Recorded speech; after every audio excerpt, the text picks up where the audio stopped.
Chapter 42. Before the Arrow. The inside of a tent roof had to be the most boring sight in the world, but lying back in his shirt-sleeves on scarlet-tasseled cushions that Melindra had acquired, Matt studied the grey-brown cloth intently, or rather, he stared beyond it. One arm curled behind his head, he swirled a hammered silver goblet full of good wine from the south of Caerleon. A small cask had cost him as much as 2 good horses would, as much as 2 horses would have if the world and everything in it had not been stood on its head. But he counted it a small price for something decent. Sometimes a drop or 2 splashed over onto his hand, but he never noticed, and he never took a drink. By his book, matters had long since gone beyond merely Sirius. Sirius was being stuck in the waste with no idea of the way out. Sirius was dark friends popping up when you least expected, Trolloc attacks in the night, the odd murdrawl freezing your blood with an eyeless stare. That sort of thing came quickly and usually was done before you had much chance to think. It was certainly not what you would seek out, yet if you had to, you could live with it if you could live through it. But for days he had known where they were heading and why. Nothing quick about it. Days to think. I am no bloody hero, he thought grimly, and I'm no bloody soldier. Fiercely he pushed down a memory of walking fortress walls, ordering his last reserves to where another crop of Trolloc scaling ladders had sprung up. That was not me, the light burn, whoever it was. He did not know what he was. A sour thought.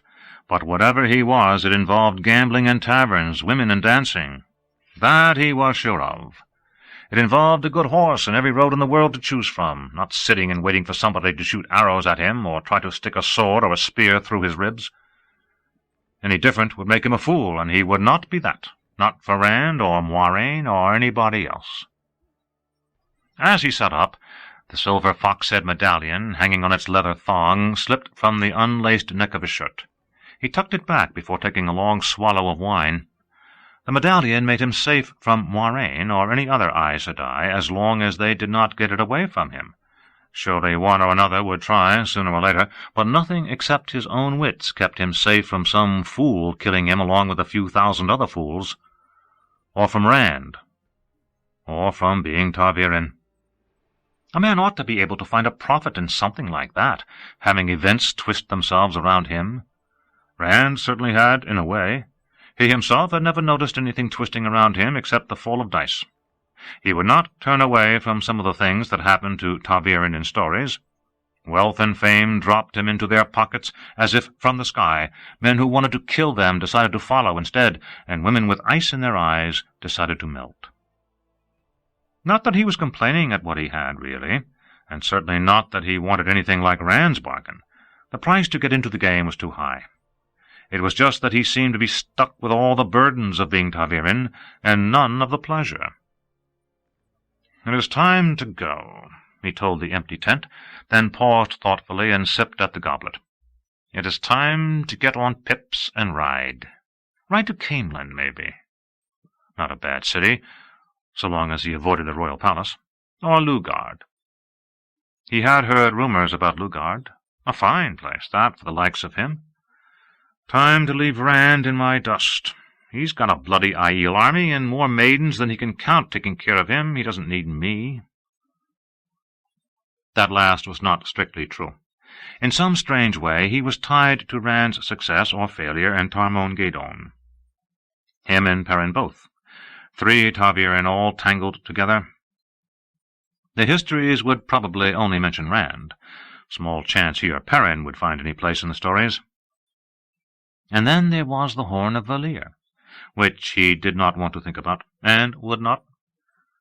Not until he had to. There might be some way out of that particular mess yet. Any way he looked at it, the Horn was a problem for another day, a distant day. With luck, all those bills would come due on a very distant day. Only that might take more luck than he had. The point now was that he had said all of that about going and felt scarcely a twinge. Not long ago he had been unable even to speak of leaving. When he got too far from Rand, he had been drawn back like a hooked fish on some invisible line. Then he had become able to say it, even to lay plans, but the slightest thing would distract him, make him put off his schemes for stealing away. Even in Ruidion, when he had told Rand he was going, he had been sure something would get in the way. It had, in a manner of speaking. Mat had made it out of the waste, but he was no further from Rand than before. This time he did not think he would be diverted. "Not like I was abandoning him," he muttered. "If he can't bloody take care of himself by now, he'll never be able to. I'm not his bloody nursemaid." Draining the goblet, he scrambled into his green coat, settled his knives in their hiding places, arranged a dark yellow silk scarf to hide the hanging scar on his throat, then snatched up his hat and ducked out. Heat hit him in the face after the relatively cool shade inside. He was not sure how the seasons changed here, but summer was hanging on too long to suit him. One thing he had looked forward to on leaving the waste was the arrival of autumn. A little coolness. No luck here. At least the hat's wide brim kept the sun off. This hilly Kyrianan forest was a pitiful thing, more clearings than trees, and half of them going brown in the drought. Not a patch on the westward, back home. Low Aiel tents were everywhere, though at any distance they took on the look of a pile of dead leaves or a bare hummock of ground, unless the side flaps were up, and even then they were not easy to see. The Aiel going about their business did not look at him twice. From one crest, as he crossed the encampment, he caught sight of Kadir's wagons, all in a circle, the drivers lying in the shade underneath, and the peddler nowhere in view. Kadir kept to his wagon more and more, seldom poking his nose out except when Moiraine came to inspect the ladings.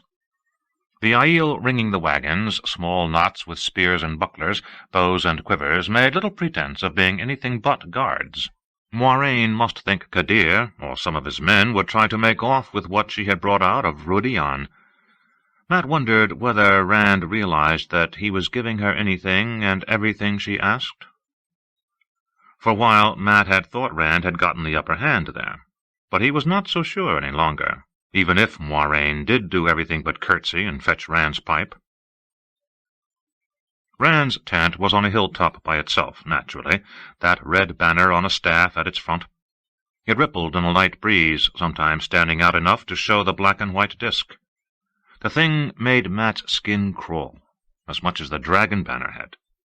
If a man wanted to avoid Aes Sedai entanglements, as any but an idiot would, the last thing to do was wave that symbol about.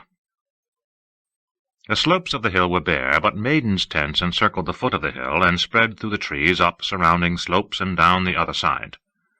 That was as usual, too, and so was the Wise One's camp within the Fardar Ismai, dozens of low tents in shouting distance of Rand's Hill, with white-robed Gaishane bustling about. There were only a few of the Wise Ones to be seen, yet they made up for lack of numbers with the stairs that followed him. He had no idea how many could channel in that bunch, but they were a fair equal of Aes Sedai weighing and measuring when it came to stairs. He picked up his pace, making an effort not to shrug uncomfortably. He could feel those eyes on his back as surely as he could have a poke from a stick. And he would have to run the same gauntlet coming out. Well, a few words with Rand, and it would be the last time he had to run it. Only when he pulled off his hat and ducked into Rand's tent, no one was there, except Natail, lounging on the cushions with his gilded, dragon-carved harp propped against his knee, and a gold goblet in his hand. Mat grimaced, and swore under his breath. He should have known as much. If Rand had been there, he would have had to pass through a circle of maidens right around the tent. Most likely he was up at that new-built tower. A good idea, that. Know the terrain. That was the second rule, close behind know your enemy, and not much to choose between them. The thought put a sour twist to his mouth. Those rules came from other men's memories. The only rules he wanted to remember were never kiss a girl whose brothers have knife scars, and never gamble without knowing a back way out. He almost wished those memories of other men were still separate lumps in his brain, instead of oozing into his thoughts when he least expected. "Trouble with a bilious stomach?" Natail asked lazily. "One of the Wise Ones might have a route to cure it. Or you could try Moiraine." Matt could not like the man. He always seemed to be thinking of a joke he did not mean to share, and he always looked as if he had 3 servants taking care of his clothes. All that snowy lace at collar and cuffs, always seeming freshly laundered. The fellow never appeared to sweat either. Why Rand wanted him around was a mystery. He almost never played anything merry on that harp. Will he be back soon? Natail shrugged. When he decides to. Perhaps soon, perhaps late. No man clocks the Lord Dragon, and few women. There it was again, that secretive smile, a touch bleak this time. I'll wait. He meant to go through with this. Too many times he had found himself putting off going. Natail sipped at his wine, studying him across the goblet's rim. It was bad enough that Moiraine and the Wise Ones watched him in that silent, searching way. Sometimes Egwene did too. She had certainly changed, half Wise One and half Aes Sedai. But from Rand's gleeman, it was enough to set his teeth on edge. The best thing about leaving would be not having anyone look at him as if they would know in a minute what he was thinking, and already knew whether his small clothes were clean. 2 maps lay spread out near the fire-pit. One, copied in detail from a tattered map found in a half-burned town, covered northern Cairhien from west of the Alguenia halfway to the spine of the world, while the other, newly drawn and sketchy, showed the land around the city. Slips of parchment held down with pebbles dotted both. If he was going to stay, and ignore Natail's searching look at the same time, there was nothing for it but to study the maps. With the toe of his boot he shifted a few pebbles on the map of the city so he could read what was written on the parchments. In spite of himself he winced. If the Aiel scouts could count, Couladin had nearly 160,000 spears. Shaido and those who had supposedly gone to join their societies among the Shaido. A hard nut to crack, and prickly. This side of the spine of the world had not seen an army like that since Arthur Hawkwing's time. The second map showed the other clans that had crossed the Dragon Wall. All had now, in one force or another, strung out according to when they had left the Jongai and spread apart, but too close to here for comfort. The Shayanda, the Kadara, the Darin, and the Mayagoma. Between them they apparently had at least as many spears as Couladin. They had not left many behind, if that was true. The 7 clans with Rand almost doubled that, easily enough to face Couladin or the 4 clans. Either or. Not both. Not at once. But both at once might be what Rand had to fight. What the Aiel called the bleakness had to be affecting those clans too. Every day still men tossed down their weapons and vanished, but only a fool would think it lessened their numbers any more than it did Rand's, and there was always the possibility that some of those were going to Couladin. The Aiel did not speak of it very much or very freely, and masked the idea behind talk of joining societies, but even now men and maidens decided they could not accept Rand or what he had told them of themselves. Every morning some were missing, and not all left their spears behind. A pretty situation, wouldn't you say? Matt's head jerked up at Land's voice, but the warder had entered the Tentalone. Just something to look at while I waited. Is Rand coming back? He will be with us soon. Thumbs tucked behind his sword belt, Land stood beside Matt, looking down at the map. His face gave away as much as a statue's would. Tomorrow should bring the largest battle since Arthur Hawkwing. You don't say. Where was Rand? Still up on that tower, probably. Maybe he should go there. No, he could end up herring all over the camp, always one step behind. Rand would come here eventually. He wanted to talk about something besides Couladin. This fight is none of mine. I'm not running away from anything that concerns me in the least. What about them? He gestured to the slips representing the Mayagoma and the others. Any word on whether they mean to join Rand, or do they just intend to sit there watching? Who can say? Rourke doesn't seem to know any more than I do, and if the wise ones do, they are not telling. The only thing certain is that Couloudin is not going anywhere." Couloudin again. Matt shifted uncomfortably and took a half-step toward the entrance. No, he would wait. Fastening his gaze on the maps, he pretended to study them further. Perhaps Land would leave him in silence. He just wanted to say his piece to Rand and go. The warder appeared to want to talk, though. "What do you think, Master Gleeman? Should we rush down on Couloudin with everything and crush him tomorrow?" "That sounds as good to me as any other plan," Natail replied dourly. Emptying the goblet down his throat, he dropped it on the carpets and picked up the harp to begin softly strumming something dark and funereal. "I lead no armies, warder. I command nothing save myself, and not always that." Matt grunted, and Land glanced at him before returning to his study of the maps. "You do not think it a good plan?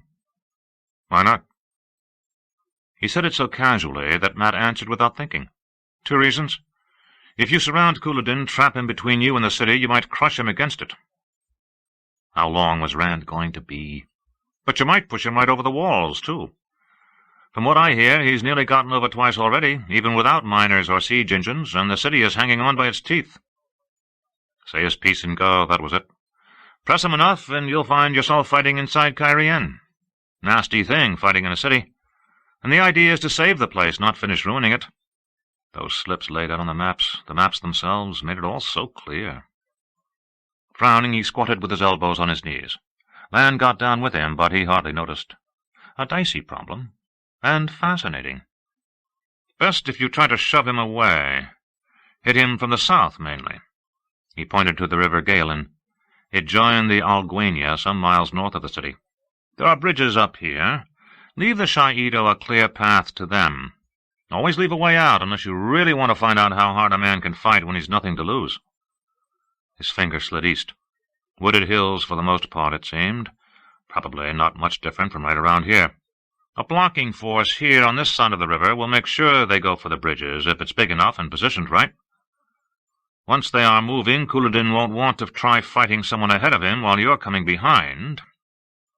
Yes, almost exactly the same as at Genji. Not unless he's a complete fool, anyway. They might make it to the river in good order, but those bridges will choke them. I don't see Aiel swimming, or hunting out fords for that matter. Keep the pressure on, shove them across. With luck, you'll be able to harry them all the way to the mountains. It was like Quaindeg fords, too, late in the Trolloc Wars, and on much the same scale. Not much different from the Torreshan, either. Or Sulmain Gap, before Hawkwing found his stride. The names flickered through his head, the images of bloody fields forgotten even by historians. Absorbed in the map as he was, they did not register as anything but his own remembrances. Too bad you don't have more cavalry. Light cavalry is best for the harrying. Bite at the flanks, keep them running, and never let them settle to fight. But Aiel should do almost as well. "And the other reason?" Lan asked quietly. Matt was caught up in it now. He more than merely liked gambling, and battle was a gamble, to make dicing in taverns a thing for children and toothless invalids. Lives were the stake here, your own and other men's, men who were not even there.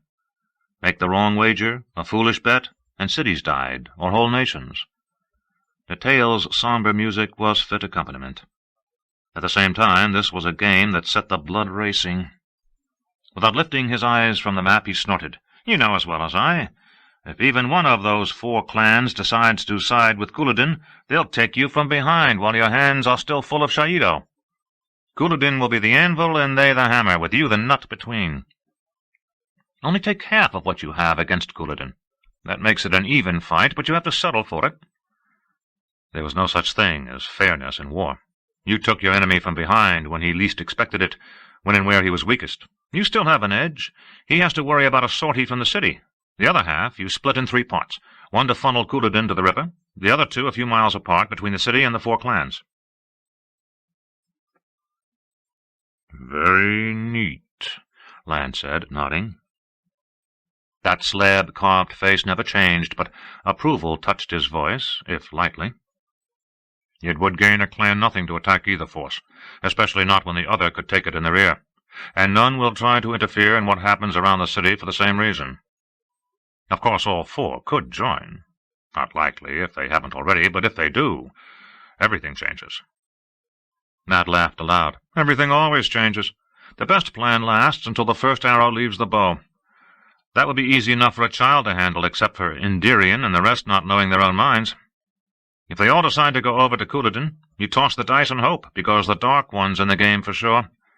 At least you'll have enough strength clear of the city nearly to match them. Enough to hold them for the time you need. Abandon the idea of pursuing Couloden and turn everything on them as soon as he's well and truly begun crossing the Galen. But it's my bet they'll wait and watch, and come to you once Couloden is done for. Victory settles a lot of arguments in most men's heads. The music had stopped. Matt glanced at Natail and found the man holding his harp rigidly, staring at him over it harder than ever. Staring as if he had never seen him before, did not know what he was. The gleeman's eyes were dark polished glass, his knuckles white on the harp's gilding. With that, it all crashed home.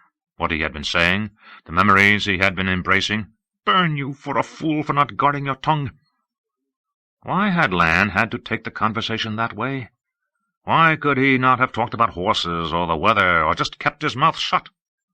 The warder had never seemed all that eager to talk before. Usually the man made a tree seem talkative. Of course he could have kept his own mind focused and his own mouth shut too. At least he had not been babbling in the older tongue. Blood and ashes, but I hope I wasn't. Springing to his feet, Matt turned to go, and found Rand standing just inside the tent, absently twisting that odd bit of tasseled spear as if he did not realize he was holding it. How long had he been there? It did not matter. Matt spilled it all out in a rush. I'm leaving, Rand. Come first light in the morning, I am in the saddle and gone. I'd go this minute if I could get far enough in half a day to suit me for stopping. I mean to put as many miles between me and the Aiel, any Aiel, as Pips can cover before I make camp. No point in bedding down close enough to be snapped up and hung out to dry by somebody's scouts. Couloden must have them out too, and even the others might not recognize him before he had a spear in his liver. I will be sorry to see you go, Rand said quietly. Don't try to talk me out of... Matt blinked. That's it? You'll be sorry to see me go? I've never tried to make you stay, Matt. Perrin went when he had to, and so can you. Matt opened his mouth, then closed it again. Rand had never tried to make him stay, true. He had just done it without trying. But there was not the slightest bit of Taviran tugging now. No vague feelings that he was doing the wrong thing. He was firm and clear in his purpose. Where will you go? South. Not that there was much choice of direction. The others led to the Galen, with nothing north of the river that he was interested in, or else to Aiel, one lot that would certainly kill him, and one that might or might not, depending on how close by Rand was and what they had had for supper the night before. Not good odds by his reckoning. To begin, anyway. Then somewhere there's a tavern and some women who don't carry spears. Melindra. She might present a problem. He had the feeling she might be the sort of woman who did not let go until she wanted. Well, one way or another, he would deal with her. Maybe he could just ride out before she knew it. This isn't for me, Rand. I don't know anything about battles, and I don't want to know. He avoided looking at Lan and Natail. If either man cracked his teeth, he would punch him right in the mouth, even the warder. You understand, don't you? Rand's nod could have been understanding. Maybe it was. I'd forget saying goodbye to Egwene, were I you. I am no longer certain how much of what I tell her I might as well be telling Moiraine, or the Wise Ones, or both. I reached that conclusion a long time ago. She's left Eamon's Field further behind than either of us, and regrets it less. Maybe, Rand said sadly. The light shine on you, Matt, he added, sticking out his hand, and send you smooth roads, fair weather, and pleasant company, until we meet again. That would not be soon, if Matt had his way. He felt a little sad about that, and a little foolish for feeling sad, yet a man had to look after himself. When all was said and done, that was the long and short of it. Rand's grip was as hard as it had ever been. All that sword work had only added new calluses atop older bowmen's. but the ridged heron brand in his palm was distinct against Mat's hand. Just a little reminder, in case he should forget the markings under his friend's coat sleeves, or those even stranger things inside his head that let him channel. If he could forget that Rand could channel, and he had not thought of it once in days, then it was far past time to be gone. A few more awkward words standing there. Lan seemed to ignore them, arms folded, silently studying the maps, while Natail had begun idly plucking his harp. Mat had an ear for music, and to him the unfamiliar tune had an ironic sound. He wondered why the fellow had chosen it. A few more moments, and Rand half-stepping around, actually putting an end to it, and then Mat was outside. There was a crowd out there, a good 100 maidens spread about the hilltop, and walking on tiptoe they were so ready to spear somebody, all 7 clan chiefs waiting patient and still as stone, 3 Tearin lords trying to pretend that they were not sweating and the Aiel did not exist. He had heard about the lords' arrival, and had even gone to take a look at their camp, or camps, but there had been no one there he knew, and no one wanting to take a turn at dice or cards. These 3 eyed him up and down, frowning disdainfully, and apparently decided he was no better than the Aiel, which was to say, not worth seeing. Clapping his hat on his head and pulling the brim low over his eyes, Mat studied the Tearins coldly in return for a moment. He had the pleasure of seeing the younger pair, at least, become uncomfortably aware of him again before he started down the hill. The greybeard still looked all barely concealed impatience to enter Rand's tent, but it did not matter anyway. He would never see any of them again. He had no idea why he had not simply ignored them, except that his step was lighter and he felt full of vinegar. No wonder, really, leaving tomorrow at last. The dice seemed to be spinning in his head, and there was no knowing what pips would show when they landed. Odd, that. It must be Melindra worrying him. Yes, he would definitely leave early, and as quietly as a mouse tiptoeing on feathers. Whistling, he set off for his tent. What was the tune? Oh, yes, Dance with Jack of the Shadows. He had no intention of dancing with death, but it had a merry sound, so he whistled it anyway, as he tried to plan the best route away from Cairhien. Rand stood staring after Mat long after the tent flaps had fallen to hide him. "I only heard the last bit," he said finally. "Was it all like that?" "Very nearly," Lan replied. "With only a few minutes to study the maps, he laid out close to the battle plan that Rourke and the others made. He saw the difficulties and the dangers, and how to meet them.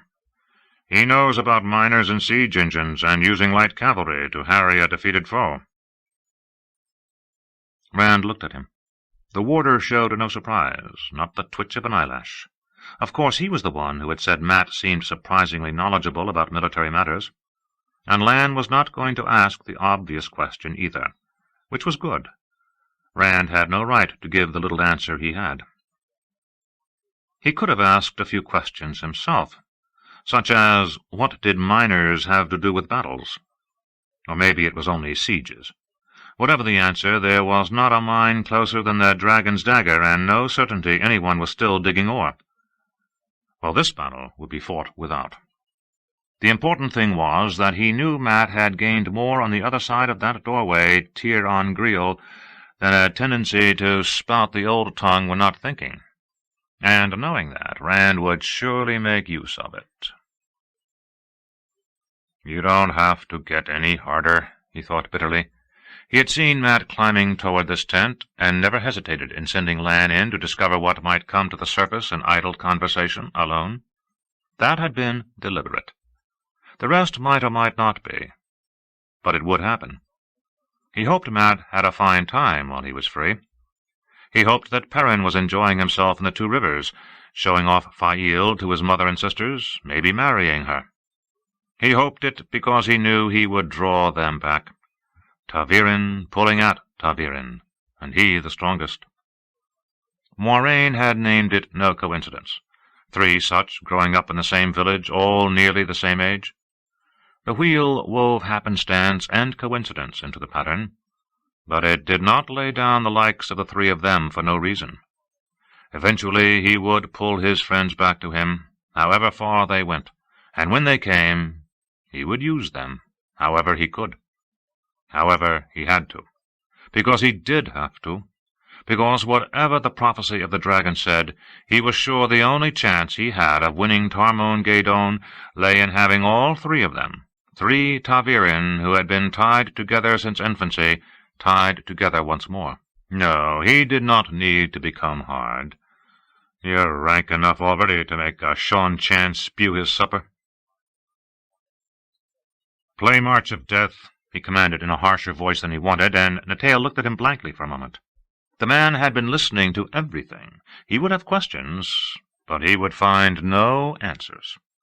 If Rand could not tell Lan Mat's secrets, he would not spread them before one of the Forsaken, however tame he appeared. This time he deliberately made his tone rough, and pointed the length of spear at the man. "Play it unless you know a sadder. Play something to make your soul weep, if you have one still." Natail gave him an ingratiating smile and a seated bow, but he went white around the eyes. It was indeed the March of Death that he began. Yet it had a sharper edge on his harp than ever before, a dirge-like keen that surely would make any soul weep. He stared fixedly at Rand, as if hoping to see some effect. Turning away, Rand stretched out on the carpets with his head to the maps and a red-and-gold cushion under his elbow. "Rand, would you ask the others to come in now?"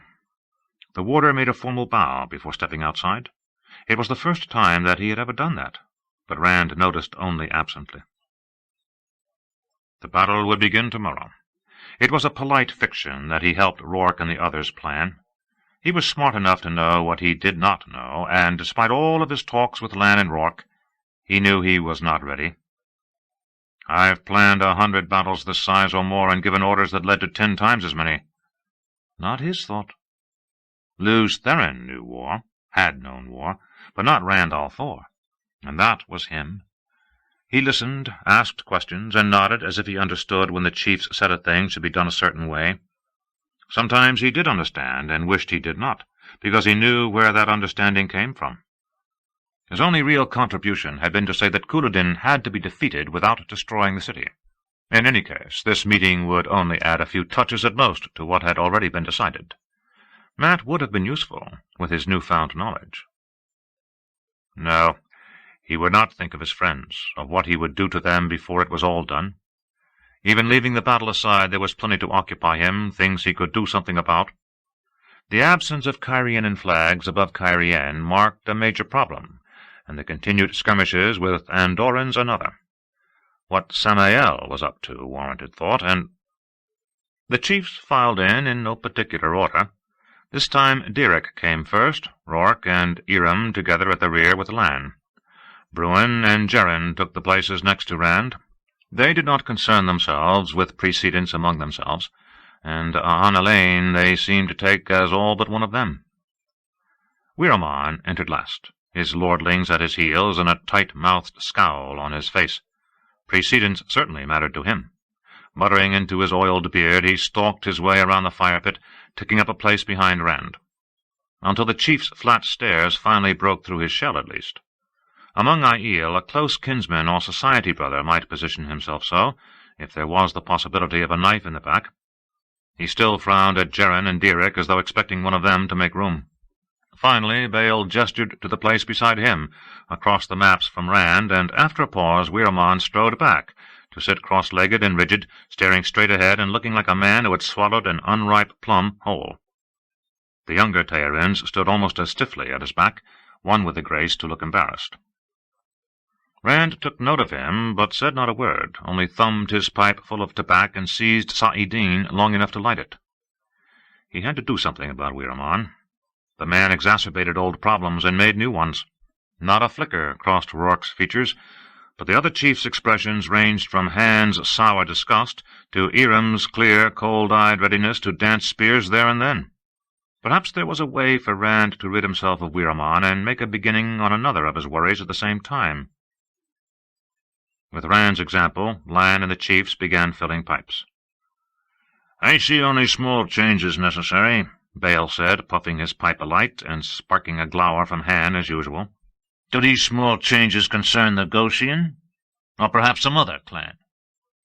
Putting Weeraman from his mind, Rand bent himself to listening as they worked out what had to be altered from their new view of the terrain. Now and again one of the Aiel would glance at Natail, a brief tightness to eyes or mouth, suggesting that the mournful music plucked at something in him. Even the Tearins grimaced sadly. The sounds washed over Rand, though, touching nothing. Tears were a luxury he could no longer afford, not even inside. Chapter 43. This Place, This Day. The next morning Rand was up and dressed well before first light. In truth, he had not slept, and it had not been Avienda who kept him awake, not even after she began undressing before he could put out the lamps and channeled one alight again as soon as he did, chiding him that she was unable to see in the dark even if he could. He made no reply, and hours later had hardly noticed when she rose, a good hour before he did, dressed and left. He did not even think to wonder where she was going. The thoughts that had had him staring up into the blackness still ran through his head. Men would die today. A great many men, even if everything went perfectly. Nothing he did now would change it. Today would run out according to the pattern. But over and over he mulled the decisions he had made since he first entered the waste. Could he have done something different? Something that would have avoided this day, this place? Next time, perhaps. The tasseled length of spear lay atop his sword-belt and scabbarded blade beside his blankets. There would be a next time, and one beyond that, and beyond again. While darkness still held, the chiefs came in, a bunch, for a few final words, to report that their men were in position and ready. Not that anything else was expected. Stone-faced as they were, some emotion showed. An odd mix, though, a skim of ebullience over somberness. Hiram actually wore a slight smile. "A good day to see the end of the Shaido," he said finally. He seemed to be walking on his toes. "The light willing," Bale said, his head brushing the roof of the tent, "we will wash the spears in Couladin's blood before sunfall." "Bad luck to talk of what will be," Han muttered. The skim was very thin on him, of course. "Fate will decide." Rand nodded. "The light's end, it does not decide on too many of our number dead."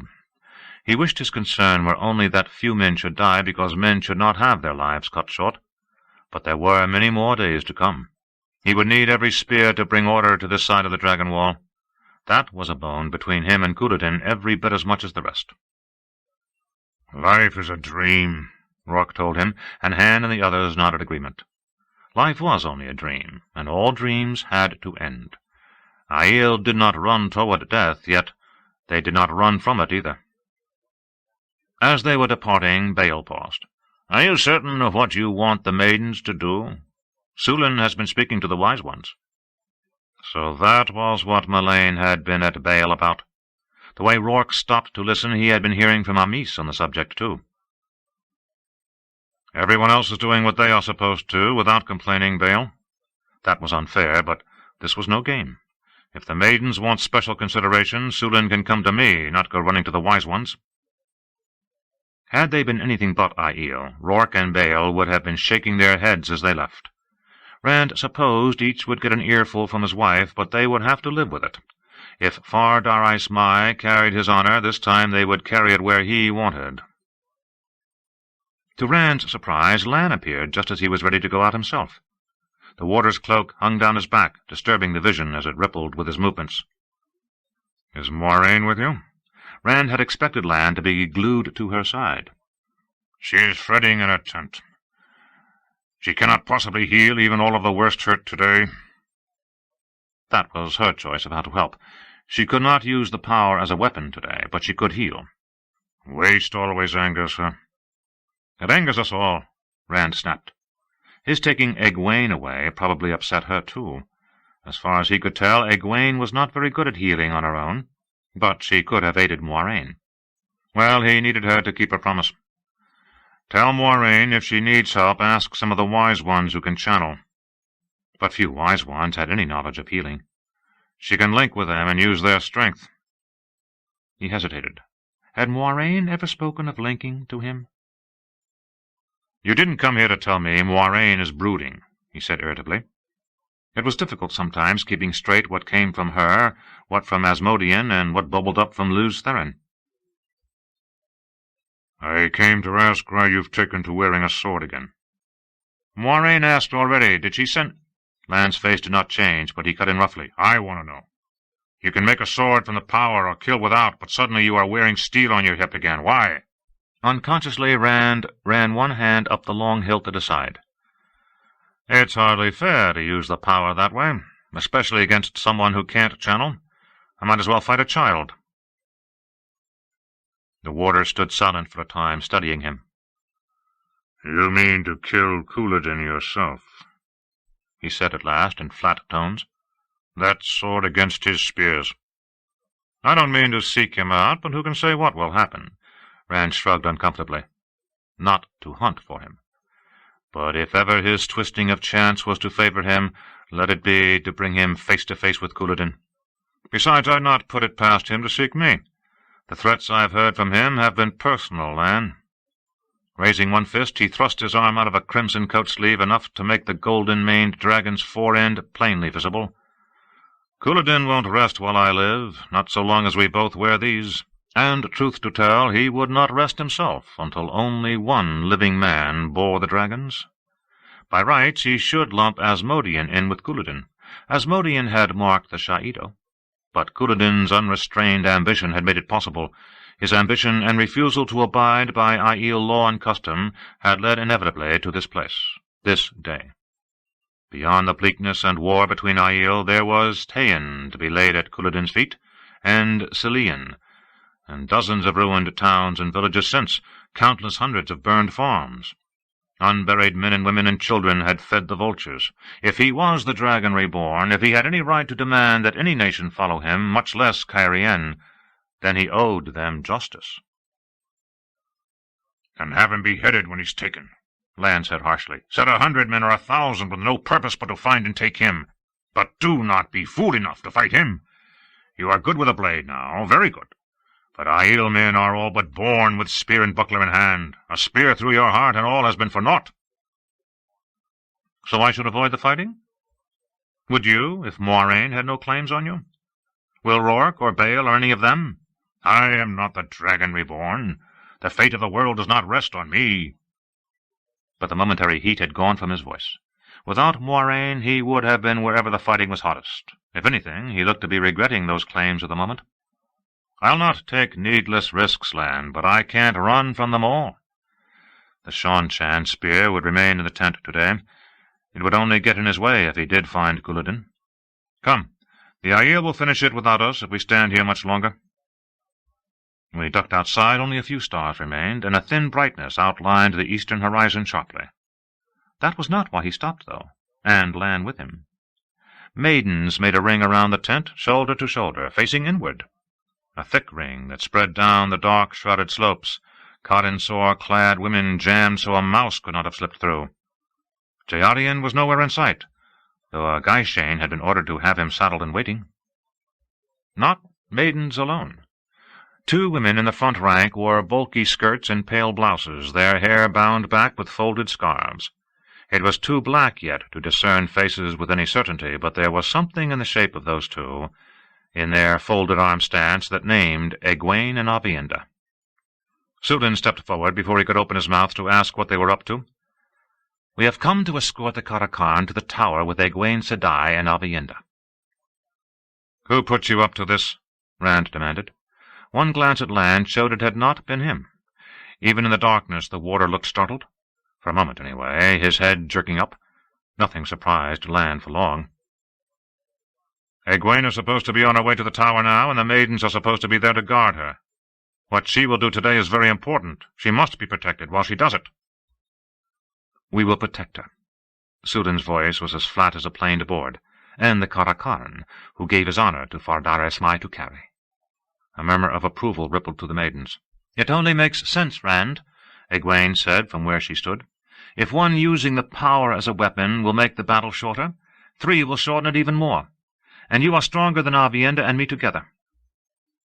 She did not sound as if she liked saying that last. Avienda said nothing, but the way she stood was eloquent. "This is ridiculous," Rand scowled. "Let me through, and go to your assigned place." Sulin did not budge. "For Darais Mai carries the honour of the Karakarn," she said calmly, and others took it up. No louder, but from so many women's voices it made a high rumble. "For Darais Mai carries the honour of the Karakarn. For Darais Mai carries the honour of the Karakarn." "I said let me through," he demanded the instant the sound died. As if he had told them to begin again, they did. "For Darais Mai carries the honour of the Karakarn.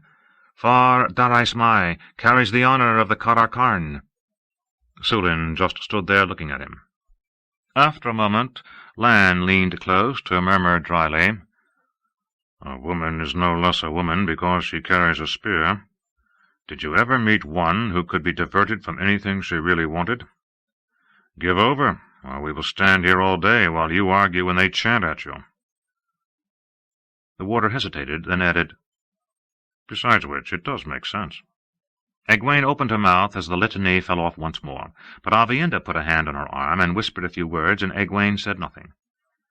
He knew what she had intended to say, though. She had been about to tell him he was a stubborn, foolish woolhead, or some such. The trouble was that he was beginning to feel like one. It did make sense for him to go to the tower. He had nothing to do elsewhere.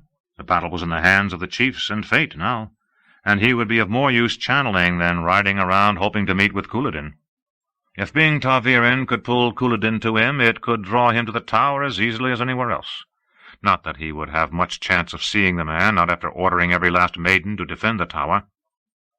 But how to back down and retain a scrap of dignity after blustering left, right, and center?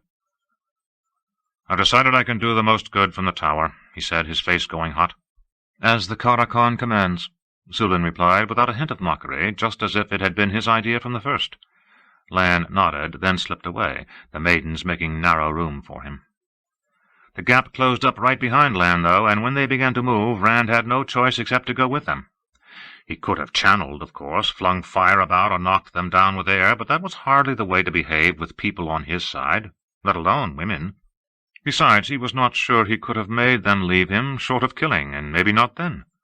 And anyway, he had decided he was of most use at the tower, after all. Egwene and Avienda were as silent as Sulin as they walked, for which he was grateful. Of course, at least part of their silence had to do with picking their way uphill and down in the dark without breaking their necks. Avienda did raise a mutter now and then that he barely caught, something angry about skirts, but neither made fun of him for backing down so visibly. Though that might well come later. Women seemed to enjoy jabbing the needle in just when you thought the danger was past. The sky began to lighten into gray, and as the log tower came into sight above the trees, he broke the quiet himself. "I didn't expect you to be part of this, Avienda. I thought you said wise ones take no part in battles." He was sure she had. A wise one could walk through the middle of a battle untouched, or into any hold or stand of a clan that had blood feud with hers. But she took no part in fighting, certainly not with channeling. Until he came to the waste, even most Aiel had not really known that some wise ones could channel, though there were rumors of strange abilities, and sometimes something the Aiel thought might be close to channeling. "I am not a wise one yet," she replied pleasantly, shifting her shawl. "If an Aes Sedai like Egwene can do this, so can I. I arranged it this morning while you still slept, but I have thought of it since you first asked Egwene." There was enough light now for him to see Egwene flush. When she saw him glancing at her, she tripped over nothing, and he had to catch her arm to keep her from falling. Avoiding his eyes, she jerked free. Maybe he would not have to worry about any needles from her. They started uphill through the sparse woods toward the tower. "They didn't try to stop you? Amis, I mean, or Baer, or Malaine?" He knew they had not. If they had, she would not be there. Avienda shook her head, then frowned thoughtfully. "They talked for a long time with Soralia, then told me to do as I thought I must. Usually they tell me to do as they think I must." Glancing at him sideways, she added, "I heard Malaine say that you bring change to everything." "I do that," he said, setting his foot on the bottom rung of the first ladder. "The light help me that I do." The view from the platform was magnificent, even to the naked eye, the land spreading out in wooded hills, The trees were thick enough to hide the Aiel moving toward Cairien. Most would already be in position, but dawn cast the city itself in golden light. A quick scan through one of the looking-glasses showed the barren hills along the river placid and seemingly empty of life. That would change soon enough. The Shaido were there, if concealed for now. They would not remain concealed when he began to direct— What? Not balefire. Whatever he did, it had to unnerve the Shaido as much as possible before his Aiel attacked.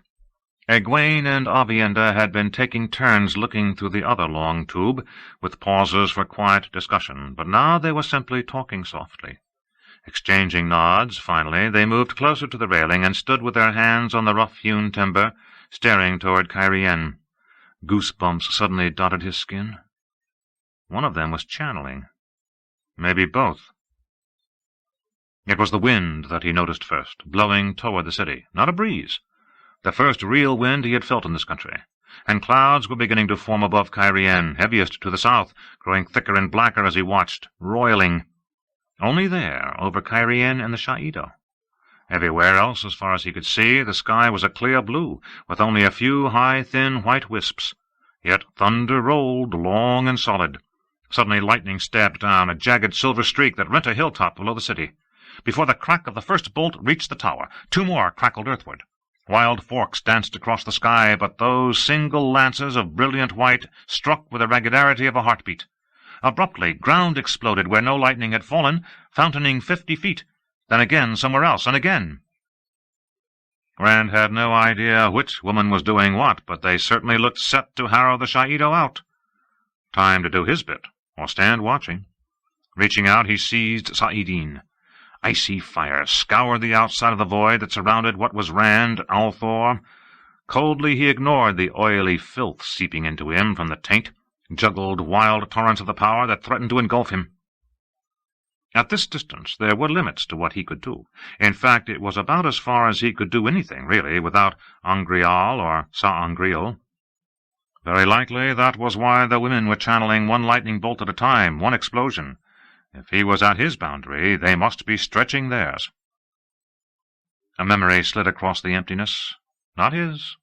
Lews Therin's. For once he did not care. In an instant he channeled, and a ball of fire enveloped the top of a hill nearly 5 miles away, a churning mass of pale yellow flame. When it faded, he could see without the looking-glass that the hill was lower now, and black at the crest, seemingly melted. Between the three of them there might be no need for the clans to fight Couladin at all. Ilyena, my love, forgive me. The void trembled. For an instant Rand teetered on the brink of destruction. Waves of the One Power crashed through him in a froth of fear. The taint seemed to solidify around his heart, a reeking stone. Clutching the rail until his knuckles ached, he forced himself back to calmness, forced the emptiness to hold. Thereafter he refused to listen to the thoughts in his head. Instead he concentrated everything on channeling, on methodically searing one hill after another. Standing well back into what tree-line there was on the crest, Mat held Pip's nose under his arm so the gilding would not wicker as he watched 1,000 or so Aiel slanting toward him across the hills from the south. The sun was just peeking over the horizon, stretching long, rippling shadows to one side of the trotting mass. The night's warmth was already beginning to give way to the heat of day. The air would swelter once the sun reached any height. He was already beginning to sweat. The Aiel had not seen him yet, but he had few doubts that they would if he waited there much longer. It hardly mattered that they very nearly had to be Rand's men. If Couladin had men to the south, the day was going to get very interesting for those stupid enough to be in the middle of the fighting. Hardly mattered because he was not going to run the risk of letting them see him. He had already come too close to an arrow this morning for that kind of carelessness. Absently, he fingered the neat slice across the shoulder of his coat. Good shooting at a moving target only half seen through trees. He could have admired it more had he not been the target. Without taking his eyes from the approaching Aiel, he carefully backed Pips deeper into the sparse thicket. If they saw him and picked up their pace, he wanted to know. People said Aiel could run down a man on horseback, and he meant to have a good lead if they tried. Not until the trees hid them from him did he quicken his own step, leading Pips onto the reverse slope before mounting and turning west. A man could not be too careful if he wanted to stay alive on this day and this ground. He muttered to himself as he rode, hat pulled low to shade his face and black-hafted spear across his pommel. West again. The day had begun so well, a good 2 hours before first light, when Melindra had gone off to some meeting of the maidens. Thinking him asleep, she had not glanced at him as she stalked out, muttering half under her breath about Randall Thor and honor and Far Darais Mai above all. She sounded as if she were arguing with herself, but frankly he did not care whether she wanted to pickle Rand or stew him. Before she was a minute out of the tent, he was stuffing his saddlebags. No one had so much as looked at him twice while he saddled Pips and ghosted away to the south. A good beginning. Only he had not counted on columns of Ta'ardid and Tomanel and every other bloody clan sweeping around to the south. No consolation that it was very close to what he had babbled to Lan. He wanted to go south, and those Aiel had forced him toward the Alguenia, toward where the fighting would be. A mile or two on, he cautiously turned Pips upslope, pausing deep in the scattered trees on the crest. It was a higher hill than most, and he had a good view. This time there were no Aiel in sight, but the column winding along the bottom of the twisting hill valley was almost as bad. Mounted Tearins had the lead behind a knot of colourful lords' banners, with a gap back to a thick, bristling snake of pikemen in the Tearins' dust, and then another to the Cairienin horse, with their multitude of banners and pennants and con. The Cairienin maintained no order at all, milling about as lords shifted back and forth for conversation, but at least they had flankers out to either side. In any case, as soon as they were past, he had a clear route south. "And I'll not stop until I'm halfway to the bloody Erenine." A flicker of movement caught his eye, well ahead of the column below. He would not have seen it except for being so high. None of the riders could have, certainly.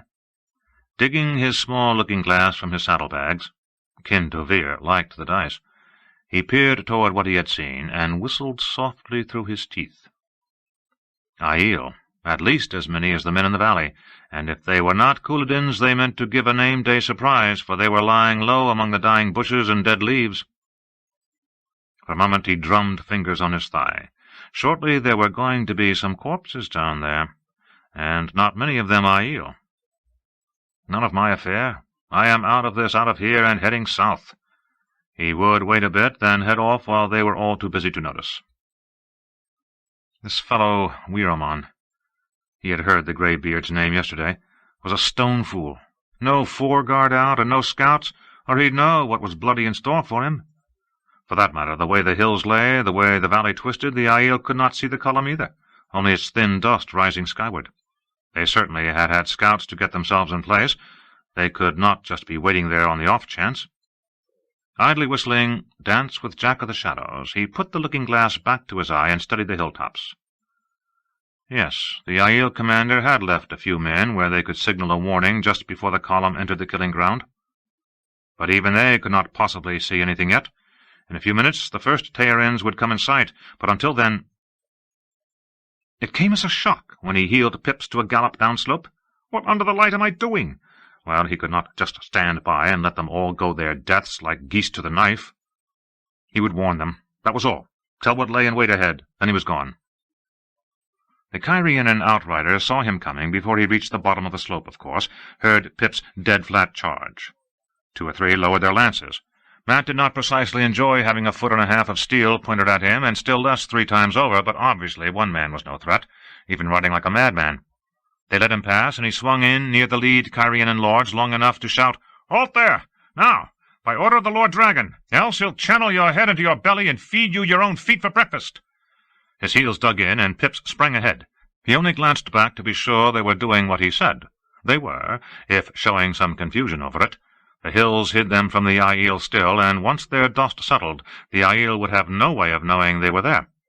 And then he was lying low on the gelding's neck, whipping Pips with his hat and galloping up alongside the infantry. "If I wait to let Weiraman pass the orders, it'll be too late. That's all." He would give his warning and go.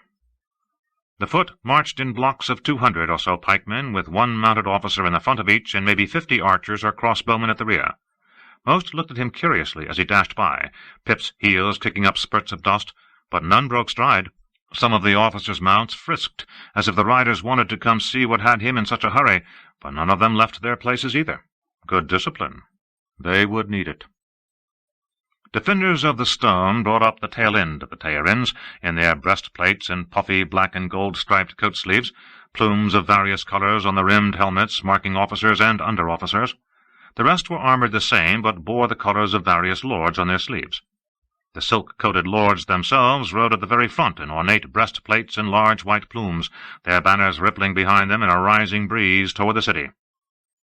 Reining around in front of them so quickly that pips danced, Mat shouted, "Halt! In the name of the Lord Dragon!" It seemed the fastest way to stop them, but for a moment he thought they meant to ride right over him. Almost at the last moment, a young lord he remembered from outside Rand's tent flung up a hand, and then they were all drawing rein in a flurry of shouted orders that ran back along the column. Weramon was not there. Not a lord was as much as 10 years older than Mat. "What is the meaning of this?" demanded the fellow who had signalled. Dark eyes glared arrogantly down a sharp nose, chin lifted so his pointed beard looked ready to stab. Sweat trickling down his face spoiled it only a little. "The Lord Dragon himself gave me this command. Who are you to—" He cut off as another man Mat knew caught his sleeve, whispering urgently. Potato-faced Esteban looked haggard beneath his helmet as well as hot. The Aiel had wrung him out concerning conditions in the city, so Mat had heard, but he had gambled at cards with Mat and Tyr. He knew exactly who Mat was. Esteban's breastplate alone had chips in the ornate gilding. None of the others had done more than ride around looking pretty, yet. Sharpnose's chin came down as he listened, and when Esteban left off, he spoke in a more moderate tone. "No offence intended, Lord Mat. I'm Melanril, of House Asagora. How may I serve the Lord Dragon?" Moderation slipped into actual hesitation at that last, and Esteban broke in anxiously. "Why should we halt?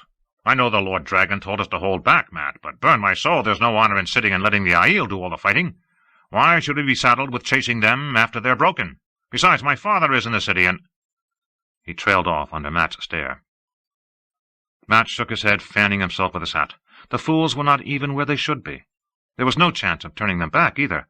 If Melanril would go, and looking at him, Mat was not sure he would, even on supposed orders from the Lord Dragon, there was still no chance. He sat his saddle in plain sight of the Aiel lookouts. If the column started turning around, they would know themselves discovered, and very likely they would attack while the Tairins and the Cairienin pike were tangled up. It would be a slaughter as surely as if they had gone ahead in ignorance. "Where is Weramon?" "The Lord Dragon sent him back to Tyr," Melanril replied slowly, "to deal with the Ileana pirates and the bandits on the plains of Marido. He was reluctant to go, of course, even for so great a responsibility, but—" "Pardon, Lord Mat, but if the Lord Dragon sent you, how is it that you don't know—" Mat cut him off. "I am no lord, and if you want to question what Rand lets people know, ask him." That set the fellow back. He was not about to question the Lord Bloody Dragon about anything. Weramon was a fool, but at least he was old enough to have been in a battle. Except for Esteban, looking like a sack of turnips tied on his horse, all this lot had seen was a tavern fight or two, and maybe a few duels. Fat lot of good that would do them. "Now you all listen to me. When you pass through that gap ahead between the next two hills, Aiel are going to come down on you like an avalanche." He might as well have told them there was going to be a ball, with the women all sighing to meet a Tairin lordling. Eager grins broke out, and they started dancing their horses about, slapping each other on the shoulder and boasting how many they would kill. Esteban was odd man out, just sighing and easing his sword in its scabbard. "Don't stare up there," Mat snapped. The fools! In a minute they would be calling the charge. "Keep your eyes on me! On me!" It was who he was friends with that settled them down. Melanril and the others in their fine, unmarked armour frowned impatiently, not understanding why he did not want to let them begin the business of killing Aiel savages.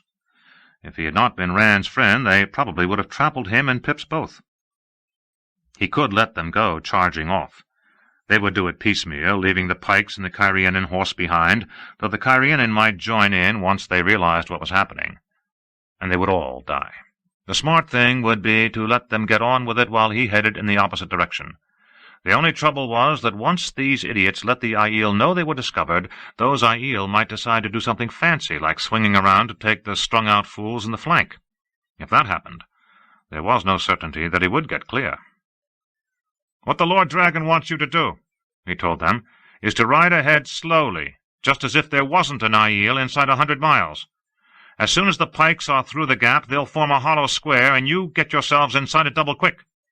Inside, Melanral protested. Angry mutters rose from the other young lords, except Esteban, who looked thoughtful. There is no honor in hiding behind stinking— You bloody do it! Mat roared, reining Pips close to Melanral's horse. Or if the bloody Aiel don't kill you, Rand will, and whatever he leaves I'll chop into sausage myself. This was taking too long. The Aiel had to be wondering what they were talking about by now. With any luck, you'll be set before the Aiel can hit you. If you have horse bows, use them. Otherwise, hold tight. You'll get your bloody charge, and you'll know when. But if you move too early— He could almost feel time running down. Setting the butt of his spear in the stirrup like a lance, he heeled Pips back down the column. When he glanced over his shoulder, Melanral and the others were talking and peering after him. At least they were not herring up the valley.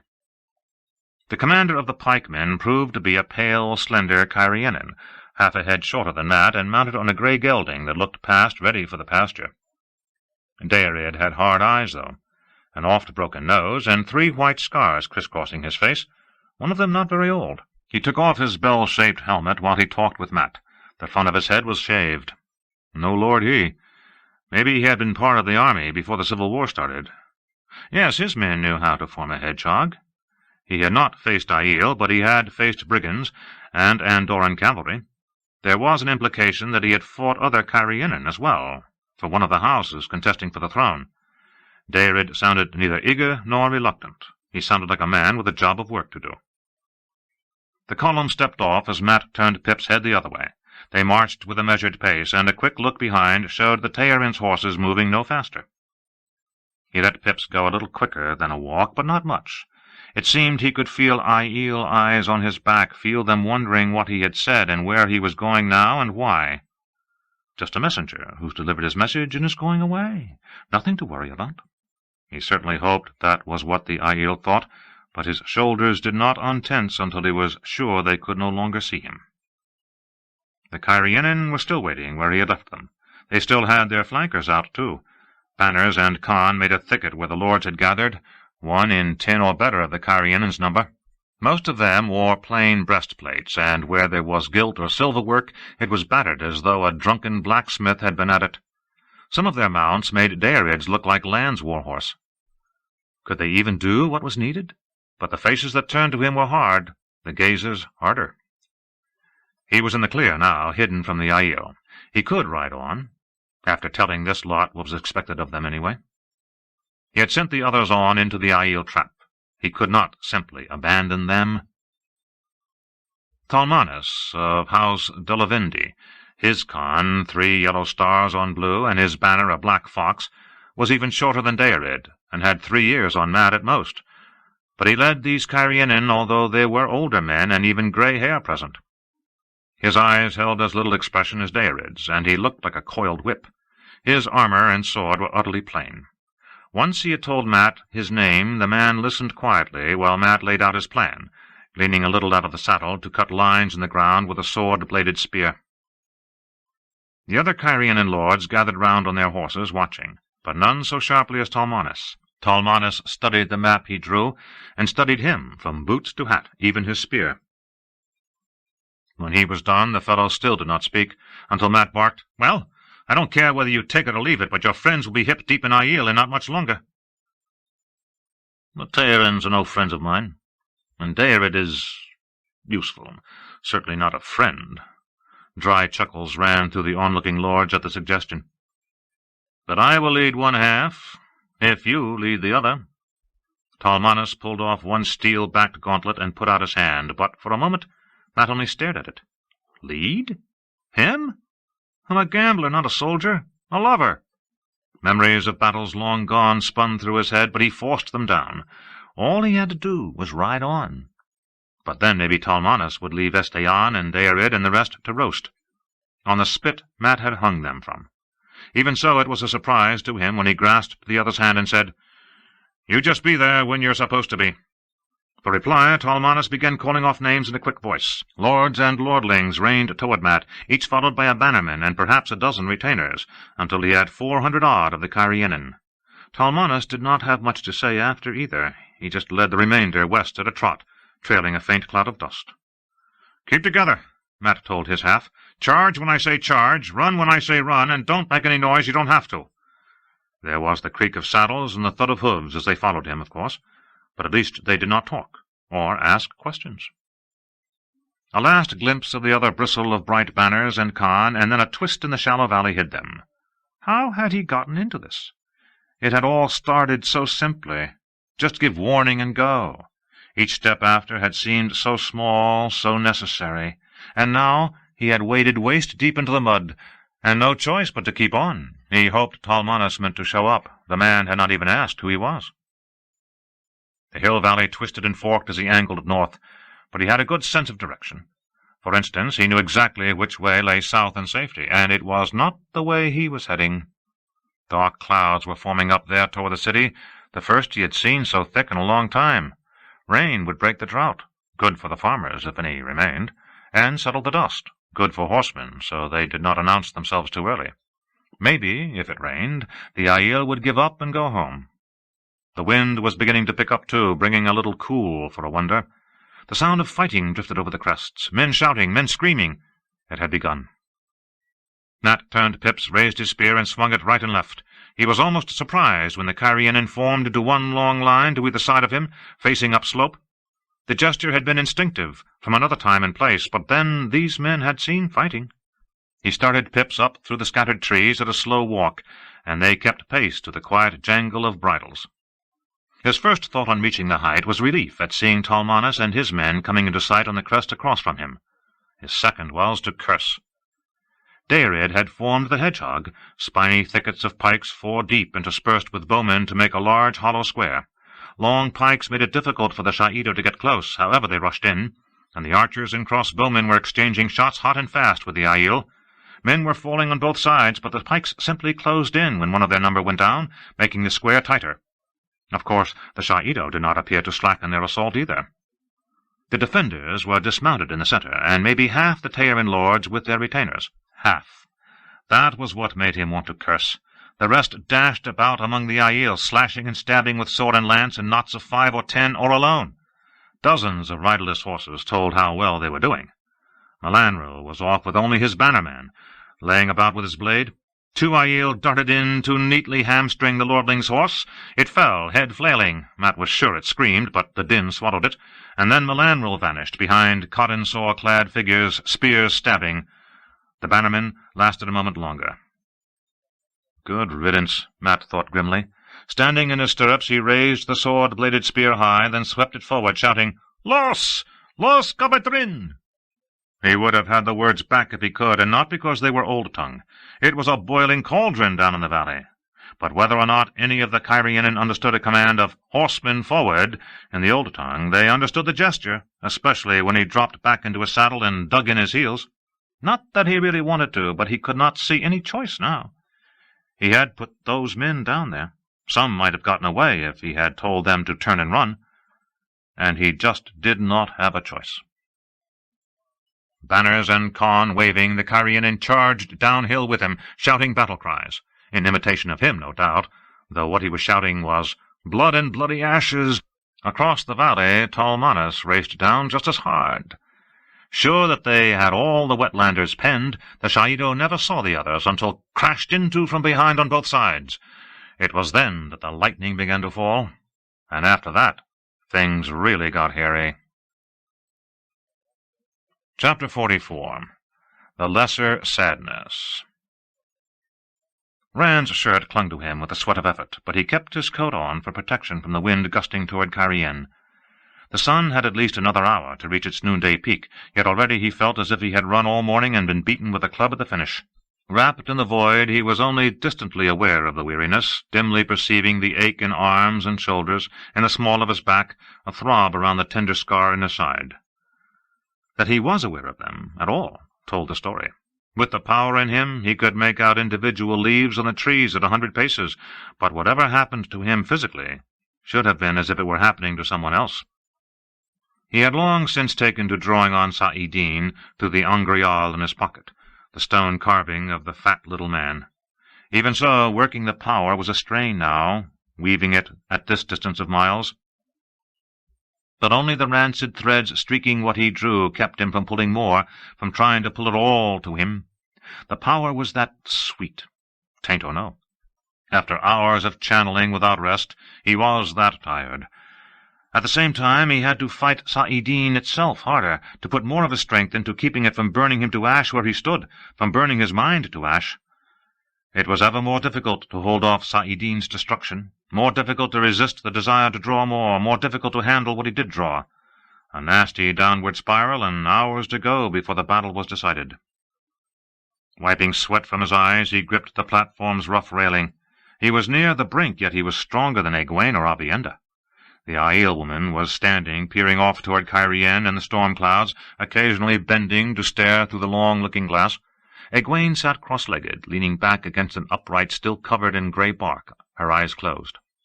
The both looked as worked out as he felt. Before he could do anything, not that he knew what, he had no skill at healing, Egwene's eyes opened, and she stood, exchanging a few quiet words with Aviendha that the wind snatched away from even his Saidin-enhanced hearing. Then Aviendha sat down in Egwene's place and let her head fall back against the upright. The black clouds around the city continued to stab lightning, but they were wild forks far more often than single lances now. So they were taking turns, giving each other a rest. It would have been nice to have someone do that with him, but he did not regret telling Asmodean to stay in his tent. He would not have trusted him to channel, especially not now. Who could say what he would have done when he saw Rand weakened as he was? Staggering slightly, Rand pulled his looking-glass around to study the hills outside the city. Life was certainly visible there now, and death. Wherever he looked there was fighting. Aiel against Aiel, 1,000 here, 5,000 there, swarming over the treeless hills, and too closely meshed for him to do anything. He could not find the column of horse and pike. 3 times he had seen them, once fighting twice their number of Aiel. He was certain they were still out there. Small hope that Melanral had decided to obey his orders at this late juncture.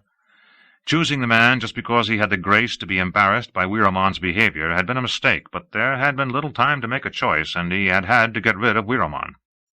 Nothing to be done about it now. Maybe one of the Cairhienin could be put in command, if even his direct order would make the Teyrins follow a Cairhienin. A milling mass right at the city's high grey wall caught his eye. Tall iron-bound gates stood open, Aiel battling horsemen and spearmen almost in the open, while folk tried to close the gates, tried and failed because of the press of bodies. Horses with empty saddles and armored men unmoving on the ground half a mile from the gate, marked where the sortie had been driven back. Arrows rained down from the walls, and head-sized chunks of rubble, even occasional spears slashing down with enough force to spit 2 men or 3, though he still could not see from where exactly. But the Aiel were going over their dead, ever closer to forcing their way in. A quick scan showed him 2 more columns of Aiel trotting toward the gates, perhaps 3,000 all told. He did not doubt that they were Culudins as well. He was aware of grinding his teeth. If the Shaido got inside Cairhien, he would never drive them north. He would have to dig them out street by street. The cost in lives would dwarf the number of those already dead, and the city itself would end a ruin like Ironrod, if not Tayan. Cairhienin and Shaido were mingled like ants in a bowl, but he had to do something. Taking a deep breath, he channeled. The 2 women had set the conditions, bringing the storm clouds. He did not need to be able to see their weavings to take advantage of them. Stark, silver-blue lightning struck into the Aiel, once, twice, again, as fast as a man could clap. Rand jerked his head up, blinking away the burning lines that still seemed to cross his sight, and when he looked through the long tube again, Shaido lay like cut barley all around where the bolts had fallen. Men and horses thrashed on the ground closer to the gates, too, and some did not move at all. But the uninjured were dragging the injured, and the gates were beginning to close. How many won't make it back inside? How many of my own did I kill? The cold truth was that it did not matter. It had had to be done, and it was done. And well it was. Distantly he felt his knees wobbling. He would have to pace himself if he was to last the rest of the day. No more laying about him everywhere. He had a spot where he was particularly needed, where he could make a... The storm clouds were massed only over the city and the hills to the south, but that did not stop lightning from slashing out of the clear, cloudless sky above the tower, flashing down into the gathered maidens below with a deafening crack. Hair lifting with a tingle in the air, Rand stared. He could feel that bolt in another way, feel the weaving of Saidin that had made it. So Asmodean was tempted even back in the tents.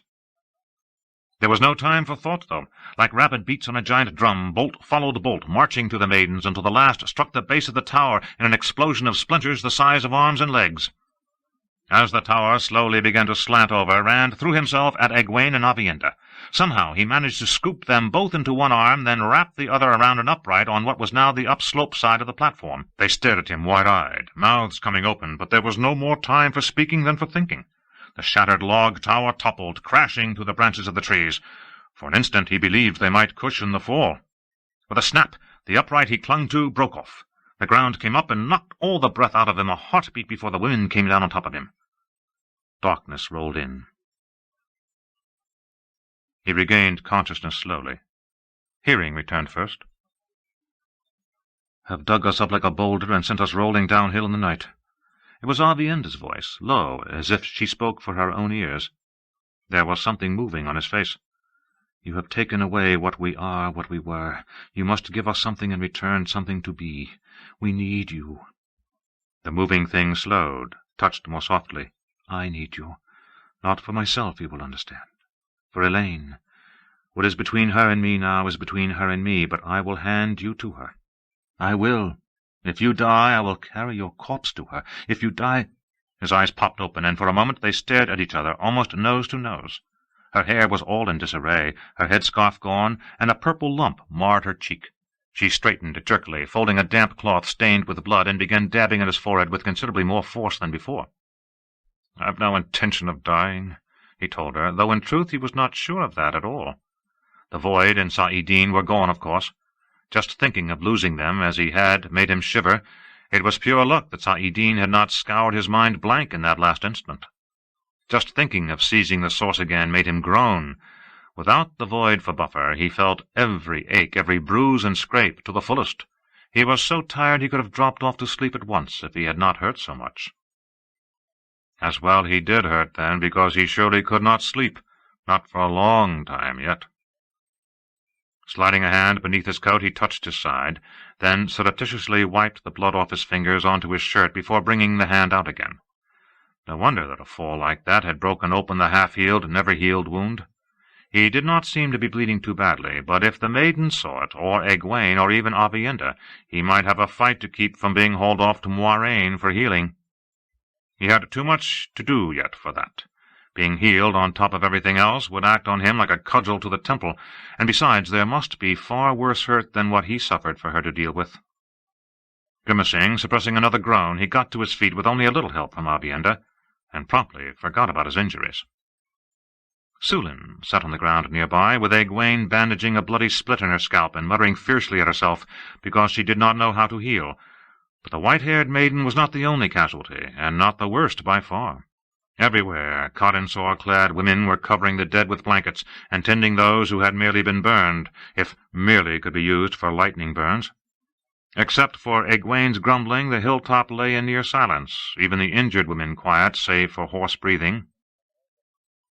The log tower, all but unrecognizable now, had not spared the maidens in its fall, breaking arms and legs, tearing open gashes. He watched as a blanket was laid over the face of a maiden with red gold hair, almost the shade of Elaine's, head twisted at an unnatural angle, and glazed eyes staring. Jolien, one of those who first crossed the dragon wall to search for he who comes with the dawn. She had gone to the Stone of Tyr for him, and now she was dead. For him. "Oh, you've done well at keeping the maidens from harm," he thought bitterly. "Very well indeed." He could still feel the lightning, or rather the residue of its making.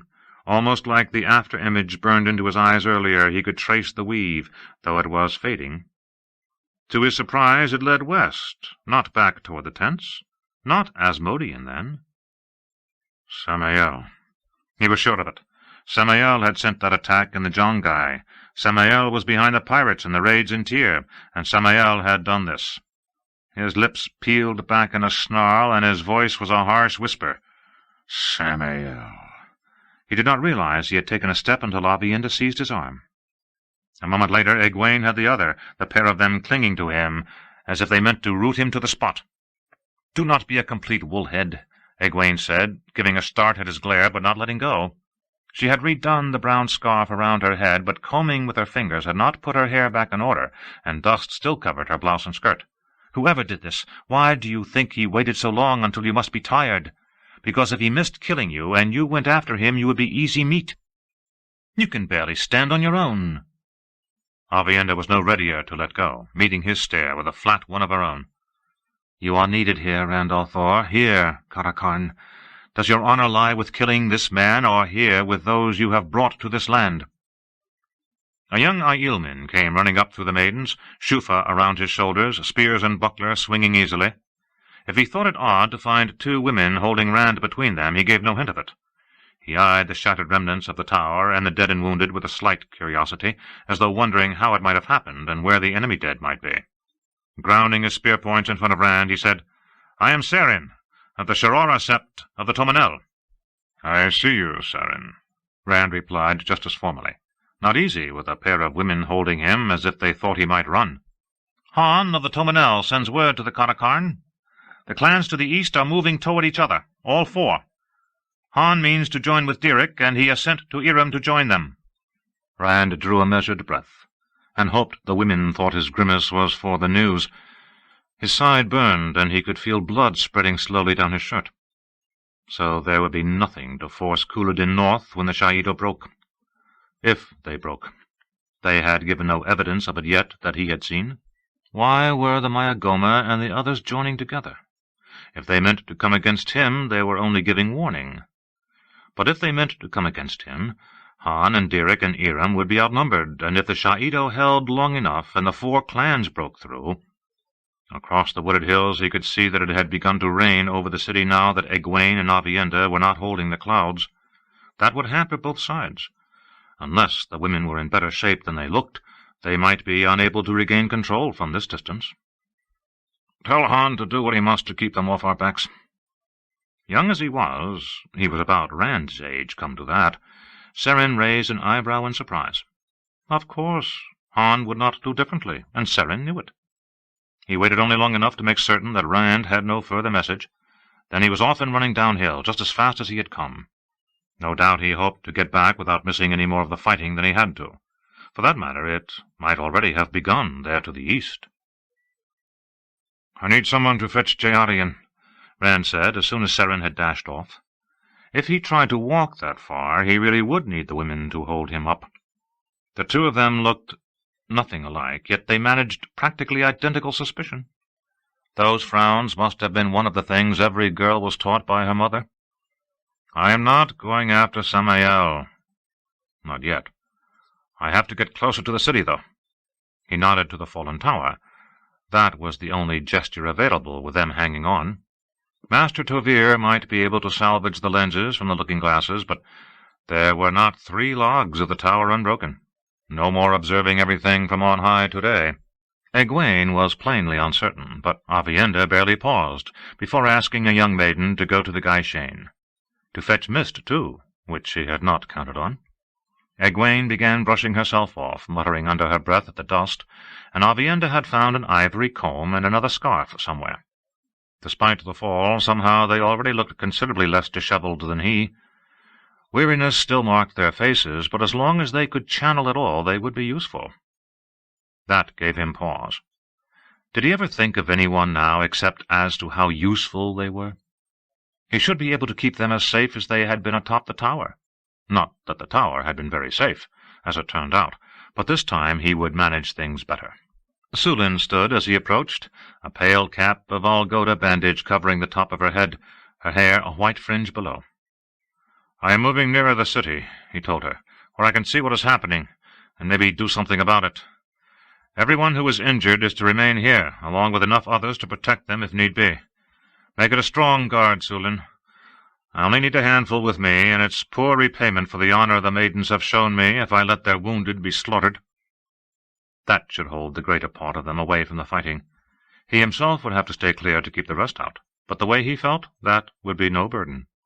"I want you to stay here, and—" "I am not one of the injured," she said stiffly, and he hesitated, then nodded slowly.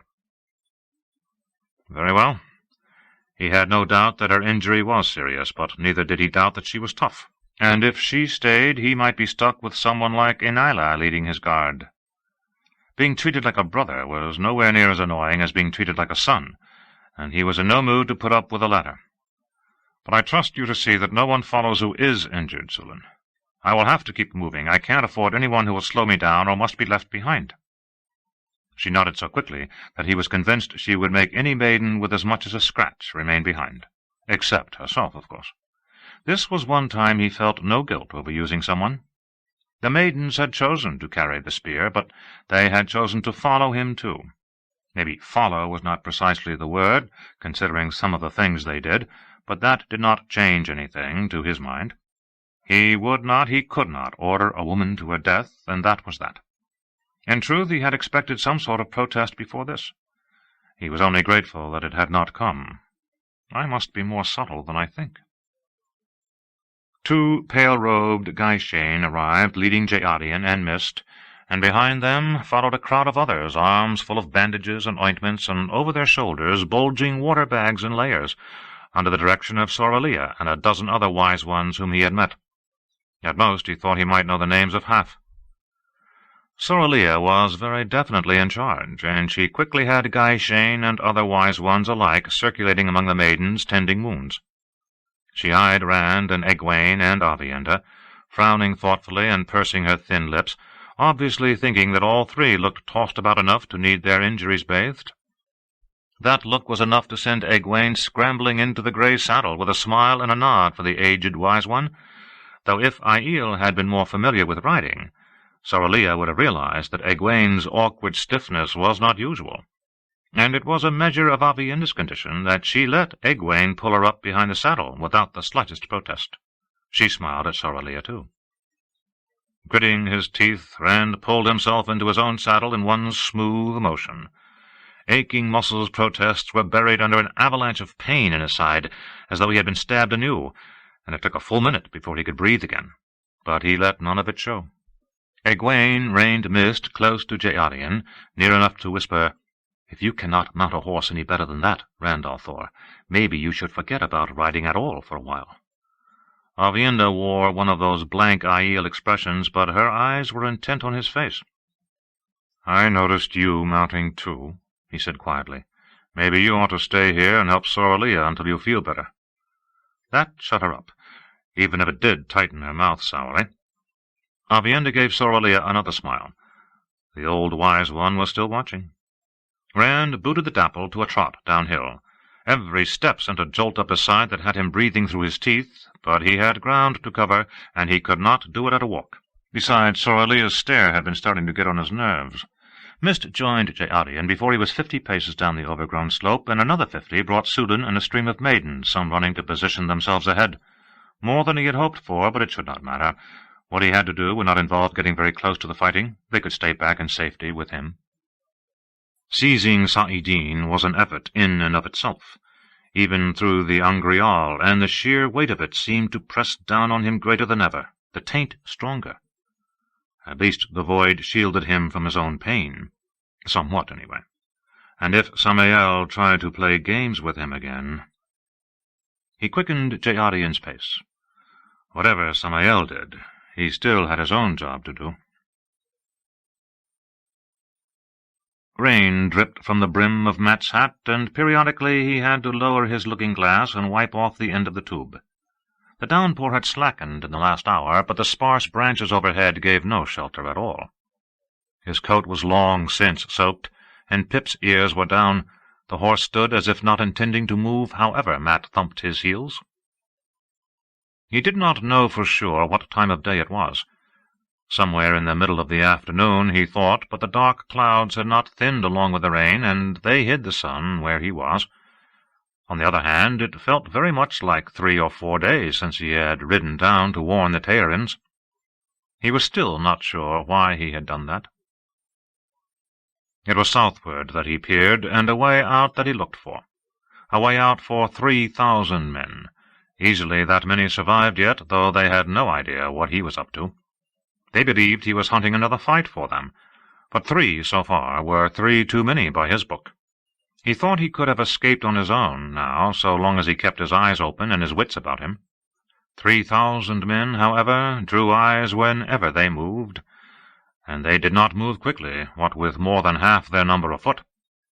That was why he was on this light forsaken hilltop, and why the Tearins and Cairienin were all jammed into the long, narrow hollow between this hill and the next.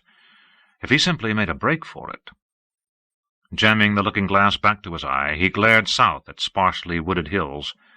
Here and there were thickets, some fairly large, but most of the land was scrub or grass even here. He had worked back to the east, using every fold in the ground that would hide a mouse, bringing the column with him out of the treeless terrain and into some proper cover. Out of those bloody lightning strikes and fireballs, he was not sure whether it was worse when they came or when the earth simply erupted in a roar for no apparent reason. All that effort to find that the battle was shifting with him. He could not seem to get out of the center of the thing. Where's my bloody luck now that I really need it? He was a pea-brained fool for staying. Just because he had managed to keep the others alive this long did not mean he could keep it up. Soon or late, the dice would come up the Dark One's eyes. They're the flaming soldiers. I should leave them to it and ride. But he kept searching, scanning the wooded peaks and ridges. They gave cover for Couloudin's Aiel, as well as for him, but here and there he could make them out. Not all were involved in pitched battles, but every last group was larger than his. Every one was between him and safety to the south, and he had no way to tell who was who until it might be too late. The Aiel themselves seemed to know at a glance, but that did him no good. Some mile or more off, a few hundred cotton-sore-clad shapes running 8 abreast and heading east topped a rise where half a dozen leather-leaf made a poor excuse for a copse. Before the lead runners could start down the other side, a lightning bolt flashed down into their midst, splashing men and earth like a stone thrown into a pond. Pips did not even quiver as the clap reached Mat. The gelding had grown accustomed to closer strikes than that. Some of the fallen men picked themselves up, limping, and immediately joined those who had kept their feet in a hasty check of the unmoving. No more than a dozen were hauled across shoulders before they all dashed down from the height, back the way they had come. None paused to look at the crater. Mat had watched them learn that lesson. Waiting only invited a second silvery lance from the clouds. In moments they were out of sight, except for the dead. He swung the looking-glass east. There was a look of sunlight a few miles that way. The log tower should have been visible, poking above the trees, but he had not been able to find it in some time. Maybe he was looking in the wrong places. It did not matter. The lightning had to be Rand's work, and all the rest of it as well. If I can get far enough that way, he would be right back where he started. Even if it was not the pull of Ta'veren drawing him back, he would have a hard time leaving again once Moiraine found out. And there was Melindra to consider. He had never heard of a woman who would not take it askance when a man tried to walk out of her life without letting her know. As he panned the looking-glass slowly, hunting the tower, a slope covered in spaced leather-leaf and paper bark abruptly went up in flames, every tree become a torch at the same instant. Slowly he lowered the brass-bound tube. He hardly required it to see the fire, and the thick grey smoke already making a thick plume into the sky. He did not need signs to recognize channeling when he saw it, not like that. Had Rand finally tipped over the edge of madness? Or maybe Aviendha had finally had enough of being forced to stay around him. Never upset a woman who could channel. That was a rule Mat seldom managed to follow, but he did try. Save the smart mouth for somebody besides yourself, he thought sourly. He was just trying not to think about the third alternative. If Rand had not finally gone mad, and Aviendha or Egwene or one of the wise ones had not decided to be rid of him, then someone else was taking a hand in the day's business. He could add 2 twos without getting 5. Samael. So much for trying that way out. It was no way out of anything. Blood and bloody ashes! What has happened to my— A fallen branch cracked under someone's foot behind him, and he reacted without thinking, knees more than reins, pulling Pips in a tight circle, sword-bladed spear whipping across from the pommel of his saddle. Esteyan almost dropped his helmet, his eyes going wide, as the short blade stopped a breath short of splitting his head for him. The rain had slicked his hair down into his face. Also afoot, Nalisian grinned, partly startled and partly amused at the other young Tearin's discomfort. Square-faced and blocky, Nalisian was the second since Melanro to lead the Tearin cavalry. Talmanas and Deirid were there as well, a pace behind as usual, and blank-faced beneath their bell-shaped helmets, also as usual. The four had left their horses farther back in the trees. "There are Aiel coming straight for us, Mat," Nalisian said as Mat raised the raven-marked spear upright. "The light burn my soul if there's a one less than 5,000. He grinned at that, too. "I don't think they know we're here waiting for them." Esteyan nodded once. "They are keeping to the valleys and hollows, hiding from—" He glanced at the clouds and shivered. He was not the only one to be uneasy about what might come out of the sky. The other three looked up, too. "Anyway, it's plain they mean to go through where Deirid's men are." There was actually a touch of respect in his voice when he mentioned the pikes. Grudging, true, and not very strong, but it was difficult to look down on someone after they had saved your neck a few times. "They will be on top of us before they see us." "Wonderful," Mat breathed. "That is just bloody wonderful." He meant it for sarcasm, yet Nalisian and Esteyan missed the flavor, of course. They looked eager, but Deirid wore as much expression on his scarred face as a rock, and Talmanas lifted an eyebrow at Mat just a fraction, shook his head a hair. That pair knew fighting. The first encounter with the Shaido had been an even wager at best, one Mat would never have taken if not forced. That all the lightning had shaken the Aiel enough to turn it into a rout changed nothing. Twice more today they had seen action, when Mat discovered himself in a choice of whether to catch or be caught, and neither had come out nearly as well as the Tearins believed. One had been a draw, but only because he had been able to lose the Shaido after they pulled back to regroup. At least they had not come again while he was getting everyone away through the twisting hill valleys. He suspected they had found something else to occupy them, maybe more of that lightning or fireballs or the light knew what. He knew very well what had allowed them to escape their last fight with skins mostly whole. Another bunch of Aiel plowing into the rear of those fighting him, just in time to keep the pikes from being overrun. The Shaido had decided to withdraw to the north, and the others, he still did not know who, had swung off to the west, leaving him in possession of the field. Nalisian and Esteyan considered it a clear victory. Deirid and Talmanas knew better. "How long?" Mat asked. It was Talmanas who answered. "Half an hour, perhaps a little more, if grace favors us." The Tearins looked doubtful. They still did not seem to realize how quickly Aiel could move. Mat had no such illusions. He had already studied the surrounding terrain, but he looked at it again and sighed. There was a very good view from this hill, and the only halfway decent stand of trees within half a mile was right where he sat his saddle. The rest was scrub brush, little as much as waist-high, dotted with leather-leaf and paper-bark and the occasional oak. Those Aiel would surely send scouts up here for a look, and there was no chance at all that even the horsemen could get out of sight before they did. The pikes would be right out in the open. He knew what had to be done. It was catch or be caught again, but he did not have to like it. He only took a glance, but before he could open his mouth, Deirid said, "My scouts tell me Couladin himself is with this lot. At least their leader has his arms bare and shows marks, such as the Lord Dragon is said to carry." Mat grunted. Couladin, and heading east. If there was any way to step aside, the fellow would run headlong into Rand. That might even be what he was after. Mat realized that he was smoldering, and it had nothing to do with Couladin wanting to kill Rand.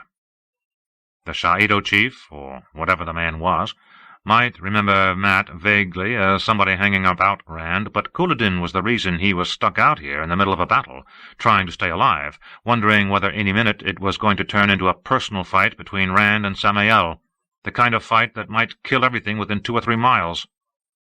That's if I don't get a spear through the brisket first. And no more choice about it than had a goose hanging outside the kitchen door. None of it would be so without Couladin. A pity no one had killed the man years ago. He certainly gave excuses enough. Aiel seldom let anger show, and when they did, it was cold and tight.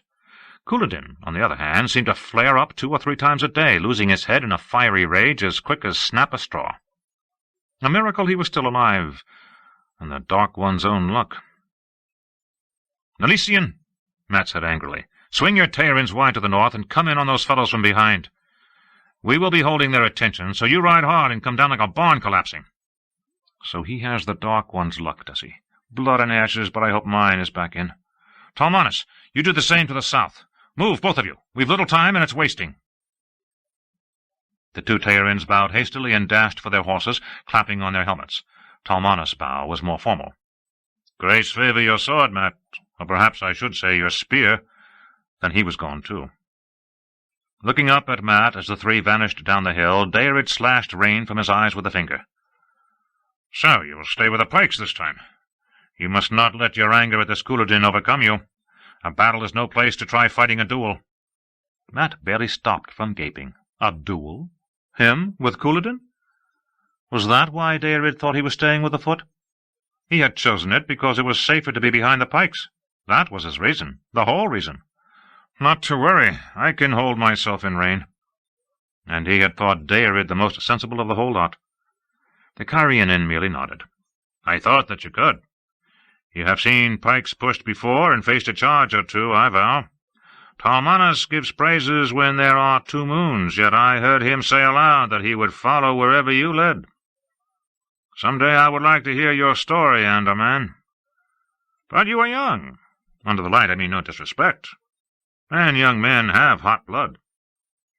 "This rain will keep it cool if nothing else does." Blood and ashes! Were they all mad? Talmanas was praising him? He wondered what they would say if they found out he was only a gambler following bits of memory from men dead 1,000 years and more. They would be drawing lots for first chance to spit him like a pig. The lords especially. No one liked being made to look a fool, but nobles seemed to like it least of all, perhaps because they so often managed it on their own. Well, one way or another, he meant to be miles away when that discovery came.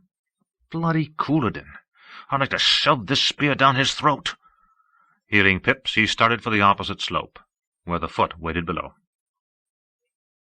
Dairid climbed into his own saddle and swung in beside him, nodding as Mat spun out his plan. The bowmen on the slopes, where they could cover the flanks, but lying down, hidden in the brush until the last minute.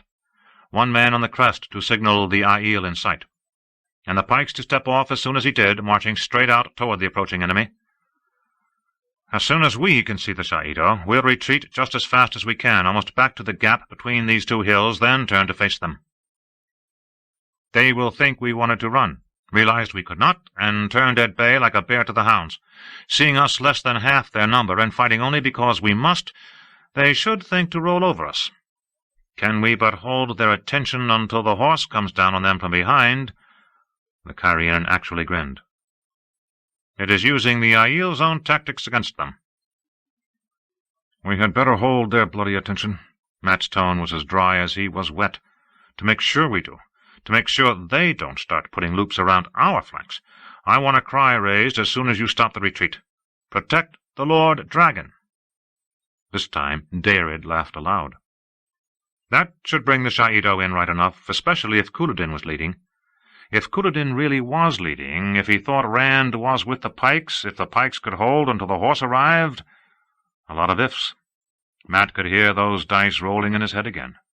This was the biggest gamble he had ever taken in his life. He wondered how long it was until nightfall. A man should be able to make his way out in the night.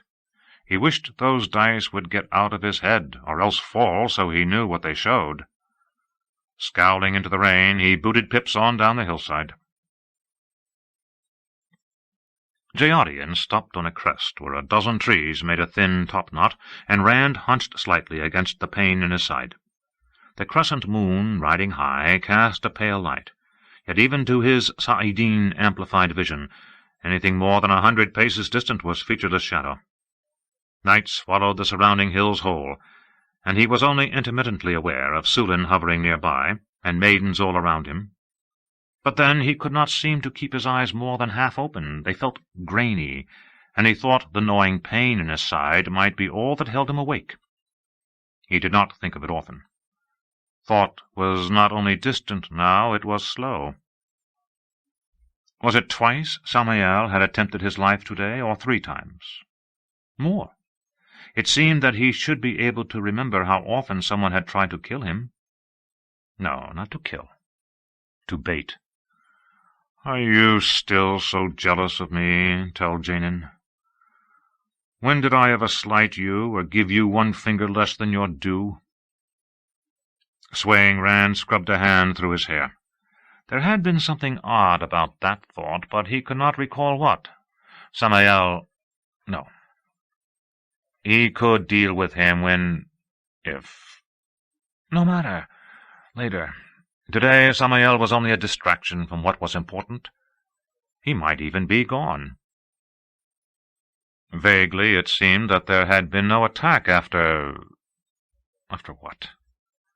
He recalled countering Samael's last move with something particularly nasty, but he could not pull the memory to the surface. Not balefire. Mustn't use that. Threatens the fabric of the pattern. Not even for Ilyena? I would burn the world and use my soul for tinder to hear her laugh again. He was drifting again, away from what was important.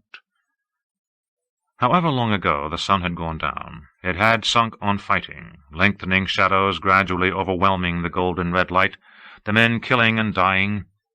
Now vagrant winds still brought distant shouts and screams. Because of Couladin, true, but at the heart of it, because of himself. For a moment he could not remember his name. "Rand al'Thor," he said aloud, and shivered, though his coat was damp with sweat. For an instant that name had sounded strange to him. "I am Rand al'Thor, and I need to see." He had not eaten since morning, but then the taint on Saidin drove hunger away. The void quivered constantly, and he hung on to the true source by his fingernails. It was like riding a bull driven mad by redwort, or swimming naked in a river of fire churned to rapids by jagged boulders of ice.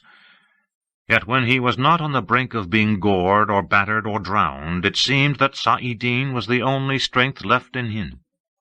Saidin was there, filing at the edges of him, trying to erode or corrode his mind, but ready to be used.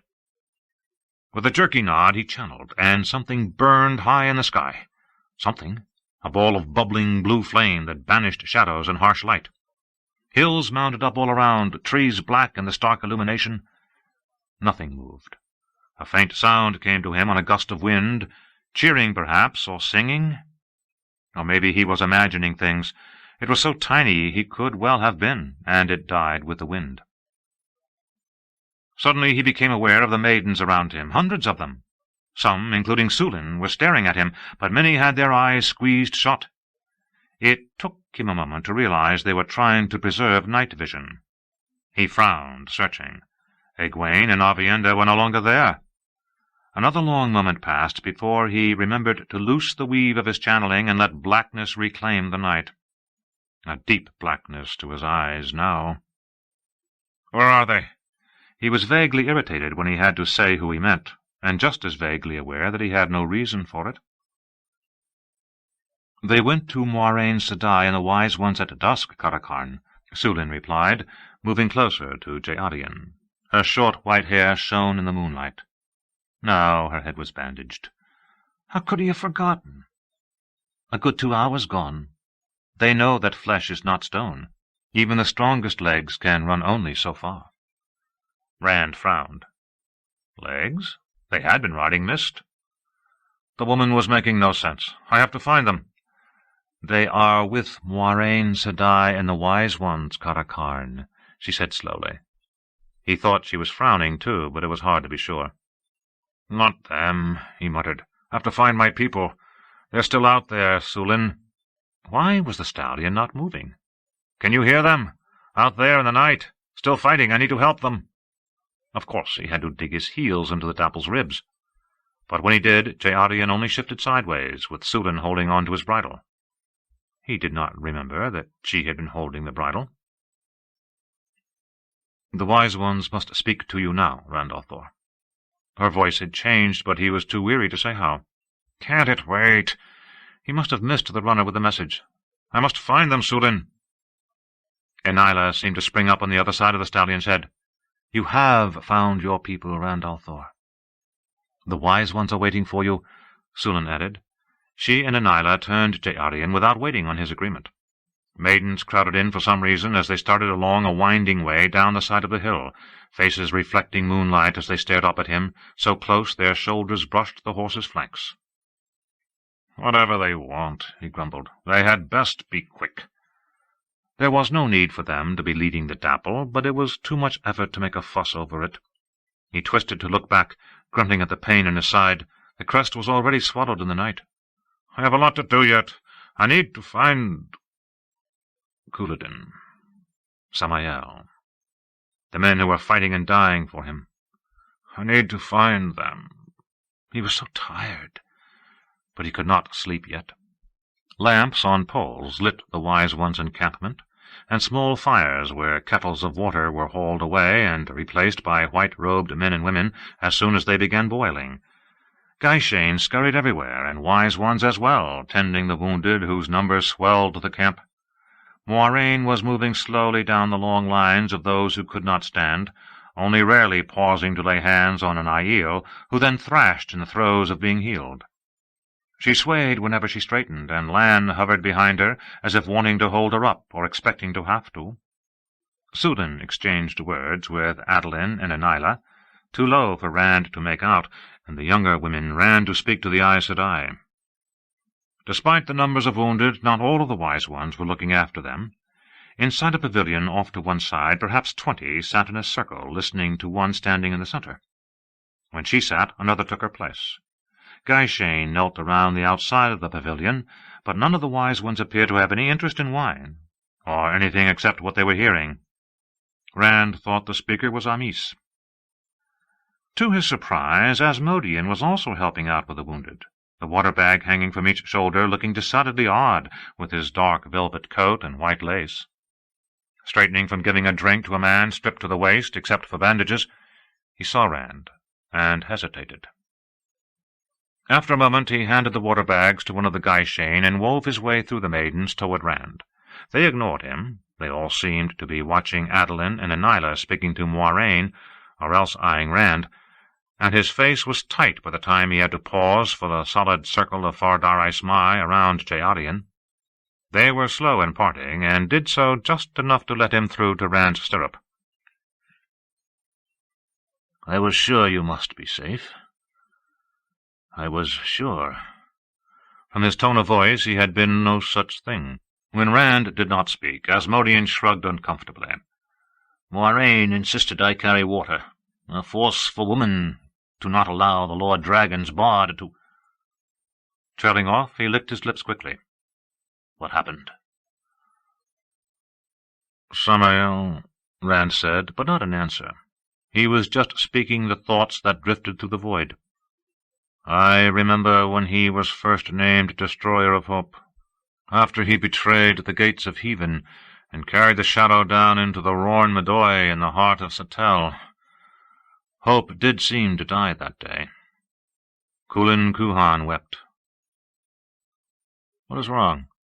Asmodean's face had gone as white as Sulan's hair. He only shook his head mutely. Rand peered at the pavilion. Whoever was speaking now, he did not know her. "Is that where they are waiting for me? Then I should join them." "They will not welcome you yet," Lan said, appearing beside Asmodean, who jumped. "Or any man." Rand had not heard or seen the warder approach either, but he only turned his head. Even that seemed an effort. It seemed to be someone else's head. "They meet with Wise Ones from the Mayagoma, the Kadara, the Shayanda, and the Darin." "The clans are coming to me," Rand said flatly, but they had waited long enough to make today bloodier. It never happened like that in the stories. "So it seems. But the 4 chiefs will not meet you until the Wise Ones have made their arrangements," Lan added dryly. "Come, Moiraine can tell you more than I of it." Rand shook his head. "Done is done. I can hear details later. If Han doesn't need to keep them from our backs any longer, then I need him. Sulan Cinderrunner, Han—" "It is done, Rand," the warder said insistently. "All of it. Only a few Shaido remain south of the city. Thousands have been taken prisoner, and most of the rest are crossing the Galen. Word would have been sent to you an hour ago, had anyone known where you were. You've kept moving. Come and let Moiraine tell you." "Done?" We won? You have won. Completely. Rand peered at the men being bandaged, the patient lines awaiting bandages and those leaving with them, the rows that lay almost unmoving. Moiraine was still making her way along those, pausing wearily here and there to heal. Only a few of the wounded would be here, of course. They would have been coming as they could throughout the day, leaving as and when they could, if they could. None of the dead would be here. Only a battle lost is sadder than a battle won. He seemed to remember saying that before, long ago. Perhaps he had read it. No, there were too many living in his responsibility for him to worry over the dead. But how many faces will I know, like Jolien's?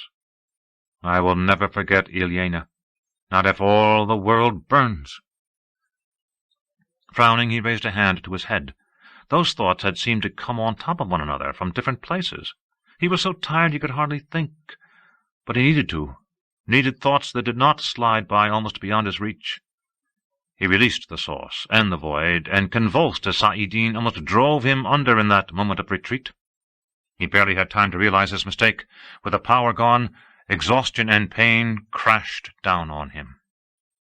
He was aware of faces turned up to him as he toppled from his saddle, mouths moving, hands reaching to grab him, cushion his fall. "Moiraine!" Lan shouted, voice hollow in Rand's ears. "He is bleeding badly." Sulan had his head cradled in her arms. "Hold on, Randall Thor," she said urgently. "Hold on."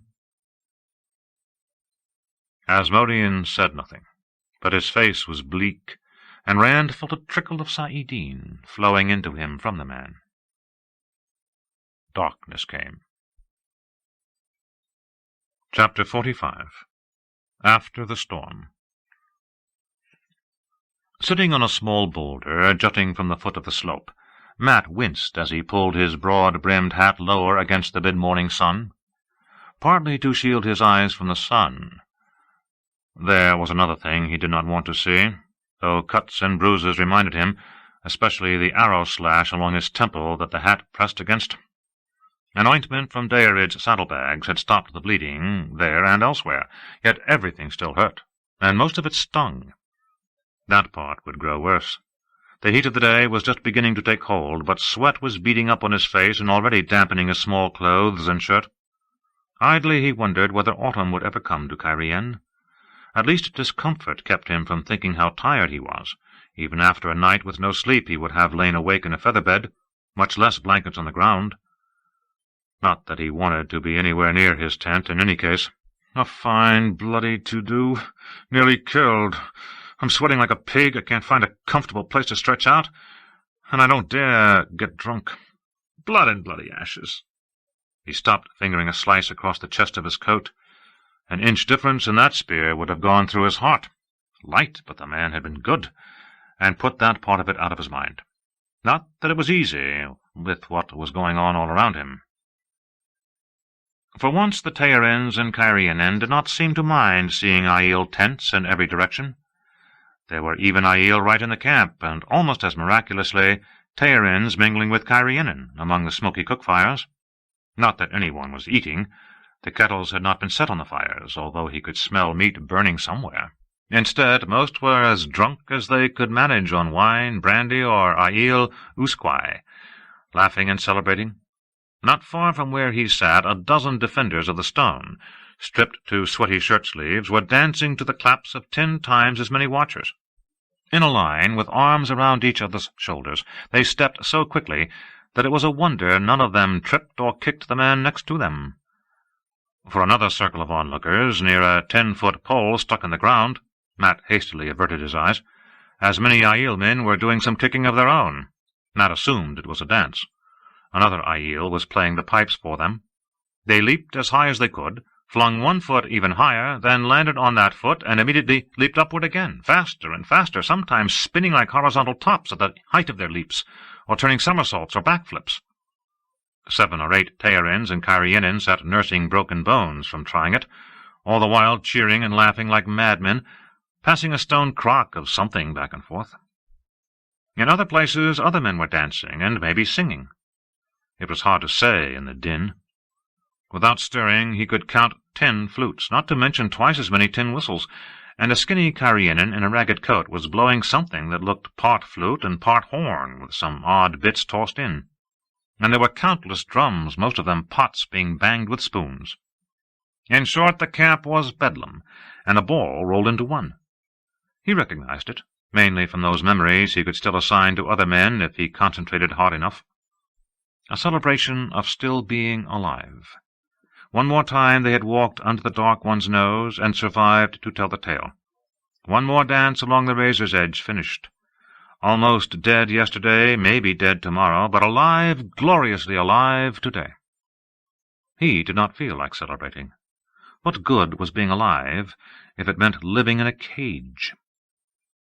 He shook his head as Deirid, Estean, and a heavy-set, red-haired Aielman he did not know staggered by, holding each other up. Barely audible through the clamour, Deirid and Estean were trying to teach the taller man between them the words to Dance with Jack of the Shadows. We'll sing all night and drink all day, and on the girls we'll spend our pay, and when it's gone, then we'll away to dance with Jack of the Shadows. The sun-dark fellow showed no interest in learning, of course. He would not unless they convinced him it was a proper battle hymn. But he listened, and he was not the only one.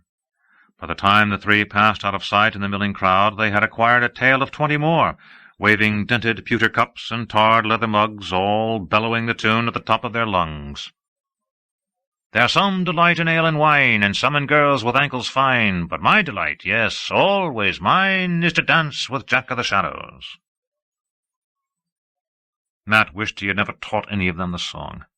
The teaching had just kept his mind occupied, while Deirid stopped him from bleeding to death. That ointment stung as bad as the gashes themselves had, and Deirid would never make a seamstress jealous with his delicate handling of needle and thread.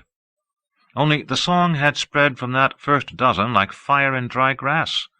Teirins and Carianan, horse and foot, had all been singing it when they returned at dawn. Returned. Right back to the hill valley where they had started, below the ruin of the log tower, and no chance for him to get away. He had offered to ride ahead, and Talmanas and Alician nearly came to blows over who was to provide his escort. Not everyone had become the best of friends. All he needed now was for Moiraine to come asking questions about where he had been and why, nattering at him about Tarvirin and duty, about the pattern and Tarmon Gaedon, until his head spun. Doubtless she was with Rand now, but she would get around to him eventually. He glanced up at the hilltop and the tangle of shattered logs among broken trees. That Carianan fellow who had made the looking-glasses for Rand was up there with his apprentices, poking about. The Aiel had been full of what happened there. It was definitely past time for him to be gone. The fox-head medallion protected him from women channeling, but he had heard enough from Rand to know a man's channeling was different. He had no interest in finding out whether the thing would shield him from Samael and his ilk. Grimacing at darts of pain, he used the black-hafted spear to lever himself to his feet. Around him the celebration went on. If he drifted down to the picket lines now, he was not looking forward to saddling Pips. The hero should not sit without drinking. Startled, he jerked around, grunting at the stab of his wounds, to stare at Melindra. She had a large clay pitcher in one hand, not Spear's, and her face was not veiled, but her eyes seemed to be weighing him. "Now listen, Melindra, I can explain everything." "What must be explained?" she asked, flinging her free arm around his shoulders. Even with a sudden jolt, he tried to stand straighter. He still was not used to having to look up at a woman. "I knew you would seek your own honor. The Karakarn casts a great shadow, but no man wishes to spend his life in the shade." Closing his mouth hurriedly, he managed to faint. Of course, she was not going to try to kill him. That's it exactly. In his relief, he took the pitcher from her, but his gulp turned into a splutter. It was the rawest, double-distilled brandy he had ever tasted. She retrieved the pitcher long enough to take a draw, then sighed gratefully and pushed it back at him. "He was a man of much honor, Mat Cawthon. Better that you had captured him, but even by killing him you have gained much G. It was well that you sought him out." Despite himself, Mat looked at what he had been avoiding and shivered. A leather cord, tied in short flame-red hair, held Couladin's head atop the 10-foot pole near where the Aiel men were dancing. The thing seemed to be grinning at him.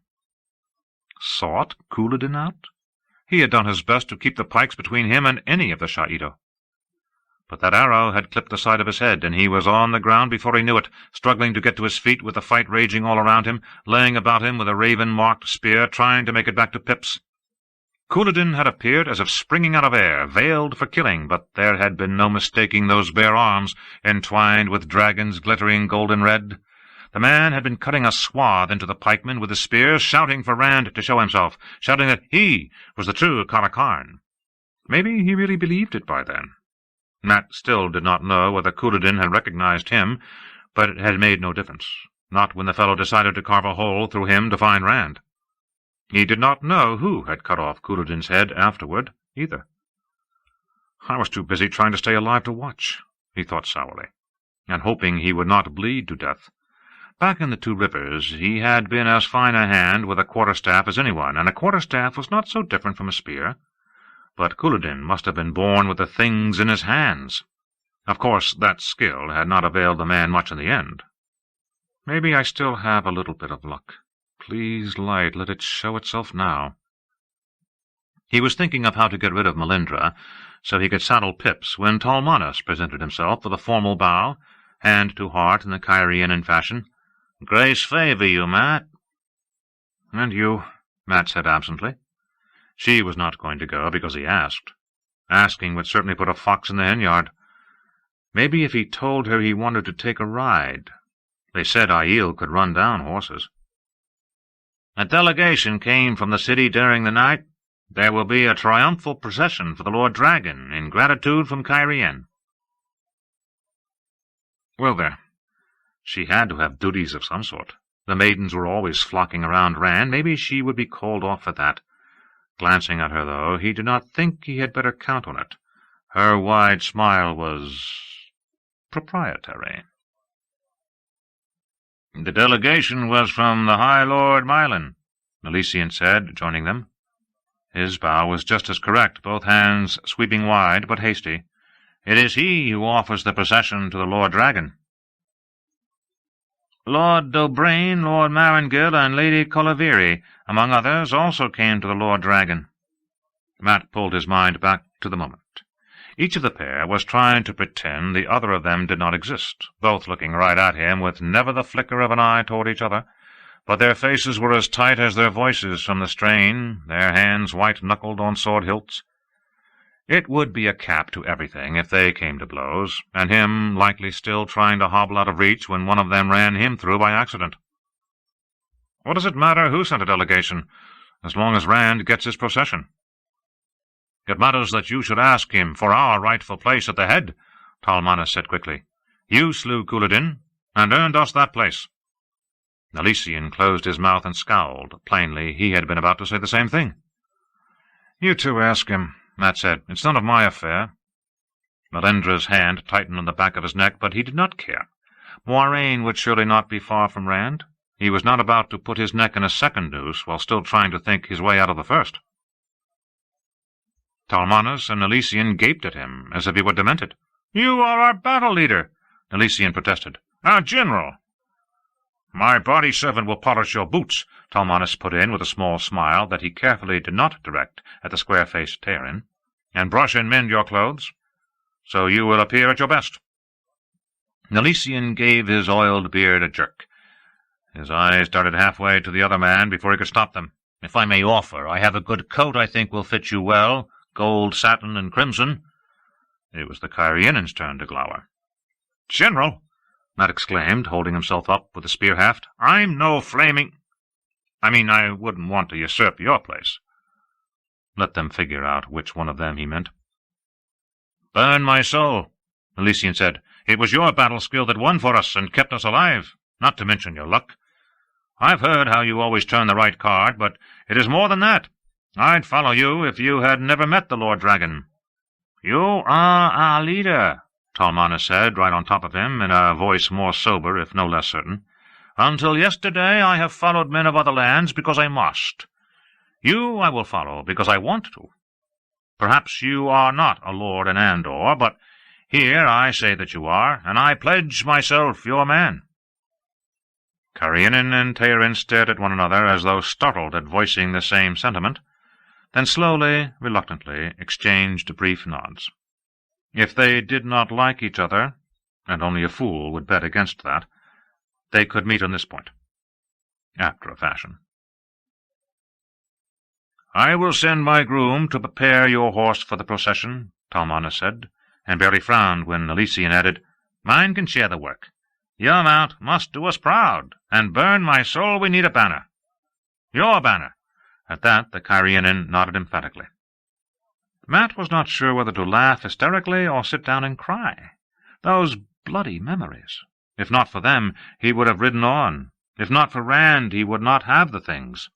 He could trace the steps that led to them, each necessary as it seemed at the time and seeming an end in itself, yet each leading inevitably to the next. At the beginning of it all lay Rand, and bloody ta'veren. He could not understand why doing something that seemed absolutely necessary and as close to harmless as he could make it always seemed to lead him deeper into the mire. Melindra had begun stroking the back of his neck instead of squeezing it. All he needed now. He glanced up the hill, and there she was, Moiraine on her delicate stepping white mare, with Lan on his black stallion towering at her side. The warder bent toward her as if to listen, and there seemed to be a brief argument, a violent protest on his part. But after a moment the Aes Sedai reined Aldib around and rode out of sight toward the opposite slope. Lan remained where he was on Mandarb, watching the camp below, watching Mat. He shivered. Couladin's head really did appear to be grinning at him. He could almost hear the man speak. "You may have killed me, but you've put your foot squarely in the trap. I'm dead, but you'll never be free."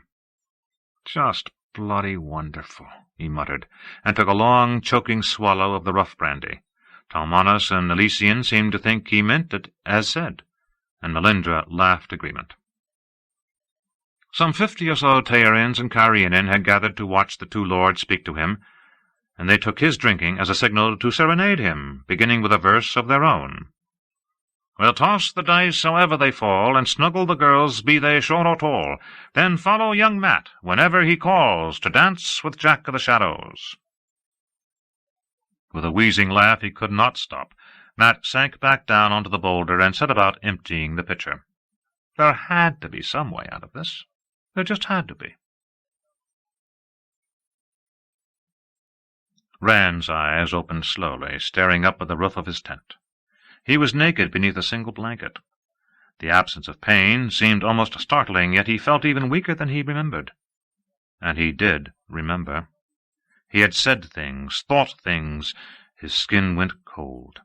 "I cannot let him take control. I am me. Fumbling beneath the blanket, he found the smooth, round scar on his side, tender, yet whole. "Moiraine Sedai healed you," Aviendha said, and he gave a start. He had not seen her, sitting cross-legged on the layered rugs near the fire-pit, sipping from a silver cup worked with leopards. Asmodean lay sprawled across tasselled cushions, chin on his arms. Neither appeared to have slept. Dark circles underlined their eyes. "She should not have had to," Aviendha went on in a cool voice. "Tired or not, she had every hair in place, and her neat clothes were a sharp contrast to Asmodean's rumpled dark velvets. Now and then she twisted the ivory bracelet of roses and thorns that he had given her, as if not realizing what she was doing. She wore the silver snowflake necklace, too. She still had not told him who had given it to her, though she had seemed amused when she realized he really wanted to know. She certainly did not look amused now. Moiraine Sedai herself was near collapse from healing wounded.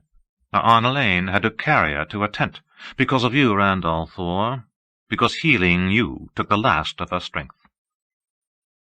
"The Aes Sedai is on her feet already," Asmodean put in, stifling a yawn.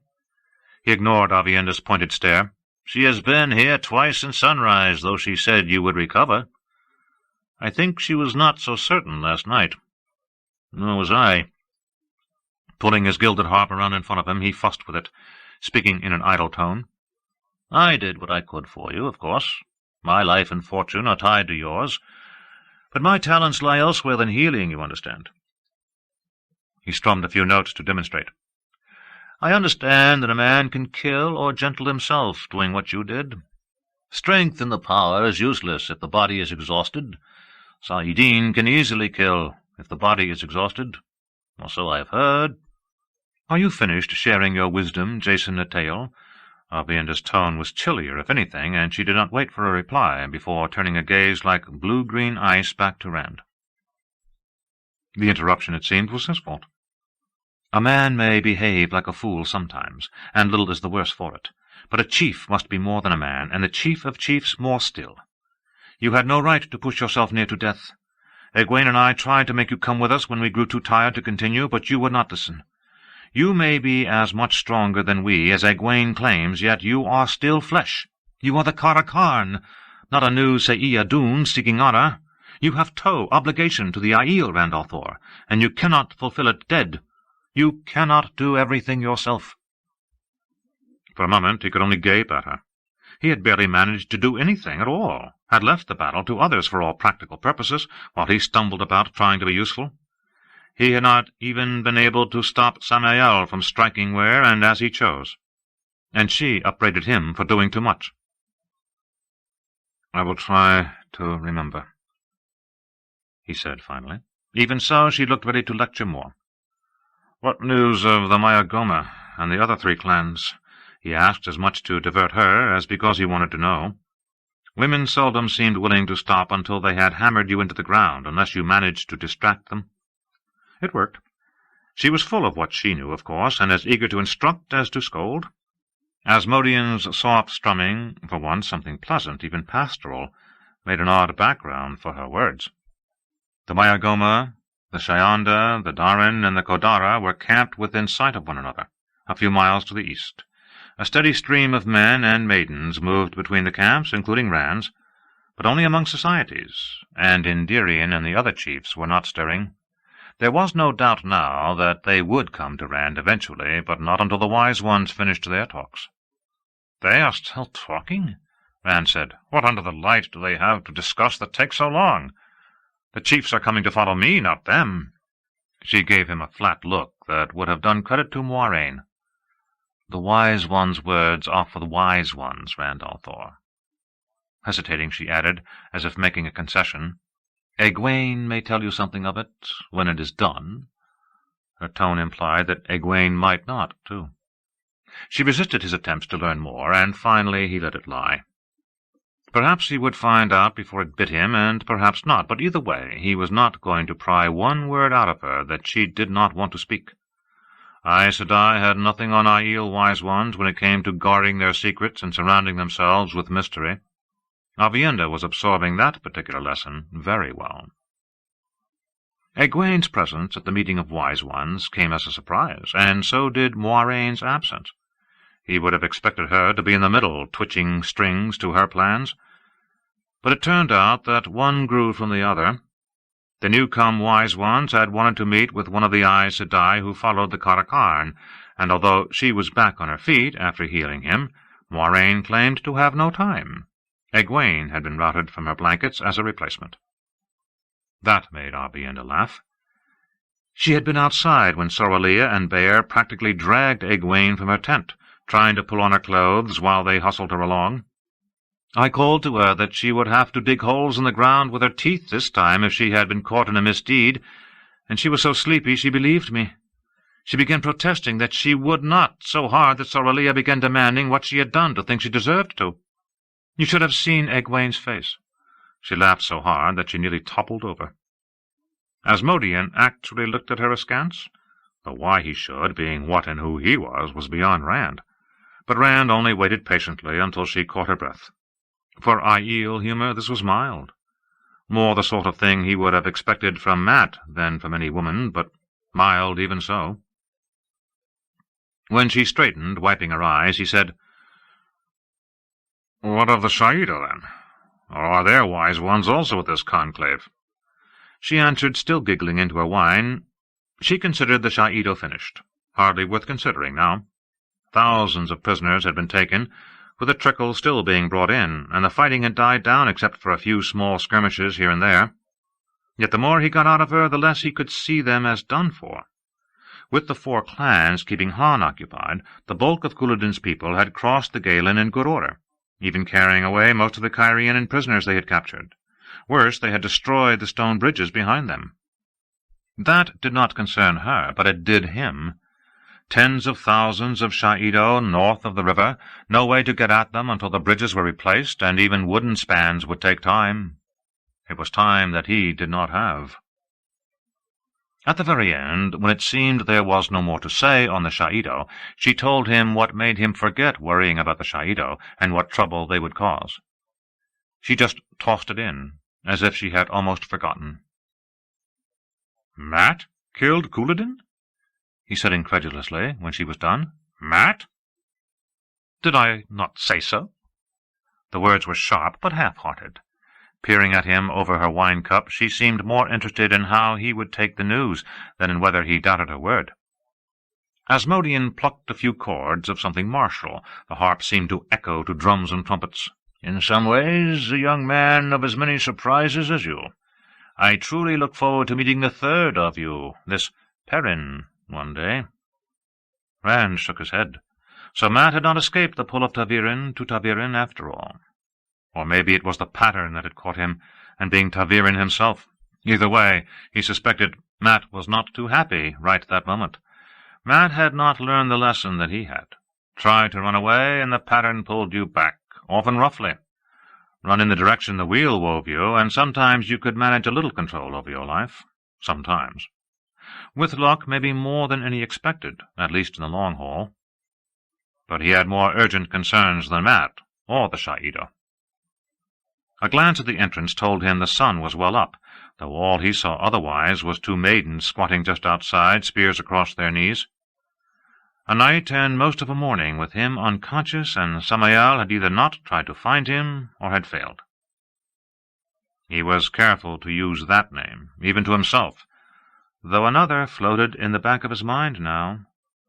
Tel Janin Aelinsar. No history recorded the name. No fragment in the library at Tarvalin. Moiraine had told him everything the Aes Sedai knew of the Forsaken, and there was little more than was told in village tales. Even Asmodean had always called him Samael, if for a different reason. Long before the War of the Shadow ended, the Forsaken had embraced the names men had given them, as if symbols of rebirth in the Shadow. Asmodean's own true name, Jor Adam Nesosin, made the man flinch, and he claimed to have forgotten the others in the course of 3,000 years. Perhaps there was no real reason to hide what was going on inside his head. Maybe it was only an attempt to deny reality to himself. But Samael, the man, would remain. And as Samael, he would pay in full for every maiden he had killed. The maidens Rand had not been able to keep safe. Even as he made the resolution, he grimaced. He had made a beginning by sending Wiraman back to Tyr. The light willing, only he and Wiraman knew how much of one so far.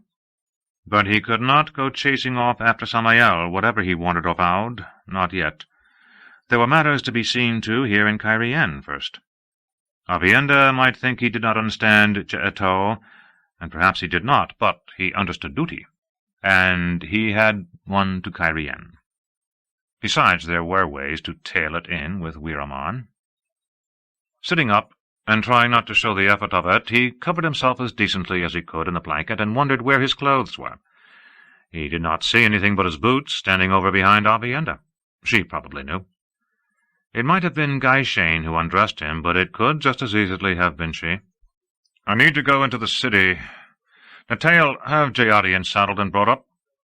"Tomorrow, perhaps," Avienda told him firmly, catching Asmodean's coat sleeve as he started to rise.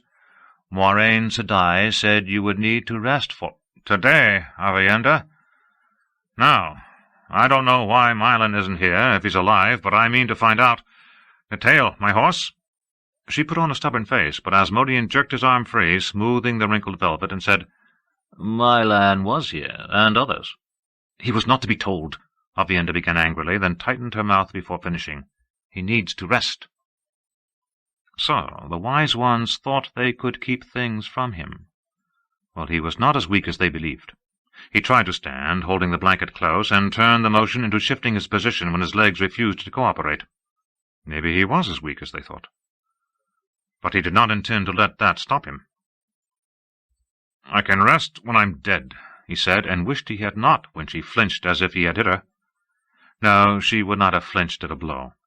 His staying alive was important to her for the Aiel's sake, and a threat there could hurt her more than a fist. "Tell me about Mylan Natail." Avienda kept a sullen silence, though if looks had had anything to do with it, Asmodean would have been struck dumb as well. A rider had come from Mylan in the night, bearing flowery praises and assurances of undying loyalty. At dawn Mylan himself appeared, with the 6 other high lords of Tyr, who were in the city, and a small host of Teirin soldiers, who fingered sword hilts and gripped lances, as though more than half expecting to fight the Aiel who had stood silently watching them ride in. "It came close," Asmodean said. "This Mylan is not used to being thwarted, I think, and the others scarcely more so, especially the lumpy-faced one, Torean, and Simeon. That one has eyes as sharp as his nose. You know I am used to dangerous company, but these men are as dangerous in their way as any I have known." Avienda sniffed loudly. Whatever they are used to, they had no choice with Sorelia and Amis and Baer and Melaine on one side, and Sulin with 1,000 Fardar Ismai on the other. And there were some stone dogs, she conceded, and a few water-seekers and some red shields. If you truly serve the Karakarn as you claim, Jason Natail, you should guard his rest as they do. "It is the dragon reborn I follow, young woman. The Karakarn I leave to you." "Go on, Natail," Rand said impatiently, earning a sniff for himself. She was right concerning the Teirin's choices, though perhaps the maidens and others fingering their veils had concerned them more than the wise ones. In any case, even Arakam, a greying, slender man with a long, smouldering temper, had been near bursting aflame by the time they reined their horses around, and Gweyam, bald as a stone and wide as a blacksmith, was white-faced in rage.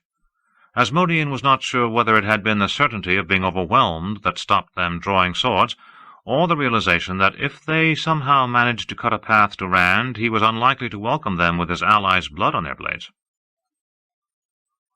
"Mylan's eyes were bulging out of his head," the man finished, "but before leaving he shouted out his allegiance and fealty to you. Perhaps he thought you might hear. The others echoed him quickly, yet Mylan added something that made them stare. 'I make a gift of Cairien to the Lord Dragon,' he said.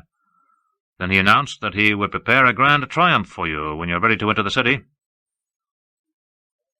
"There's an old saying in the Two Rivers," Rand said dryly. "The louder a man tells you he's honest, the harder you must hold on to your purse." Another said, "The fox often offers to give the duck its pond." Cairien was his without gifts from Mylan. He had no doubts about the man's loyalty. It would last just as long as Mylan believed he would be destroyed if caught betraying Rand. If caught. That was the hook. Those 7 high lords in Cairien had been the most assiduous in trying to see him dead in Tyr. That was why he had sent them here. Had he executed every Teirin noble who plotted against him, there might have been none left. At the time, handing them anarchy, famine, and civil war to deal with 1,000 miles from Tyr had seemed a good way to put a crimp in their schemes, while doing some good where it needed doing. Of course, he had not even known Couladin existed then, much less that the man would lead him to Cairien. It would be easier if this was a story, he thought. In stories there were only so many surprises before the hero knew everything he needed. He himself never seemed to know a quarter of everything. Asmodean hesitated. That old saying about shouting men might be applied to him too, as he was no doubt aware. But when Rand said no more, he added, "I think he wants to be king of Cairien, subject to you, of course." "And preferably with me far away." Mylan probably expected Rand to return to Tyr and to Kolondor. Mylan certainly would never be afraid of too much power. "Of course." Asmodean sounded even drier than Rand had. "There was another visit between those two." 12 Cairien lords and ladies, without retainers, came cloaked and with faces hidden in their hoods despite the heat. Plainly they knew that the Aiel despised Cairhienin, and just as plainly returned the sentiment. Yet they were as nervous that Mylan might discover they had come as that the Aiel might decide to kill them. "When they saw me," Asmodean said wryly, "half seemed ready to kill me for fear I was Teirin. You have far Darai Smai to thank that you still have a bard." Few as they were, the Cairhienin had still been harder to turn back than Mylan, growing sweatier and more white-faced by the minute, but stubbornly demanding to see the Lord Dragon. It was a measure of their desire that when demands failed, they finally descended to open begging. Asmodean might have thought Aiel humour odd or harsh, but he chuckled over nobles in silk coats and riding dresses trying to pretend he was not there as they knelt to catch the Wise One's woolen skirts. "Sorreliya threatened to have them stripped and flogged back to the city." His muted laughter turned disbelieving. "They actually discussed it among themselves. Had the requirement allowed them to reach you, I do believe some would have accepted." "Sorreliya should have done it," Aviendha put in, surprisingly agreeable. "The Oathbreakers have no honour." At last Mullane had the maidens throw them across their horses like bundles and run the animals from camp with the Oathbreakers hanging on as they might. Asmodean nodded. "But before that, 2 of them did speak to me once they were certain I was not a Teirin spy. Lord Dobraine and Lady Colaviri. They clouded everything in so many hints and innuendos that I cannot be certain, but I would not be surprised if they mean to offer you the Sun Throne. They could bandy words with some people I used to be acquainted with." Rand barked a laugh. "Maybe they will, if they can manage the same terms as Mylan." He had not needed Moiraine to tell him that Cairhienin played the game of houses in their sleep, nor Asmodean to tell him they would try it with the Forsaken. The High Lords to the left and the Cairhienin to the right. One battle done, and another of a different sort, if no less dangerous, beginning. "In any case, I mean the Sun Throne for someone who has a right to it." He ignored the speculation on Asmodean's face. Perhaps the man had tried to help him the night before, and perhaps he had not. But he did not trust the fellow enough to let him know half of his plans. However much Asmodean's future might be tied to his loyalty was all necessity, and he was still the same man who had chosen to give his soul to the Shadow. "Mylan wants to give me a grand entry when I am ready, does he? So much the better that I see what's what before he expects me."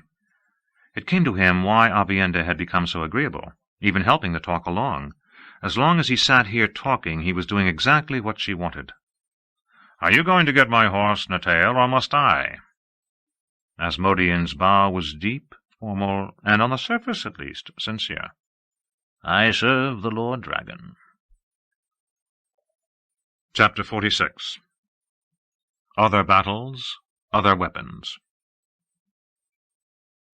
Frowning after Asmodean and wondering how far he trusted the man, Rand was startled when Aviendha threw down her cup, splashing wine onto the rugs. Aiel did not waste anything that could be drunk, not only water. Staring at the wet spot, she appeared just as surprised, but only for a moment. The next instant she had planted fists on hips where she sat and was glaring at him.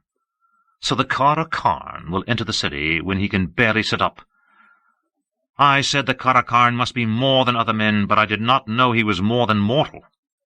"Where are my clothes, Aviendha?" "You are only flesh." "My clothes?" "Remember your toe, Randolph Thor. If I can remember J'eto, so can you." That seemed a strange thing to say. The sun would rise at midnight before she forgot the smallest scrap of J'eto. "If you keep on like this," he said with a smile, "I will begin thinking you care for me." He meant it for a jest. There were only 2 ways to deal with her, joke or simply override her. Arguing was fatal, and a mild one, considering they had spent a night in each other's arms. But her eyes went wide in outrage, and she jerked at the ivory bracelet as if to pull it off and throw it at him. "The Kara Karn is so far above other men that he does not need clothes," she spat. "If he wishes to go, let him go in his skin. Must I bring Sorreliya and Bear? Or perhaps Enila and Somara and Lamel?" He stiffened. Of all the maidens who treated him as a long-lost son of 10, she had chosen the 3 worst. Lamel even brought him soup. The woman could not cook a lick, but she insisted on making him soup. "You bring whoever you wish," he told her in a tight, flat voice. "But I am the Kara Karn, and I am going into the city." With luck, he could find his clothes before she returned. Samara was nearly as tall as he, and at the moment probably stronger. The one power certainly would do him no good. He could not have embraced Saidin if Samael appeared in front of him, much less held on to it. For a long moment she met his stare, then abruptly picked up the leopard-worked cup and refilled it from a hammered silver pitcher. "If you can find your clothes and dress yourself without falling down," she said calmly, "you may go. But I will accompany you, and if I think you are too weak to continue, you will return here if Samara must carry you in her arms." He stared as she stretched out on one elbow, carefully arranged her skirts, and began sipping at her wine. If he mentioned marriage again, no doubt she would snap his head off again. But in some ways she behaved as if they were married. The worst parts of it, at least. The parts that did not seem a pennyworth different from Anila or Lamel at their worst. Muttering to himself, he gathered the blanket around him and shuffled past her and the fire-pit to his boots. Clean woolen stockings were folded up inside, but nothing else. He could summon Guy Shane, and have the entire matter spread through the camp, not to mention the possibility that the maidens would get into it after all. Then the question would be whether he was the Karakarn who must be obeyed, or just Randall Thor, another man entirely in their eyes. A rolled rug at the back of the tent caught his eye. Rugs were always spread out. His sword was inside, the belt with a dragon buckle wrapped around the scabbard. Humming to herself, eyes lidded, Avienda looked half asleep as she watched him search. "You no longer need that." She invested the word with so much disgust that no one would have believed she had given him the sword. "What do you mean?" There were only a few small chests in the tent, inlaid with mother-of-pearl or worked in brass, or in one case gold leaf. The Aiel preferred putting things in bundles. None held his clothes. The gold-covered chest, all unfamiliar birds and animals, held tightly tied leather sacks and gave off a smell of spices when he raised the lid. "Couladin is dead," Randall thought. Startled, he stopped and stared at her. "What are you talking about?" Would Lan have told her? No one else knew. But why? "No one told me, if that is what you are thinking. I know you now, Randall Thor. I learn you more every day." "I wasn't thinking any such thing," he growled. "There isn't anything anybody could tell." Irritably, he snatched up the scabbarded sword and carried it awkwardly under his arm as he went on searching. Avienda continued sipping wine. He thought she might be hiding a smile. A fine thing. The High Lords of Tyr sweated when Randall Thor looked at them, and the Carrienin might offer him their throne.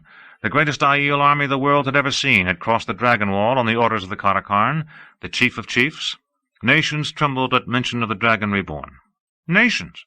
And if he did not find his clothes, he would sit waiting on permission to go outside from a lot of women who thought they knew better about everything than he did. He finally found them when he noticed the gold-embroidered cuff of a red coat-sleeve sticking out from under Avienda. She had been sitting on them all along.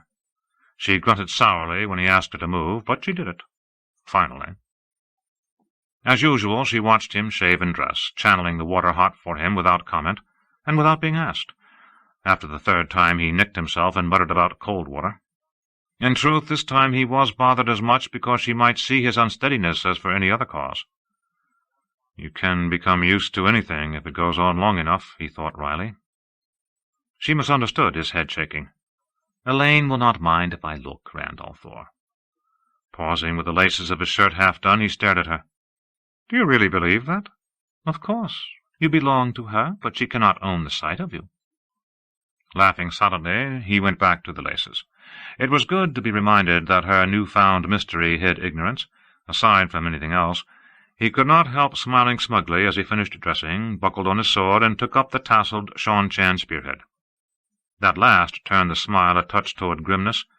He had meant it as a reminder that the Sean-Chan was still in the world, but it served to recall all the things that he must juggle.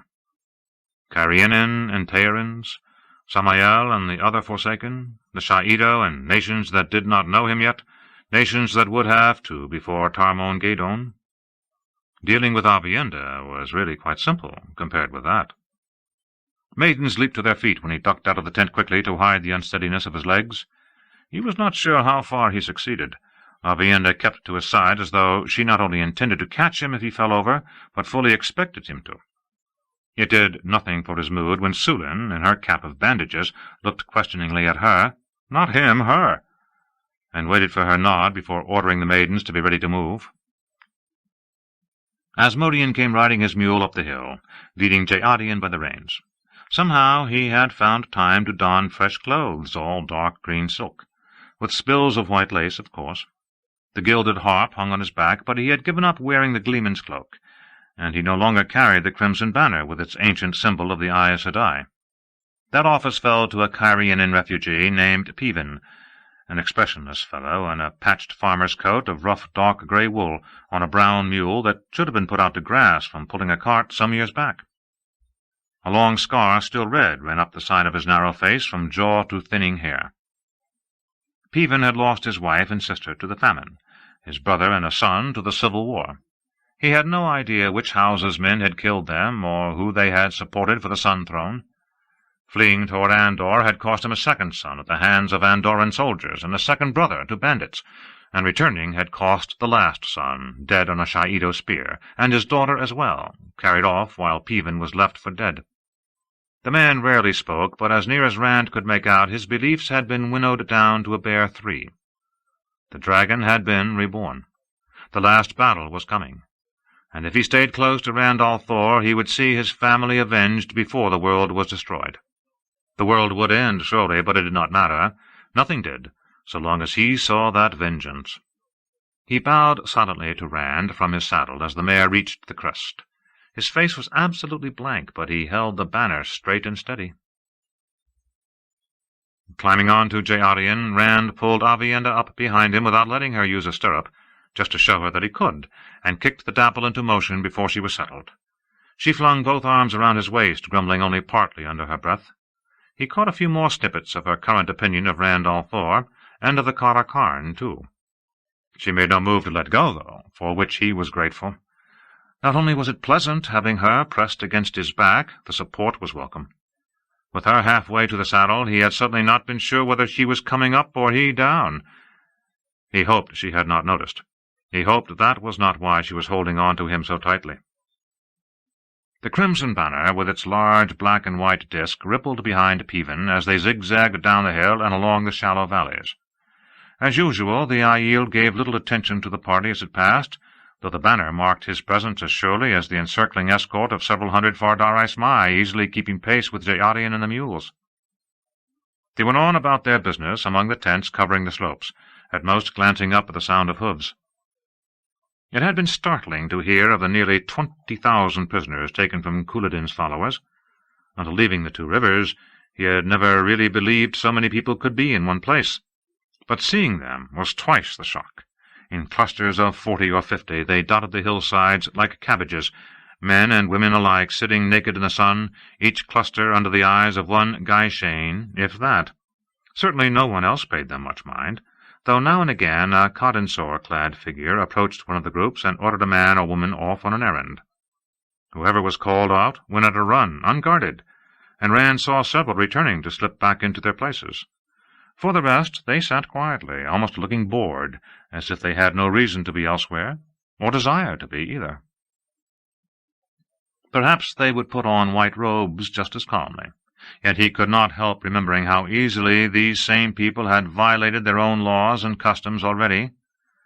Couladin might have begun the violation or ordered it, but they had followed and obeyed. Frowning at the prisoners, 20,000 and more to come, he would certainly never trust one to hold to Gaishane. It took some time before he noticed an oddity among the other Aiel. Maidens and Aiel men who carried the spear never wore anything on their heads except the shufa, and never any color that would not fade into rocks and shadows.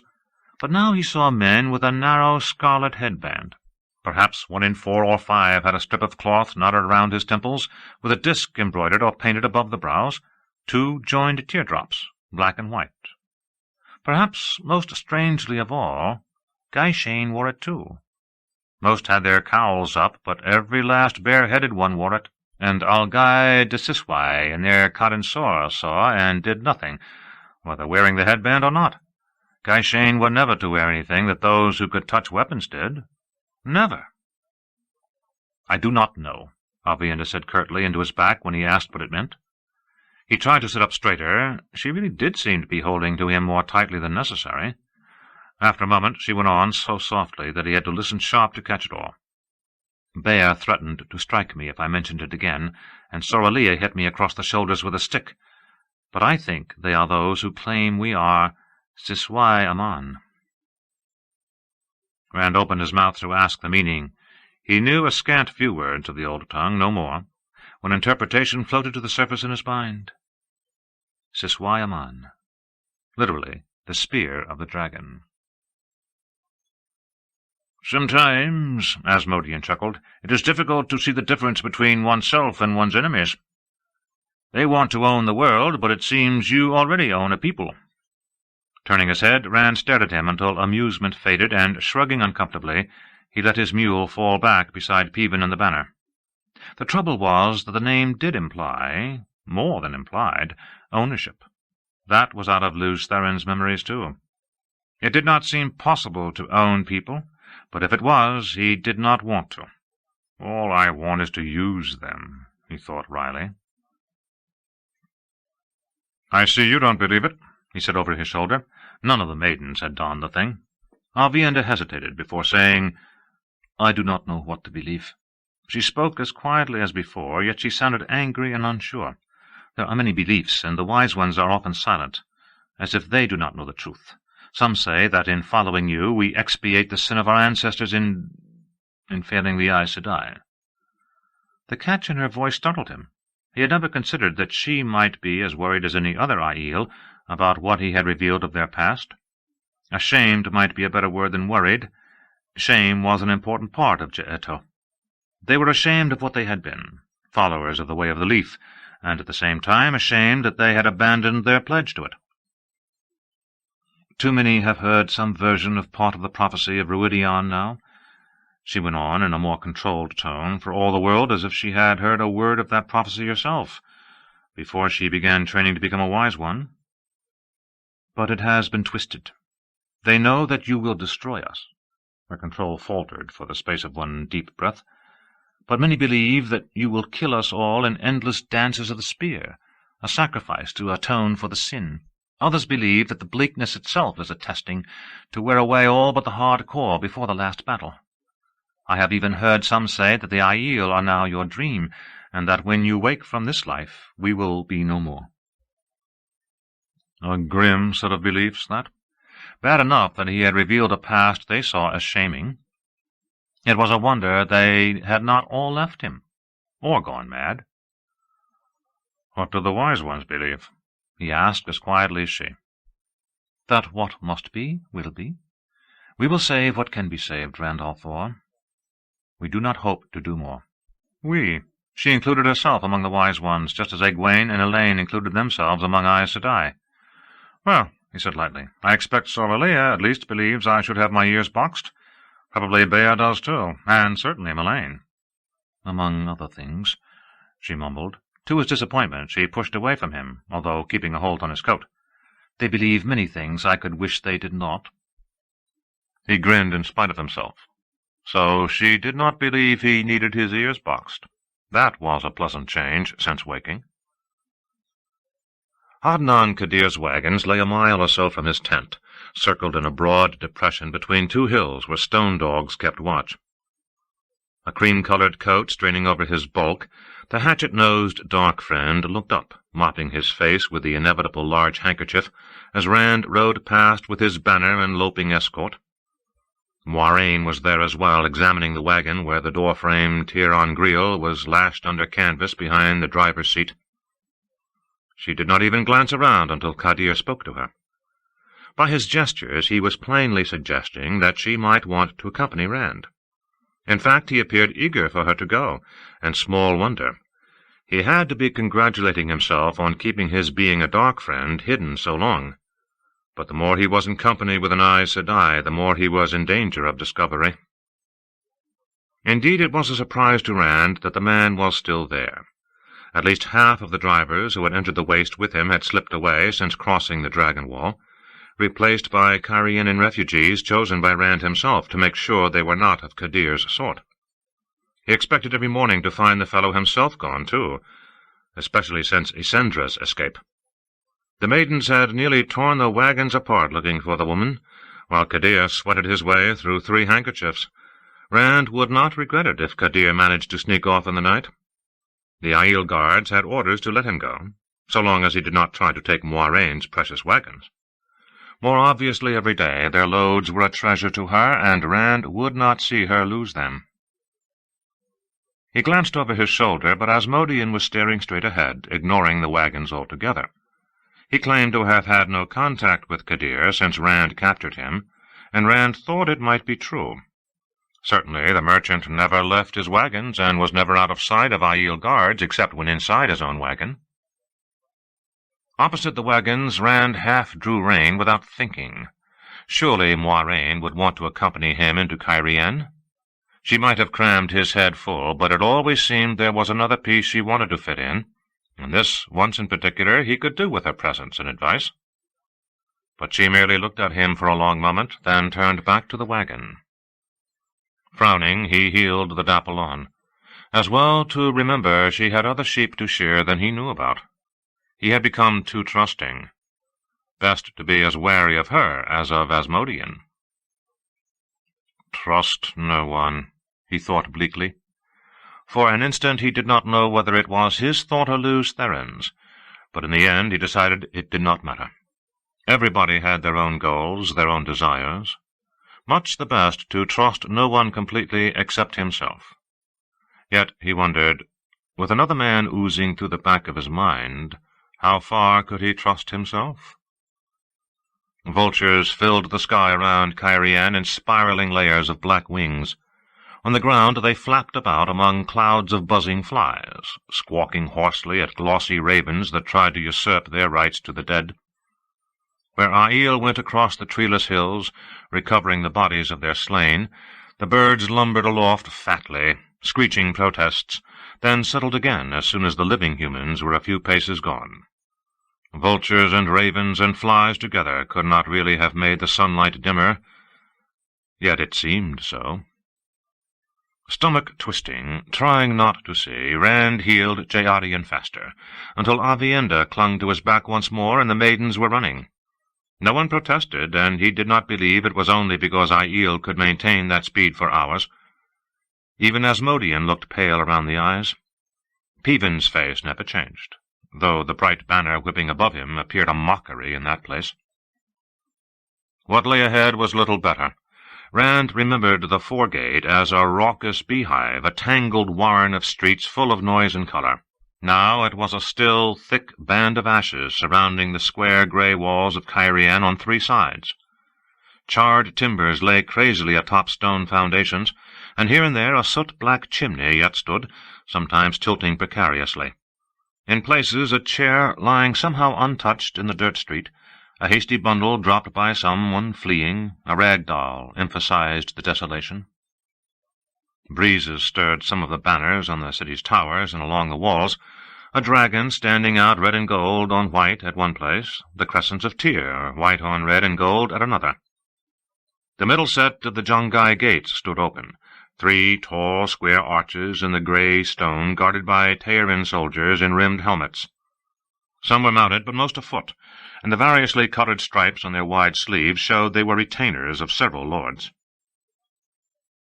Whatever was known in the city about the battle being won, and Aiel allies coming to the rescue, the approach of 50,000 Fardar Mai created some little stir. Hands went uncertainly to sword hilts, or spears and long shields, or lances. Some of the soldiers half moved as if to close the gates, even while looking to their officer, with 3 white plumes on his helmet, who hesitated, standing in his stirrups and shading his eyes against the sun to study the crimson banner. And, more particularly, Rand. Abruptly the officer sat down, saying something that sent 2 of the mounted Teirins galloping back through the gates. Almost immediately he was waving the other men aside, calling, "Make way for the Lord Dragon Randall Thor! The light illumine the Lord Dragon! All glory to the Dragon reborn!" The soldiers still appeared uneasy about the maidens, but they formed into lines to either side of the gates, bowing deeply as Rand rode through. Avienda sniffed loudly at his back, and again when he laughed. She did not understand, and he had no intention of explaining. What amused him was that however hard Teirins or Cairhienin or anyone else tried to puff up his head, He could rely on her and the maidens, at least, to take the swelling down, and Egwene, and Moiraine, and Elaine and Nynaeve, for that matter, if he ever saw either again. Come to think of it, the lot of them seemed to make that a large part of their life's work. The city beyond the gates stilled his laughter. Here the streets were paved, some broad enough for a dozen or more large wagons abreast, all straight as knife cuts and crossing at right angles. The hills that rolled outside the walls were here carved and terraced, faced with stone. They looked as much made by men as the stone buildings with their severe straight lines and sharp angles, or the great towers with their unfinished tops surrounded by scaffolding. People crowded the streets and the alleys, dull-eyed and hollow-cheeked, huddling beneath makeshift lean-tos or ragged blankets rigged as tents, or simply jammed together in the open, in the dark clothes favoured by Cairhien and city dwellers, and the bright colours of foregaters, and the rough garb of farmers and villagers. Even the scaffolds were filled, on every level to the very top, where folk looked tiny for the height. Only the middle of the streets remained clear as Rand and the maidens made their way along, and that only for as long as it took the people to surge out around them. It was the people who stilled his mirth. Worn and ragged as they were, jammed together like sheep in a too-small pen, they cheered. He had no idea how they knew who he was, unless perhaps the officers' shouts at the gates had been heard. But a roar sprang ahead of him as he circled through the streets, the maidens forcing a way through the throng. The thunder of it overwhelmed any words except for the occasional Lord Dragon, when enough shouted it together, but the meaning was clear in men and women holding up children to see him pass, in scarves and scraps of cloth waved from every window, in people who tried to push past the maidens with outstretched hands. They certainly seemed to have no fear of Aiel, not at the chance to lay a finger on Rand's boots, and their numbers were such, the pressure of hundreds shoving them forward, that some managed to wriggle through. Actually, a good many touched Asmodeans instead. He certainly looked a lord, in all his dripping lace, and perhaps they thought the Lord Dragon must be an older man than the youth in a red coat. But it made no difference. Whoever managed to put hand to anyone's boot or stirrup, even Peavens, wore joy on their faces and mouthed Lord Dragon into the din, even as maidens forced them back with their bucklers. Between the clamour of acclaim and the riders sent by the officer at the gate, it was no surprise when Mylin appeared, a dozen lesser Teirin lords for retinue, and 50 defenders of the stone to clear his way, laying about them with the butts of their lances. Grey-haired, odd and lean, in his fine silk coat with stripes and cuffs of green satin, the High Lord sat his saddle with the stiff-backed ease of one who had been put on a horse and taught to command it almost as soon as he could walk. He ignored the sweat on his face, and equally the possibility that his escort might trample someone. Both were minor annoyances, and the sweat likely the greater. Eddorian, the pink-cheeked lordling who had come to Ironrod, was among the others, not quite so plump as he had been, so his red-striped coat hung on him. The only other Rand recognized was a broad-shouldered fellow in shades of green. Raimon had liked to play at cards with Mat back in the Stone, as he recalled. The others were older men for the most part. None displayed any more consideration of the crowd they ploughed through than Mylin. There was not one Cairhienin in the lot. The maidens let Mylin ride through when Rand nodded, but closed behind him to exclude the rest, a fact the High Lord did not notice at first. When he did, his dark eyes smouldered angrily. He was often angry, Mylin was, since Rand had first come to the Stone of Tyr. The noise began to abate with the Teirin arrival, fading to a dull murmur by the time Mylin made a rigid bow to Rand from his saddle. His gaze flickered to Avienda before he decided to ignore her, just as he was trying to ignore the maidens. "A light illumine you, my Lord Dragon. Be you welcome to Cairhien. I must apologize for the peasants, but I was unaware you meant to enter the city now. Had I known, they would have been cleared. I meant to give you a grand entry, befitting the Dragon Reborn." "I have had one," Rand said, and the other man blinked. "As you say, my Lord Dragon," he went on after a moment, his tone making it clear that he did not understand. "If you will accompany me to the royal palace, I have arranged a small greeting. Small indeed, I fear, since I had no warning of you, yet by this even I will make sure—" "Whatever you have arranged now will do," Rand cut in, and received another bow and a thin, oily smile for reply. The fellow was all subservience now, and in an hour he would be talking as to someone too feeble-witted to understand facts held under his nose. But beneath it all lay a contempt and hatred that he believed Rand did not see, although they shone in his eyes. Contempt because Rand was not a lord, not truly, as Mylan saw it, by birth, and hatred because Mylan had had the power of life and death before Rand came, with few his equal and none his superior. To believe that the prophecies of the dragon would be fulfilled some day was one thing. To have them fulfilled, and his own power diminished by them, was quite another. There was a moment of confusion before Rand made Sulin allow the other Tearin lords to bring their horses in behind Asmodean and Peevin's banner. Mylan would have had the defenders clear the way again, but Rand curtly ordered that they follow behind the maidens. The soldiers obeyed, faces unchanging beneath the rims of their helmets, though their white-plumed officer shook his head, and the High Lord put on a condescending smile. That smile faded when it became clear that the crowds opened up easily ahead of the maidens. That they did not have to club a path through he attributed to the Aiel reputation for savagery, and frowned when Rand made no reply. One thing Rand made note of. Now that he had Tearins with him, the cheers did not rise again. The royal palace of Cairhien occupied the highest hill of the city, exactly in the center, square and dark and massive. In fact, between the palace and all its levels and the stone-faced terracing, it was hard to say there was a hill there at all. Lofty, colonnaded walks and tall, narrow windows, high above the ground, did no more to relieve the rigidity than did grey, stepped towers precisely placed in concentric squares of increasing height. The street became a long, broad ramp leading up to tall bronze gates, and a huge square courtyard beyond, lined with Tearin soldiers standing like statues, spears slanted. More stood on the overlooking stone balconies. A ripple of murmurs ran through the ranks at the appearance of the maidens, but it was quickly stilled in chanted shouts of, "All glory to the dragon reborn! All glory to the Lord Dragon and Tyr! All glory to the Lord Dragon and the High Lord Mylan!" From Mylan's expression you would have thought it all spontaneous. Dark-garbed servants, the first Cairhienin Rand had seen in the palace, rushed out with worked golden bowls and white linen cloths as he swung a leg over the high pommel and slid from his saddle. Others came to take reins. He took the excuse of bathing his face and hands in cool water to leave Avienda to climb down by herself. Trying to help her down might have ended with them both flat on the paving stones.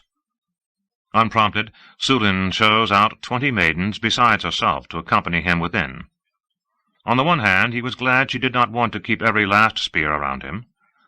On the other hand, he wished Enila, Lamel, and Samara were not among the 20. The considering looks they gave him, especially Lamel, a lean, strong-jawed woman with dark red hair, nearly 20 years older than he, made him grind his teeth while trying to smile reassuringly.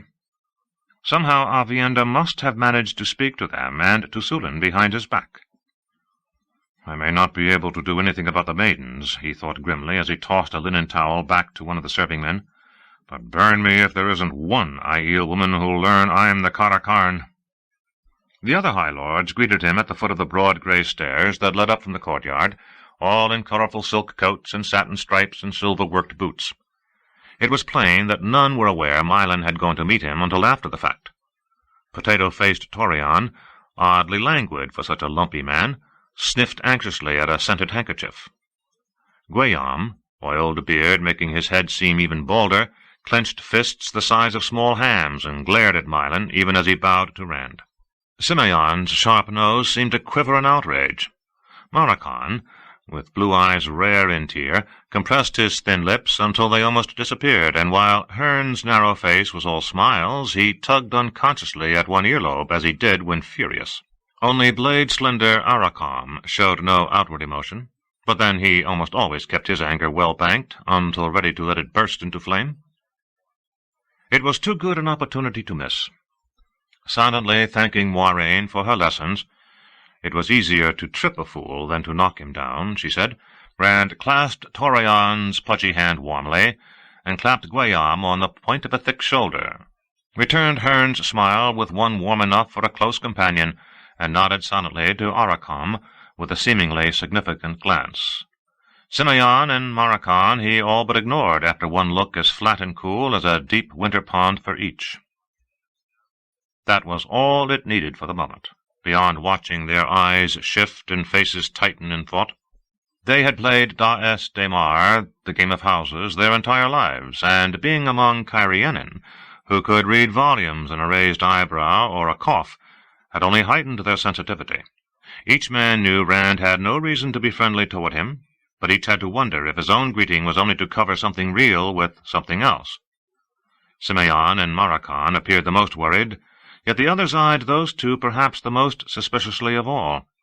Perhaps his coolness had been the true cover, or maybe that was what they were meant to think.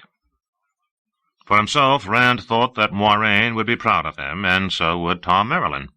Even if none of these 7 was actively plotting against him at the moment, something he did not think even Mat would bet on, men in their positions could do much to disrupt his plans without being seen to, and they would do so from habit, if for no other reason.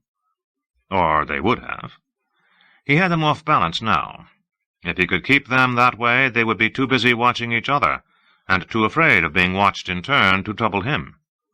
They might even obey for once without finding 100 reasons why things should be done differently from what he wanted.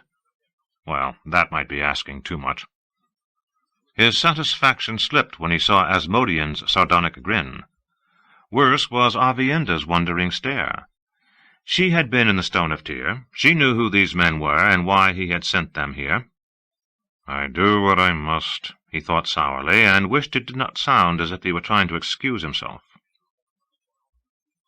"Inside," he said more sharply than he intended, and the 7 High Lords jumped as if suddenly recalling who and what he was. They wanted to crowd around him as he climbed the stairs, but except for Mylan to show the way, the maiden simply made a solid circle around him, and the High Lords brought up the rear with Asmodean and the Lesser Lords. Avienda stuck close by, of course, and Sulan was on his other side, Samara and Lamel and Enila right behind him. They could have reached out and touched his back without stretching. He gave Avienda an accusing look, and she arched her eyebrows at him so questioningly that he almost believed she had nothing to do with it. Almost. The corridors of the palace were empty except for dark-liveried servants who bowed almost chest to knees or curtsied just as deeply as he passed. But when he entered the grand hall of the Sun, he discovered that the Cairienin nobility had not been excluded from the palace entirely. "The Dragon Reborn comes," intoned a white-haired man just inside the huge gilded doors worked with the rising sun. His red coat embroidered with 6 pointed stars in blue, a little large on him after his time in Cairien, marked him for an upper servant of Mylan's house. "All hail the Lord Dragon Randall Thor! All glory to the Lord Dragon!" A quick roar filled the chamber to its angle-vaulted ceiling 50 paces up. "Hail the Lord Dragon Randall Thor! All glory to the Lord Dragon! The light illumine the Lord Dragon!" The silence that followed seemed twice as still by comparison. Between massive square columns of marble, thick-streaked with blue so deep it was almost black, stood more Teyrens than Rand expected, ranks of lords and ladies of the land dressed in their finest, in peaked velvet hats and coats with puffy striped sleeves, in colorful gowns and lace ruffs and close-fitting caps intricately embroidered or sewn with pearls or small gems. To their rear were the Cairienin, darkly garbed except for slashes of color across the breast of gown or knee-length coat. The more stripes and house colors, the higher the rank of the wearer. But men and women with color from neck to waist or lower stood behind Teyrens clearly of minor houses, with yellow embroidery instead of thread of gold and wool instead of silk. No few of the Cairienin men had shaved and powdered the front of their heads. All of the younger men had. The Teyrens looked expectant, if uneasy.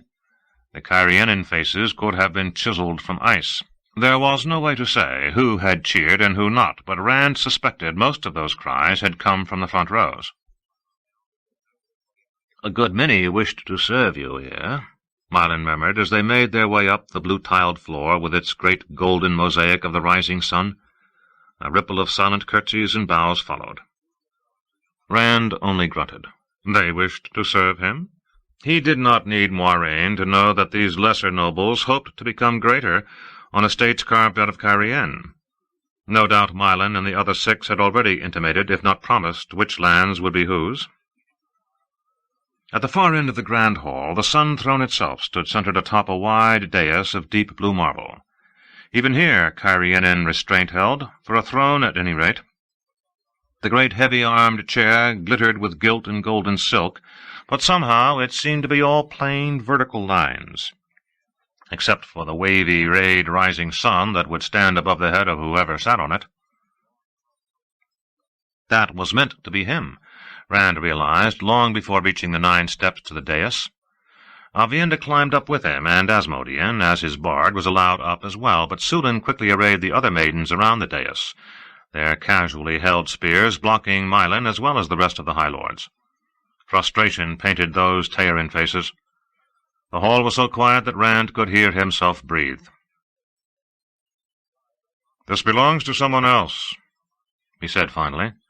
"Besides, I've spent too long in the saddle to welcome such a hard seat. Bring me a comfortable chair." There was a moment of shocked silence before a murmur ran through the hall. Mylan suddenly wore such a look of speculation, quickly suppressed, that Rand nearly laughed. Very likely Asmodean was right about the man. Asmodean himself was eyeing Rand with barely hidden surmise. It was some minutes before the fellow in the star-embroidered coat ran up panting, followed by 2 dark-liveried Cairhienin carrying a high-backed chair piled with silk-covered cushions, and pointed out where to place it with a great many worried glances at Rand. Vertical lines of gilt ran up the chair's heavy legs and back, but it seemed insignificant in front of the Sun Throne. While the 3 servants were still bowing themselves away, bending double on every step, Rand tossed most of the cushions to one side and sat down gratefully, the Shan-Chan spearhead on his knee. He was careful not to sigh, though. Aviendha was watching him too carefully for that, and the way Samara kept glancing from her to him and back confirmed his suspicions. But whatever his problems with Aviendha and Fardarais Mai, most present awaited his words with equal parts eagerness and trepidation. "At least they'll jump when I say toad," he thought. "They might not like it, but they would do it." With Moiraine's help, he had worked out what he must do here. Some he had known was right even without her suggestions. It would have been good to have her there to whisper in his ear if needed, instead of Aviendha waiting to signal Samara, but there was no point in waiting. Surely every Tearin and Cairhienin noble in the city was in this chamber. "Why do the Cairhienin hang back?" he said loudly, and the crowd of nobles shifted, exchanging confused glances. "Tearins came to help, but that is no reason for Cairhienin to hold themselves in the rear here. Let everyone sort themselves by rank. Everyone!" It was difficult to say whether Tearins or Cairhienin were the most stunned, though Mylan looked ready to swallow his tongue, and the other 6 not far behind. Even slow-burning Arakam went white in the face. With much shuffling of boots and twitching aside of skirts, with many icy stares on both sides, it was done, until the front rows were all men and women with stripes across their chests, and the second held only a few Tearins. Mylan and his fellows had been joined at the foot of the dais by twice their number of Cairhienin lords and ladies, most greying, and every one stripes from neck nearly to knees, though perhaps joined was not the right word. They stood in 2 groups, with a full 3 paces between, and looked away from one another so hard that they might as well have shaken fists and shouted. Every eye was on Rand, and if the Tearins were in a fury, the Cairhienin were still ice, with only hints of thaw in the considering way they studied him. "I have noticed the banners flying above Cairhien," he went on once the movement stilled. "It is well that so many of the crescents of Tyr fly. Without Tearin grain, Cairhien would have no living to hoist a banner, and without Tearin swords, the people of the city who survived today, noble as well as common, would be learning to obey the Shaido. Tyr has earned her honor." That puffed up the Tearins, of course, bringing fierce nods and fiercer smiles, though it certainly seemed to confuse the High Lords, coming on the heels of the other. For that matter, the Carianin below the dais were eyeing one another doubtfully. "But I do not need so many banners for myself. Let one dragon banner remain on the highest tower of the city, so all who approach can see. But let the rest be taken down and replaced with the banners of Carien. This is Carien, and the rising sun must and will fly proudly. Carien has her own honor, which she shall keep." The chamber erupted in a roar so suddenly that maidens hefted their spears, a roar that reverberated from wall to wall. In an instant Sulin was flashing maiden hand-talk, but already half-raised veils were being let fall. The Carian nobles were cheering every bit as loudly as the people in the streets had, capering and waving their arms like four-gators at festival. In the pandemonium it was the Tearins' turn to exchange silent stares. They did not look angry. Even Mylan appeared unsure more than anything else, though, like Torian and the others, he watched in amazement the lords and ladies of high rank around him, so coldly dignified a moment before, now dancing and shouting for the Lord Dragon. Rand did not know what any of them read into his words. Certainly he had expected them to hear more than he said, especially the Carianin, and perhaps even that some would hear what he really meant. But nothing had prepared him for this display.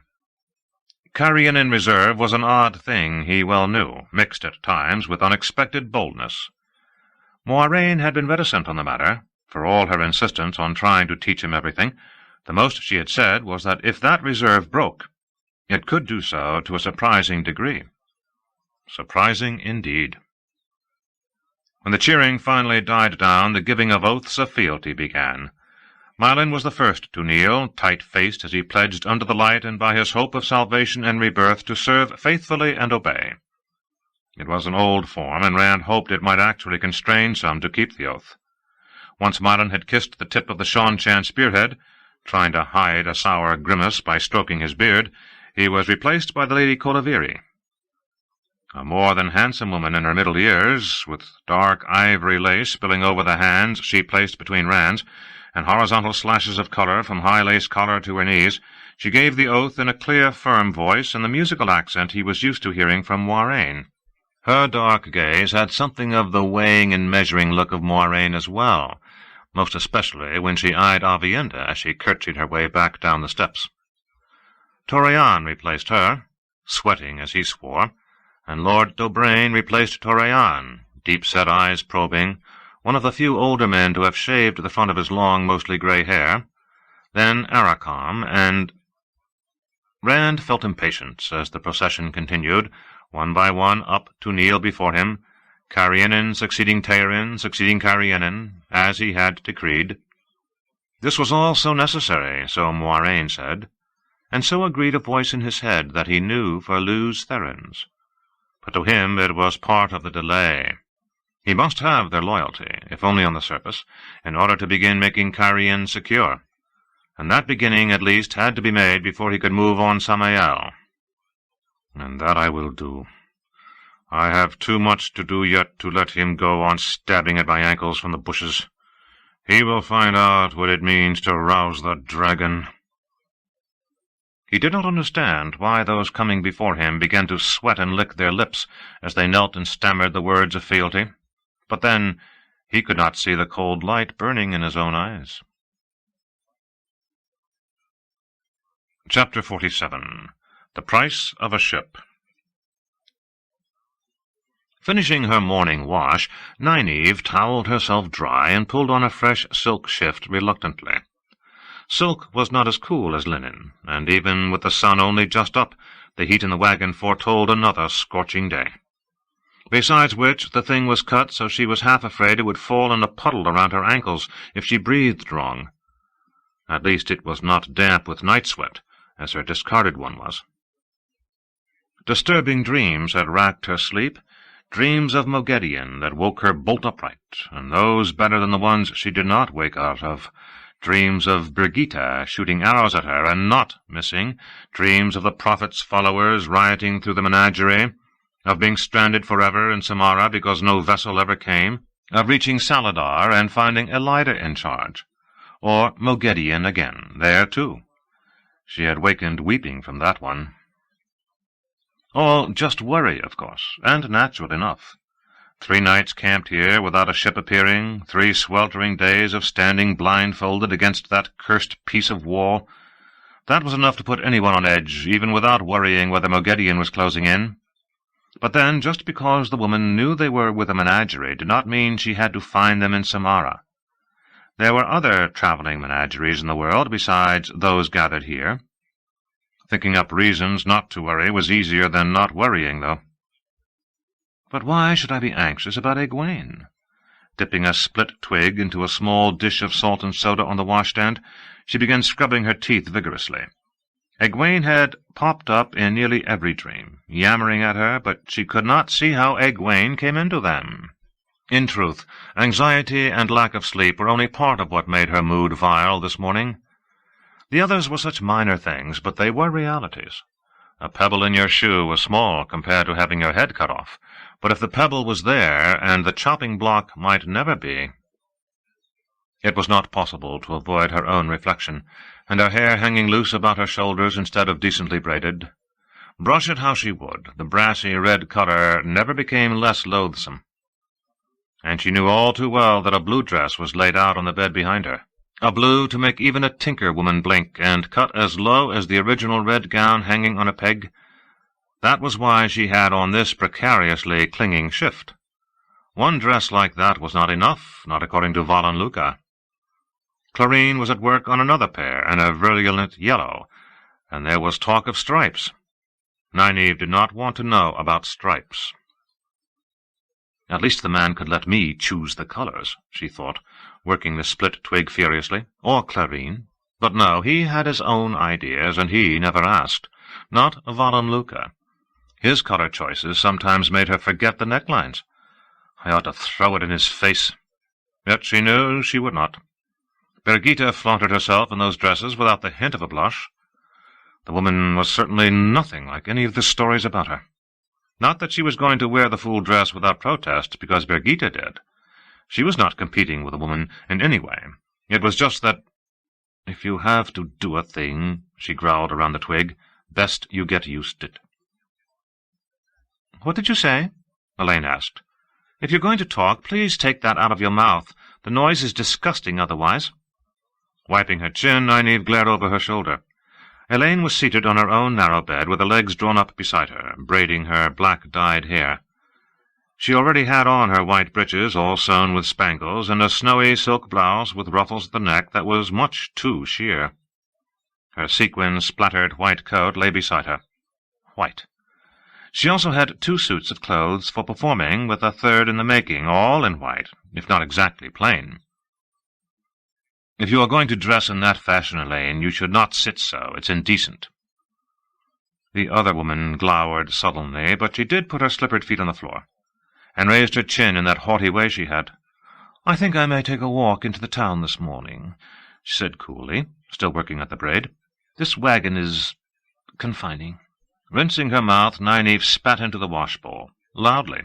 The wagon certainly did seem smaller by the day. Maybe they did need to keep out of sight as much as possible.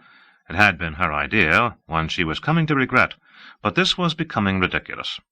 3 days shut up with Elaine, except when they went to perform, was beginning to feel like 3 weeks, or 3 months. She had never before realized what an acid tongue Elaine had. A ship had to come. Any kind of ship. She would give every last coin hidden in the brick stove, every last jewel, anything, for a ship today. Well, that wouldn't attract any attention, would it? But perhaps you could use the exercise. Or maybe it's just the way those breeches fit your hips. Blue eyes flared, but Elaine's chin remained high and her tone cold. "I dreamed about Egwene last night, and between going on about Rand and Cairhien, I worry about what is happening there, even if you do not. In between, she said you were turning into a screaming harridan. Not that I think so, necessarily. I would have said a fishmonger." "Now you listen to me, you ill-tempered little chit. If you don't—" Still glaring, Nynaeve snapped her mouth shut, then drew breath slowly. With an effort, she forced her voice to be level. "You dreamed about Egwene?" Elaine nodded curtly. "And she talked of Rand and Cairhien?" The younger woman rolled her eyes in exaggerated exasperation and went on with her braid. Nynaeve made her hand loose its fistful of brassy red hair, made herself stop thinking of teaching the daughter-heir of bloody Andor some simple common courtesy. If they did not find a ship soon, if you can think of anything except how to show more of your legs than you already are, it might interest you to know that she was in my dreams too. She said Rand won a great victory at Carrion yesterday. I may be exposing my legs, Elaine barked, spots of colour rising in her cheeks, but at least I am not flashing my— You dreamed of her too? It did not take long to compare notes, though Elaine continued to show a viperish tongue. Nynaeve had had a perfectly good reason for screaming at Egwene, and Elaine probably had been dreaming of parading in front of Rand in her sequined costume, if not less. Saying so was simple honesty. Even so, it quickly became clear that Egwene had said the same things in both their dreams, and that left little room for doubt. She kept saying she was really there, Nynaeve muttered, but I thought it was just part of the dream. Egwene had told them often enough that it was possible, talking to someone in her dreams, but she had never said that she could. Why should I have believed? I mean, she said she'd finally recognized some spear he's taken to carrying as Seanchan work. That's preposterous. Of course, Elaine arched one eyebrow in an irritating manner. Just as preposterous as finding Sarandon and her Shreddit. There must be other Seanchan refugees, Nynaeve, and spears are likely the least of what they left behind. Why could the woman not say anything without a barb? I notice how well you believed. Elaine threw the finished braid over her shoulder, then tossed her head again, superciliously, for good measure. I do hope Rand is all right. Nynaeve sniffed. Egwene had said he would need days of rest before he was on his feet again, but he had been healed. The other woman continued, No one has ever taught him he mustn't overextend himself. Doesn't he know the power can kill him if he draws too much, or weaves when tired? That much is the same for him as for us. So she meant to change the subject, did she? Perhaps he doesn't know, Nynaeve told her sweetly, since there isn't a white tower for men. That made her think of something else. Do you really think it was Samael? Caught with a retort on the tip of her tongue, Elaine glowered at her sideways, then heaved a peevish sigh. It hardly matters to us, does it? What we should be thinking about is using the ring again. For more than meeting Egwene, there is so much to learn. The more I do learn, the more I know how much I don't know yet. No, Nynaeve did not really expect the other woman to take out the ring Tir Angriel then and there, but she took a reflexive step toward the brick stove. No more trips to Teleran Riyadh for either of us except to meet her. Elaine went right on without appearing to notice. Nynaeve could have been talking to herself. It isn't as though we need to channel. We won't give ourselves away that way. She did not look at Nynaeve, but there was a hint of bite in her voice. She maintained that they could use the power if they were careful. For all Nynaeve knew, Elaine did just that behind her back. I'll wager if one of us visited the heart of the stone tonight, Egwene would be there. Think if we could talk to her in her dreams, we'd not need to worry about encountering Moghedien in Teleran Riyadh any longer. You think it's easy to learn, then? Nynaeve asked dryly. If that's so, why hasn't she taught us already? Why hasn't she done it before this? Her heart was not in it, though. She was the one worried about Moghedien. Elaine knew the woman was dangerous, but it was like knowing a viper was dangerous. Elaine knew, but Nynaeve had been bitten. And being able to communicate without entering the world of dreams would be valuable, quite aside from avoiding Moghedien.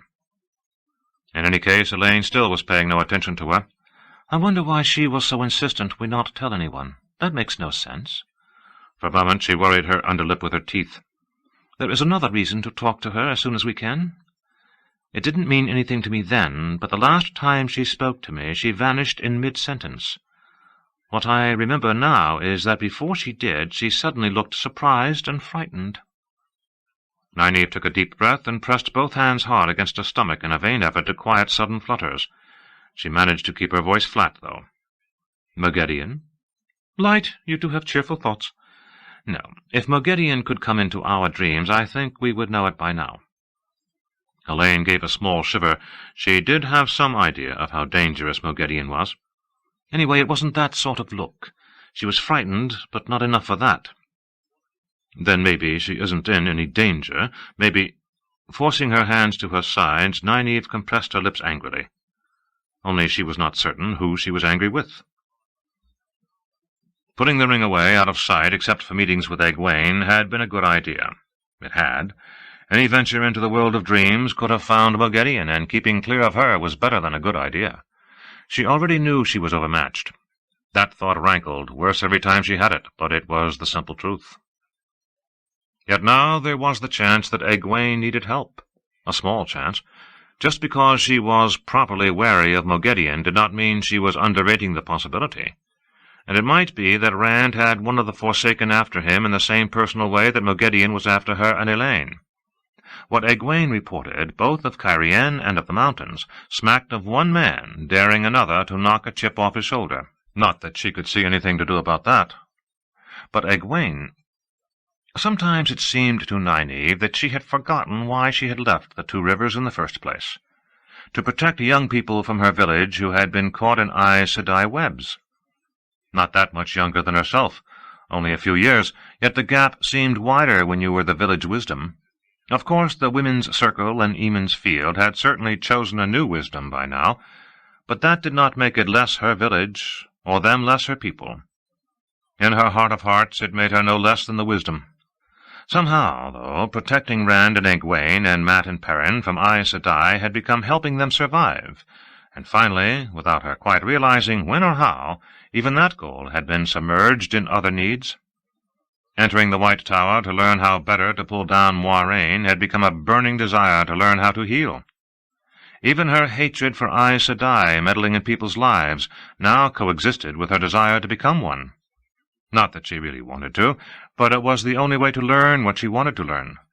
Everything had become as tangled as one of those Aes Sedai webs, herself included, and she did not know how to escape.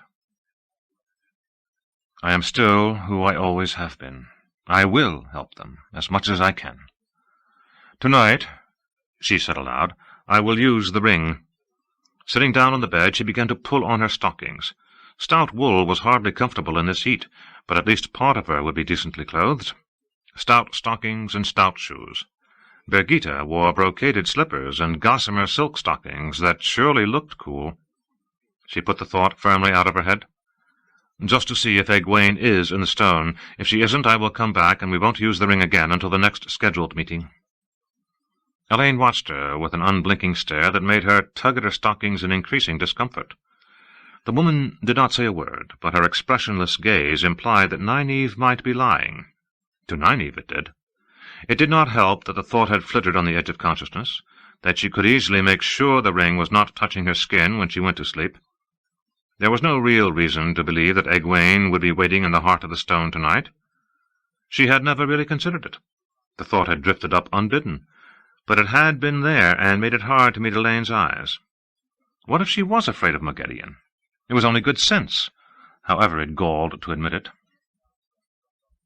I will do what I must. She clamped down firmly on butterflies in the pit of her belly. By the time she tossed the shift down over her stockings, she was eager to don the blue dress and go out into the heat just to escape Elaine's eyes.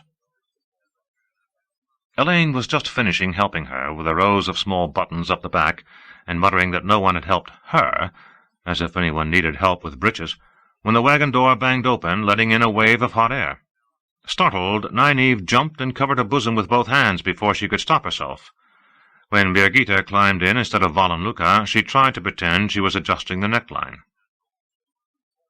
Smoothing identical brilliant blue silk over her hip, the taller woman pulled her thick black braid over one bare shoulder with a self-pleased grin. "If you want to draw attention, don't bother fiddling. It is too obvious. Just breathe deeply," she demonstrated, then laughed at Nynaeve's scowl. Nynaeve made an effort to keep her temper. Though why she should, she did not know. She could hardly imagine that she had felt guilt over what had happened. Gaydal Kane was probably glad to get away from the woman, and Birgitte got to wear her hair the way she wanted. Not that that had anything to do with anything. "I knew someone like you in the Two Rivers, Marion. Kaye knew every merchant's guard by his first name, and she certainly had no secrets from any of them." Birgitte's smile tightened. "And I knew a woman like you once. Marthina looked down her nose at men too, and even had a poor fellow executed for coming on her by accident while she swam naked. She had never even been kissed, until Geras stole one from her. You'd have thought she had discovered men for the first time.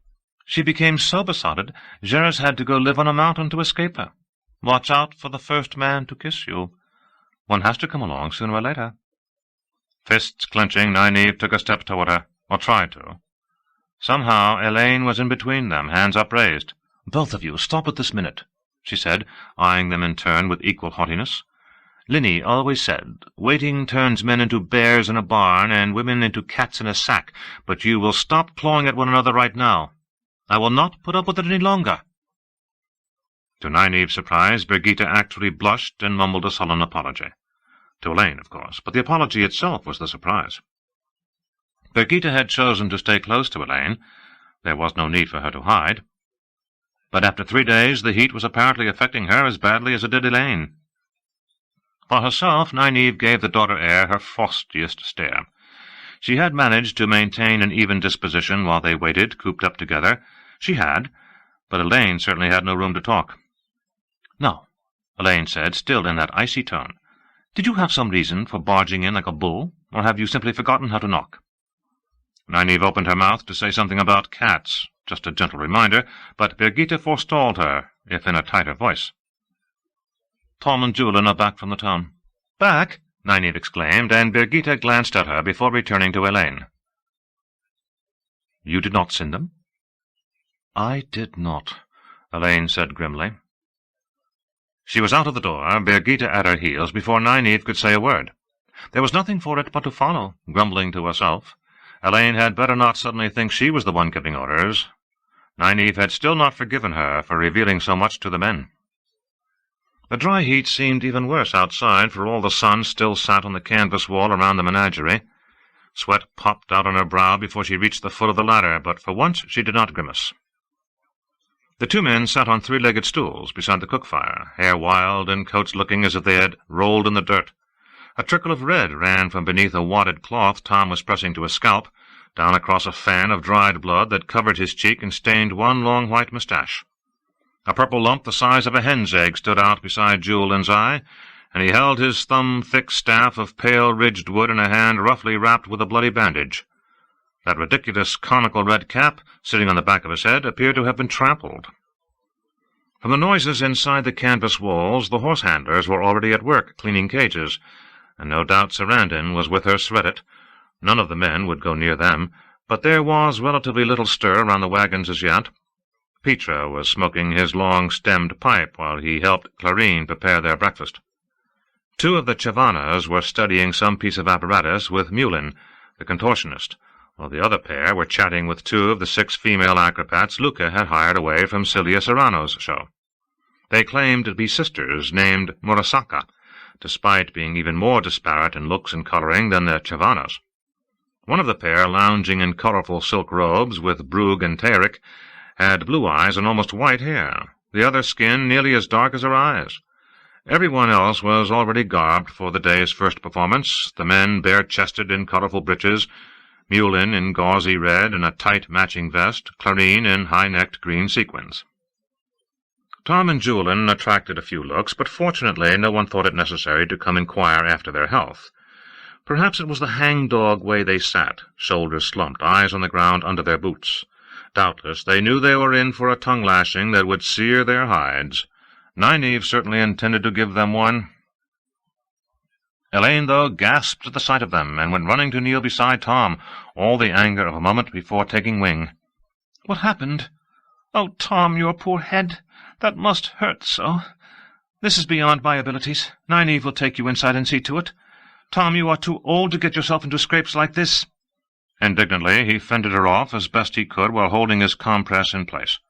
"Leave over, child. I've had worse than this falling out of bed. Will you leave over?" Nynaeve was not about to do any healing, despite being angry enough. She planted herself in front of Julian, fists on her hips, and a brook-no-nonsense, answer-me-right-now look on her face. "What do you mean, sneaking off without telling me?" As well to start letting Elaine know that she was not in charge. "If you had gotten your throat cut instead of a mouse on your eye, how would we know what had happened to you? There was no reason for you to go. None. Finding a ship has been seen to. Julian glared up at her, shoving his cap forward over his forehead. "Seen to, is it? Is that why the three of you have taken to stalking about like—" He cut off as Tom groaned loudly and swayed. Once the old gleeman had quieted Elaine's concerned flutters with protestations that it had just been a momentary pang, that he was fit to attend a ball, and given Julian a significant glance he obviously hoped the women would not see, Nynaeve turned a dangerous eye back to the dark Teirin, to learn just what it was he thought they had been stalking about like. "A good thing we did go," he told her instead, in a tight voice. "Samara's a school of silverpike around a chunk of bloody meat. There are mobs on every street hunting dark friends and anybody else who isn't ready to hail the Prophet as the one true voice of the Dragon Reborn." "It started 3 hours or so ago, near the river," Tom put in, giving in with a sigh to Elaine's bathing his face with a damp cloth. He appeared to be ignoring her mutters, which must have taken some doing, since Nynaeve could clearly hear "foolish old man," and "need someone to take care of you before you get yourself killed," among other things, in a tone easily as exasperated as it was fond. "How it began, I don't know. I heard Aes Sedai blamed, Whitecloaks, Trollocs, everybody but the Seanchan, and if they knew the name, they'd blame them too." He winced at Elaine's pressure. "The last hour we were a little too personally involved in getting clear to learn much." "There are fires," Birgitte said. Peter and his wife noticed her pointing and stood to stare worriedly. 2 dark plumes of smoke rose above the canvas wall in the direction of the town. Julian rose and looked Nynaeve in the eyes with a hard gaze. "It is time to go. Maybe we'll stand out enough for Moghedien to find us, but I doubt it. There are people running every direction they can run. In another 2 hours it won't be a pair of fires, it will be 50, and avoiding her won't do much good if we're torn to pieces by a mob. They'll turn to the shows once they have smashed what can be smashed in the town." "Don't use that name," Nynaeve said sharply, with a frown for Elaine that the younger woman did not see. Letting men know too much was always a mistake. The trouble was, he was right, but letting a man know that too quickly was a mistake, too. "I will consider your suggestion, Julian. I would hate to run away for no reason and then learn that a ship had come right after we left." He stared at her as if she were mad, and Tom shook his head despite Elaine's holding it still for her washing, but a figure making his way through the wagons brightened Nynaeve. "Perhaps it's come already." Uno's painted eye patch and scarred face, his topknot and the sword on his back, attracted casual nods from Petra and the various Chavanas, and one shiver from Yulin. He had made each of the evening visits himself, though with nothing to report. His presence now had to mean there was something.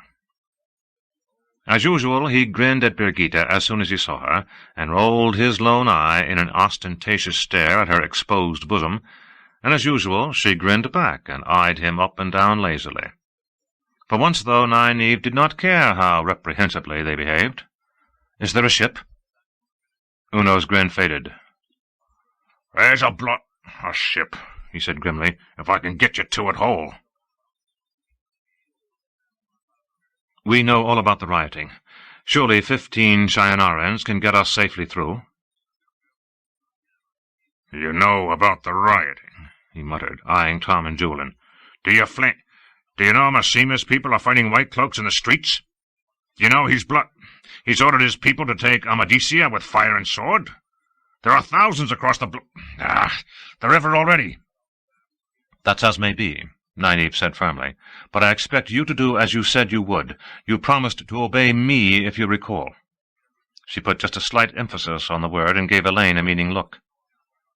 Pretending not to see, the woman stood, bloodied washcloth in her hand, and directed her attention to Una. "I have always been told that Shienarans are among the bravest soldiers in the world." That razor edge to her voice had suddenly become regal silk and honey. "I heard many stories of Shienaran bravery when I was a child." She rested a hand on Tom's shoulder, but her eyes remained on Uno. "I remember them still.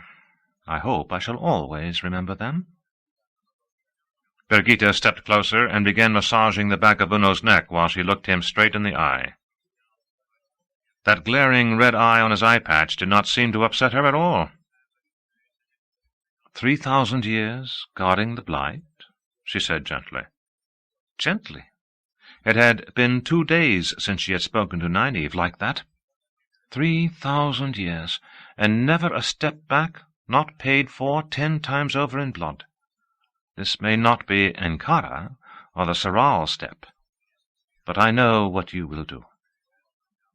"What did you do?" he growled. "Read all the flaming histories of the flaming borderlands?" Immediately he flinched and glanced at Nynaeve. It had been necessary to tell him she expected absolutely clean language out of him. He was not taking it well, but there was no other way to prevent backsliding, and Birgitta should not frown at her. "Can you talk to them?" he directed at Tom and Julian. "They're fools to try this." Julian flung up his hands, and Tom laughed out loud. "Did you ever know a woman who listened to sense when she didn't want to?" the Gleeman replied. He grunted as Elaine pulled his compress away and began dabbing at his split scalp with perhaps a bit more force than was strictly necessary. Uno shook his head. "Well, if I'm to be cozened, I suppose I'll be cozened. But mark this. Massima's people found the ship. River Snake or something like. Not an hour after it docked. But White Cloak seized it. That's what started this little row. The bad news is the White Cloaks still hold the docks. The worst is Massima may have forgotten the ship. I went to see him, and he wouldn't hear of ships. All he can talk about is hanging White Cloaks, and making Amadisia bend knee to the Lord Dragon if he has to put the whole land to the torch. But he hasn't bothered to tell all of his people. There's been fighting near the river, and may still be. Getting you through the riots will be bad enough, but if there's a battle at the docks, I make no promises. And how I'm to put you on a ship in White Cloak hands, I don't begin to know." Letting out a long breath, he scrubbed sweat from his forehead with the back of a scarred hand. The strain of so long a speech without cursing was plain on his face. Nynaeve might have relented on his language at that moment, if she had not been too stunned to speak. It had to be coincidence. Light, I said anything for a ship, but I didn't mean this, not this. She did not know why Elaine and Birgitta were staring at her with such blank expressions. They had known everything she had, and neither had brought up this possibility. The 3 men exchanged frowns, obviously aware that something was going on, and just as obviously unaware what it was, for which thank the light. Much better when they did not know everything. It just had to be coincidence. In one way, she was more than happy to focus on another man making his way through the wagons. It gave an excuse to pull her eyes away from Elaine and Birgitta. In another way, the sight of Galad made her stomach settle right to her shoes. He wore plain brown and a flat velvet cap instead of his white cloak and burnished mail, but his sword still rested on his hip. He had not been to the wagons before, and the effect of his face was dramatic. Mulin took an unconscious step toward him, and the 2 slender acrobats leaned forward, mouths open. The Chivanas were plainly forgotten and scowling for it. Even Clarine smoothed her dress as she watched him, until Petra took his pipe from his mouth and said something. Then she went over to where he sat, laughing, and snuggled his face to her plump bosom. But her eyes still followed Galad over her husband's head. Nynaeve was in no mood to be affected by a handsome face. Her breath hardly quickened at all. "It was you, wasn't it?" she demanded before he even reached her. "You seized the river snake, didn't you? Why?" "River serpent," he corrected, eyeing her incredulously. "You did ask me to secure you passage." "I didn't ask you to start a riot." "A riot?" Elaine put in. "A war, an invasion, all begun over this vessel." Galad answered calmly. "I gave Nynaeve my word, sister. My first duty is to see you safely on your way to Camelin. And Nynaeve, of course. The children would have had to fight this prophet soon or late." "Couldn't you simply have let us know the ship was here?" Nynaeve asked wearily. Men and their word. It was all very admirable, sometimes, but she should have listened when Elaine said he did what he saw as right, no matter who was hurt. "I don't know what the prophet wanted the ship for, but I doubt it was so you could take passage downriver." Nynaeve flinched. "Besides which, I paid the captain your passage while he was still unloading his cargo. An hour later, one of the 2 men I left to make sure he did not sail without you came to tell me the other man was dead, and the prophet had taken the ship. I don't understand what you are so upset about. You wanted a ship, needed a ship, and I got you one." Frowning, Galad addressed Tom and Julian. "What is the matter with them? Why do they keep staring at one another?" "Women," Julian said simply, and got slapped on the back of the head by Birgitta for his trouble. He glared at her. "Horseflies have a nasty bite," she grinned, and his glower faded into uncertainty as he readjusted his cap. "We can sit here all day discussing right and wrong," Tom said dryly, "or we can take this vessel. Passage has been paid, and there's no getting the price back now." Nynaeve flinched again. However, he meant it. She knew how she heard it. "There may be trouble reaching the river," Galad said. "I donned this clothing because the children are not popular in Samara at the moment, but the mobs can sit on anyone." He eyed Tom doubtfully, with his white hair and long white moustaches, and Julian a little less so. Even disheveled, the Tearin looked hard enough to pound posts, then turned to Una. "Where is your friend? Another sword might be useful until we reach my men." Uno's smile was villainous. Clearly there was no more love between them than at their first meeting. "He's about, and maybe one or two more. I'll see them to the ship if your white cloaks can hold on to it, or if they can't." Elaine opened her mouth, but Nynaeve spoke up quickly. "That's enough, both of you." Elaine would just have tried honeyed words again. They might have worked, but she wanted to lash out. "At something, anything. We need to move quickly." She should have considered, when she flung two madmen at the same target, what might happen if they both hit at once. "Uno, gather the rest of your men as fast as you can." He tried to tell her they were already waiting on the other side of the menagerie, but she ploughed on. They were madmen, both of them. All men were. "Galad, you—" "Rise and rise!" Lucas' shout cut into her words as he trotted between the wagons, limping, and with a bruise discoloring the side of his face. His scarlet cape was soiled and torn. It seemed Tom and Julian were not the only ones to have entered the town. "Brugh, go tell the horse-handlers to hitch the teams. We'll have to abandon the canvas." He grimaced at the words. "But I mean to be on the road in under an hour. Andaya, Kuan, pull your sisters out. Wake anybody still asleep, and if they're washing, tell them to dress dirty or come naked. Hurry, unless you're ready to proclaim the prophet and march to Amadisia. Chin Akima's lost his head already, along with half his performers, and Cilia Serrano and a dozen of hers were flogged for being too slow. Move!" By that time, everybody except those around Nynaeve's wagon were at the run. Luca's limp slowed as he approached, eyeing Galad warily. And Una, for that matter, though he had seen the one-eyed man twice before. "Nana, I want to talk to you," he said quietly. "Alone." "We will not be going with you, Master Luca," she told him. "Alone," he said, and seized her arm, holding her away. She looked back to tell the others not to interfere, and found there was no need. Elaine and Birgitta were hurrying off toward the canvas wall that encompassed the menagerie, and except for a few glances at her and Luca, the four men were engrossed in conversation. She sniffed loudly.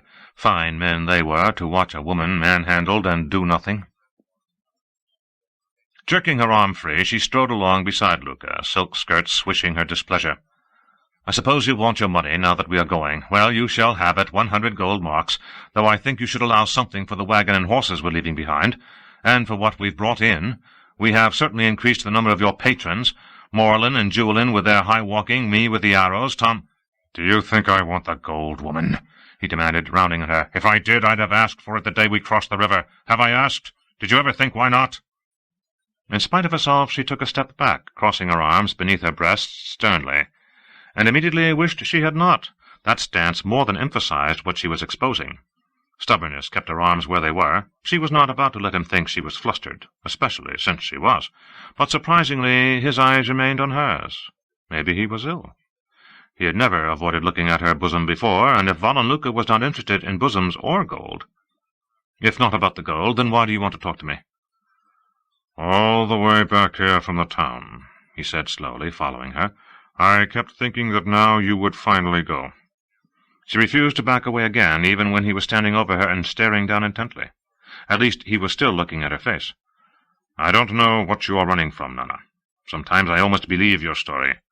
Morlin certainly has a noblewoman's manner about her, at least. But you were never a lady's maid. The last few days I've half expected to find a pair of you rolling on the ground, tearing one another's hair.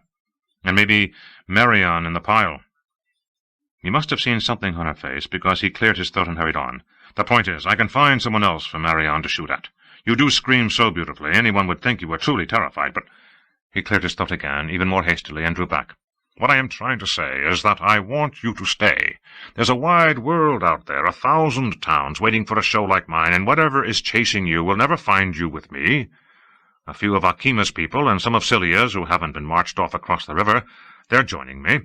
Valan Luca's show will be the greatest the world has ever seen." "Stay? Why should I stay? I told you from the first we only wanted to reach Gaeldan, and nothing has changed." Why to have my children, of course." He took one of her hands in both of his. "Nana, your eyes drink my soul.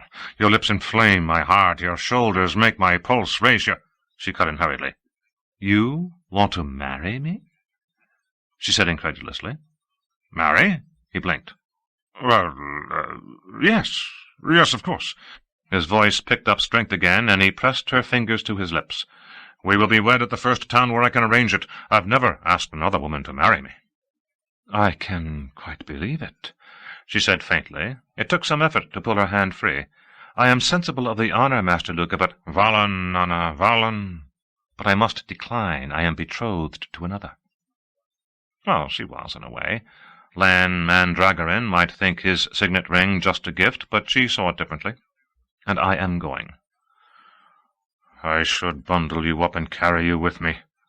Dirt and rips somewhat spoiled the grandiloquent flourish of his cape as he drew himself up. "With time you would forget the fellow. You try it, and I'll have Uno make you wish you had been sliced for sausage." That barely deflated the fool man at all. She drove a finger hard against his chest. "You do not know me, Valanuka. You don't know anything about me.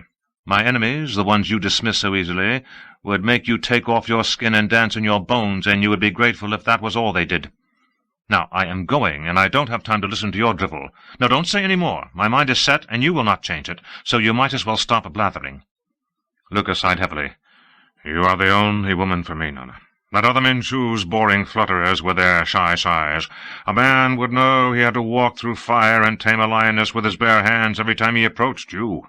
Every day an adventure, and every night—" His smile almost earned him boxed ears. "I will find you again, Nana, and you will choose me, I know it, in here." Thumping his chest dramatically, he gave his cape an even more pretentious swirl. "And you know it, too, my dearest Nana. In your fair heart you do." Nynaeve did not know whether to shake her head or gape. Men were mad, all of them. He insisted on escorting her back to her wagon, holding her arm as if they were at a ball. Stalking through the turmoil of horse-handlers rushing to hitch teams, the din of men shouting, horses whickering, bears growling, leopards coughing, Elaine found herself muttering under her breath to match any of the animals. Nynaeve had no room to talk about her showing her legs. She had seen the way the woman stood up straighter when Valanuka appeared, and breathed deeper, too. For Galad as well, for that matter. It was not as if she enjoyed wearing breeches. They were comfortable, true, and cooler than skirts. She could see why men chose to wear men's clothes. Almost. There was the problem of getting past the feeling that the coat was really a dress that barely covered your hips. She had just managed that so far. Not that she intended to let Nynaeve know, her and her viperish tongue. The woman should have realized Galad would ignore the cost of keeping his promise. It was not as if Elaine had not told her about him often enough, and involving the prophet. Nynaeve just acted without thinking about what she was doing. "Did you say something?" Birgitta asked. She had gathered her skirts over one arm to keep up, unashamedly baring her legs from blue brocaded slippers to well above her knees, and those sheer silk stockings did not hide as much as breeches. Elaine stopped dead. "What do you think of how I am dressed?" "It allows freedom of movement," the other woman said judiciously. Elaine nodded. "Of course it's good that your bottom isn't too big, as tight as those—" Striding on furiously, Elaine tugged the coat down with sharp yanks. Nynaeve's tongue had nothing on Birgitta's. She really should have required some oath of obedience, or at least some show of proper respect. She would have to remember that once it came time to bond Rand. When Birgitta caught up to her, wearing a sour expression as if she were driven almost beyond endurance, neither of them spoke. Dressed in green sequins, the pale-haired Sean-Chan woman was using her goad to guide the huge bull Sweatit as his head pushed the heavy wagon holding the black-maned lion's cage. A horse-handler in a shabby leather vest held the wagon tongue, steering the wagon around to where its horses could be hitched more easily. The lion stalked back and forth, lashing his tail and now and then giving a hoarse cough that sounded like the beginning of a roar. "Sarandon," Elaine said, "I must speak to you." "In a moment, Morlin."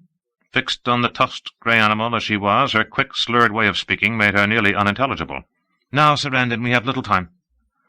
But the woman did not halt to sweat it and turn until the horse-handler called out that the wagon was in position. Then she said impatiently, "What do you need, Marlin? I have much to do yet, and I would like to change. This dress is not for travelling."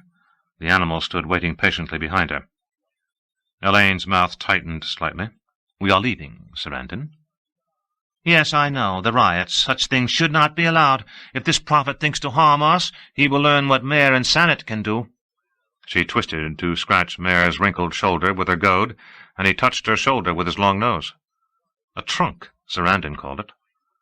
"Some prefer lopar or grom for battle, but sredit properly used." "Be quiet and listen," Elaine said firmly. It was an effort to maintain her dignity, with the Shan-Chan woman being obtuse and Birgitta standing aside with her arms folded. She was certain Birgitta was just waiting to say something else cutting. "I do not mean the show. I mean myself and Nana and you. We are taking ship this morning. In a few hours we will be beyond the prophet's reach forever." Sarandon shook her head slowly. "Few river craft can carry sredit, Marlin. Even if you found one that can, what would they do? What would I do? I do not think I can earn as much by myself as I can with Master Luca, not even with you high-walking and Marianne shooting her bow. And I suppose Tom would juggle. No, it is better if we all remain with the show." "The sredit will have to be left behind," Elaine admitted, "but I am sure that Master Luca will take care of them. We will not be performing, Sarandon. There's no more need for that. Where I am going, there are those who would like to learn about—" She was conscious of the horse-handler, a lanky fellow with an incongruously bulbous nose, standing close enough to listen. "About where you came from. Much more than you've told us already." No, not listening, leering, by turns at Birgitta's bosom and at her legs. She looked at him until his insolent grin turned sickly and he scuttled back to his duties. Sarandon was shaking her head again. "I am to leave Mare and Sanet and Nerin to be cared for by men who are afraid to come near them? No, Marlin. We will stay with Master Luca. You too. It is much better. Remember how bedraggled you were the day you came? You do not want to return to that." Drawing a deep breath, Elaine stepped closer. No one but Birgitta was close enough to overhear, but she did not want to take foolish chances. "Sarandon, my true name is Elaine of House Drakand, daughter heir of Andor. One day I will be Queen of Andor." Based on the woman's behavior the first day, and even more on what she had told them of Shan-Chan, that should have been enough to quell any resistance. Instead, Sarandon looked her straight in the eye. "You claimed to be a lady the day you came, but—" Pursing her lips, she eyed Elaine's breeches. "You are a very good high-walker, Marlin. With practice you may be good enough to perform before the Empress one day. Everyone has a place, and everyone belongs in their place." For a moment, Elaine's mouth worked soundlessly. Sarandon did not believe her. "I have wasted quite enough time, Sarandon." She reached for the woman's arm to haul her along bodily if necessary, but Sarandon caught her hand, twisted, and with a wide-eyed yelp Elaine found herself on tiptoe, wondering whether her wrist would break before her arm came out of her shoulder.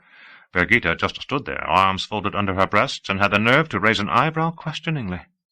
Elaine gritted her teeth. She would not ask for help. "Release me, Sarandon," she demanded, wishing she did not sound quite so breathy. "I said, release me." Sarandon did, after a moment, and stepped back warily. "You are a friend, Marlin, and always will be. You could be a lady one day. You have the manner, and if you attract a lord, he may take you for one of his Asa. Asa sometimes become wives. Go with the light, Marlin. I must finish my work." She held out the goad for Mare to curl his trunk around, and the big animal let her lead him ponderously away. "Sarandon!" Elaine said sharply. "Sarandon!" The pale-haired woman did not look back. Elaine glared at Birgitta. "A great lot of help you were," she growled, and stalked off before the other woman could reply. Birgitta caught her up and fell in at her side. "From what I hear, and what I've seen, you have spent considerable time teaching the woman she has a backbone. Did you expect me to help you take it away from her again?" "I was not trying to do any such thing," Elaine muttered. "I was trying to take care of her. She is a long way from home, a stranger wherever she goes, and there are some who would not treat her kindly if they learned where she came from." "She seems well able to take care of herself," Birgitta said dryly. "But then, perhaps you taught her that too? Perhaps she was helpless before you found her." Elaine's stare seemed to slide off her like ice sliding down warm steel. "You just stood and watched her. You are supposed to be my—" She glanced around. It was only a glance, but several of the horse-handlers ducked their heads away. "My warder, you are supposed to help me defend myself when I cannot channel." Birgitta looked around too, but unfortunately there was no one close enough to make her hold her tongue. "I will defend you when you are in danger.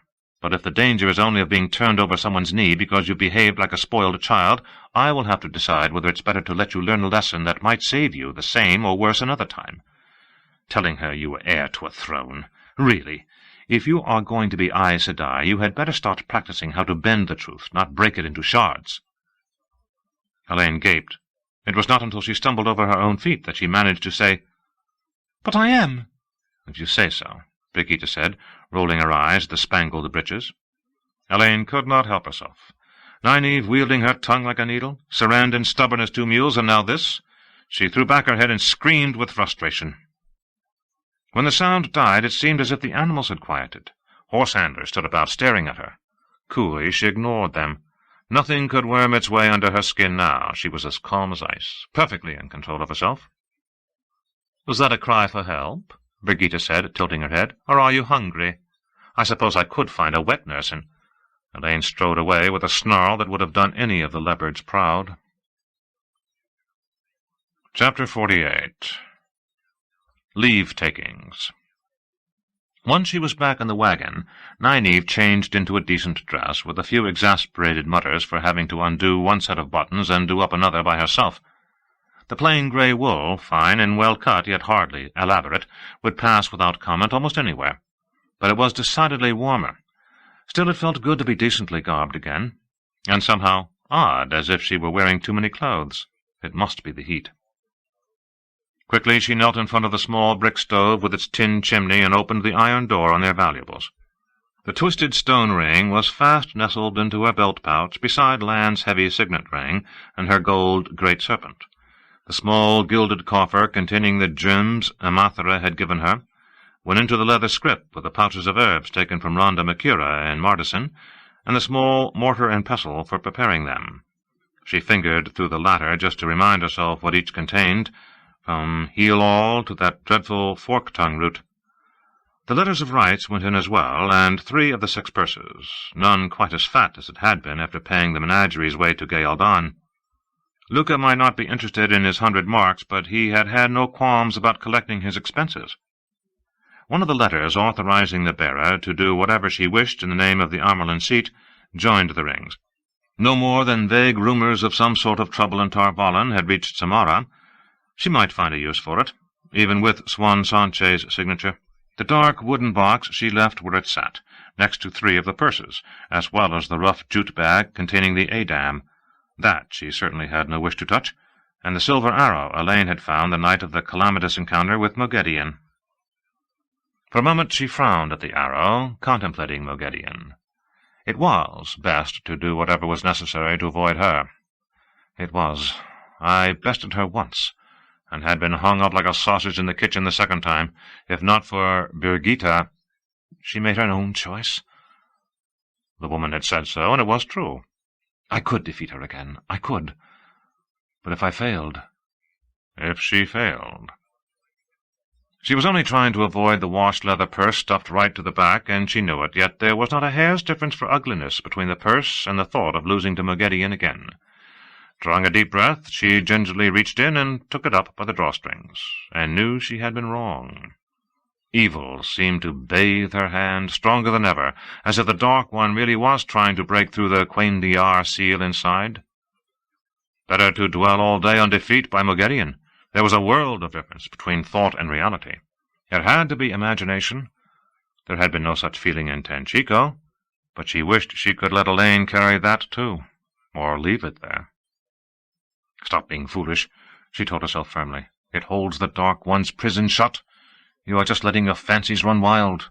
But she still dropped it like a weak dead rat onto the red dress Luca had made, then wrapped and tied the thing securely with more than a little haste. The silken parcel went into the middle of a bundle of clothes she was taking with her, inside her good grey travelling cloak. A few inches' distance was enough to take away the sensation of dark bleakness, but she still wanted to wash her hand. If only she did not know it was there.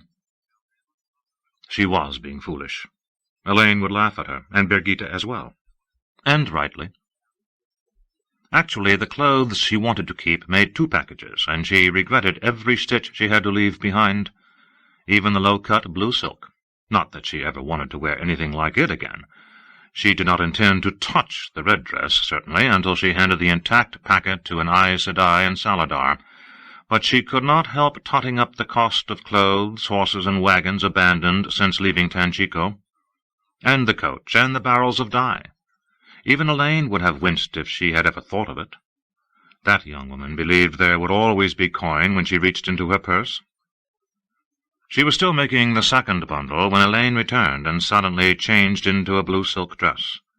Silently, except for mutters when she had to double her arms behind her to fasten the buttons. Nynaeve would have helped, had she been asked, but since she was not, she examined the other woman for bruises while she changed. She thought she had heard a scream only minutes before Elaine arrived, and if she and Birgitte had actually come to blows, she was not certain she was glad to find none. A riverboat would be just as confining as this wagon in its own way, and less than pleasant if the 2 women were at one another's throats. But then again, it might have helped had they worked off some of their beastly tempers. Elaine said not a word while she gathered her own belongings, not even when Nynaeve asked, quite amiably, where she had gone herring off to, as if she had sat on a cockle-burr. That got only a raised chin and a chilly stare, as though the girl thought she was already on her mother's throne. Sometimes Elaine was even more silent, in a way that said far more than words could. Finding 3 purses remaining, she paused before taking them, and the temperature in the wagon lowered considerably, though the purses were only her share. Nynaeve was tired of the carping over how she doled out coins. Let the woman watch them dribble away and realize there might be no more for some time. When Elaine realized the ring was gone, though, and the dark box still sitting there, Elaine hefted the box and opened the lid, pursing her lips as she studied the contents. The other 2 tir-en-griot they had carried all the way from Tyr. A small iron disc, worked on both sides with a tight spiral, and a narrow plaque 5 inches long, seemingly amber, yet harder than steel, and with a sleeping woman somehow carved inside it. Either could be used to enter Teleran-Riad, though not so easily or so well as could the ring. To use either it was necessary to channel spirit, the sole one of the 5 powers that could be channeled in sleep. It had seemed only right to Nynaeve, leaving them for Elaine, since she was taking charge of the ring. Closing the box with a sharp click, Elaine stared at her, absolutely expressionless, then stuffed it into one of her bundles alongside the silver arrow. Her silence was thunderous. Elaine also made 2 bundles, but hers were larger. She left nothing out except the spangled coats and breeches. Nynaeve refrained from suggesting that she had overlooked them. She should have, with the sulking that was going on, but she knew how to promote harmony. She limited herself to 1 sniff when Elaine ostentatiously added the Edam to her things, though from the look she got in return you would have thought she had made her objections known at length. By the time they left the wagon, the quiet could have been chipped and used to chill wine. Outside the men were ready, and muttering to themselves, and throwing impatient looks at her and Elaine. It was hardly fair. Galad and Uno had nothing to prepare. Tom's flute and harp hung on his back in leather cases, along with a small bundle, and Julian, notched sword-breaker at his belt and leaning on his head-high staff, wore an even smaller bundle, neatly tied. Men were willing to wear the same clothes until they rotted off. Of course, Birgitte was ready too, bow in hand, quiver at her hip, and a cloak-wrapped bundle at her feet, not much smaller than one of Elaine's. Nynaeve would not have put it past Birgitte to have Luca's dresses in there, but it was what she wore that gave a moment's pause. Her divided skirts could have been the voluminous trousers she had worn in Teleran-Riad, except for being more gold than yellow and not being gathered at the ankles. The short blue coat was identical in cut. The mystery of where the garments had come from was solved when Clarine scurried up, chattering that she had taken too long with 2 more of the skirts and another coat to fold into Birgitte's bundle. She stayed to say how sorry she was that they were leaving the show, and she was not the only one to take a few moments from the bustle of hitching horses and packing up. Aludra came with wishes for a safe journey, wherever they were going, in her Tarabanar accents, and with 2 more boxes of her fire-sticks. Nynaeve tucked them into her scrip with a sigh. She had made a point of leaving the others behind, and Elaine had pushed them to the back of the shelf behind a sack of beans when she thought Nynaeve was not looking. Petra offered to help escort them to the river, pretending not to see his wife's eyes tighten with concern, and so did the Chavanas, and Kin and Bari, the jugglers, though when Nynaeve told them there was no need, and Petra frowned, they could barely hide their relief. She had to speak quickly, for Galad and the other men looked on the point of accepting. Surprisingly, even Littell appeared briefly, with words of regret, smiles, and eyes that said she would carry their bundles if it saw them gone any sooner. Nynaeve was surprised Sarandon did not come, though in a way she was just as glad. Elaine might get on famously with a woman, but since the incident where she had been assaulted, Nynaeve had felt a tension whenever she was around her, perhaps the more because Sarandon gave no outward sign of the same. Luca himself was the last, thrusting a handful of pitiful, drought-dwarfed wildflowers at Nynaeve.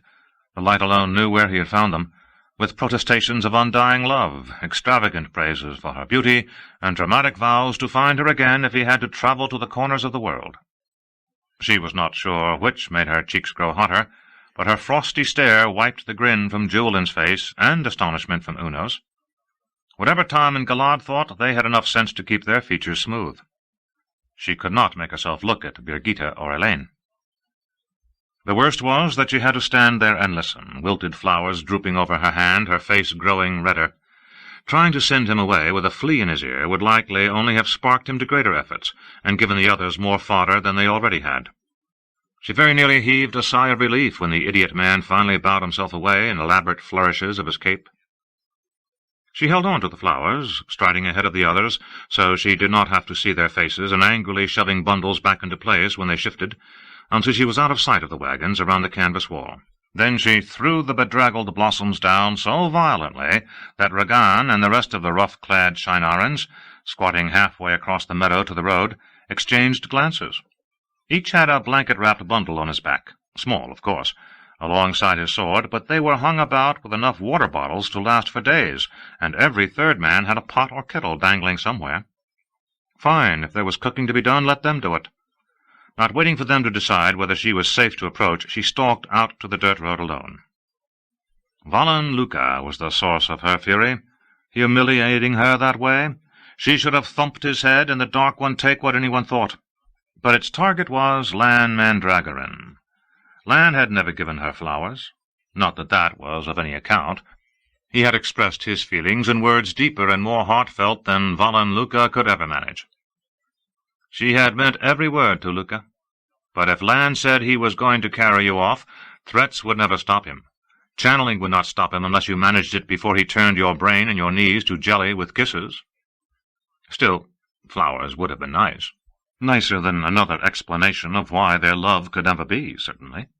Men and their word. Men and their honor. Wedded to death, was he? Him and his personal war with the shadow. He was going to live, he was going to wed her, and if he thought differently on either point, she intended to set him straight. There was only the small matter of his bond to Moiraine to deal with. She could have screamed in frustration. She was 100 paces down the road before the others caught up, glancing at her sideways. Elaine only sniffed loudly while struggling to readjust the 2 large bundles on her back. She would have to take everything. But Birgitta strode along, pretending to speak under her breath, yet quite audibly muttering about women who rushed off like Carpin girls leaping from a river cliff. Nynaeve ignored them equally. The men spread out, Galad in the lead, flanked by Tom and Julian, the Shinarans in a long file to either side, wary eyes searching every withered bush and fold in the ground. Walking in the middle of them, Nynaeve felt foolish.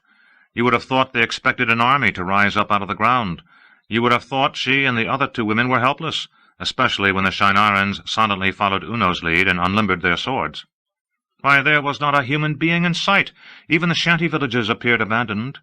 Galad's blade remained in its scabbard, but Julian began hefting his thumb-thick staff instead of using it for a walking stick, and knives appeared in Tom's hands and vanished as if he was unconscious of what he was doing. Even Birgitta fitted an arrow to her bow. Nynaeve shook her head. It would take a brave mob to come in eye-shot of this lot. Then they reached Samara, and she began to wish she had accepted Petra's offer, and the Chavanas. and anyone else's she could have found. The gates stood open and unguarded, and 6 black columns of smoke rose above the grey town walls. The streets beyond were still. Shattered glass from broken windows crunched underfoot. That was the only sound, except for a distant buzz, like monstrous swarms of wasps scattered through the city. Furniture and bits of clothing littered the paving stones, pots and pottery, things dragged from shops and homes, whether by looters or by people fleeing there was no way to tell. Not only property had been destroyed. In one place, a corpse in a fine green silk coat hung half out of a window, limp and unmoving. In another, a fellow garbed in rags dangled by his neck from the eaves of a tinsmith's shop. Sometimes, down a side street or alley, she caught a glimpse of what might have been discarded bundles of old clothes. She knew they were not. In one doorway, with a splintered door hung crazily by a single hinge, small flames licked up around a wooden staircase, smoke just beginning to trickle out. The street might be empty now, but whoever had done that was not long gone. Head swiveling, trying to watch every way at once, Nynaeve took a firm hold on her belt-knife. Sometimes the angry buzz grew louder, a wordless, guttural roar of rage that seemed no more than one street over, and sometimes it faded to a dull murmur. Yet when trouble came, it came suddenly and silently. The mass of men stalked around the next corner but one, like a pack of hunting wolves, jamming the street from side to side, soundless but for the thud of boots. The sight of Nynaeve and the others was a torch tossed into a haystack. There was no hesitation. As one they surged forward, howling and rabid, waving pitchforks and swords, axes and clubs, anything that could be taken to hand for a weapon. Enough anger still clung in Nynaeve for her to embrace Saidar, and she did it without thinking, even before she saw the glow spring up around Elaine. There were a dozen ways she could halt this mob by herself, a dozen more she could destroy it if she chose, if not for the possibility of Moghedien. She was not sure whether the same thought held Elaine. She only knew that she hung on to her anger and the true source with equal fervor, and it was Moghedien more than the on-rushing rabble that made it hard. She hung on to them and knew she dared do nothing, not if there was any other chance. Almost she wished she could cut the flows being woven by Elaine. There had to be some other chance. One man, a tall fellow in a ragged red coat that had belonged to someone else once by its green and gold embroidery, ran out in front of the others on long legs, shaking a wood-axe overhead. Birgitta's arrow took him through one eye. He went down in a sprawling heap and was trampled by the others, all contorted faces and wordless screams. Nothing was going to stop them. With a wail, half outrage, half pure fear, Nynaeve jerked her belt-knife free, and at the same time prepared to channel. Like a wave striking boulders, the charge splintered on Shinaran steel. The top-knotted men, not much less ragged than those they fought, worked their two-handed swords methodically, craftsmen at their craft, and the onslaught went no farther than their thin line. Men fell, screaming for the Prophet, but more scrambled over them. Julin, the fool, was in that row, flat-topped conical cap perched on his dark head, thin staff a blur that deflected stabs, broke arms, and cracked skulls. Tom worked behind the line, his limbs strong as he darted from place to place to confront the few who managed to wriggle through. Only a dagger in either hand, yet even swordsmen died on those blades. The gleeman's leathery face was grim, but when one bulky fellow in a blacksmith's leather vest nearly reached Elaine with his pitchfork, Tom snarled as viciously as any in the mob, and very nearly cut the man's head off while slitting his throat. Through it all, Birgitta calmly shifted from spot to spot, every arrow finding an eye. Yet if they held the mob, it was Galad who broke them. He faced their charge as though awaiting the next dance at a ball, arms folded and unconcerned, not even bothering to bare his blade until they were almost on top of him. Then he did dance, all his grace turned in an instant to fluid death. He did not stand against them. He carved a path into their heart, a clear swath as wide as his sword's reach. Sometimes 5 or 6 men closed in around him with swords and axes and table legs for clubs, but only for the brief time it took them to die. In the end, all their rage, all their thirst for blood could not face him.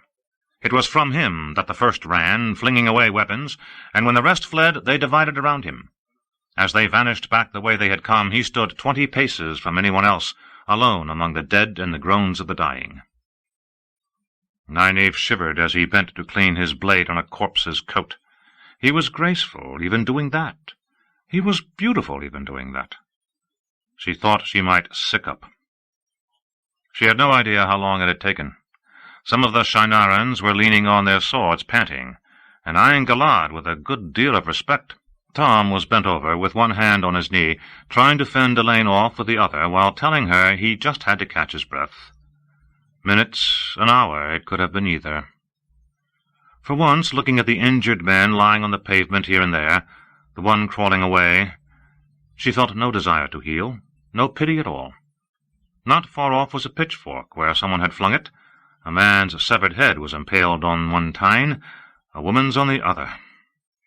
All she felt was queasy, and grateful that it was not her head. That and cold. "Thank you," she said aloud, to no one in particular, and to everyone. "Thank you very much." The words grated a little. She did not like confessing something she had not been able to do for herself, but they were fervent. Then Birgitta nodded in acknowledgment, and Nynaeve had to struggle with herself. But the woman had done as much as anyone, considerably more than she herself. She thrust her belt-knife back into its sheath. "You shot very well." With a wry grin, as if she knew exactly how difficult those words had been, Birgitta set about recovering her arrows. Nynaeve shuddered and tried not to watch. Most of the Shinarans had wounds, and Tom and Julian both wore their own blood in places. Miraculously, Galad was untouched, or perhaps not so miraculously, remembering how he had handled his sword. But, manlike to the bitter end, every one of them insisted that his hurts were not serious. Even Uno said they had to keep moving, him with one arm hanging and a gash down the side of his face whose scar would nearly mirror the first, if it was not healed soon. In truth, she was not reluctant to go, despite telling herself that she should be seeing to injuries. Elaine put a supporting arm around Tom. He responded by refusing to lean on her and beginning to recite a tale in high chant, so flowery it was difficult to recognize the story of Kirakan, the beautiful soldier queen of the Trolloc Wars. "She had a temper like a boar caught in briars at the best," Birgitta said softly to no one in particular, "not at all like anyone close by." Nynaeve ground her teeth. Catch her complimenting the woman again, no matter what she did. Come to think of it, any man in the Two Rivers could have shot as well at that range. Any boy. Rumbles followed them, distant roars from other streets, and often she had the feeling of eyes watching from one of the vacant glassless windows. But word must have spread, or else the watchers had seen what happened, because they saw no one else living, until suddenly 24 white cloaks stepped into the street in front of them, half with drawn bows, the rest with bared blades. The Shinarans' blades were up in a heartbeat. Quick words between Galad and a fellow with a grizzled face beneath his conical helmet passed them through, though the man did eye the Shinarans doubtfully, and Tom and Julian, and for that matter Birgitta. It was enough to rankle Nynaeve. All very well for Elaine to march along with her chin raised, ignoring the white cloaks as though they were servants, but Nynaeve did not like being taken for granted. The river was not far. Beyond a few small stone warehouses under slate roofs, the town's 3 stone docks barely reached water over the dried mud. A fat vessel with 2 masts sat low at the end of one. Nynaeve hoped there would be no problem obtaining separate cabins. She hoped it would not heave too badly. A small crowd huddled 20 paces from the dock, under the watchful eyes of 4 white-cloaked guards, nearly a dozen men, mainly old and all ragged and bruised, and twice as many women, most with 2 or 3 children clinging to them, some with a babe in arms beside. 2 more white cloaks stood right at the dock. The children hid their faces in their mothers' skirts, but the adults gazed yearningly at the ship. The sight wrenched at Nynaeve's heart. She remembered the same gazes, many more of them in Tanchico. People desperately hoping for a way to safety.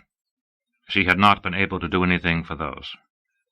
Before she could do anything for these, Galad had seized her and Elaine by the arm and hustled them along the dock and down an unsteady gangplank. 6 more stern-faced men in white cloaks and burnished mail stood on the deck, watching a cluster of barefoot and mostly bare-chested men squatting in the bluff bows. It was close whether the captain at the foot of the plank gazed at the white cloaks more sourly or at the motley party that trooped onto his ship. Agni Neres was a tall, bony man in a dark coat, with ears that stood out and a dour cast to his narrow face. He paid no mind to the sweat rolling down his cheeks.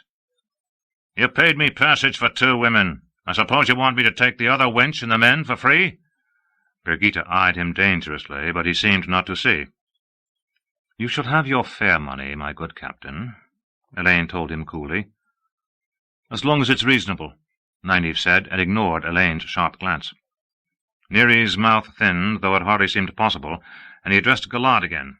"Then if you'll get your men off my craft, I'll sail. I like being here in daylight now less than ever." "As soon as you take your other passengers on," Nynaeve said, nodding to the people huddled ashore. Nereis looked for Galad, only to find that he had moved away to speak with the other white cloaks, then eyed the folk ashore and spoke to the air above Nynaeve's head. "Any who can pay. Not many in that lot look like they can, and I could not take the lot if they could." She raised herself on tiptoe so he could not possibly miss her smile. It snapped his chin down into his collar. "Every last one of them, Captain, else I'll shave your ears off for you." The man's mouth opened angrily, then abruptly his eyes widened, staring past her. "All right," he said quickly, "but I expect some sort of payment, mind. I give alms on first day, and that's long past." Heels settling back to the deck, she looked over her shoulder suspiciously. Tom, Julian, and Uno stood there, blandly watching her and Nereis. As blandly as they could manage with Uno's features and blood all over their faces. Far too blandly. With a sharp sniff, she said, "I will see them all aboard before anybody touches a rope," and went in search of Galad. She supposed he deserved some thanks. He had thought what he was doing was the right thing. That was the trouble with the best of men. They always thought they were doing the right thing. Still, whatever the three had done, they had saved argument. She found him with Elaine, that handsome face painted with frustration. He brightened at the sight of her. "Nynaeve, I've paid your way as far as Boanda. That's only halfway to Altara, where the burn runs into the Eldar, but I could not afford to pay further. Captain Nereis took every copper in my purse, and I had to borrow besides. The fellow charges 10 prices. I'm afraid you will have to make your own way to Camelin from there. I truly am sorry." "You have done quite enough already," Elaine put in, her eyes drifting toward the plumes of smoke rising above Samara. "I gave my promise," he said with a weary resignation. Plainly they had had the same exchange before Nynaeve came. Nynaeve managed to offer her thanks, which he dismissed graciously, but with a look as if she too did not understand, and she was more than ready to admit as much. He started a war to keep a promise. Elaine was right about that. It would be a war if it was not already, yet with his men holding Nereis' ship he would not demand a better price. It was Nereis' ship, and Nereis could charge as he chose, as long as he took Elaine and Nynaeve. It was true. Galad never counted the cost of doing right, not to himself or anyone else. At the gangplank he paused, staring at the town as if seeing the future. "Stay clear of Randolph Thor," he said bleakly. "He brings destruction. He will break the world again before he is done. Stay clear of him." And he was trotting up to the dock, already calling for his armor. Nynaeve found herself sharing a wondering gaze with Elaine, though it quickly broke up in embarrassment. It was hard to share a moment like that with someone you knew might rake you with her tongue. At least that was why she felt discomfited. Why Elaine should look flustered she could not imagine, unless the woman was starting to come to her senses. Surely Galad did not suspect they had no intention of going to Camelin? Surely not. Men were never that perceptive. She and Elaine did not look at one another again for some time. Chapter 49. To Boanda. There was little trouble getting the huddled crowd of men, women, and children aboard. Not once Nynaeve made it clear to Captain Nereis that he was going to find room for everyone, and whatever he thought he was going to charge, she knew exactly how much she would give for their fares to Boanda. Of course, it might have helped a little that she'd taken the precaution of quietly telling Uno to have the Shinarans do something with their swords. 15 hard-faced, rough-dressed men, all with shaved heads and top-knots, not to mention bloodstains, oiling and sharpening blades, laughing as one recounted how another had almost been spitted like a lamb. Well, they had a most salutary effect. She counted the money into his hand, and if it pained her, she only had to summon the memory of those docks at Tanchico to keep counting. Nereis was right in one thing. These folk did not look to have much coin. They would need whatever coppers they had. Elaine had no call to ask in that sickly sweet tone if she was having a tooth pulled. The crew ran at Neary's shouted commands to cast off, while the last of the people were still scrambling aboard, carrying their wretched possessions in their arms, those who had anything at all beyond the rags on their backs. In truth, they crowded even the fat vessels so that Nynaeve began to wonder whether Neary's had been right about that, too. Yet such hope dawned on their faces once their feet were firmly on the deck that she was embarrassed to have considered it.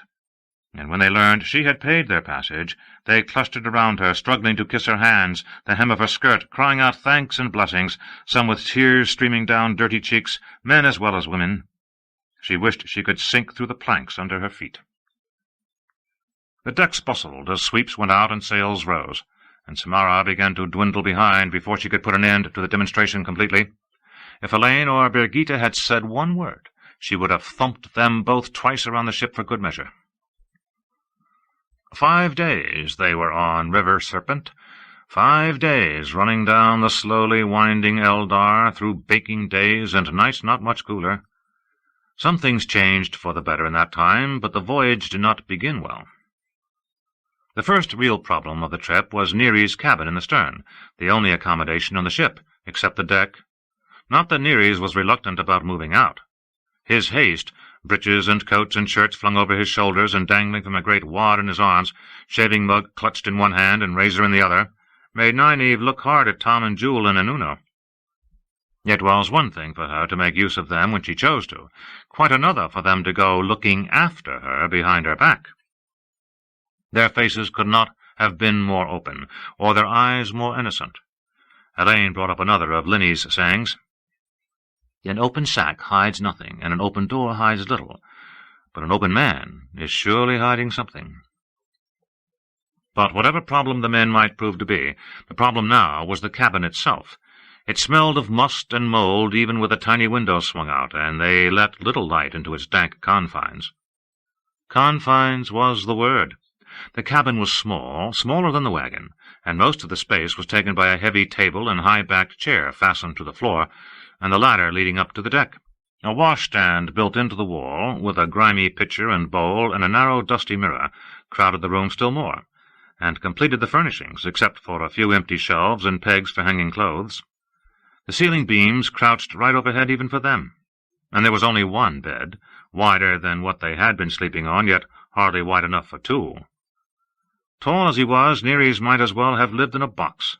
The man surely had not given up 1 inch that might be stuffed with cargo. He came to Samara in the night, Elaine muttered, unburdening herself of her bundles and putting hands on hips as she looked around disparagingly. And he wanted to leave in the night. I heard him tell one of his men that he meant to sail on through the night, whatever the wenches wanted. Apparently he's not much pleased to be moving in daylight. Thinking of the other woman's elbows and cold feet, Nynaeve wondered whether she would not have done better to sleep up above with the refugees. "What are you going on about?" "The man is a smuggler, Nynaeve." "In this vessel?" Dropping her own bundles, Nynaeve laid the scrip on the table and sat down on the edge of the bed. No, she would not sleep on deck. The cabin might smell, but it could be aired out, and if the bed was cramped, it had a thick feather mattress. The ship did roll disturbingly. She might as well have what comfort she could. Elaine could not chase her out of there. "It is a barrel. We will be lucky to reach Boanda in 2 weeks. The light alone knows how long to Saladar." Neither of them really knew how far Saladar was, and it was not yet time to broach the matter with Captain Neary's. "Everything fits. Even the name, River Serpent. What honest trader would name his craft so?" "Well, what if he is? It wouldn't be the first time we've made use of a smuggler." Elaine threw up her hands in exasperation. She always did think obeying the law was important, however fool the law was. She shared more with Galad than she would be willing to admit. So Neary's had called them wenches, had he? The second difficulty was room for the others. River Serpent was not a very large vessel, if wide, and counting everyone, there were well over 100 people aboard. A certain amount of space had to go to the crew, working the sweeps and tending ropes and sails, and that did not leave much for the passengers. It did not help that the refugees kept as far from the Shinarans as possible. It seemed they had had their fill of armed men. There was scarcely room for everyone to sit, and none for lying down. Nynaeve approached Nereis straight away. "These folk need more room, especially the women and children. Since you have no more cabins, your hold will have to do." Nereis' face darkened. Staring straight ahead, somewhere a pace to her left, he growled, "My hold is full of valuable cargo. Very valuable cargo." "I wonder if customs men are active along the Eldar here," Elaine said idly, eyeing the tree-lined banks to either side. The river was only a few hundred paces wide here, bordered with dried black mud and bare yellow clay.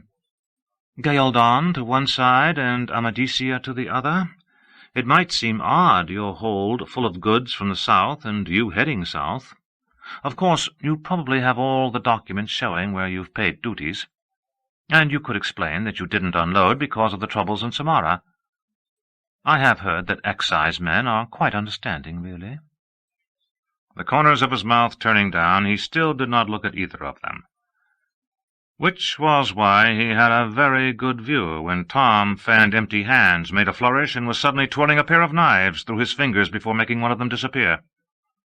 "Just keeping in practice," Tom said, scratching one long moustache with the other blade. "I like to maintain certain skills." The gash in his white-haired scalp and the fresh blood on his face, added to a blood-stained rent in one shoulder of his coat and tears elsewhere besides, made him look villainous in any company, but who knows? The Shienarman's toothy smile held no mirth at all, and did unfortunate things to his long scar and the new slash down his face, red and raw. The glaring crimson eye on his patch almost paled in comparison. Nereis shut his eyes and drew a long, long breath. The hatches came open, and crates and casks went splashing over the side, some heavy, most light and smelling of spices. Nereis winced every time the river closed over something else. He brightened, if such a thing could be said of him, when Nynaeve directed that bolts of silks and carpets and bales of fine woolens be left below, until he realized that she meant them for bedding. If his face had been sour before, now it could have curdled milk in the next room. Through the whole thing he never said a word. When women began drawing up buckets of water on ropes to wash their children right there on the deck, he strode to the stern, hands clenched behind his back, and stared at the few floating casks as they fell behind. In a way, it was Nereis' peculiar attitude toward women that began smoothing the edges from Elaine's acid tongue and Birgitte's. That was the way Nynaeve saw it. She herself had maintained her usual even disposition, of course. Nereis disliked women. The crew spoke quickly when they had to speak to one of the women, all the while darting glances at the captain until they could hurry back to their duties. A fellow who seemed to have nothing to do for a moment was more likely than not to be sent running to some task by a roar from Nereis if he exchanged 2 words with anyone in skirts. Their hasty comments and muttered warnings made Nereis' opinions perfectly clear. Women cost a man money. They fought like alley cats, and they caused trouble. Any and all trouble a man had could be laid to women one way or another. Nereis expected half of them to be rolling on the deck, clawing one another before the first sunset. They would all flirt with his crew and bring on dissension where they did not cause fights. Could he have sent all women off his ship forever, he might have been happy. Could he have had them out of his life, he would have been ecstatic. Nynaeve had never encountered the like. Oh, she had heard men mutter about women and money, as if men did not fling coin about like water. They just had no head for money, less than Elaine, and she had even heard them lay various troubles to women, usually when it was they themselves who had caused all the bother. But she could not recall ever meeting a man who truly disliked women. It was a surprise to learn that Nereis had a wife and a horde of children in Ebu Dar, but no surprise that he stayed at home only long enough to load a new cargo. He did not even want to talk to a woman. It was simply amazing. Sometimes Nynaeve found herself looking at him sideways, the way she would have at some incredible animal, far stranger than Shreddit, or anything else in Luca's menagerie. Naturally, there was no way that Elaine or Birgitte could vent their bile where he might hear. Rolling eyes and meaningful looks among Tom and the others were bad enough. They, at least, made some effort to hide them. Neary's open satisfaction at having his ridiculous expectations met, he surely would have seen it so, that would have been unbearable. He left them no choice but to swallow their acid and smile. For herself, Nynaeve could have done with a little time with Tom and Uno and Julian away from Neary's eye. They were forgetting themselves again, forgetting they were supposed to do as they were told. The results did not matter. They should wait. And for some reason they had taken to tormenting Neary's with darkly smiling comments about cracking heads and slitting throats. But the only place she could be sure of avoiding Neary's was in the cabin.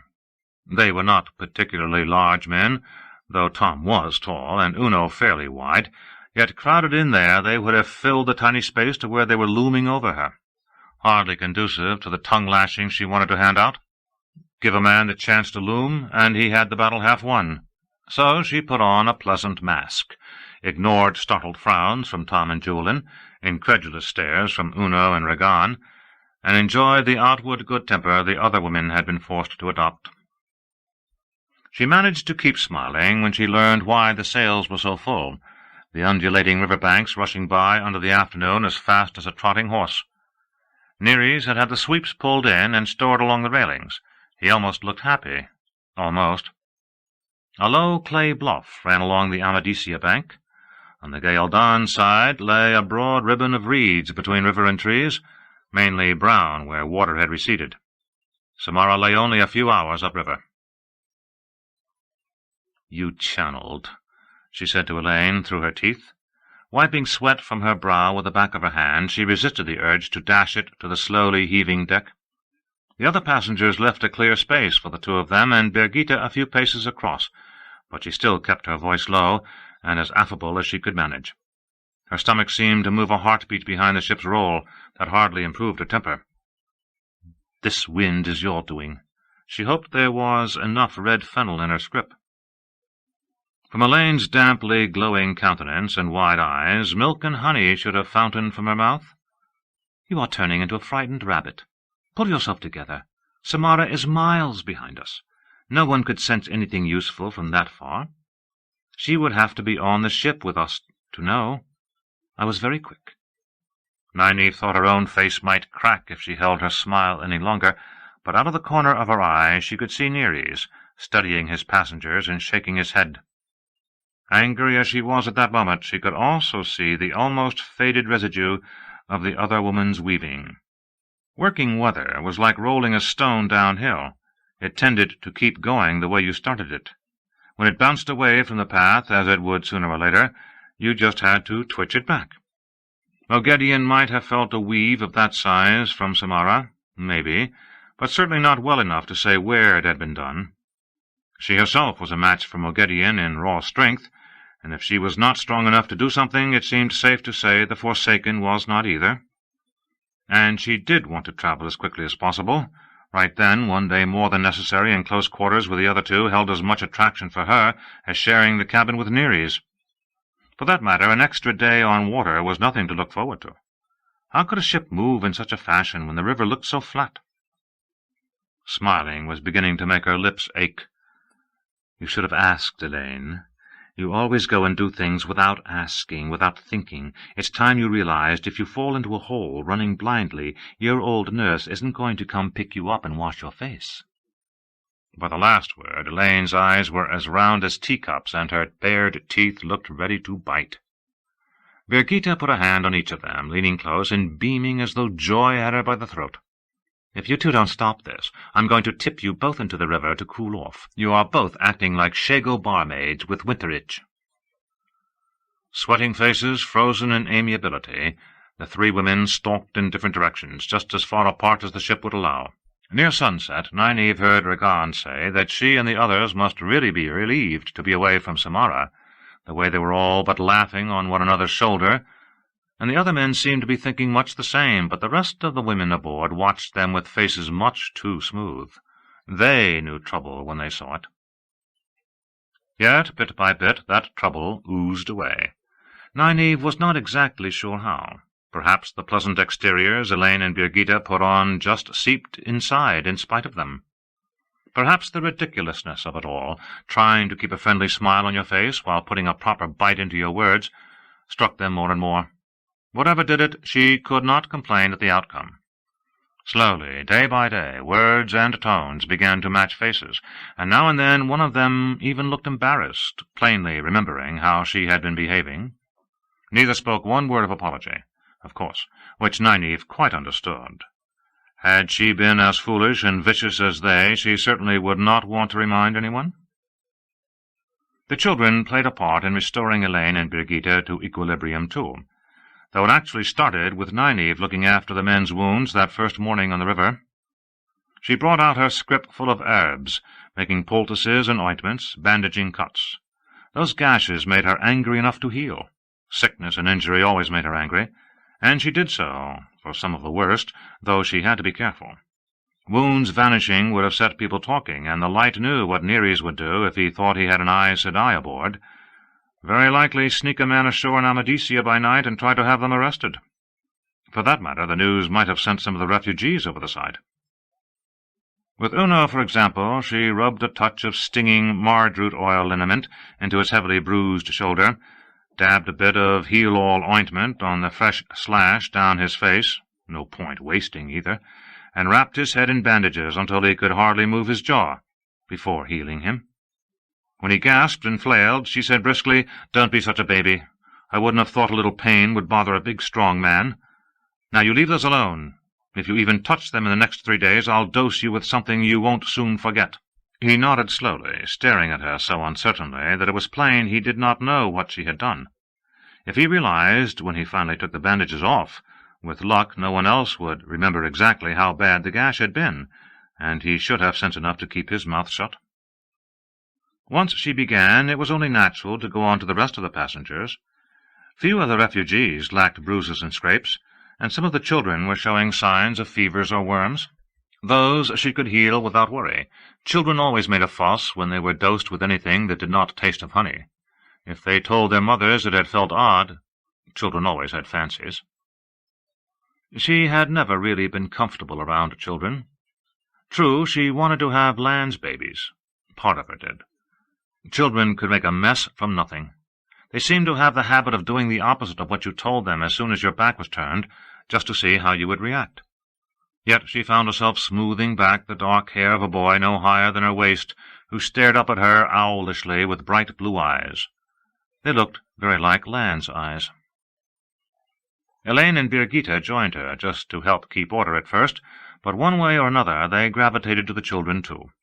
Strangely, Birgitte did not look at all silly with a boy of 3 or 4 cradled on either hip and a ring of children about her, singing them a nonsense song about dancing animals. And Elaine handed round a sack of sweet red candies. The Light knew where she had gotten them, or why. She did not look guilty at all when Nynaeve caught her sneaking one into her own mouth. She only grinned, gently pulled a little girl's thumb from her mouth and replaced it with another candy. The children laughed, as if just remembering how, and snuggled themselves into Nynaeve's skirts, or Elaine's or Birgitte's, as easily as into their mothers. It was very difficult to maintain any sort of temper in those circumstances. She could not even bring herself to do more than sniff, and that faintly, when Elaine resumed her study of the Edam in the privacy of the cabin on the second day. The woman seemed more convinced than ever that the bracelet, necklace, and leash created a strange form of linking. Nynaeve even sat with her once or twice. The sight of the vile thing itself was enough to enable her to embrace Saidar and follow along. The refugees' stories came out, of course. Families separated, lost or dead. Farms and shops and crafts ruined as ripples of the world's troubles spread out, disrupting trade. People could not buy when they could not sell. The Prophet had only been the last brick on the cart that broke the axle. Nynaeve said nothing when she saw Elaine slipping a gold mark to a fellow with thin grey hair who knuckled a wrinkled forehead and tried to kiss her hand. She would learn how fast gold vanished. Besides, Nynaeve had handed out a few coins herself. Well, perhaps more than a few. All but 2 of the men were grizzled or balding, with leathery faces and work-calloused hands. Younger men had been snatched into the army if they were not caught up by the Prophet. Those who refused one or the other had been hanged. The young pair, little more than boys, really, Nynaeve doubted if either had to shave regularly, wore hunted stares and flinched if one of the Shinarans looked at them. Sometimes the older men talked of starting over, finding a bit of land to farm, or taking up their trade again, but the tone of their voices said it was more bluff and bravado than real hope. Mostly they talked quietly of their families, a wife lost, sons and daughters lost, grandchildren lost. They sounded lost. The second night, a jug-eared fellow, who had seemed the most enthusiastic in a sad lot, had just vanished. He was simply gone when the sun came up. He might have swum ashore. Nynaeve hoped he had. Still, it was the women who caught her heart. They had no more prospects than the men, no more certainties, but most had more burdens. None had a husband with her, or even knew if she had a husband alive, yet the responsibilities that weighed them down also kept them moving. No woman with grit could give up when she had children. Even the others meant to find some future, though. They all had at least a scrap of the hope the men only pretended to. 3 especially tugged at her. Nicola was about her age and height, a slender, dark-haired weaver with big eyes who had been intending to marry. Until her Hiren took it into his head that duty called him to follow the prophet, to follow the dragon reborn, he would marry her when his duty was seen to. Duty had been very important to Hiren. He would have made a good and conscientious husband and father, so Nicola said. Only whatever was in his head had not done him much good when someone split it with an axe. Nicola did not know who or why, just that she had to get as far from the prophet as she could. Somewhere there had to be a place where there was no killing, where she would not always be in fear of what might be around the next corner. Marigan, a few years older, had been plump once, but her frayed brown dress hung on her loosely now, and her blunt face looked beyond weary. Her 2 sons, 6 and 7, stared silently at the world with 2 big eyes, clinging to each other. They seemed frightened of everything and everyone else, even their own mother. Marigan had dealt in cures and herbs in Samara, though she had some odd ideas about both. That was no wonder, really. A woman who offered healing with Amadisia and white cloaks right across the river had to keep low, and even from the first she had had to teach herself. All she had ever wanted to do was cure sickness, and she claimed to have done it well, though she had not been able to save her husband. The 5 years since his death had been hard, and the coming of the prophet had certainly not helped her any. Mobs searching for Aes Sedai chased her into hiding after she had cured a man of fever, and rumor had turned it into bringing him back from the dead. That was how little most people knew of Aes Sedai. Death was beyond the power to heal. Even Marigan seemed to think it was not. She did not know where she was going any more than Nicola. A village somewhere, she hoped, where she could dispense herbs again in peace. Arena was the youngest of the 3, with steady blue eyes and a face bruised purple and yellow, and not from Ghealdan at all. Her clothes would have said that, if nothing else did, a short, dark coat and voluminous trousers not much different from Birgitte's. They were the sum of her possessions. She would not say where she was from exactly, but she was forthcoming about the road that had led her to River Serpent. About some of it. Nynaeve had to infer in places. Arena had gone to Ilion, meaning to bring her younger brother home before he could take the oath as a hunter for the Horn. With thousands in the city, however, she had never found him, but somehow she had found herself taking the oath, setting out to see the world while not quite believing the Horn of Valir existed, half hoping that somewhere she would find young Gwyll and take him home. Things had been difficult since. Arena was not precisely reluctant to talk, but she made such an effort to put a good face on things. She had been chased out of several villages, robbed once, and beaten several times.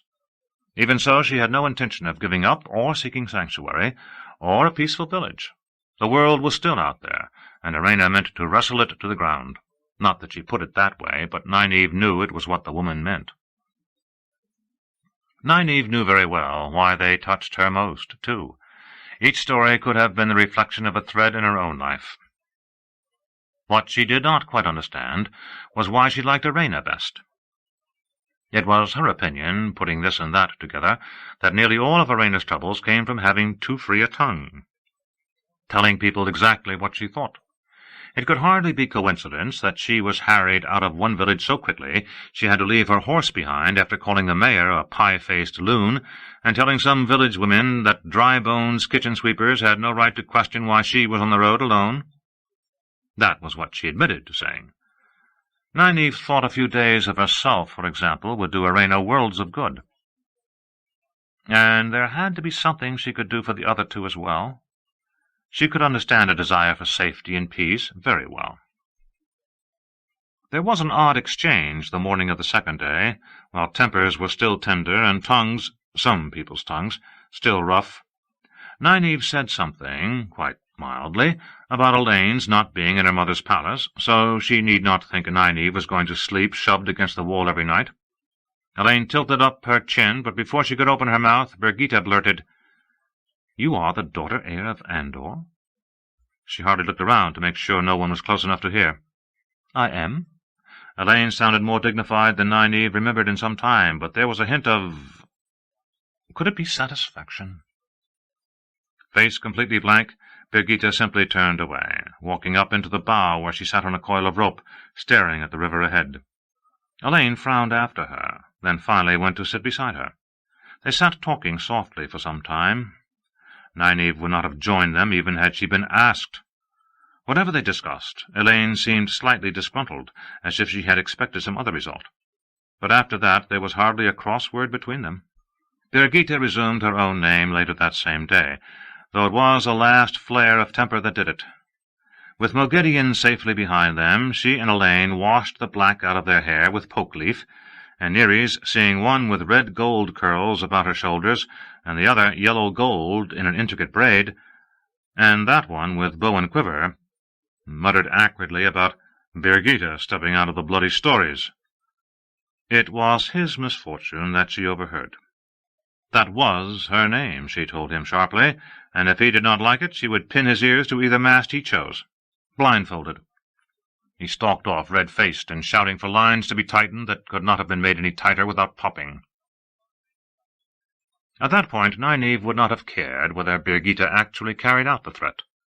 Pokeleaf might have left a slight reddish cast to her own hair, yet it was close enough to its natural colour almost to make her cry for joy. Unless everyone aboard came down with sore gums and toothaches, she had more than enough pokeleaf remaining, and sufficient red fennel to keep her stomach in its place. She could not help sighing in satisfaction once her hair was dry and in a proper braid again. Of course, with Elaine channeling good winds and Nereis running light or dark, thatch-roofed villages and farms sped past on either bank, marked by people waving in the day and lit windows in the night, showing no sign of the turmoil farther upriver. Broad as the misnamed craft was, it made good time, rolling along downriver. Nereis seemed torn between pleasure at his good luck at such winds and worry at moving in daylight. More than once he gazed longingly at a backwater, a tree-shrouded stream, or a pool cut deep into the bank, where river serpent might have been moored and hidden. Occasionally Nynaeve remarked, where he could hear, about how glad he must be that the people from Samara would soon be off his ship, with a comment thrown in about how well this woman was looking now that she was rested, or how energetic that woman's children were. That was enough to put ideas of stopping right out of his head. It might have been easier to threaten him with the Shinarans, or Tom and Julian, but those fellows were getting entirely too big-headed as it was, and she certainly had no intention of arguing with a man who still would neither look at her nor talk to her. Grey dawning of the third day saw the crew manning the sweeps again to draw them into a dock at Boanda. It was a considerable town, larger than Samara, on a point of land where the swift River Burn, coming down from Jahana, ran into the slower Eldar. There were even 3 towers inside the tall grey walls, and a building shining white beneath a red tile roof that could certainly pass for a palace, if a small one. As River Serpent was lashed fast to the heavy pilings at the end of one dock, half their length across dried mud, Nynaeve wondered aloud why Nereis had gone all the way to Samara when he could have unloaded his goods here. Elaine nodded toward a stout man on the dock who wore a chain with some sort of seal hanging across his chest. There were several others like him, all with a chain and a blue coat, intently watching 2 other broad vessels unload at other docks. Queen Aleandra's excisemen, I should say. Drumming his fingers on the rail, Nereis was not looking at the men just as intently as they were at the other vessels. Perhaps he had an arrangement with those in Samara. I don't think he wants to talk to these. The men and women from Samara marched reluctantly up the gangplank, ignored by the excisemen. There was no custom duty on people. For the Samarans it was the beginning of uncertainty. They had their lives ahead of them, and to begin anew what they stood up in and what Nynaeve and Elaine had given them.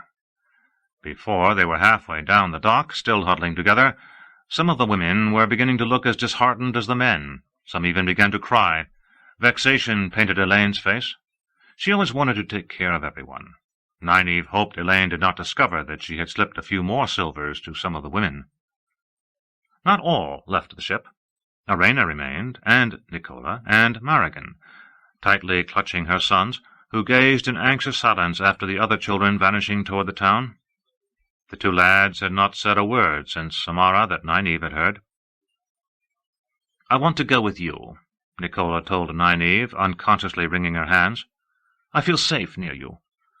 Marigan nodded emphatically. Arena said nothing, but she stepped closer to the other two women, making herself part of the group even as she looked levelly at Nynaeve, defying her to send her away. Tom shook his head slightly, and Julian grimaced. But it was to Elaine and Birgitta that Nynaeve looked. Elaine did not hesitate in nodding, and the other woman was only a second behind. Gathering her skirts, Nynaeve marched to Nereis, standing in the stern. "I suppose I will have my ship back now?" he told the air somewhere between the ship and the dock. "Not before time. This voyage has been the worst I ever undertook." Nynaeve smiled broadly. For once he did look at her before she was done. Well, he almost did. It was not as if Nereis had much choice. He could hardly appeal to the authorities in Boanda, and if he did not like the fares she offered, well, he had to sail downriver anyway. So River Serpent cast off again, heading for Ibu Dar, with one stop to be made that he was not informed of until Boanda began falling astern. "Saladar," he growled, staring over Nynaeve's head. "Saladar's been abandoned since the White Cloak War. It would take a fool woman to want to be ashore at Saladar." Even smiling, Nynaeve was angry enough to embrace the source. Nereis roared, slapping at his neck and his hip at the same time. "The horseflies are very bad this time of year," she said sympathetically. Birgitta roared with laughter before they were halfway down the deck. Standing in the bows, Nynaeve inhaled deeply as Elaine channeled to bring the wind up again, and River Serpent lumbered into the strong current flowing out of the burn. She was all but eating red fennel for meals, but even if she ran out before Saladar, she would not care. Their journey was almost over. Everything she had been through was worth it for that. Of course, she had not always thought so, and Elaine and Birgitta's rasping tongues had not been the only cause. That first night, lying on the captain's bed in her shift, while a yawning Elaine occupied the chair, and Birgitta leaned against the door with her head brushing the beams, Nynaeve had used the twisted stone ring. A single, rusty, gimbal-mounted lamp gave light, and, surprisingly, a scent of spice from the oil. Maybe Nereis had not liked the stench of must and mold either.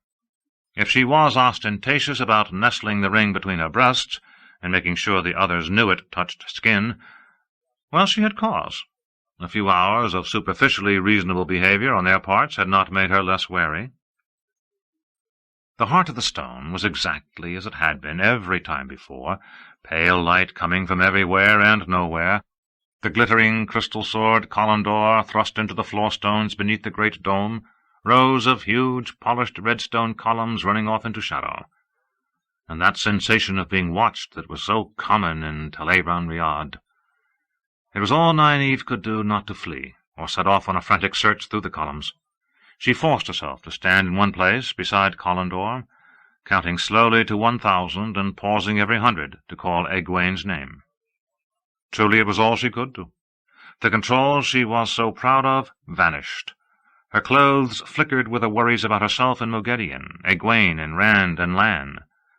Between 1 minute and the next, stout Two Rivers woolens became a muffling cloak and a deep hood, which became a suit of white cloak mail, which became the red silk dress, only transparent, which became an ever thicker cloak, which became— She thought her face changed, too. Once she saw her hands with skin darker than Julian's. Perhaps if Moghedien could not recognize her— "Egwene!" The last hoarse call echoed among the columns, and Nynaeve made herself stand there shivering for one more count of 100. The great chamber remained empty except for her. Wishing she could feel more regret than haste, she stepped out of the dream, and lay fingering the stone ring on its thong, staring at the thick beams above the bed, and listening to the 1,000 creaks of the ship rushing down-river through the darkness. "Was she there?" Elaine demanded. "You were not gone very long, but—" "I am tired of being afraid," Nynaeve said, without taking her gaze from the beams. "I am so tired of being a coward." The last words dissolved into tears she could neither stop nor hide, no matter how she scrubbed at her eyes. Elaine was there in an instant, holding her and smoothing her hair, and an instant later Birgitta pressed a cloth dampened in cool water against the back of her neck. She cried herself out to the sound of them telling her she was not a coward. "If I thought Moghedien was hunting me," Birgitta said finally, "I would run. If there was no other place to hide than a badger's hole, I would wriggle in and curl into a ball and sweat until she was gone. I would not stand in front of one of Sarandin's Sreddit if it charged, either. And neither is cowardice. You must choose your own time and your own ground, and come at her in the way she least expects. I will take my revenge on her if ever I can, but that is the only way I will. Anything else would be foolish." That was hardly what Nynaeve wanted to hear, but her tears and their comfort made another gap in the thorny hedges that had grown up between them. "I will prove to you that you are no coward." Taking the dark wooden box from the shelf where she had put it, Elaine removed the spiral-scribed iron disc. "We will go back together." That Nynaeve wanted to hear even less, but there was no way to avoid it, not after they had told her she was not a coward. So back they went. To the Stone of Tyr, where they stared at Kalimdor, better than looking over your shoulder and wondering whether Moghedien was going to appear. Then to the royal palace in Camelin, with Elaine leading, and Eamon's Field under Nynaeve's guidance. Nynaeve had seen palaces before, with their huge halls and great painted ceilings and marble floors, their gilding and fine carpets and elaborate hangings, but this was where Elaine had grown up. Seeing it and knowing that made her understand a little of Elaine. Of course the woman expected the world to bend itself to her. She had grown up being taught that it would, in a place where it did. Elaine, a pale image of herself because of the Tyr grill she was using, was strangely quiet while they were there. But then Nynaeve was quiet in Eamon's Field. For one thing, the village was larger than she remembered, with more thatch-roofed houses and others wooden frameworks going up. Someone was building a very big house just outside the village, 3 sprawling stories, and a stone plinth 5 paces high had been erected on the green, carved all over with names. A good many she recognized. They were mostly Two Rivers names. A flagpole stood to either side of the plinth, one topped by a banner with a red wolf's head, the other one with a red eagle. Everything looked prosperous and happy, as much as she could say with no people there, but it made no sense. What on earth were those banners, and who would be building such a house? They flashed to the White Tower, to Elida's study. Nothing had changed there, except that only 6 stools remained in the semicircle in front of Elida's table, and the triptych of Bonwin was gone. The painting of Rand remained, with a poorly mended tear in the canvas across Rand's face, as if someone had thrown something at it. They rifled the papers in the lacquered box with its golden hawks, and those on the keeper's table in the anteroom. Documents and letters changed while they looked at them, yet they did learn a little. Elida knew that Rand had crossed the Dragon Wall into Cairien, but of what she intended to do about it there was no clue. An angry demand that all Aes Sedai return to the tower immediately, unless they had specific orders otherwise from her. Elida seemed to be angry about a good deal, that so few sisters had returned after her offer of amnesty, that most of the eyes and ears in Taraban were still silent, that Pedron Niall was still calling Whitecloaks back to Amadisia when she did not know why, that Davram Bashir still could not be found despite having an army with him. Fury filled every document over her seal. None of it seemed of real use or interest, except maybe about the Whitecloaks. Not that they should have any difficulty there, as long as they were on River Serpent. When they returned to their bodies on the ship, Elaine was silent as she rose from the chair and replaced the disc in the box. Without thinking, Nynaeve got up to help her out of her dress. Brigitte scrambled up the ladder as they climbed into the bed together in their shifts. She intended to sleep right at the top of the ladder, she said. Elaine channeled to extinguish the lamp.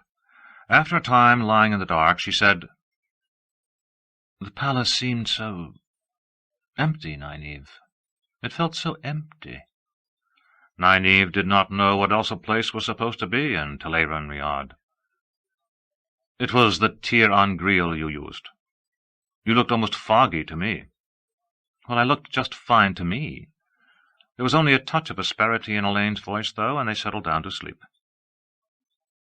Nynaeve had remembered the other woman's elbows accurately, but they could not diminish her good mood, and neither could Elaine's complaining murmur that she had cold feet. She had done it. Perhaps forgetting to be afraid was not the same as not being afraid, but at least she had gone back to the world of dreams. Perhaps one day she could find the nerve again not to be afraid. Having begun, it was easier to go on than to stop. Every night after that they entered Teleran-Riad together, always with a visit to the tower to see what they could learn. There was not very much, besides an order sending an emissary to Saladar to invite the Aes Sedai there to return to the tower. Except the invitation, as much as Nynaeve could read before it changed to a report on screening potential novices for proper attitudes, whatever that was supposed to mean, was more a demand that those Aes Sedai submit to Elaida immediately and be thankful they were allowed to. Still, it was confirmation that they were not chasing a wild hare. The trouble with the rest of what they saw in fragments was they did not know enough to fit them together. Who was this Davram Bashir, and why was Elaida so frantic to find him? Why had Elaida forbidden anyone to mention the name of Mazran Taim, the false dragon, with a threat of stiff penalties? Why had Queen Tenobia of Saldaea and King Izar of Shinar both written letters politely but stiffly resenting White Tower meddling in their affairs? It all made Elaine murmur one of Linny's sayings. "To know two, you must first know one." Nynaeve could only agree that it certainly seemed so. Aside from the trips to Elaida's study, they worked at learning control of themselves and their surroundings in the world of dreams. Nynaeve did not mean to let herself be caught again, as she had been by Egwene and by the Wise Ones. Moghedien she tried not to think about. Much better to concentrate on the Wise Ones. Of Egwene's trick of appearing in their dreams, as she had in Samara, they could puzzle out nothing. Calling her did nothing except increase that uneasy feeling of being watched, and she did not make another such appearance. Trying to hold somebody else in Teleran-Riad was incredibly frustrating, even after Elaine hit on the trick, which was to see the other as just another part of the dream. Elaine did it finally, and Nynaeve congratulated her with as good grace as she could muster. But for days Nynaeve could not. Elaine might as well have been the near mist she seemed, vanishing with a smile whenever she chose. When Nynaeve finally managed to fasten Elaine there, she felt the strain as if she were picking up a boulder. Creating fantastical flowers or shapes by thinking of them was much more fun. The effort involved seemed related to both how large the thing was and whether it might really exist. Trees covered with wildly shaped blossoms in red and gold and purple were harder to make than a stand mirror to examine what you had done to your dress, or what the other woman had done to it. A gleaming crystal palace rising out of the ground was harder still, and even if it felt solid to the touch, it changed whenever the image in your mind wavered, and vanished as soon as the image did. They quietly decided to leave animals alone after a peculiar thing, much like a horse with a horn on its nose, chased them both up a hill before they could make it vanish. That very nearly sparked a new argument, with each of them claiming the other had made it, but by that time Elaine had recovered enough of her old self to start giggling over how they must have looked, racing up the hill with their skirts hauled up, shouting at the thing to go away. Even Elaine's stubborn refusal to admit it had been her fault could not stop Nynaeve's giggles from bubbling up too. Elaine alternated between the iron disc and the apparently amber plaque with its carving of a sleeping woman, but she did not really like using either tir an grill.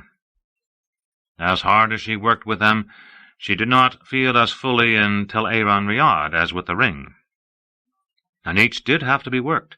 It was not possible to tie the flow of spirit, or you bounced right back out of the world of dreams immediately. Channeling anything else at the same time seemed all but impossible, yet Elaine could not understand why. She seemed more interested in how they had been made, and not at all pleased that they did not yield their secrets as easily as the Adam. Not knowing the why was a burr in her stocking. Once Nynaeve tried one of the pair, coincidentally on the night they were to meet Egwene, the night after leaving Bowanda. She would not have been angry enough if not for the thing that rubbed her wrong so often: men. Nereis began it, stumping around the deck as the sun began to sink, muttering to himself about having his cargo stolen. She ignored him, of course. Then Tom, making up his bed at the foot of the aftermast, said quietly, "He has a point." It was plain he did not see her in the fading lurid light, and neither did Julian, squatting beside him. "He's a smuggler, but he did pay for those goods. Nynaeve had no right to seize them." "A woman's flaming rights are whatever she flaming says they are," Uno laughed. "That's what women in Shinar say, anyway." That was when they saw her and fell silent, as usual, finding wisdom too late. Uno rubbed at his cheek, the one without a scar. He had removed his bandages that day, and he knew now what had been done. She thought he looked embarrassed. It was hard to tell in the fast-shifting shadows, but the other two seemed to have no expression at all. She did nothing to them, of course, only stalked away with a firm grip on her braid. She even managed to stalk down the ladder. Elaine already had the iron disc in her hand. The dark wooden box sat open on the table. Nynaeve picked up the yellowish plaque carved inside with a sleeping woman. It felt slick and soft, not at all something that would scratch metal. With that edge of anger smouldering inside her, Sa'idar was a warm glow just out of sight over her shoulder. "Maybe I can come up with some idea why this thing won't let you channel anything but dribbles." Which was how she found herself in the heart of the stone, channeling a flow of spirit into the plaque, which in Teleran Riyadh was tucked into her belt pouch. As she often did in the world of dreams, Elaine wore a gown suitable for her mother's court, green silk embroidered in gold around the neck, with a necklace and bracelets of gold links and moonstones. But Nynaeve was surprised to discover that she herself had on something not very different, though her hair was in a braid, and its own colour, instead of loose about her shoulders. Her gown was pale blue and silver, and if not so low as Luca's dresses, still lower than she thought she would have chosen.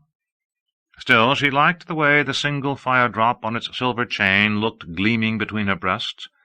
Egwene would not find it easy to bully a woman dressed so. Certainly not that that could have had anything to do with why she had donned it, even unconsciously. Right away she saw what Elaine had meant about looking just fine. To herself she appeared no different than the other woman, who had the twisted stone ring somehow threaded onto her necklace. Elaine, however, said she looked misty. Misty was how Sa'idar felt, too, except for the flow of spirit she had begun to weave while awake. The rest was thin, and even the never-seen warmth of the true source seemed muted. Her anger remained just strong enough for her to channel.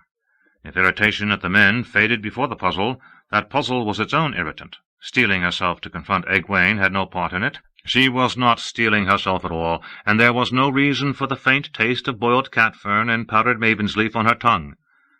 Yet producing a single flame, dancing in mid-air, one of the first things a novice was taught, seemed as difficult as throwing land over her shoulder. The flame looked attenuated even to her, and as soon as she tied the weave it began to fade away. In seconds it was gone. "Both of you?" Ami said.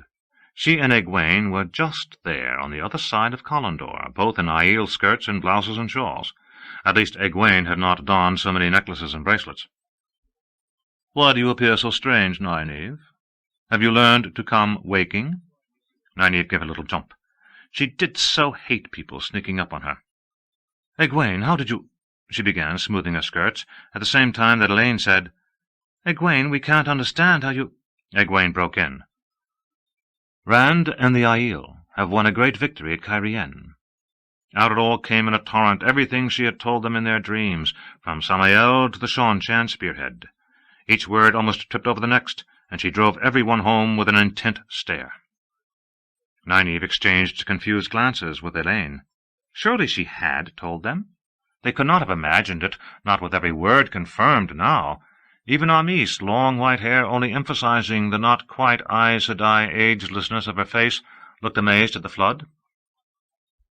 "Mat killed Couladin?" Nynaeve exclaimed at one point. That had certainly not been in their dreams of her. It did not sound like Mat at all. Leading soldiers? Mat? When Egwene finally trailed off, shifting her shawl and breathing a little quickly — she had barely paused for breath along the way — Elaine said weakly, "Is he well?" She sounded as if she was almost beginning to doubt her own memories. "As well as can be expected," Amis said. "He drives himself hard and listens to no one. Except Moiraine." Amis was not pleased. "Avienda is with him almost all the time," Egwene said. "She is taking good care of him for you." Nynaeve doubted that. She did not know much about Aiel, but she suspected that if Amis said hard, anyone else would say murderously. Apparently Elaine agreed. "Then why is she letting him push himself? What is he doing?" Quite a bit, it turned out, and clearly too much. 2 hours each day practicing the sword with Lan or anyone else he could find. That made Amis's mouth tighten sourly. 2 more studying the Aiel way of fighting without weapons. Egwene might find that strange, but Nynaeve was all too aware of how helpless you could be when you could not channel. Still, Rand certainly should never find himself in that position. He had become a king, or something more, surrounded by Far-Dairai Smai guards, ordering lords and ladies about. In fact, he spent so much time ordering them and chasing after them to make sure they did what he said, that he would not spare time for meals if the maidens did not bring him food wherever he was. For some reason, while that seemed to irk Egwene almost as much as it did Elaine, Amis looked distinctly amused, though her face went back to Aiel stoniness once she saw Nynaeve notice. Yet another hour each day was given to a strange school he had founded, inviting not only scholars but craftsmen, from some fellow who made looking-glasses to a woman who had constructed some sort of huge crossbow with pulleys that could hurl a spear a mile. He had told no one his purpose there, except maybe Moiraine, but the only answer the Aes Sedai had given Egwene was that the urge to leave something behind was strong in everyone. Moiraine did not seem to care what Rand did. "What remains of the Shaido are retreating north," Amis said grimly, "and more slip across the dragon wall to them every day, but Rand al'Thor seems to have forgotten them. He is sending the spears south toward Tyr. Half are gone already. Rourke says he has not even told the chiefs why, and I do not think Rourke would lie to me. Moiraine stands closer to Rand al'Thor than any except Avienda, yet she refuses to ask him." Shaking her head, she muttered, "Though in her defense I will say that even Avienda has learned nothing." "The best way to keep a secret is to tell no one," Elaine told her, which earned her a hard stare. Amis was not far behind Bear when it came to stares that made you shift your feet. "We aren't going to reason it out here," Nynaeve said, fixing her gaze on Egwene. The other woman seemed uneasy. If there was any time to begin redressing the balance between them, it might as well be now. "What I want to know—" "You are quite right," Egwene cut in. "We are not in Sheriam's study, where we can lounge about and chatter. What have you to tell us? Are you still with Master Luca's menagerie?" Nynaeve's breath caught, questions flying right out of her head. There was so much to tell, and so much not to. She claimed she had followed Lanfear to the meeting between the Forsaken, and spoke only of seeing Moghedien spying. Not that she wanted to avoid telling how she had been handled by Moghedien, not really, not exactly, but Birgitte had not released them from their promise of secrecy. Of course that meant not telling about Birgitte at all, that she was with them. It was awkward, knowing that Egwene knew Birgitte was helping them, and still having to keep pretending that Egwene knew nothing at all, but Nynaeve managed despite stammering when Egwene arched her eyebrows. The light be thanked, Elaine helped her present Samara as Galad and Massima's fault. Which it was, in truth. If either had simply sent to tell her about the ship, none of the rest would have followed. When she finished, with Saladar, Amis said quietly, "Are you certain they will support the Karakarn?" "They must know the prophecies of the dragon as well as Elida," Elaine said. "The best way to oppose her is to attach themselves to Rand and make it clear to the world that they intend to support him all the way to Tarmon Gaedon." Not the slightest quaver in her voice betrayed that she was not speaking of an absolute stranger. "Otherwise they are just rebels, with no claim to legitimacy. They need him at least as much as he needs them." Amis nodded, but not as if she was ready to agree yet. "I think I remember Massima," Egwene said. "Hollow eyes and a sour mouth?" Nynaeve nodded. "I can hardly imagine him as any sort of prophet, but I can see him starting a riot or a war. I'm sure Galad only did what he thought was best." Egwene's cheeks colored slightly. Even the memory of Galad's face could do that. "Rand will want to know about Massima, and Saladar. If I can make him stand still long enough to listen." "I want to know how it happens that you are both here," Amis said. She listened to their explanation, and turned the plaque over in her hand once Nynaeve fished it out. Having the Tiran Griel touched by someone else while she was using it made Nynaeve's skin crawl. "I believe you are less here than Elaine," the Wise One said finally. "When a dream walker enters the world of dreams in her sleep, only a tiny bit of her remains with her body, just enough to keep her body alive. If she puts herself into a shallow sleep, where she can be here and also speak to those around her in the waking world, she looks as you do to one who is here fully. Perhaps it is the same. I do not know that I like it. Any woman who can channel, being able to enter Teleran Riyadh, even in this state." She returned the Tiran Griel to Nynaeve. Heaving a sigh of relief, Nynaeve hastily tucked the plaque away again. Her stomach was still fluttering. "If you have told everything—" Amis paused, while Nynaeve and Elaine hurriedly said that they had. The woman's blue eyes were incredibly penetrating. "Then we must go. I will admit there is more to be gained from these meetings than I first supposed, but I have much to do yet tonight." She glanced at Egwene, and they vanished as one. Nynaeve and Elaine did not hesitate. Around them the great red-stone columns changed in a blink to a small, dark-panelled room, its furnishings few, plain and sturdy. Nynaeve's anger had been wavering, and with it her hold on Saidar, but the mistress of Novice's study firmed both. Stubbornly defiant indeed. She hoped that Sheriam was in Saladar. It would be a pleasure to face her on an equal footing. Still, she could have wished to be somewhere else. Elaine was peering into the mirror with its flaking gilt frame, nonchalantly adjusting her hair with her hands. Only she had no need to use her hands here. She did not like being in this room either. Why had Egwene suggested meeting here? Elida's study might not be the most comfortable place to be, but it was better than this. A moment later, Egwene was there, on the other side of the broad table, eyes icy and hands on her hips, as if she was the room's rightful occupant. Before Nynaeve could open her mouth, Egwene said, "Have you two brainless flap-tongues become witless ninnies?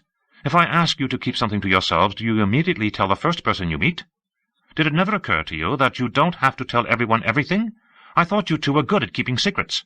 Nynaeve's cheeks grew warmer. At least she could not possibly be as scarlet as Elaine. Egwene was not quite finished. "As for how I did it, I can't teach you. You have to be a dream-walker. If you can touch somebody's dreams with a ring, I don't know how. And I doubt you can with that other thing. Try to keep your mind on what you're doing. Saladar may be nothing like you expect. Now, I also have things to do tonight. At least try to keep your wits about you." And she was gone so suddenly the last word almost seemed to come from empty air. Embarrassment ate at Nynaeve's anger. She had nearly burst out with it after Egwene asked her not to. And Birgitta, how could you keep a secret when the other woman knew? Embarrassment won, and Saidar slipped away like sand through her fingers. Nynaeve wakened with a jerk, the deep yellow Tiran Griel firmly clutched in one hand. The gimbal-mounted lamp was turned down to a dim light. Elaine lay crowded in next to her, still asleep. The ring on its thong had slid down into the hollow of her throat. Muttering to herself, Nynaeve clambered over the other woman to put away the plaque, then poured a little water into the wash-basin to bathe her face and neck. The water was lukewarm, but it felt cool. In the shadowy light, she thought the mirror said she was still blushing. So much for redressing the balance. If only they had met anywhere else. If only she had not flapped her tongue like a brainless girl. It would have gone better if she had been using the ring, instead of being a wraith as far as the other woman was concerned. It was all Tom and Julian's fault, and Uno's. If they had not made her angry— No, it was Neri's fault. She took the pitcher in both hands and washed her mouth.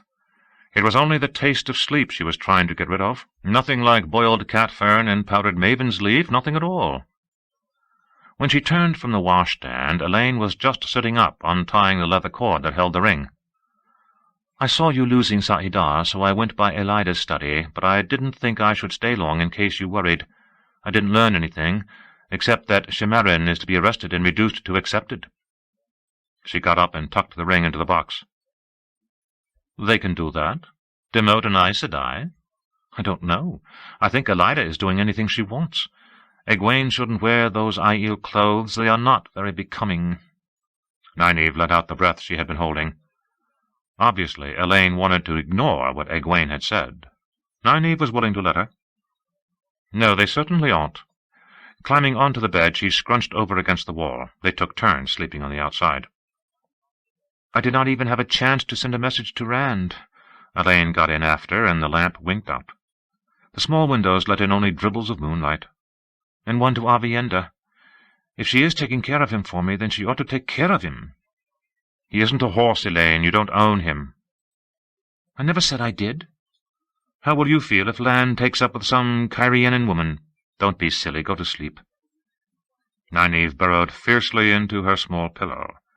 Perhaps she should have sent word to Lan. All those noble women, Teirin as well as Cairienan, feeding a man honey instead of telling him the truth. He had better not forget who he belonged to. Below Boanda, woods closed in tightly on both sides of the river, unbroken tangles of trees and vines. Villages and farms vanished. The Eldar might as well have run through wilderness 1,000 miles from human habitation. 5 days out of Samara, early afternoon found River Serpent anchored in the middle of a bend in the river, while the ship's one boat ferried the remaining passengers to a beach of cracked, dry mud bordered by low forested hills. Even the tall willows and deep-rooted oaks showed some brown leaves. There was no need to give the man that necklace. Nynaeve sat on the shore, watching the rowboat approach, crowded with 4 oarsmen, Juilin, and the last 5 Shinarans. She hoped she had not been gullible. Neres had showed her his map of this stretch of the river, pointing out the mark for Saladar 2 miles from the water, but nothing else indicated there had ever been a village anywhere near here. The forest wall was quite unbroken. What I paid him was quite enough. "Not to cover his cargo," Elaine replied. "Just because he's a smuggler doesn't mean we have a right to take it from him." Nynaeve wondered whether she had been talking to Juilin. Probably not. It was just the law again. Besides, yellow opals are gaudy, especially in that setting. Anyway, it was worth it, just to see his face. Elaine giggled abruptly. "He looked at me this time." Nynaeve tried not to, but she could not help giggling too. Tom was up near the trees, trying to amuse Marrigan's 2 boys by juggling colored balls produced from his sleeves. Jarrell and Sieve stared at him silently, hardly blinking, and held on to each other. Nynaeve had not really been surprised when Marrigan and Nicola asked to accompany her. Nicola might be watching Tom and laughing delightedly now, but she would have spent every moment at Nynaeve's side had the latter allowed it. Arena wanting to come had been something of a shock, though. She was sitting off by herself on a fallen log, watching Birgitta, who was stringing her bow. All 3 women might be in for a shock when they discovered what was in Saladar. At least Nicola would find her sanctuary, and Marrigan might even have a chance to dispense herbs if there were not too many yellows about. "Nynaeve, have you thought about how we're going to be received?" Nynaeve looked at Elaine in astonishment. They had crossed half the world, or near enough, and defeated the Black Ajah twice. Well, they had had help in Tyr, but Tanchico had been all their doing. They brought news of Elida and the tower she was willing to bet no one in Saladar had, and most importantly, they could help these sisters make contact with Rand.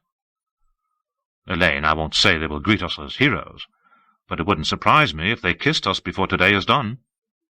Rand alone would be worth that.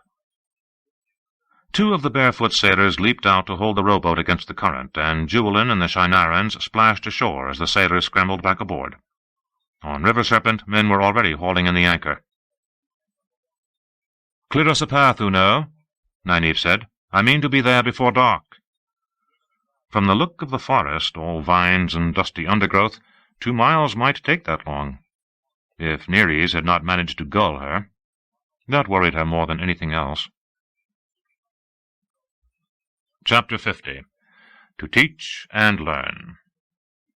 Some 4 hours later, the sweat running down Nynaeve's face had very little to do with unseasonable heat, and she was wondering whether it might not have been better if Nereis had gulled them, or refused to carry them beyond Boanda. Late afternoon sunlight slanted sharply through windows with mostly cracked panes. Clutching her skirts in blended irritation and unease, she tried to avoid looking at the 6 Aes Sedai grouped around one of the sturdy tables near the wall. Their mouths moved silently as they conferred behind a screen of Sa'idar. Elaine had her chin high, her hands folded calmly at her waist, but a tightness about her eyes and the corners of her mouth spoiled her regal air. Nynaeve was not sure she wanted to know what the Aes Sedai were saying.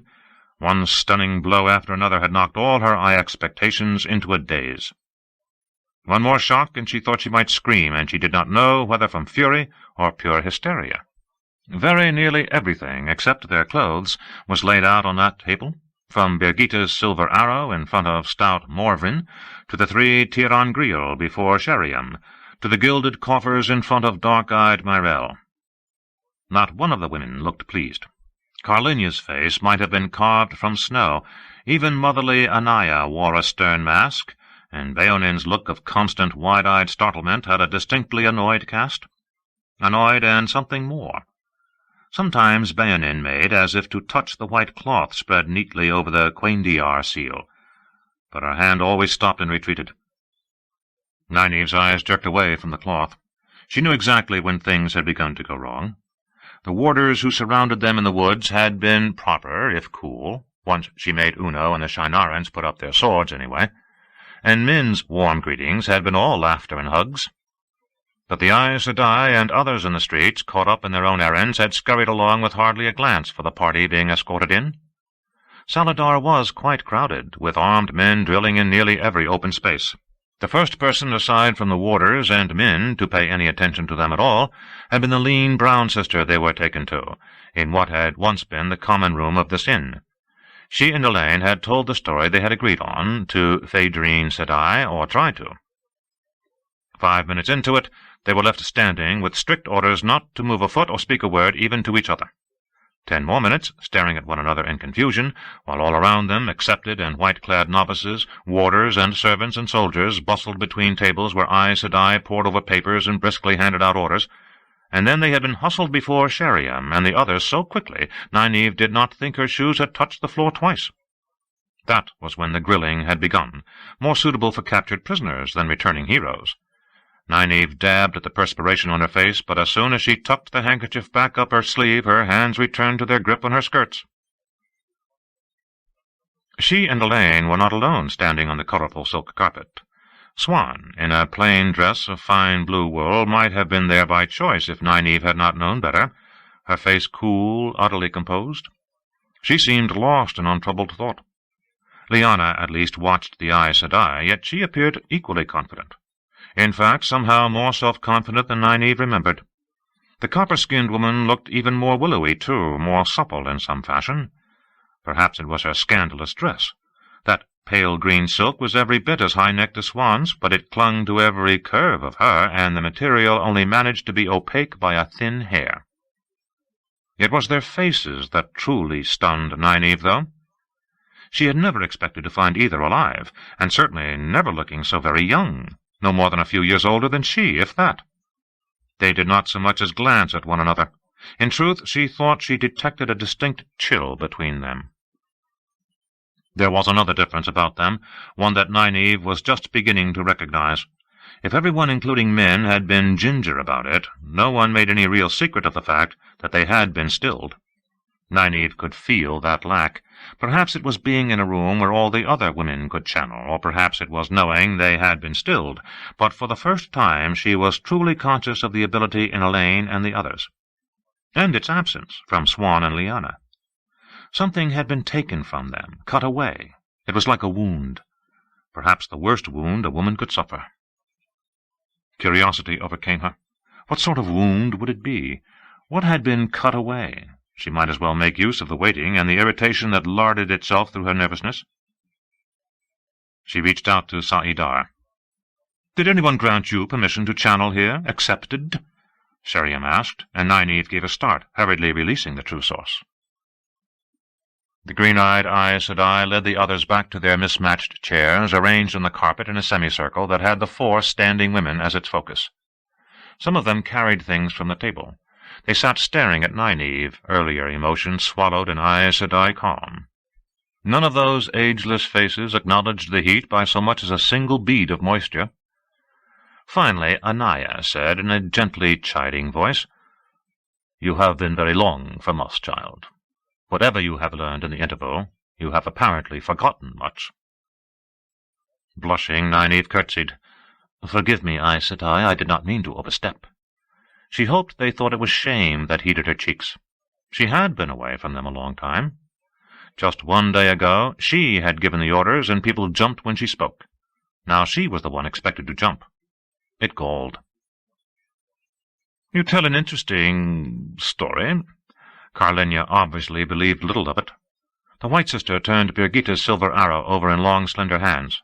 "And you acquired some strange possessions." "The Panarch Amathera gave us many gifts, Aes Sedai," Elaine said. "She seemed to think we saved her throne." Even delivered in a perfectly level voice, that speech was a walk on thin ice. Nynaeve was not the only one irritated by their fall from freedom. Carlinia's smooth face tightened. "You come with disturbing news," Sheriam said, "and some disturbing things." Her slightly tilted eyes wandered to the table, to the silvery Adam, and returned firmly to Elaine and Nynaeve. Since learning what it was for, most of the Aes Sedai had treated it like a live red adder. Most had. "If the thing does what these children claim," Morven said absently, "we need to study it. And if Elaine really believes she can make a Tiran Grial—" The brown sister shook her head. Her real attention was on the flattened stone ring, all flecked and striped in red and blue and brown, that she held in one hand. The other 2 Tiran Grial lay on her broad lap. "You say that this came from Veren Sedai? How is it this was never mentioned to us before?" That was not directed at Nynaeve or Elaine, but at Swan. Swan frowned, but not the fierce frown Nynaeve remembered. It held a touch of diffidence, as if she knew she was speaking to her superiors, and so did her voice. That was another change Nynaeve could hardly believe. "Veren never told me of it. I would very much like to ask her a few questions." "And I have questions about this." Myrell's olive face darkened as she unfolded a familiar paper. Why had they ever kept that? And read aloud, "What the bearer does is done at my order and by my authority. Obey and keep silent at my command. Swan Sanche, Watcher of the Seals, Flame of Tarvalon, the Armelin seat." She crumpled the paper and its seal in her fist. Hardly something to be handed out to accepted. "At the time I did not know who I could trust," Swan said smoothly. The 6 Aes Sedai stared at her. "It was within my authority, then?" The 6 Aes Sedai did not blink. Her voice took on a thread of exasperated pleading. "You cannot call me to account for doing what I had to do when I had a perfect right to do it. When the boat's sinking, you plug the hole with what you can find." "And why did you not tell us?" Sheriam asked quietly, but with a hint of steel. As mistress of novices, she had never raised her voice, though sometimes you wished she would. 3 accepted. Sent out of the tower, chasing 13 full sisters of the Black Aja. Do you use babies to plug the hole in your boat, Swan?" "We are hardly babies," Nynaeve told her heatedly. "Several of those 13 are dead, and we thwarted their plans twice. In Tyr we—" Carlinia cut her off like an icy knife. "You have told us all about Tyr, child, and Tanchico, and defeating Moghedien." Her mouth twisted wryly. She had already said that Nynaeve had been a fool to come within a mile of one of the Forsaken, that she was lucky to have escaped with her life, that Carlinia did not know how right she was. They certainly had not told everything, only made Nynaeve's stomach clench tighter. "You are children, and lucky if we decide not to spank you. Now hold your peace until you are called on to speak." Nynaeve flushed heavily, hoping they took it for embarrassment, and held her peace. Sheriam had never taken her eyes from Swan. "Well, why have you never mentioned sending 3 children out to hunt lions?" Swan drew a deep breath, but folded her hands and ducked her head penitently. "There seemed no point, Aes Sedai, with so much else of importance. I have held nothing back, when there was the faintest reason for telling. Every scrap I knew of the Black Aja I told. I've not known where these two were or what they were up to for some time. The important thing is that they are here now, and with those 3 Tiran Griel. You must realize what it means to have access to Elida's study, to her papers, if only in bits. You'd never have known that she knows where you are until it was too late, except for that. We realize that, Anaya said, eyeing Morvrin, who was still frowning at the ring. It is just that perhaps the means of it takes us a little by surprise. Teleran Riad, Myrell breathed. Why, it has become no more than a matter for scholarly discussion in the tower, almost a legend. And Aiel the Dreamwalkers. Who would have imagined that Aiel wise ones could channel, much less this? Nynaeve wished they had been able to keep that secret, like Birgitte's true identity and a few other things they had managed to hold back. But it was difficult to keep things from slipping out when you were being questioned by women who could bore holes in stone with a look when they wanted. Well, she supposed she should be glad they had managed to hang on to what they had. Once Teleran Riad had been mentioned, and that they had entered it, a mouse would have treed cats before these women stopped asking questions. Lyanna took a half-step forward, not looking at Swan. The important thing is that, with these Tiran Griel, you can talk to Egwene, and through her to Moiraine. Between them you can not only keep an eye on Rand al'Thor, you should be able to influence him even in Cairhien. Where he went from the Aiel Waste, Swan said, where I predicted he would be. If her eyes and words were directed at the Aes Sedai, her astringent tone was plainly meant for Lyanna, who grunted. Much good that did. 2 Aes Sedai sent off to the waste chasing ducks. Oh, yes, there was very definitely a chill there. Enough, children, Anaya said, very much as if they really were children, and she a mother used to their petty squabbles. She eyed the other Aes Sedai meaningfully. It will be a very good thing to be able to talk with Egwene. If these workers claimed, Morvrin said, bouncing the ring on one palm and fingering the other Tiran Griel on her lap. The woman would not believe the sky was blue without proof. Sheriam nodded. Yes, that will be your first duty, Elaine, Nynaeve. You will have a chance to teach Aes Sedai, showing us how to use them. Nynaeve curtsied, baring her teeth. They could take it for a smile if they chose. Teach them? Yes, and never get near the ring or the others again after. Elaine's curtsy was even stiffer, her face a cool mask. Her eyes rolled toward that fool Adam almost longingly. The letters of rights will be useful, Karlinya said.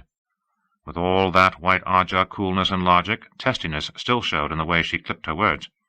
Gareth Bryn always wants more gold than we have, but with those we may almost be able to satisfy him.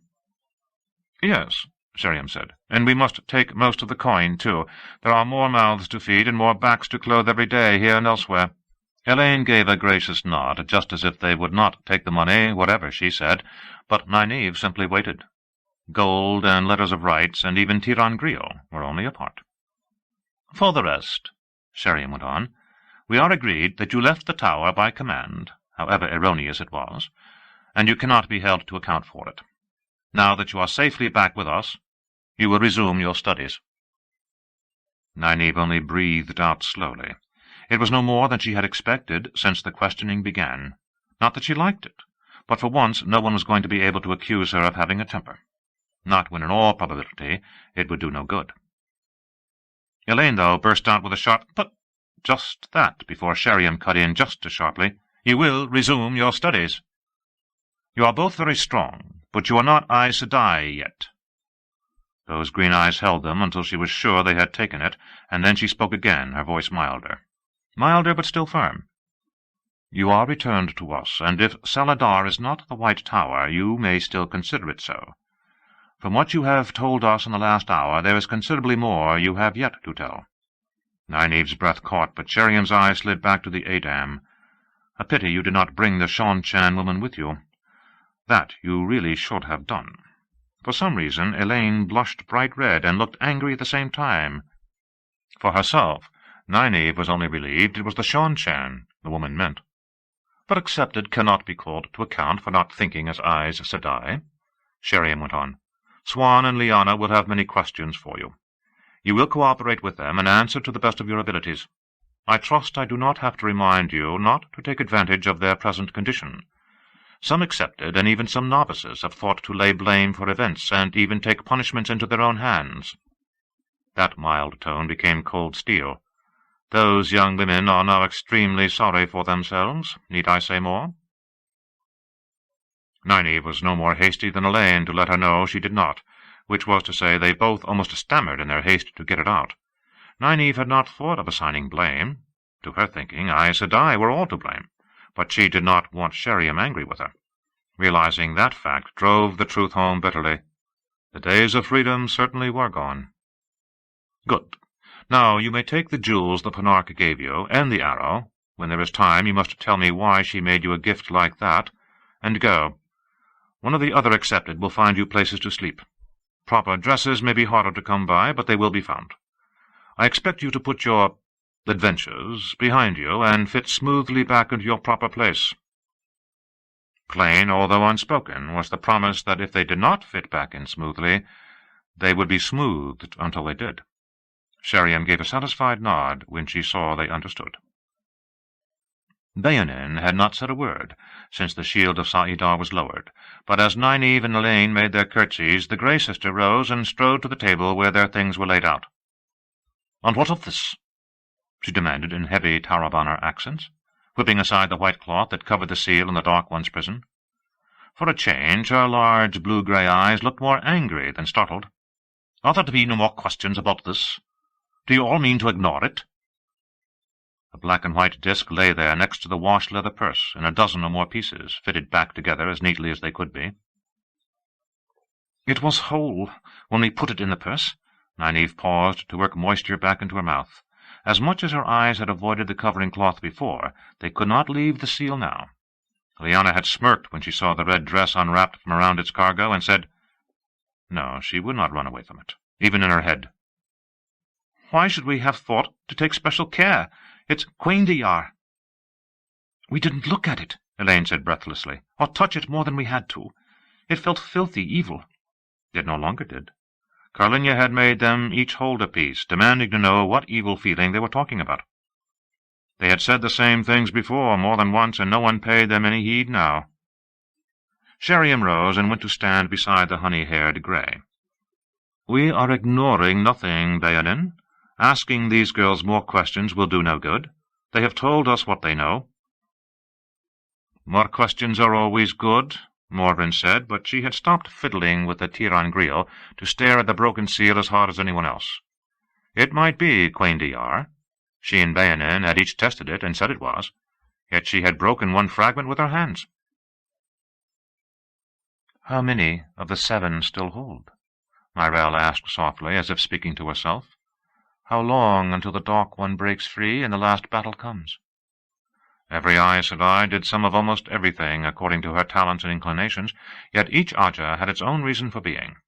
Greens, who called themselves the Battle Aja, held themselves ready to face new dreadlords in the last battle. There was almost a hint of eagerness in Myrelle's voice. 3, Anaya said unsteadily. 3 still hold. If we know everything, let us pray that we do. Let us pray 3 are enough. "Let us pray those 3 are stronger than this one," Morven muttered. "Quaindiar cannot be broken so, not and be Quaindiar. It cannot." "We will discuss this in due course," Sheriam said, "after more immediate matters that we can do something about." Taking the cloth from Bayanin, she covered the broken seal once more. "Swan, Lyanna, we have reached a decision concerning—" She stopped short as she turned and saw Elaine and Nynaeve. "Were you not told to go?" For all her outward calm, the turmoil inside showed in her forgetting their presence. Nynaeve was more than ready to drop another curtsy, blurt a hurried, "By your leave, Aes Sedai," and scurry for the door. Without moving a muscle, the Aes Sedai and Swan and Lyanna watched her and Elaine go. Nynaeve felt their eyes like a shove. Elaine stepped not a whit more slowly, for all she cast another look at the Adam. Once Nynaeve had the door closed, and could lean back against its unpainted wood, clutching the gilded coffer to her breast, she took her first comfortable breath, or so it seemed, since entering the old stone inn. She did not want to think about the broken seal. Another broken seal. She would not. Those women could shear sheep with their eyes.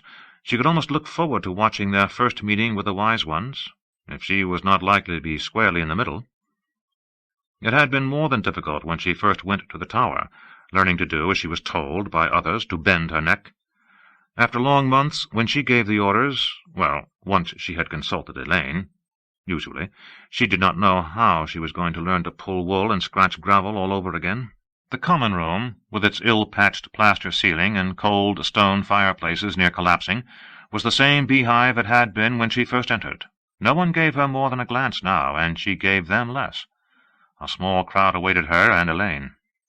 Tom and Julian, on a rough bench against the flaking plaster wall, had their heads together with Uno, who was squatting in front of them, long sword hilt rising over his shoulder. Arena and Nicola, both staring amazed at everything and trying not to show it, occupied another bench with Marican, who was watching Birgitta attempt to amuse Jarl and Sieve by awkwardly juggling 3 of Tom's colored wooden balls. Kneeling behind the boys, Min was tickling them, whispering in their ears, but they only clung to each other, silently staring with those too big eyes.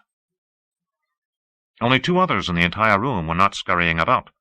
2 of Myrell's 3 warders happened to be leaning against the wall in conversation a few paces beyond the benches, just this side of the door back to the kitchen corridor. Croy Macon, a yellow-haired young splinter of stone from Andor with a fine profile, and Avar Hachami, hawk-nosed and square-chinned, with a thick, grey-streaked moustache like down-curved horns. No one would call Hachami handsome, even before his dark-eyed stare made them swallow. They were not looking at Uno or Tom or anyone else, of course.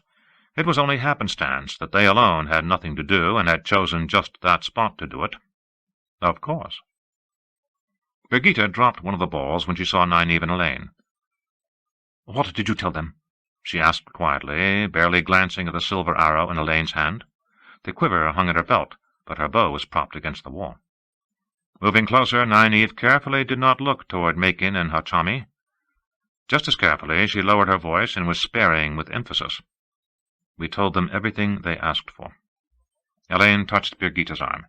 "They know you are a good friend who has helped us. You are welcome to stay here, just the same as Arena and Nicola and Marican."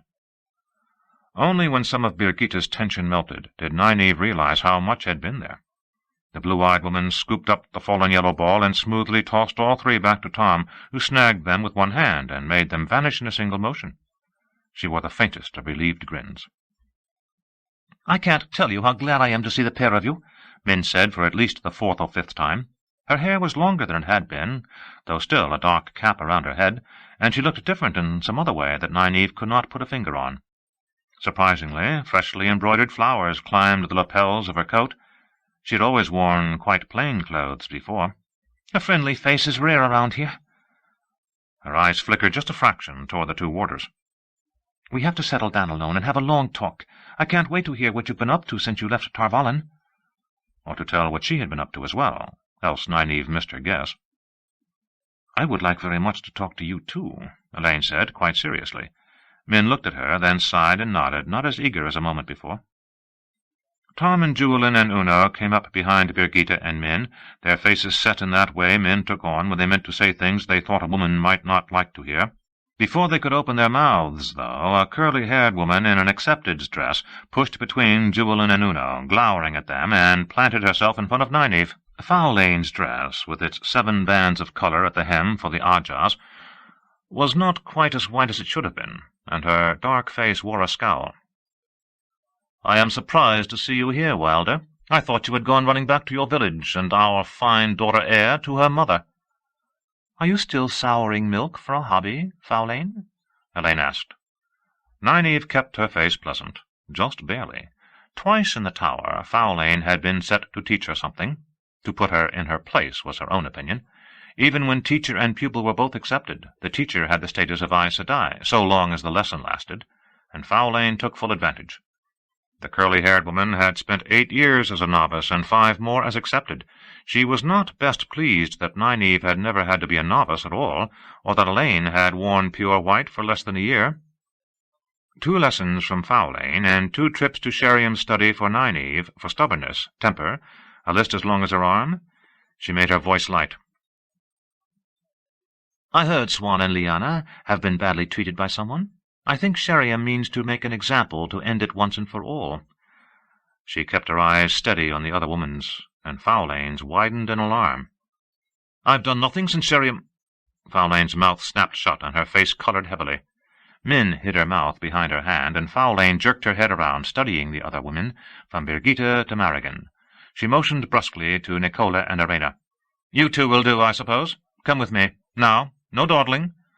They rose slowly, Arena staring warily, and Nicola with fingers fretting at the waist of her dress. Elaine stepped between them and Fowlane before Nynaeve could, chin high and eyes imperious blue eyes. "What do you want with them?" "I'm obeying Sheriam Sedai's orders," Fowlane replied. "I myself think they are too old for first testing, but I obey orders. A sister accompanies Lord Bryn's recruiting parties, testing women even as old as Nynaeve." Her sudden smile could have come from a viper. "Shall I inform Sheriam Sedai that you disapprove, Elaine? Shall I tell her you won't let your retainers be tested?" Elaine's chin came down somewhat during that, but of course she could not simply back down. She needed a diversion. Nynaeve touched Fowlane's shoulder. "Have they found many?" In spite of herself, the woman's head turned, and when she glanced back, Elaine was soothing Arena and Nicola, explaining that they would not be hurt or forced into anything. Nynaeve would not have gone so far. When Aes Sedai found someone with a spark born in her like Elaine or Egwene, someone who would channel eventually whether she wanted to or not, they were quite open about bundling her into training, whatever her wishes. They seemed more lenient about those who could be trained but would never touch Sa'idar without it, and about wilders, those who had survived the 1 in 4 chance of teaching themselves, usually without knowing what they had done and often blocked in some way, as Nynaeve was. Supposedly they could choose to come or stay. Nynaeve had chosen to enter the tower, but she suspected that if she had not, she still would have gone, perhaps even tied hand and foot. Aes Sedai gave women who had the smallest chance of joining them as much choice as a lamb on a feast day. 3, Fowlane said after a moment. "All that effort, and they've found 3. 1 a wilder." She truly did not like wilders. "I do not know why they are so eager to find new novices. The novices we have can't be raised accepted until we regain the tower. It is all Swan Sanche's fault, her and Lyanna." A muscle in her cheek twitched, as if she realized that remark might be thought to harass the former Armelin and keeper, and she seized Arena and Nicola, each by an arm. "Come along. I obey orders, and if you're to be tested, you'll be tested, waste of time or no waste of time." "A nasty woman," Min murmured, squinting after Fowlane as she hurried the other across the common room. "You'd think if there was any justice she would have an unpleasant future ahead of her." Nynaeve wanted to ask what Min had seen in her viewing of the curly-haired accepted. There were 100 questions she wanted to ask her, but Tom and the other 2 men planted themselves firmly in front of her and Elaine, Juwelin and Uno to either side, so among the 3 they could see in every direction. Birgitta was leading Jarl and Sieve to their mother, keeping her out of it. Min knew what the men were up to, too, by the rueful look she gave them. She seemed about to say something, but in the end she only shrugged and joined Birgitta. By Tom's face he could have been about to comment on the weather, or ask what was for supper. Nothing important. "This place is full of dangerous fools and dreamers. They think they can depose Elida. That's why Gareth Bryn is here, to raise an army for them." Juwelin's grin almost split his dark face in 2. "Not fools. Mad women and madmen. I don't care if Elida was there the day Loghain was born. They're mad to think they can pull down an Armelin sitting in the White Tower from here. We could reach Cairhien in a month, maybe." Ragan and a few of the others already have horses marked out for borrowing. Una was grinning too. It looked incredibly incongruous with that glaring red eye on his patch. "The guards are set to watch for people coming in, not going out. We can lose them in the forest. It'll be dark soon. They'll never find us."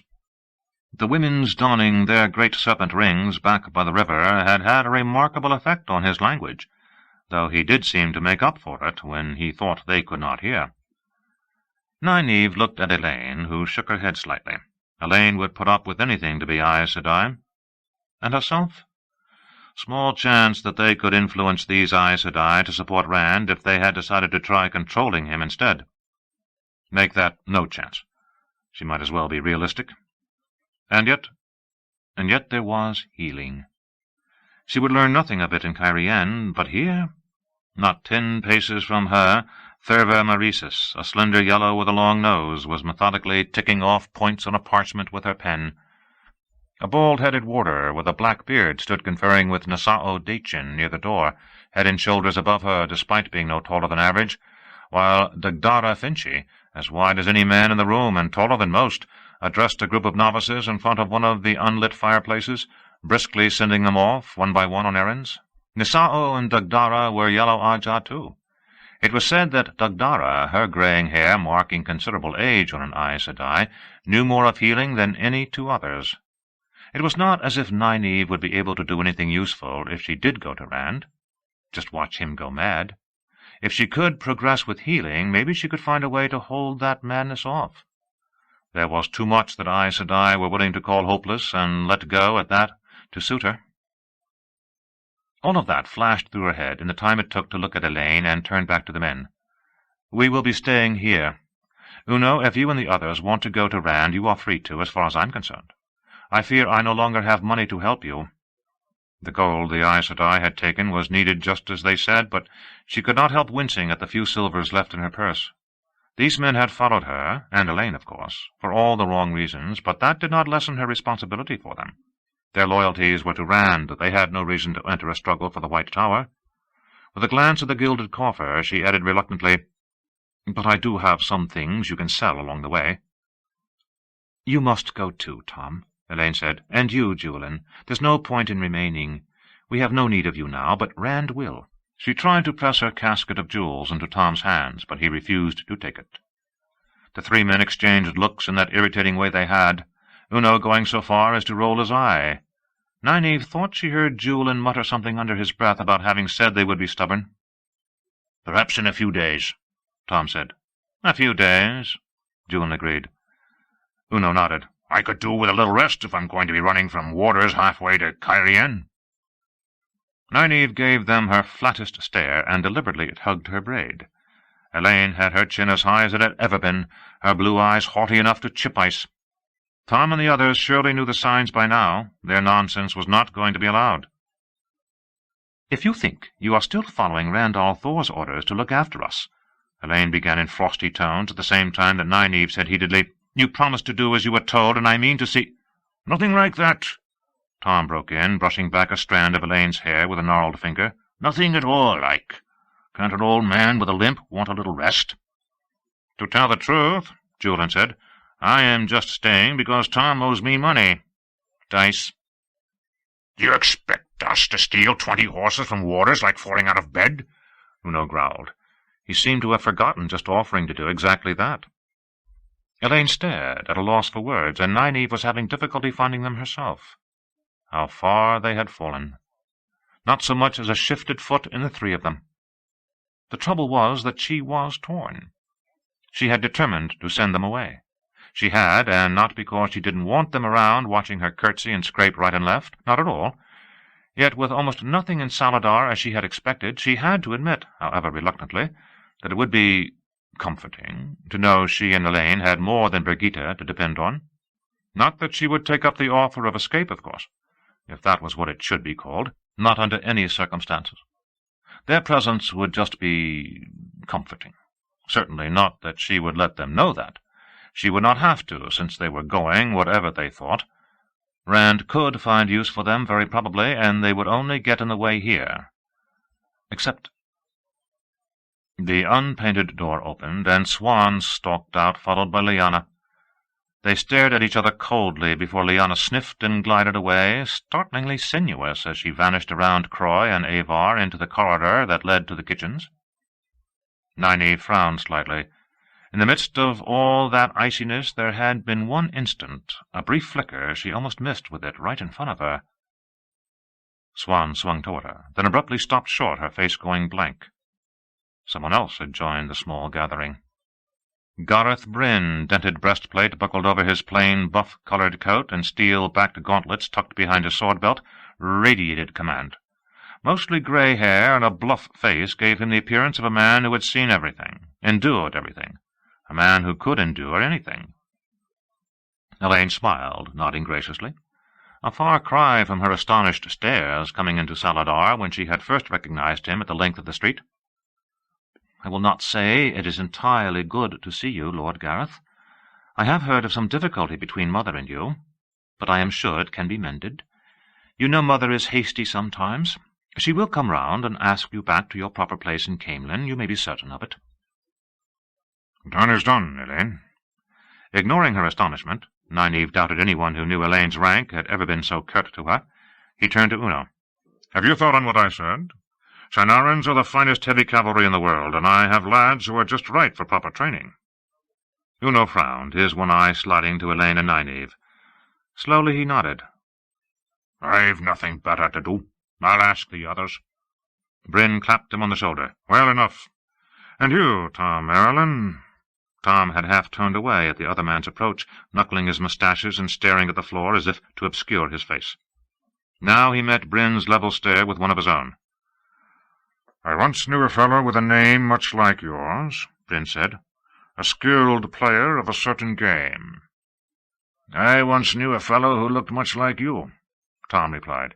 "He tried hard to put me in chains. I think he'd have cut my head off if he ever laid hands on me." "A long time ago, that would be. Men do strange things for women sometimes." Bryn glanced at Swan and shook his head. "Will you join me for a game of stones, Master Merlin? I sometimes find myself wishing for a man who knows the game well, the way it's played in lofty circles." Tom's bushy white eyebrows drew down almost as far as Uno's had, but he never took his eyes from Bryn. "I might play a game or two," he said finally, "once I know the stakes. As long as you understand, I don't intend to spend the rest of my life playing stones with you. I don't like staying too long in one place any more. My feet itch sometimes." "So long as they don't itch in the middle of a crucial game," Bryn told him dryly. "The two of you come with me, and don't expect much sleep. Around here everything needs doing yesterday except what should have been done last week." Pausing, he looked at Swan again. "My shirts came back only half clean today." With that he was leading Tom and Uno off. Swan glared at his back, then shifted her frown to Min, and Min grimaced and darted off the way Lyanna had gone. Nynaeve did not understand that last exchange at all. And the nerve of those men, thinking they could talk over her head, or under her nose, or whatever, without her understanding every word. Enough of them, anyway. "A good thing he has no need for a thief-catcher," Julian said, eyeing Swan sideways and plainly uncomfortable. He had not gotten over the shock of learning her name. Nynaeve was not sure he had taken in about her being stilled, and no longer the Amerlin seat. He certainly shifted his feet for her.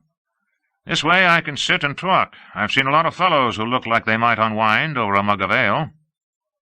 "He practically ignored me," Elaine said incredulously. "I don't care what the trouble is between him and Mother. He has no right—" "Well, I will tend to Lord Gareth Bryn later. I have to talk to Min, Nynaeve." Nynaeve started to follow as Elaine hurried toward that hall to the kitchens. Min would give straight answers, but Swan caught her arm in an iron grip. The Swan Sanche, who had meekly ducked her head before those Aes Sedai, was gone. No one here wore the shawl. Her voice never rose. It did not need to. She fixed Julian with a stare that had him almost jumping out of his skin. "You watch what questions you ask, thief-catcher, or you'll gut yourself for market." Those cold blue eyes shifted to Birgitta and Marigan. Marigan's mouth twisted as if she tasted something bad, and even Birgitta blinked. "You two find an accepted named Theodrin, and ask her about somewhere to sleep tonight. Those children look as if they should be in bed already." "Well, move your feet." Before they had stirred a step, and Birgitta was moving as quickly as Marigan, maybe quicker, she rounded on Nynaeve. "You I have questions for. You were told to cooperate, and I suggest you do if you know what's good for you." It was like being caught in a high wind. Before Nynaeve knew it, Swan was hurrying her up rickety steps with a railing cobbled together from unpainted wood. hustling her down a rough-floored corridor to a tiny room with 2 cramped beds built into the wall, one above the other. Swan took the only stool, motioning her to sit on the lower bed. Nynaeve chose to stand, if only to show she was not going to be pushed. There was not much else in the room. A washstand with a brick propping up one leg held a chipped pitcher and basin. A few dresses hung from pegs, and what appeared to be a pallet lay rolled up in one corner. Nynaeve had fallen far in the space of a day, but Swan had fallen farther than she could imagine. She did not think she would have too much trouble with the woman, even if Swan did still have the same eyes. Swan sniffed. "Suit yourself, then, girl." "The ring. It doesn't require channeling?" "No. You heard me tell Sheriam. Anyone can use it." "A woman who can't channel? A man?" "Possibly a man." Tiron Greel, that did not need the power, usually worked for men or women. "For any woman, yes." "Then you are going to teach me to use it." Nynaeve raised one eyebrow. This might be a lever to get what she wanted. If not, she had another. Maybe. "Do they know about this? All the talk was of showing them how it works. You were never mentioned." "They don't know." Swan did not appear shaken at all. She even smiled, and not pleasantly. "And they won't. Else they'll learn you and Elaine have been posing as full sisters since you left Tarvalin. Moiraine might be letting Egwene get away with it, if she hasn't tried it too. I don't know a bar knot from a running hitch, but Sheriam, Carlinia, they'll have you squealing like a spawning grunter before they're done, long before." "That's ridiculous." Nynaeve realized she was sitting on the edge of the bed. She did not remember sitting down. Tom and Julian would hold their tongues. No one else knew. She had to talk to Elaine. "We haven't pretended anything of the sort." "Don't lie to me, girl. If I needed confirmation, your eyes gave it. Your stomach is turning somersault, isn't it?" "It most certainly was." "Of course not. If I teach you anything, it's because I want to." She was not going to let this woman bully her. The last vestige of pity winked out. "If I do, I want something in return. To study you and Lyanna. I want to know if stilling can be healed." "It can't," Swan said flatly. "Now, anything short of death should be." "Should be isn't is, girl. Lyanna and I were promised we would be left alone. Speak to Fowlane or Amara if you want to know what happens to anyone who molests us. They weren't the first or the worst, but they cried the longest." Her other lever. Near panic had driven it right out of her head. If it existed. One glance.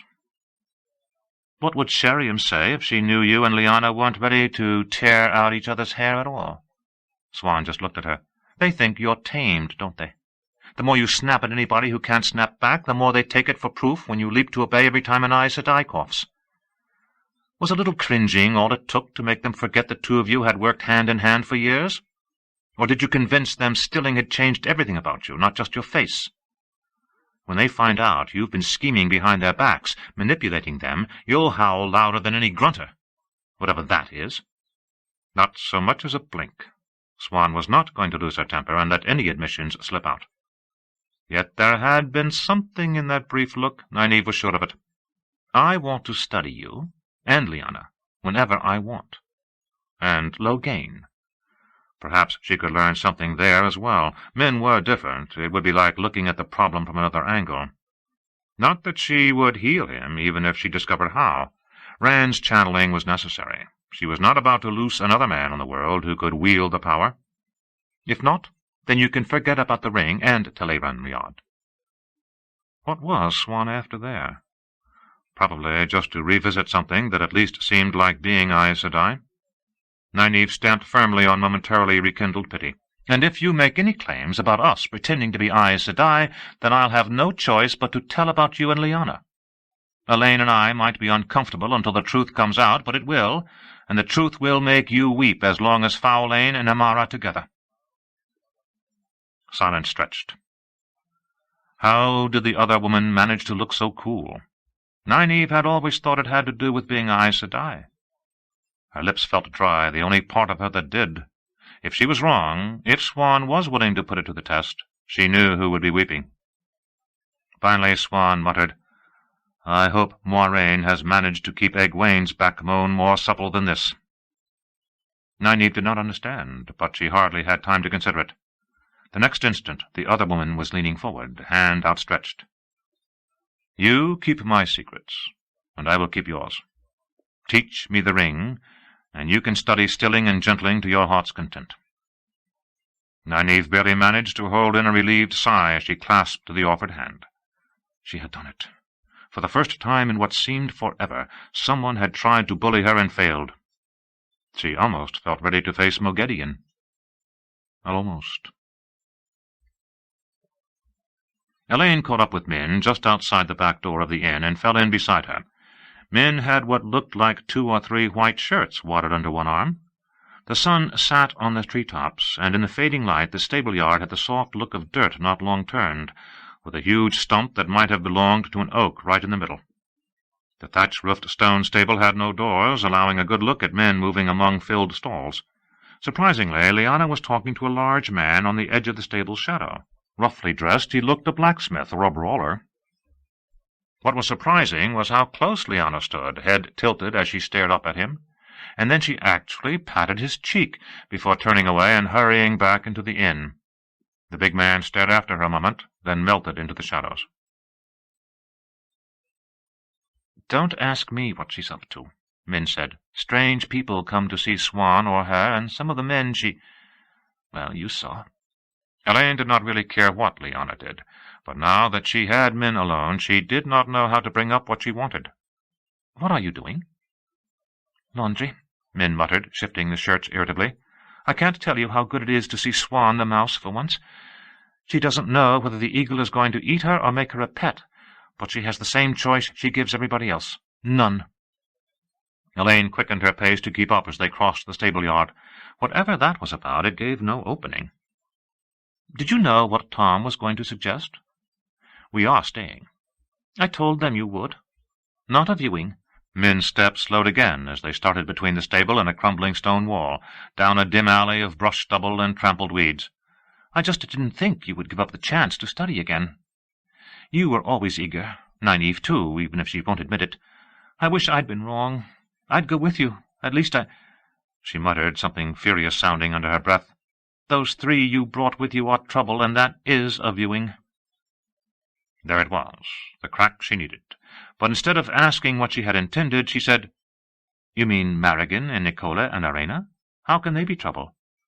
Only a fool passed over what Min saw. "I don't know exactly. I only caught glimpses of aura, and just out of the corner of my eye. Never when I was looking right at them, where I might have made something out. There aren't many who have auras all the time, you know. Trouble. Maybe they'll carry tales. Were you up to anything you wouldn't want the Aes Sedai to know about?" "Certainly not," Elaine said briskly. Min looked at her sideways, and she added, "Well, nothing we didn't have to do. They can't possibly know about it anyway." This was not taking her where she wanted to go. Drawing a deep breath, she leaped off the cliff. "Min, you had a viewing about Rand and me, didn't you?" She went 2 steps before she realized the other woman had stopped. "Yes?" It was a wary word. "You saw that we were going to fall in love." "Not exactly. I saw you'd fall in love with him. I don't know what he feels for you, only that he's tied to you some way." Elaine's mouth tightened. That was about what she had expected, but not what she wanted to hear. Wish and want trip the feet, but is makes the path smoother. That was what Lenny said. You had to deal with what was, not what you wished was. "And you saw there would be someone else, someone I'd have to share him with?" "2, Min said hoarsely. 2 others. And I'm one." Mouth already open for the next question, for a moment Elaine could only stare. "You?" she got out at last. Min bristled. "Yes, me. Do you think I can't fall in love? I didn't want to, but I did, and that's that." She stalked past Elaine down the alleyway, and this time Elaine was slower to catch up. It certainly explained a few things. How nervously Min had always sidestepped talking about it. The embroidery on her lapels. And unless she was imagining it, Min was wearing rouge, too. How do I feel about it? She wondered. She could not sort it out. "Who's the third?" she asked quietly. "I don't know," Min mumbled, "only that she has a temper. Not Nynaeve, thank the light." She gave a weak laugh. "I don't think I could have survived that." Once more she gave Elaine a cautious sidelong look. "What does this mean between you and me? I like you. I never had a sister, but sometimes I feel like you. I want to be your friend, Elaine, and I won't stop liking you whatever happens, but I can't stop loving him." "I don't very much like the idea of having to share a man," Elaine said stiffly. That was certainly an understatement. "Me neither. Only, Elaine, it shames me to admit it, but I will take him any way I can get him. Not that either of us has much choice. Life, he's scrambled my whole life. Just thinking about him scrambles my brains." Min sounded as if she did not know whether to laugh or cry. Elaine exhaled slowly. Not Min's fault. Was it better that it was Min rather than, say, Berylane or somebody else she could not abide? "Tavirin," she said. "He bends the world around him. We are chips caught in a whirlpool. But I seem to recall you and me and Egwene saying we'd never let a man come between us being friends. We will work it out somehow, Min. And when we find out who the third is, well, we'll work that out as well. Somehow. A third. Could she be Berylane? Oh, blood and ashes." "Somehow," Min said bleakly. "Meanwhile, you and I are caught here in a leg trap. I know there's another. I know I can't do anything about it, but I had enough trouble reconciling myself to you, and Cairhienin women aren't all like Moiraine. I saw a Cairhienin noblewoman in Baerlon once. On the surface she made Moiraine look like Lyanna, but sometimes she said things, hinting. And her auras! I don't think a man in the whole town was safe alone with her, not unless he was ugly, lame, and better yet, dead." Elaine sniffed, but she managed to make her voice light. "Never you mind about that. We have another sister, you and I, one you've never met. Aviendha is keeping a close eye on Rand, and he doesn't go 10 steps without a guard of Aiel maidens of the spear." A Cairhienin woman? At least she had met Berylane, knew something of her. No, she was not going to fret over it like some brainless girl. A grown woman dealt with the world as it was and made the best of it. Who could it be? They had come out into an open yard dotted with cold ashes. Huge kettles, most pitted where rust had been scrubbed away, stood against the encircling stone wall, which had been toppled in several places by trees growing up in it. Despite the shadows crossing the yard, 2 steaming kettles still sat on flames, and 3 novices, hair sweat-soaked and white skirts tied up, were hard at work on scrub-boards stuck into broad wash-pots full of soapy water. With a glance at the shirts under Min's arm, Elaine embraced Saidar. "Let me help you with those." Channeling to do assigned chores was forbidden. Physical labor built character, so they said. But this could not be counted the same. If she swirled the shirts around in the water violently enough, there should be no reason to get their hands wet. "Tell me everything. Are Swan and Lyanna as changed as they seem? How did you get here? Is Loghain really here? And why are you laundering some man's shirts? Everything." Min laughed, plainly pleased to change the subject. "Everything will take a week, but I'll try. First, I helped Swan and Lyanna get out of the dungeon Elida had stuck them in, and then—" Making appropriate sounds of amazement, Elaine channeled air to lift one of the boiling kettles clear of its flames. She hardly noticed the novice's incredulous stares. She was used to her own strength now, and it rarely occurred to her that she did things without thinking that some full Aes Sedai could not do it all. Who was the third woman? Aviendha had better be keeping a close eye on him. Chapter 51. News comes to Cairhien. A thin thread of blue smoke rising from the plain, short-stemmed pipe clenched in his teeth, Rand rested one hand on the balcony's stone railing and looked into the garden below. Sharp shadows were lengthening. The sun was a red ball falling through a cloudless sky. 10 days in Cairhien, and this seemed the first moment he had stood still when he was not asleep. Zelanda stood close by his side, pale face tilted up to watch him, not the garden. Her hair was not so elaborately done as that of a woman of higher rank, but it still added 1/2 a foot to her height. He tried to ignore her, but it was difficult to ignore a woman who insisted on pressing her firm bosom against your arm. The meeting had gone on long enough for him to want a moment's break. He had known it for a mistake as soon as Zelanda followed him out. "I know a secluded pool," she said softly, "where this heat might be escaped, a sheltered pool where nothing would disturb us." The music of Asmodean's harp drifted out to the square arches behind them. Something light, cool-sounding. Rand puffed a little more vigorously. The heat, nothing compared to the waste, but autumn should be coming on, yet the afternoon felt like the depths of summer, a rainless summer. Shirt-sleeved men in the garden were spreading water from buckets, doing it late to avoid evaporation, but too much was brown or dying. The weather could not be natural. The burning sun mocked him. Moiraine agreed, and Asmodean, but neither knew what to do or how any more than he did. Samael. Samael he could do something about. "Cool water," Solander murmured. "And you and I alone?" She snuggled closer, though he did not see how it was possible. He wondered when the next taunt would come. No dashing off in a temper, whatever Samael did. Once his methodical build-up in Tyr was done, then he would loose the lightning. One crushing stroke to put an end to Samael and add Ilion to his bag at the same time. With Ilion, Tyr, and Cairhien, plus an army of Aiel big enough to overwhelm any nation in weeks, he— "Would you not like to swim?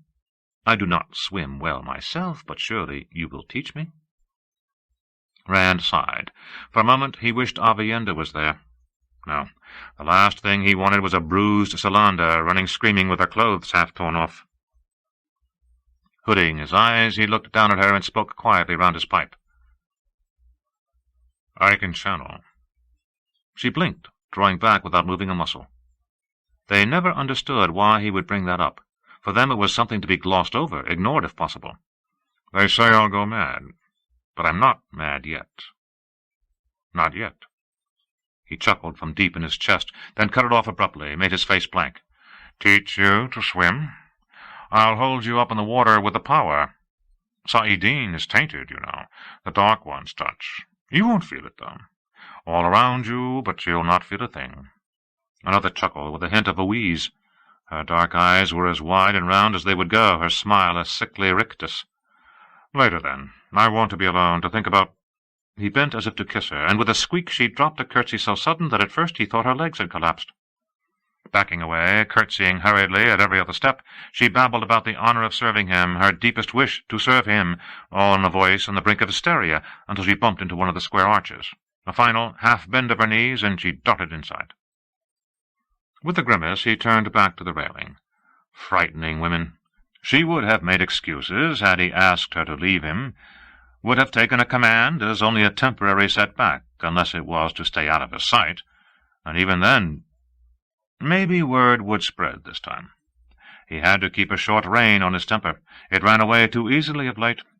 There was the drought he could do nothing about, the problems that sprang up like weeds wherever he looked. A few moments more alone with his pipe.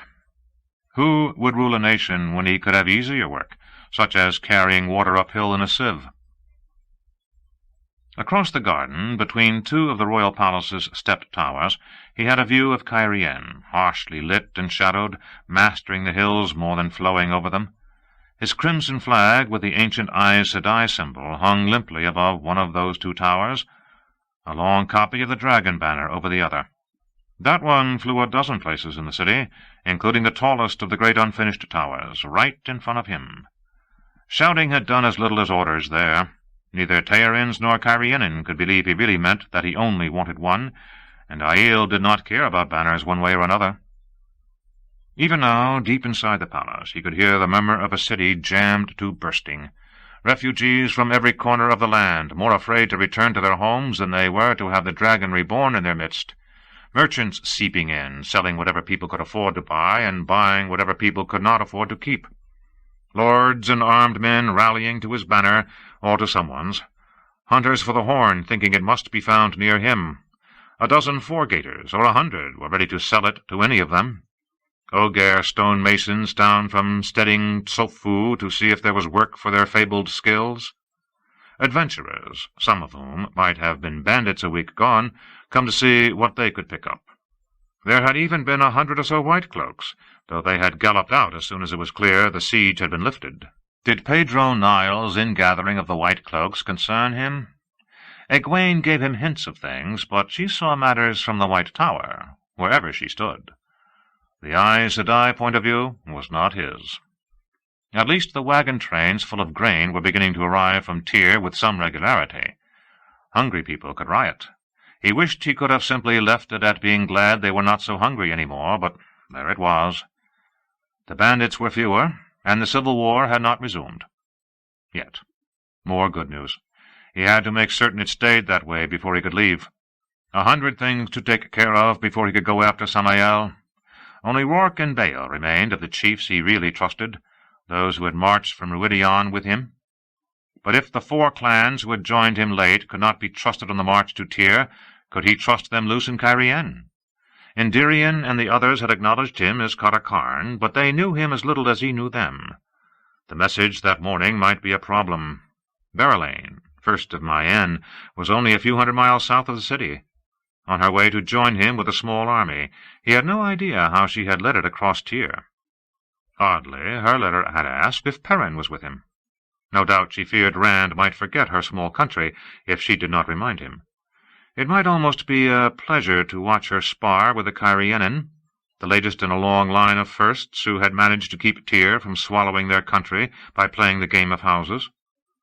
Perhaps if he put her in charge here, he would be taking Mylin and the other Teyrins with him when the time came, if it ever came.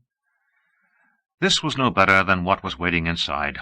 Tapping the dottle from his pipe, he ground out the tobac's last sparks under his boot. No need to risk fire to the garden. It would go up like a torch. The drought. The unnatural weather. He realized he was snarling silently. First work on what he knew he could do something about. It took an effort to smooth his face before he went in. Asmodean, as well dressed as any lord, with folds of lace at his neck, plucked a soothing melody from his harp in one corner, leaning against the dark, severe paneling as if lounging at his leisure. The others who were sitting bobbed out of their chairs at Rand's appearance and backed down at his sharp gesture. Mylin, Torian, and Arakam occupied carved and gilded chairs on one side of the deep red and gold carpet, each with a young Teyrin lord at his back, mirroring the Cairienin on the other side. Dobraine and Marengil had a young lord apiece behind them, too, each with the front of his head shaved and powdered like Dobraine's. A white-faced Salanda stood at Colavir's shoulder, and trembled when Rand looked at her. Schooling his face, he strode down the carpet to his own chair. That chair alone was reason to control his features. It was a new gift from Colavir and the other 2, in what they imagined was the Teyrin style. He must like Teyrin gaudiness. He ruled Tyr, had sent them here. Carved dragons held it up, all sparkling red and gold with enamel and gilt, and great sunstones for their golden eyes. 2 more made the arms, and others climbed the tall back. Countless craftsmen must have gone without sleep since his arrival to make the thing. He felt like a fool sitting on it. Asmodean's music had changed. It had a grand sound now, a triumphal march. And yet there was an added wariness in those dark Cairienin eyes watching him, a wariness reflected in the Teyrins. It had been there before he went outside, too. Perhaps in attempting to curry favor they had made a mistake that was only now dawning on them. They had all tried to ignore who he was, pretend he was simply some young lord who had conquered them, who could be dealt with and manipulated. That chair, that throne, held up in front of them who and what he really was. "Are the soldiers moving on schedule, Lord Dobraine?" The harp faded away as soon as he opened his mouth, Asmodean apparently absorbed in preening it. The leathery man smiled grimly. "They are, my Lord Dragon." No more than that. Rand had no illusions that Dobraine liked him more than any of the others did, or that he would not try to gain advantage where he could. But Dobraine actually seemed ready to hold to the oath he had sworn. The colorful slashes down the chest of his coat were worn from a breastplate being buckled over them. Marengil shifted forward on his chair, whip-slender and tall for a Cairienin, white hair almost touching his shoulders. His forehead was not shaved, and his coat, stripes nearly to his knees, bore no visible wear. "We need those men here, my Lord Dragon." Hawke's eyes blinked at the gilded throne, focused on Rand again. "There are many bandits at large in the land yet." He shifted again, so he did not have to look at the Teyrins. Mylon and the other two were smiling faintly. "I have said I yield to hunting bandits," Rand said. They did have orders to sweep up any brigands in their path, and to not go out of their way to find them. Even Aiel could not do that and move quickly. "I am told that 3 days ago stone dogs killed nearly 200 near Morel." That was near the southernmost line claimed by Cairien in recent years, halfway to the river Irelel. No need to let this lot know that those Aiel might be as far as the river by now. They could cover long distances faster than horses. Marangil persisted, frowning uneasily. "There is another reason. Half of our land west of the Alguenia is in the hands of Andor." He hesitated. They all knew Rand had grown up in Andor. A dozen rumors made him a son of one Andoran house or another, even a son of Morghese herself, either cast off because he could channel, or fled before he could be gentled. The slender man went on, as if tiptoeing barefoot and blindfolded among daggers. "Morghese does not seem to be reaching for more as yet, but what she has already must be taken back. Her heralds have even proclaimed her right to the—" He stopped abruptly. None of them knew who Rand meant the Sun Throne for. Maybe it was Morghese. Colavir's dark gaze had Rand on balance scales again. She had said little today. She would not until she learned why Salanda's face was so white. Suddenly Rand was tired, of nobles balking, of all the maneuvering in Daes Daymar. "Andoran claims to Cairien will be taken care of when I am ready.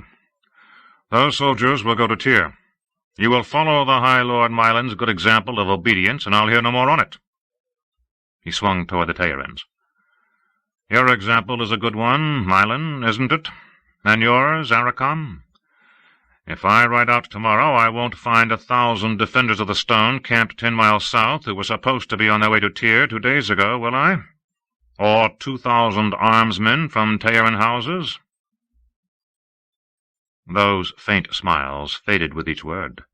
Mylon became very still, dark eyes glittering, and Arakam's narrow face went pale, whether from anger or fear it was hard to say. Torian dabbed at his lumpy face with a silk handkerchief pulled from his sleeve. Rand ruled in Tyr, and meant to rule. Kalandor, driven into the heart of the stone, proved that. That was why they had not protested against his sending Cairienan soldiers to Tyr. They thought to carve new estates, perhaps kingdoms, here, far from where he ruled. "You will not, my Lord Dragon," Mylon said finally. "Tomorrow I will ride with you so you may see for yourself." Rand did not doubt it. A rider would be dispatched south as soon as the man could arrange it, and by tomorrow those soldiers would be far on toward Tyr. It would do. For now. "I am done, then. You may leave me." A few starts of surprise, masked so quickly they might have been imagined, and they were rising, bowing and curtsying, Salanda and the young lords backing away. They had expected more. An audience with the dragon reborn was always long and tortuous, as they saw it, with him firmly bending them the way he meant them to go, whether it was declaring that no Teyrin could claim lands in Cairien without marrying into a Cairienan house, or refusing to allow the expulsion of forgaters, or making laws apply to nobles that had never applied to any but commoners before. His eyes followed Salanda for a moment. She was not the first in the last 10 days, nor the 10th, nor even the 20th. He had been tempted, at least at first. When he rejected Slender, Plump promptly replaced her, as, tall or dark, for Cairienan anyway, replaced short or fair. A constant search for the woman who would please him. The maidens turned back those who tried to sneak into his quarters at night, firmly but more gently than Avienda had handled the one she caught. Avienda apparently took Elaine's ownership of him with little short of deadly seriousness. Yet her Aiel sense of humor seemed to find tormenting him very satisfying. He had seen the satisfaction on her face when he groaned and hid his face as she started undressing for the night. Thus he could have resented her deadly seriousness, if he had not quickly understood what was behind that string of pretty young women. My Lady Courlavere." She stopped as soon as he spoke her name, cool-eyed and calm beneath her ornate tower of dark curls. Salanda had no choice but to remain with her, though she was plainly as reluctant to stay as the others were to go. Mylin and Maringel bowed themselves out last, so intent on Courlavere and trying to puzzle out why she had been called to stay, that they did not realize they were side by side. Their eyes were a perfect match, dark and predatory. The dark-panelled door closed. "Salanda is a very pretty young woman," Rand said, "but some prefer the company of a more mature, more knowledgeable woman. You will sup alone with me tonight when second even is rung. I look forward to the pleasure." He waved her away before she could say anything, if she could have. Her face did not change, but her curtsy was a trifle unsteady. Salanda looked purely amazed, and infinitely relieved. Once the door had closed again behind the two women, Rand threw back his head and laughed, a harsh, sardonic laugh. He was tired of the game of houses, so he played it without thinking. He was disgusted with himself for frightening one woman, so he frightened another. It was reason enough to laugh. Courlavere stood behind that line of young women who had been flinging themselves at him. Find a bed-partner for the Lord Dragon, a young woman whose strings she pulled, and Courlavere would have a string tied firmly to Rand. But it was some other woman she meant to bed, and perhaps even marry the Dragon Reborn. Now she would sweat all the hours until second even. She had to know she was pretty, if short of beautiful, and if he rebuffed all the young women she sent, perhaps it was because he wanted one with another 15 or so years. And she would be certain she did not dare say no to the man who held Cairhien in his fist. By tonight she should be amenable, should stop this idiocy. Aviendha would very likely slit the throat of any woman she found in his bed. Besides, he had no time for all these easily frightened doves thinking to sacrifice themselves for Cairhien and Courlavere. There were too many problems to deal with, and no time. Light. What if Courlavere decides it's worth the sacrifice? She might. She was easily cold-blooded enough. Then I'll have to see that it's cold with fear. It would not be difficult. He could sense Saidin like something just beyond the edge of sight. He could feel the taint on it. Sometimes he thought that what he felt was the taint in him, now, the dregs left by Saidin. He found that he was glaring at Asmodean. The man seemed to be studying him, face expressionless. The music resumed again, like water babbling over stones, soothing. So he needed soothing, did he? The door opened without a knock, admitting Moiraine, Egwene, and Aviendha together, the younger women's Aiel garb framing the Aes Sedai's pale blue. For anyone else, even Rourke, or another chief still near the city, or yet another delegation of wise ones, a maiden would have entered to announce them. These three, the maidens sent on in, even if he was taking a bath. Egwene glanced at Netail and grimaced, and the tune became lower, and for a moment intricate, perhaps a dance, before settling to what might have been the sighing of breezes. The man wore a twisted smile, directed at his harp. "I'm surprised to see you, Egwene," Rand said. He swung his leg over the arm of the chair. "What is it? 6 days you've been avoiding me? Have you brought me more good news? Has Massima sacked Amador in my name? Or have these Aes Sedai you say support me turned out to be Black Aja? You notice I don't ask who they are or where. Not even how you know. I don't ask you to divulge Aes Sedai secrets or Wise One secrets or whatever they are. Just give me the driblets you're willing to dole out, and let me worry whether what you don't care to tell me will stab me in the night." She looked at him calmly. "You know what you need to know, and I will not tell you what you do not need to know." That was what she had said 6 days ago. She was as much Aes Sedai as Moiraine, for all one wore Aiel garb and the other pale blue silk. There was nothing calm about Aviendha.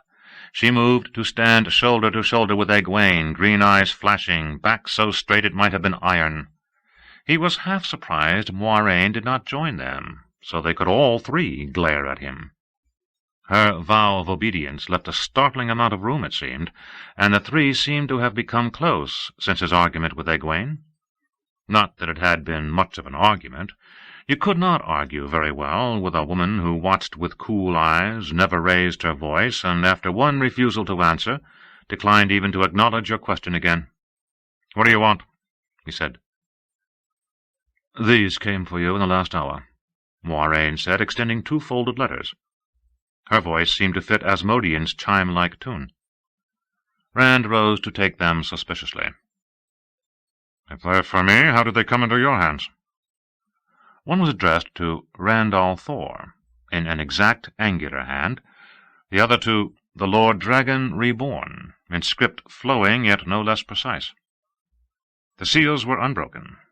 A second look made him blink.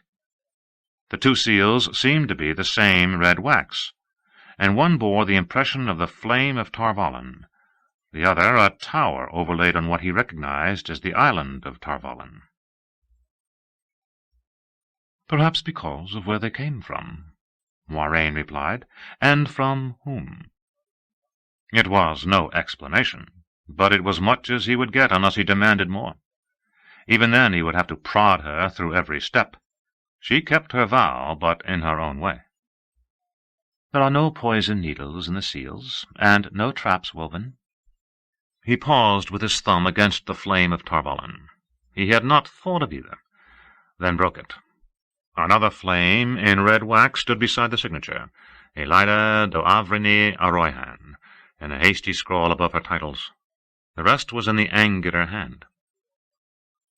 "There can be no denial that you are the one prophesied, yet many will try to destroy you for what else you are.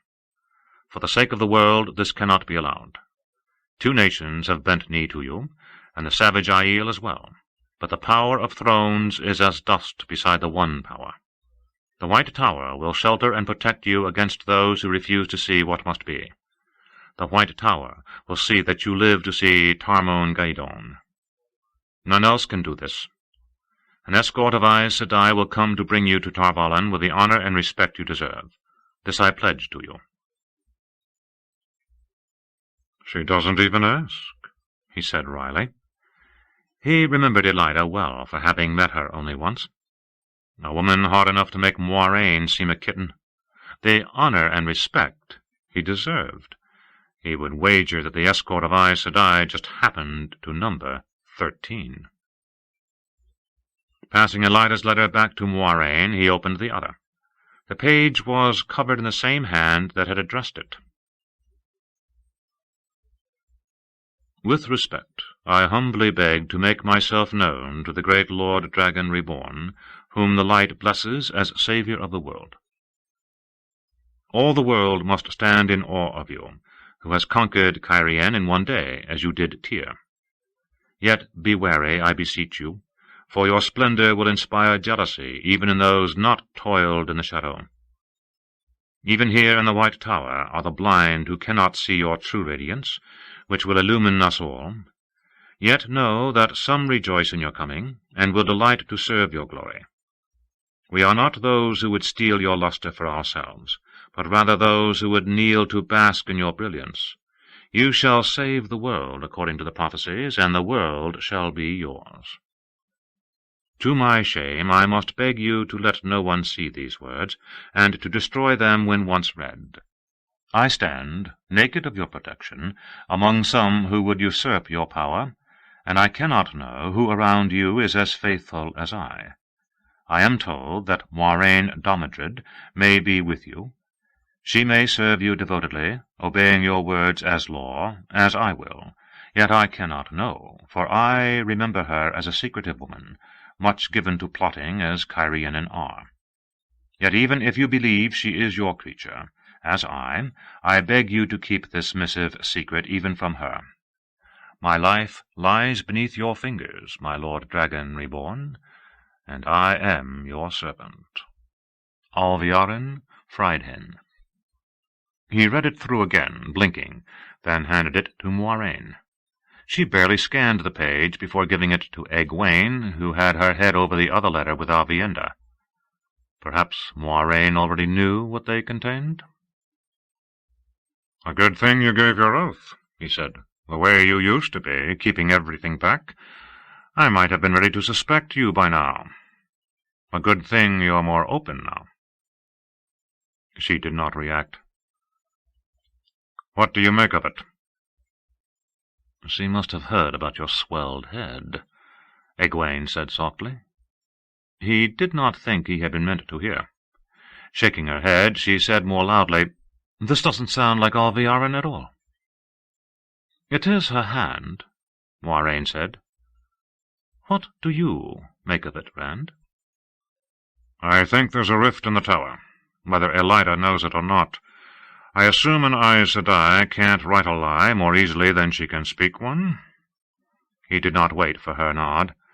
"If Alviarin had been less flowery, I might have thought they were working together to pull me in. I can't see Elaida even thinking half of what Alviarin wrote, and I can't see her having a keeper who could write it, not if she knew." "You are not going to do this thing," Aviendha said. Elaida's letter crumpled in her hand. It was not a question. "I am not a fool." "Sometimes you are not," she said grudgingly, and made it worse by raising a questioning eyebrow to Egwene, who considered for a moment, then shrugged. "Do you see anything else?" Moiraine asked. "I see White Tower spies," he told her dryly. "They know I hold the city." For at least 2 or 3 days after the battle, the Shaido would have stopped anything but a pigeon going north. Even a rider who knew where to change horses, no sure thing between Cairhien and Tarvalin, could not have reached the tower in time for these letters to come back today. Moiraine smiled. "You learn quickly." "You will do well." For a moment she almost looked fond. "What will you do about it?" "Nothing, except make sure that Elaida's escort doesn't get within a mile of me." 13 of the weakest Aes Sedai could overwhelm him linked, and he did not think Elaida would send her weakest. "That, and be aware that the tower knows what I do the day after I do it. Nothing more until I know more. Could Alviarin be one of your mysterious friends, Egwene?" She hesitated, and he suddenly wondered whether she had told Moiraine any more than she had him. Was it Aes Sedai secrets she kept, or wise ones? At last she said simply, "I do not know." A rap came at the door, and Samara put her flaxen head into the room. "Matrim Cawthon has come, Caracarn. He says that you sent for him." 4 hours ago, as soon as he had learned Mat was back in the city. What would the excuse be this time? It was time to be done with excuses. "Stay," he told the women. Wise ones made Mat almost as uneasy as Aes Sedai did. These 3 would put him off balance. He did not give a second thought to using them. He was going to use Mat, too. "Send him in, Samara." Mat strolled into the room, grinning as if it was a common room. His green coat hung open, and his shirt was half unlaced, exposing the silver fox head dangling on his sweaty chest. But the dark silk scarf was draped around his neck to hide his hanging scar in spite of the heat. "Sorry if I took too long. There were some Cairhienin who thought they knew how to play cards." "Doesn't he know anything livelier?" he asked, jerking his head toward Asmodean. "I hear," Rand said, "that every young man who can pick up a sword wants to join the Band of the Red Hand. Talmanas and Nalisian are having to turn them away in droves. And Daerid has doubled the number of his footmen." Mat paused in lowering himself into the chair Arakam had used. "It's true. A fine lot of young fellows wanting to be heroes." "The Band of the Red Hand," Moiraine murmured. Shen-an-Kalhar. A legendary group of heroes indeed, though the men in it must have changed many times in a war that lasted well over 300 years. It is said they were the last to fall to the Trollocs, guarding Eamon himself, when Manetheren died. Legend says a spring rose where they fell to mark their passing, but I rather think the spring was already there. I wouldn't know about that. Matt touched the fox-head medallion, and his voice picked up strength. Some fool got the name from somewhere, and they all started using it. Moiraine glanced at the medallion dismissively. The small blue stone hanging on the forehead seemed to catch the light and glow, though the angles were wrong. "You are very brave, it seems, Matt." It was flatly said, and the silence that followed stiffened his face. "Very brave," she said finally, "to lead Shen-an-Kalhar across the Alguenia and south against the Andorrans. Even braver than that, for there are rumors that you went alone to scout the way, and Talmanas and Elysian had to ride hard to catch up to you." Egwene sniffed loudly in the background. Hardly wise for a young lord leading his men. Matt's lip curled. "I'm no lord. I've more respect for myself than that." "But very brave," Moiraine said, as if he had not spoken. "Andorran supply wagons burned, outposts destroyed, and 3 battles. 3 battles and 3 victories, with small loss to your own men, though outnumbered." As she fingered a rip in the shoulder of his coat, he sank back as far as the chair would allow. "Are you drawn to the thick of battles, or are they drawn to you? I am almost surprised you came back. To hear the stories, you might have driven the Andorrans back across the Erenine, had you stayed." "Do you think this is funny?" Matt snarled. "If you have something to say, say it. You can play the cat all you want, but I'm no mouse." For an instant his eyes flickered toward Egwene and Aviendha, watching with folded arms, and he fingered the silver fox-head again. He had to be wondering. It had stopped one woman's channeling from touching him. Would it stop 3? Rand only watched his friend being softened for what he meant to do to him. "Is there anything left to me but necessity?" It was a quick thought, there and gone. He would do what he must. The Aes Sedai's voice gained a rhyme of crystal frost as she spoke, almost in an echo. "We all do as we must, as the pattern decrees. For some there is less freedom than for others. It does not matter whether we choose or are chosen. What must be, must be." Matt did not look softened at all. Wary, yes, and certainly angry, but not softened. He could have been a tomcat backed into a corner by 3 hounds, a tomcat who meant to go down hard. He seemed to have forgotten anyone was in the room except for himself and the 3 women. "You always have to push a man where you want him, don't you? Kick him there, if he won't go, led by the nose. Blood and bloody ashes, don't glare at me, Egwene. I'll speak the way I want. Burn me. All it needs is for Nynaeve to be here, yanking her braid out of her head, and Elaine staring down her nose. Well, I'm glad she isn't to hear the news, but even if you had, Nynaeve, I'd not be shoved—" "What news?" Rand said sharply. "News Elaine shouldn't hear?" Matt looked up at Moiraine. "You mean there's something you haven't ferreted out?" "What news, Matt?" Rand demanded. "Morghese is dead." Egwene gasped, clasping both hands to her mouth below eyes like huge circles. Moiraine whispered something that might have been a prayer. Asmodean's fingers never faltered on the harp. Rand felt as if his belly had been ripped out. "Elaine, forgive me." And a faint echo altered. "Ilyena, forgive me." "Are you certain?" "As certain as I can be, without seeing the body. It seems Gabriel has been named King of Andor, and Cairhien, too, for that matter. Supposedly Morghese did it. Something about the times needing a strong man's hand, or some such, as if anybody could have a stronger than Morghese herself. Only those Andorrans down south have heard rumors that she hasn't been seen in weeks. More than rumors. You tell me what it adds up to. Andor's never had a king, but now it has one, and the queen's vanished. Gabriel's the one wanted Elaine killed. I tried to tell her that, but you know how she always knows more than a mud-footed farmer.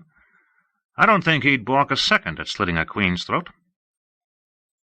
Rand discovered that he was sitting in one of the chairs across from Matt, though he did not remember moving. Avienda laid a hand on his shoulder. Concern tightened her eyes. "I am all right," he said roughly. "There's no need to send for Samara." Her face reddened, but he hardly noticed. Elaine would never be able to forgive him. He had known that Ravin, Gabriel, held Morghese prisoner, but he had ignored it because the Forsaken might expect him to help her. He had gone his own way to do what they did not expect, and ended chasing Couladin instead of doing what he planned. He had known and concentrated his attention on Samael, because the man taunted him. Morghese could wait while he smashed Samael's trap and Samael with it, and so Morghese was dead. Elaine's mother was dead. Elaine would curse him to her deathbed. "I'll tell you one thing," Matt was going on. "There are a lot of Queen's men down there. They are not so sure about fighting for a king. You find Elaine. Half of them will flock to you to put her on the—" "Shut up!" Rand barked. He quivered so hard with fury that Egwene stepped back, and even Moiraine eyed him carefully. Avienda's hand tightened on his shoulder, but he shook it off as he stood. Morghese dead because he had done nothing.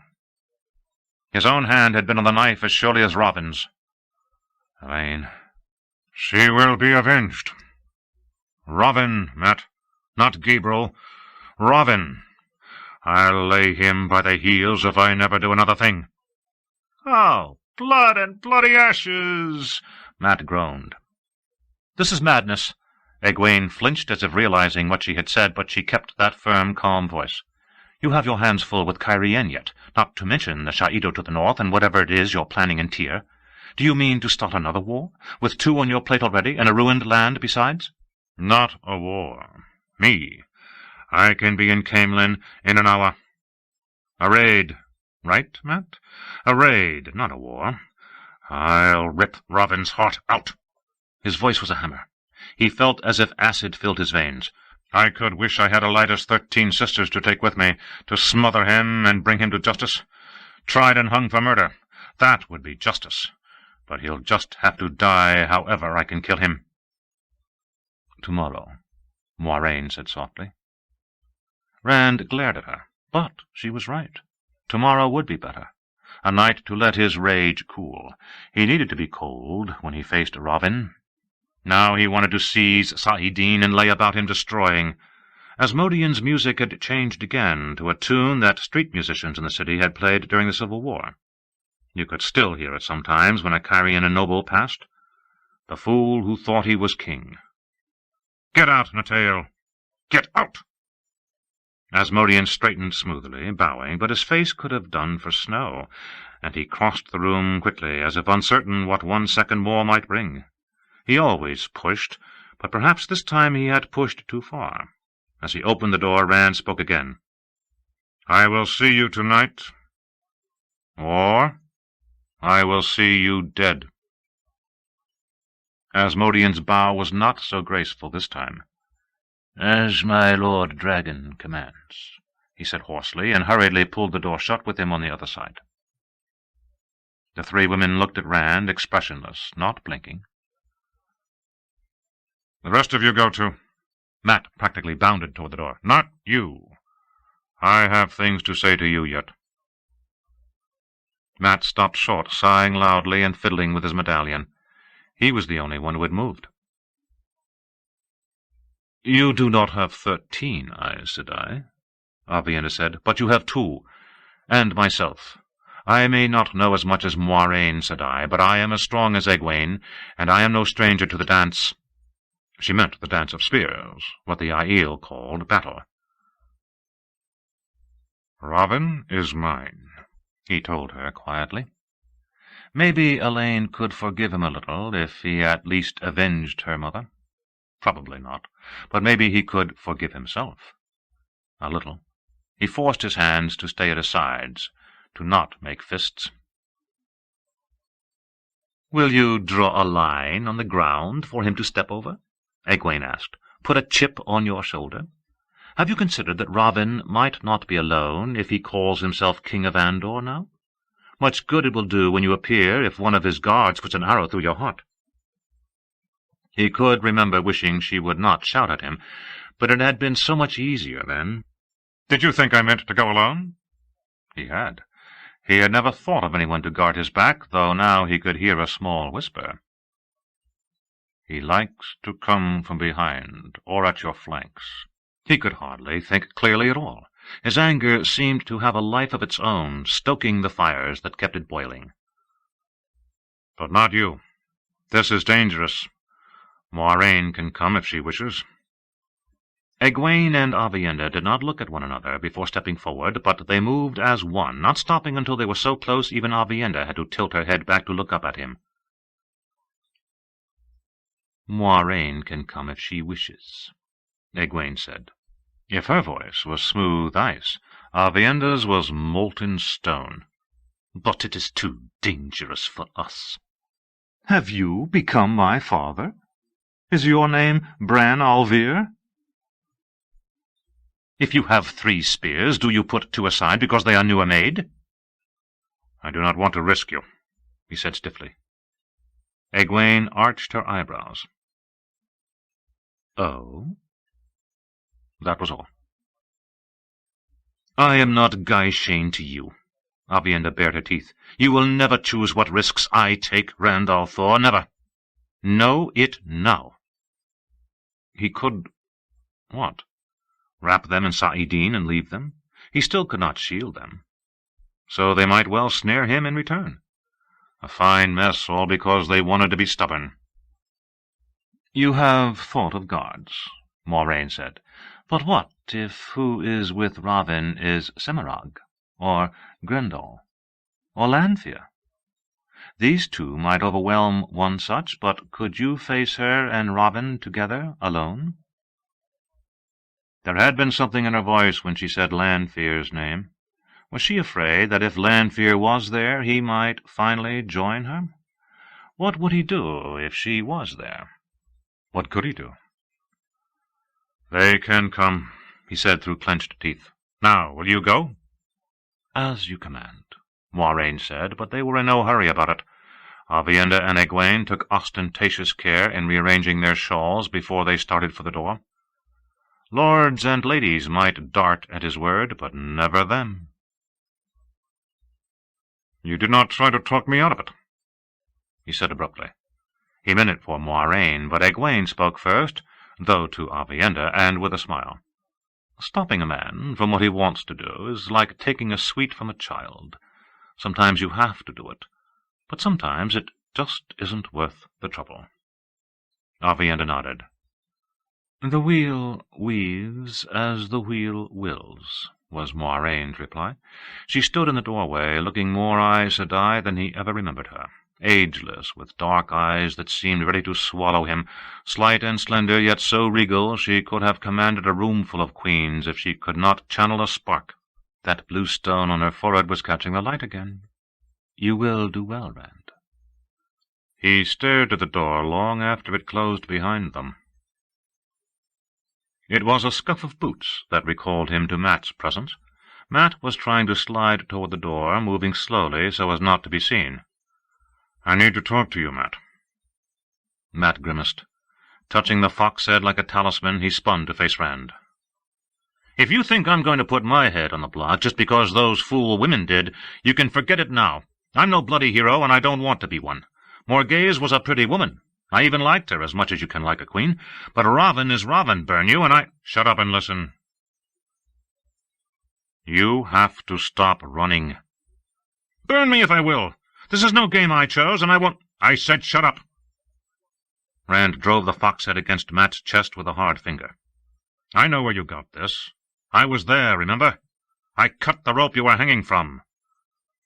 I don't know exactly what got shoved into your head, but whatever it is, I need it. The clan chiefs know war, but somehow you know it too, and maybe better. I need that. So this is what you're going to do, you and the band of the Red Hand? Be careful tomorrow, Moiraine said. Egwene paused at the door to her room. Of course we'll be careful. Her stomach was turning backflips, but she kept her voice steady. We know how dangerous facing one of the Forsaken will be. By Avienda's expression, they might have been talking about what was for supper, but then she was never afraid of anything. Do you now? Moiraine murmured. Be very careful anyway, whether you think one of the Forsaken is near or not. Rand will need both of you in the days to come. You handle his temper well, though I may say your methods are unusual. He will need people who cannot be driven away or quelled by his rages, who will tell him what he must hear instead of what they think he wants to. You do that, Moiraine, Egwene told her. Of course. But he will still need you. Rest well. Tomorrow will be difficult for us all. She glided away down the corridor, passing from dimness to pool of lamplight to dimness. Night was already coming to these shadowed halls, and oil was in short supply. "Will you stay with me a while, Avienda?" Egwene asked. "I feel more like talking than eating." "I must tell Amis what I have promised to do tomorrow, and I must be in Rand al'Thor's sleeping chamber when he comes. Elaine can never complain that you haven't watched Rand closely for her. Did you really drag the Lady Barrowyn down the hall by her hair?" Avienda's cheeks coloured faintly. "Do you think these Aes Sedai and Saladar will help him? Be careful of that name, Avienda. Rand cannot be allowed to find them without preparation. The way he was now, they would be more likely to gentle him, or at least send 13 sisters of their own, than help him. She would have to stand between them in Teleran Riad, she and Nynaeve and Elaine, and hope those Aes Sedai had committed themselves too far to back out before they discovered how near the brink he was. I will be careful. Rest well, and eat well tonight. In the morning eat nothing. It is not good to dance the spears with a full stomach." Egwene watched her stride away before pressing her hands to her stomach. She did not think she would eat tonight or in the morning. Ravin, and maybe Lanfear, or one of the others. Nynaeve had faced Moghedien, and won, but Nynaeve was stronger than she or Avienda, when she could channel it all. There might not be another. Rand said the Forsaken did not trust one another. She could almost wish he was wrong, or at least that he was not so certain. It was frightening when she thought she saw another man looking through his eyes, heard another man's words come out of his mouth. It should not be so. Everyone was reborn as the wheel turned, but everyone was not the dragon reborn. Moiraine would not talk of it. What would Rand do if Lanfear was there? Lanfear had loved Luz Therin Telamon, but what had the dragon felt for her? How much of Rand was still Rand? "You will work yourself into a tizzy this way," she said firmly. "You're not a child. Act like a woman." When a serving woman brought her supper of snap beans and potatoes and fresh-baked bread, she made herself eat. It tasted like ashes. Mat strode through the dimly lit corridors of the palace and flung open the door of the rooms that had been set aside for the young hero of the battle against the Shah-Ido. Not that he had spent much time there. Hardly any. Servants had lit 2 of the stand lamps. Hero? He was no hero. What did a hero get? An Aes Sedai patting you on the head before she sent you out like a hound to do it again? A noblewoman condescending to favour you with a kiss, or laying a flower on your grave? He stalked back and forth in his anteroom, for once not pricing the flowered Ilianer carpet, or the chairs and chests and tables gilded and inlaid with ivory. The stormy meeting with Rand had gone on till the sun set, him dodging, refusing, Rand following as doggedly as Hawkwing after their rout at Coal Pass. What was he to do? If he rode out again, Talmanas and Elysian would surely follow with as many men as they could put in the saddle, expecting him to find another battle. And he probably would. That was what really put a chill on it. Much as he hated to admit it, the Aes Sedai was right. He was drawn to battle, or it to him. Nobody could have tried harder to avoid one on the other side of the Alguenya. Even Talmanas had commented on it. Until the second time, his careful creeping away from one lot of Andorrans took them where there was no choice but to fight another. And every time he could feel the dice rolling in his head. It was almost like a warning that a fight was just over the next hill now. There was always a ship, or might be, down at the docks beside the grain barges. Hard to find yourself in a battle on a ship in the middle of a river. Except the Andorrans held one bank of the Alguenya for half its length or more below the city. The way his luck was running, the ship would run aground on the west bank with half the Andorran army camped there. That left doing what Rand wanted. He could just see it. "Good morrow, High Lord Weiraman, and all you other High Lords and ladies. I'm a gambler, a farm boy, and I'm here to take command of your bloody army. The bloody Lord Dragon Reborn will be with us as soon as he flaming takes care of one bloody little matter." Snatching his black-hafted spear from the corner, he hurled it the length of the room. It struck a wall hanging, a hunting scene, and the stone wall behind with a loud clang, then dropped to the floor, leaving the hunters neatly sliced in two. Swearing, he hurried to pick it up. The 2-foot sword blade was not chipped or marred. Of course not. Aes Sedai work. He fingered the ravens on the blade. Will I ever be free of Aes Sedai work? What was that? Melindra asked from the door. He eyed her as he propped the spear against the wall, and for a change it was not spun gold hair, or clear blue eyes, or a firm body that he thought of. It seemed that every Aiel went to the river sooner or later, to stare silently at so much water in one place, but Melindra went every day, just about. "Has Kadir found ships yet?" Kadir would not be going to Tarvalin on grain barges.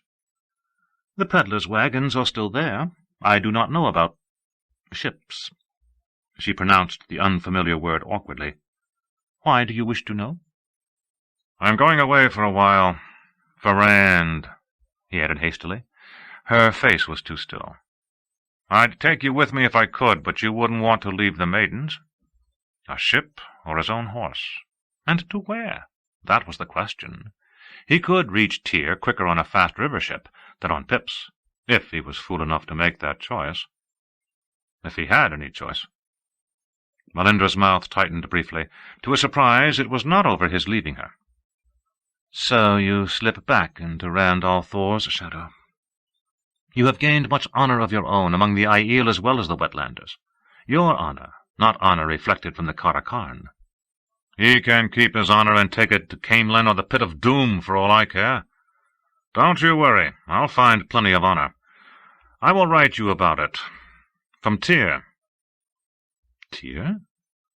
He would never escape Rand or Aes Sedai if he made that choice. "He is going to Camelin?" Mat suppressed a wince. He was not supposed to say anything about that. Whatever he decided about the rest, he could do that much. "Just a name pulled from my pocket. Because of the Andorrans down south, I suppose. I wouldn't know where he's—" He had no warning. One instant she was just standing there, the next her foot was in his middle, driving out breath, doubling him over. Eyes bulging, he fought to keep his feet, to straighten, to think. Why? She spun like a dancer, backwards, and her other foot against the side of his head drove him staggering.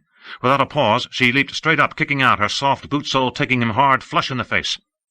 When his eyes cleared enough to see, he was on his back, halfway across the room from her. He could feel blood on his face. His head seemed stuffed with wool, and the room seemed to rock. That was when he saw her take a knife from her pouch, slim blade not much longer than her hand, gleaming in the lamplight. Winding the shufa around her head in a quick motion, she raised the black veil across her face. Groggily, he moved by instinct, without thinking. The blade came out of his sleeve, left his hand as if floating through jelly. Only then did he realize what he had done and stretch out desperately, trying to snatch it back. The hilt bloomed between her breasts. She sagged to her knees, fell back. Mat pushed himself up, wavering on hands and knees. He could not have stood if his life hung on it, but he crawled to her, muttering wildly, "Why? Why?" He jerked her veil aside, and those clear blue eyes focused on him. She even smiled. He did not look at the knife hilt, his knife hilt. He knew where the heart was in a body. "Why, Melindra?" "I always liked your pretty eyes," she breathed, so faint he had to strain to hear. "Why?" "Some oaths are more important than others. Mat Cawthon." The slim-bladed knife came up swiftly, all her remaining strength behind it, the point driving the dangling fox-head against his chest. The silver medallion should not have stopped the blade, but the angle was just that much wrong, and some hidden flaw in the steel snapped the blade off right at the hilt, just as he caught her hand. "You have the great lord's own luck." "Why?" he demanded. "Burn you! Why?" He knew there would be no answer. Her mouth remained open, as though she might say something more, but her eyes were already beginning to glaze. He started to pull the veil back up to cover her face and staring eyes, then let his hand fall. He had killed men and Trollocs, but never a woman. Never a woman until now. Women were glad when he came into their lives. It was not boasting. Women smiled for him. Even when he left them, they smiled as if they would welcome him back. That was all he ever really wanted from women, a smile, a dance, a kiss, and to be remembered fondly. He realized his thoughts were babbling. Jerking the bladeless hilt from Melindra's hand, it was gold-mounted jade, inlaid with golden bees. He hurled it into the marble fireplace, hoping it shattered. He wanted to cry, to howl. "I don't kill women. I kiss them. I don't—" He had to think clearly. Why? Not because he was leaving, surely. She had hardly reacted to that. Besides, she thought he was chasing off after honor. She had always approved of that. Something she had said tugged at him, and then came back, with a chill. The great lord's own luck. He had heard it differently many times. The dark one's own luck. A dark friend. A question or certainty? He wished the thought made what he had done easier in his mind. He was going to carry her face to his grave. Tear. He had as much as told her he was going to tear. The dagger. Golden bees in jade. He would wager there were 9 without looking. 9 golden bees on a field of green, the sign of Ilion, where Samael ruled. Could Samael be afraid of him? How could Samael even know? It was only a few hours since Rand had asked Mat, told him, and he was not sure himself what he was going to do. Maybe Samael would not take the chance? Right. One of the Forsaken, afraid of a gambler, however stuffed with other men's battle knowledge his head might be? That was ridiculous. It all came down to this. He could believe that Melindra had not been a dark friend, that she had decided to kill him on a whim, that there was no connection between a jade hilt inlaid with golden bees and his maybe going to Tyr to lead an army against Ilion. He could if he was a bull-goose fool. Better to err toward caution, he always said. One of the Forsaken had noticed him. He certainly was not standing in Rand's shadow now. Sliding across the floor, he sat with his chin on his knees and his back against the door, staring at Melindra's face, trying to decide what to do. When a servant knocked with the supper, he shouted for her to go away. Food was the last thing he wanted. What was he going to do? He wished he did not feel the dice spinning in his head. Chapter 52. Choices. Laying down his razor, Rand wiped the last flecks of lather from his face and began doing up his shirt-laces. Every morning sunlight streamed through the square arches leading to his bedchamber balcony. The heavy winter curtains had been hung, but tied back to let in a breath of air. He would be presentable when he killed Robin. The thought loosed a bubble of rage floating up out of his belly. He forced it back down. He would be presentable and calm. Cold. No mistakes. When he turned from the gilt-framed mirror, Avienda was sitting on her rolled-up pallet against the wall, beneath a hanging portraying impossibly high gold towers. He had offered to have another bed put in the room, but she claimed mattresses were too soft for sleeping. She was watching him intently, her shift forgotten in one hand. He had been careful about not looking around from his shaving to give her time to dress, but aside from her white stockings she wore not a stitch. "I would not shame you in front of other men," she said abruptly. "Shame me? What do you mean?" She stood in one smooth motion, surprisingly pale where the sun had not touched her, slender and hard-muscled, yet with roundnesses and softnesses that haunted his dreams. This was the first time he had allowed himself to look at her openly when she flaunted herself, but she did not seem aware of it. Those big blue-green eyes were fixed on his. "I did not ask Sulin to include Enila or Samara or Lamel that first day, nor did I ask them to watch you or to do anything if you faltered. That was only their own concern."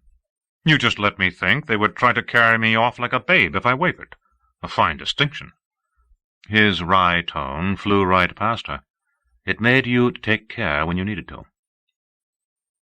"I see," he said dryly. "Well, I thank you for the promise not to shame me, in any case." She smiled. "I did not say that, Randolph Thor. I said, not in front of other men. If you require it for your own good—" Her smile deepened. "Do you mean to come like that?" He gestured irritably, taking her in from head to toe. She had never shown the slightest embarrassment at being naked in front of him. Far from it. But she glanced down at herself, then at him looking at her, and her face reddened. Suddenly she was surrounded by a flurry of dark brown wool and white algoda, flying into her clothes so quickly that he could have thought she was channeling them on. "Have you arranged everything?" came from the middle of it. "Have you spoken to the wise ones? You were gone late last night. Who else comes with us? How many can you take? No wetlanders, I hope. You cannot trust them, especially not tree-killers. Can you truly carry us to Camelin in 1 hour? Is it like what I did the night— I mean to say, how will you do it? I cannot like trusting myself to things I do not know and cannot understand." "Everything is arranged, Avienda." Why was she babbling, and refusing to meet his eye? He had met with Rourke and the other chiefs, still near the city. They had not truly liked his plan, but they saw it in terms of Je'eto, and none thought he had any other choice. They discussed it quickly, agreed, and then turned the talk to other things. Nothing to do with Forsaken or Ilion or battle at all. Women, hunting, whether Kyrian and brandy could compare with Uske, or wetlander tobacco with what was grown in the waste. For an hour he had almost forgotten what lay ahead. He hoped that the prophecy of Ruidion was somehow wrong, that he would not destroy those men. The wise ones had come to him, a delegation of more than 50, alerted by Avienda herself and led by Amis and Melaine and Bear, or maybe by Soralia. With wise ones, often it was difficult to tell who was in charge. They had not come to talk him out of anything, Je'eto again, but to make sure he understood that his obligation to Elaine did not outweigh that to the Aiel, and they had kept him in the meeting-room until they were satisfied. It was that, or lift them bodily out of his way to reach the door. When they wanted to be, those women were as good at ignoring shouts as Egwene had become. "We'll find out how many I can take when I try. Only Aiel. With luck, Mylan and Marangil and the rest would not know he was gone until after he went. If the Tower had spies in Cairhien, maybe the Forsaken did as well, and how could he trust people to keep secrets who could not see the sunrise without trying to use the fact and Daes Daemar? By the time he had shrugged into a red coat embroidered in gold, a fine wool eminently suitable for a royal palace in Camelin or Cairhien, the thought amused him in a bleak sort of way. By that time Avienda was almost dressed. It was a wonder to him how she could scramble into her clothes so quickly and yet have nothing out of place. "A woman came last night while you were away?" "Light!" He had forgotten Colavir. "What did you do?" She paused in tying the laces of her blouse, eyes trying to bore a hole in his head, but her tone was offhand. I took her back to her own chambers, where we talked for a time. There will be no more tree-killer flip-skirt scratching at your tent flap, Randolph Thor. The very end I aimed at, Avienda. Light. Did you hurt her badly? You can't go around beating ladies. These people cause me enough trouble without you bringing more. She sniffed loudly and went back to her laces. Ladies. A woman is a woman, Randolph Thor. Unless she is a wise one, she added judiciously. That one sits lightly this morning, but her bruises can be hidden, and with a day's rest she will be able to leave her chambers. And she knows the right of matters now. I told her if she caused you any bother again, any bother, I would come talk to her once more. A much longer talk. She will do as you say, when you say it. Her example will teach others. The tree-killers understand nothing else. Rand sighed. Not a method he would or could have chosen, but it might actually work. Or it might only make Colavir and the others more sly from now on. Avienda might not be worried about repercussions against herself. In fact, he would be surprised if she had even considered the possibility. But a woman who was high seat of a powerful house was not the same as a young noblewoman of lesser rank. Whatever the effect for him, Avienda could find herself set upon in some dark hallway and given 10 times what she had given Colavir, if not worse. Next time let me handle matters my way. I am the Kara Khan, remember. You have shaving leather on your ear, Randolph Thor. Muttering to himself, he snatched up the striped towel and shouted, "Come!" to a rap at the door. Asmodean entered, pale lace at the neck and cuffs of his black coat, harp case slung on his back and a sword at his hip. It might have been winter for the coolness of his face, but his dark eyes were wary. "What do you want, Natail?" Rand demanded. "I gave you your instructions last night." Asmodean wet his lips and glanced once at Avienda, who was frowning at him. "Wise instructions. I suppose I might learn something to your advantage, remaining here and watching, but the talk this morning is all of the shrieks from Lady Colavir's apartments last night. It is said she displeased you, though no one seems to know quite how. That uncertainty is making everyone step lightly. I doubt anyone will breathe in the next few days without considering what you might make of it." Avienda's face was a picture of insufferable self-satisfaction. "So you want to come with me," Rand said softly. "You want to be at my back when I face Robin?" "What better place for the Lord Dragon's bard? But better yet, say under your eye, where I can show my loyalty. I am not strong." Asmodean's grimace seemed natural enough in any man making that admission, but for an instant Rand sensed Saidin filling the other man, felt the taint that twisted Asmodean's mouth. Just for an instant, but long enough for him to judge. If Asmodean had drawn as much as he could, he would be hard-pressed to match one of the wise ones who could channel. "Not strong, yet perhaps I can help in some small way." Rand wished he could see the shield Lanfear had woven. She had said it would dissipate with time, but Asmodean did not seem able to channel any more strongly now than he had the first day he was in Rand's hands. Perhaps she had lied, to give Asmodean false hope, to make Rand believe the man would grow strong enough to teach him more than he ever would. It would be like her. He was uncertain whether that was his thought or Lews Theron's, but he was sure it was true. The long pause made Asmodean lick his lips again. "A day or two will not matter here. You will be back by then, or dead. Let me prove my loyalty. Perhaps I can do something. A whisker more weight on your side might shift the balance." Once more Saidin poured into him, just for a moment. Rand felt a sensation of strain, yet it was still a feeble flow. "You know my choices. I am clinging to that tuft of grass on the cliff's lip, praying for it to hold one more heartbeat. If you fail, I am worse than dead. I must see you win and live." Suddenly eyeing Avienda, he seemed to realize he might have said too much. His laugh was a hollow sound. "Else how can I compose the songs of the Lord Dragon's glory? A bard must have something to work with." The heat never touched Asmodean. A trick of the mind, he claimed, not the power. but beads of sweat oozed down his forehead now. Under his eyes, or left behind, perhaps to run looking for a hiding place when he began wondering what was happening in Camelin. Asmodean would be the man he was until he died and was reborn, and perhaps even after. "Under my eyes," Rand said quietly, "and if I even suspect that where that whisker falls might displease me—" "I put my trust in the Lord Dragon's mercy," Asmodean murmured, bowing.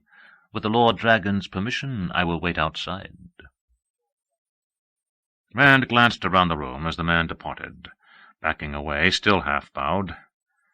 His sword lay on the gilt-lined chest at the foot of the bed, dragon-buckled sword-belt wrapped around the scabbard and the Shan-Chan spearhead.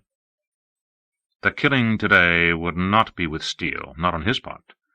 He touched his pocket, felt the hard, curved shape of the fat little man with his sword. That was the only sword he needed today. For a moment he considered skimming to Tyr, to take back Kalendor, or even to Iridion for what was hidden there. He could destroy Ravin with either before the man knew he was there. He could destroy Camelin itself with either. But could he trust himself? So much power. So much of the one power. Saidin hung there just out of sight. The taint seemed a part of him. Rage oozed just beneath the surface, at Ravin, at himself. If it broke loose, and he held even Kalendor, what would he do? He would be invincible. With the other, he could skim to Sheol Ghul itself, put an end to it all, end it now one way or another. One way or another. No, he was not in this alone. He could not afford anything but victory. "The world rides on my shoulders," he murmured. Suddenly he yelped and clapped a hand to his left buttock. It felt as though a needle had stabbed him, but he did not need the goosebumps fading on his arms to tell him what had happened. "What was that for?" he growled at Avienda.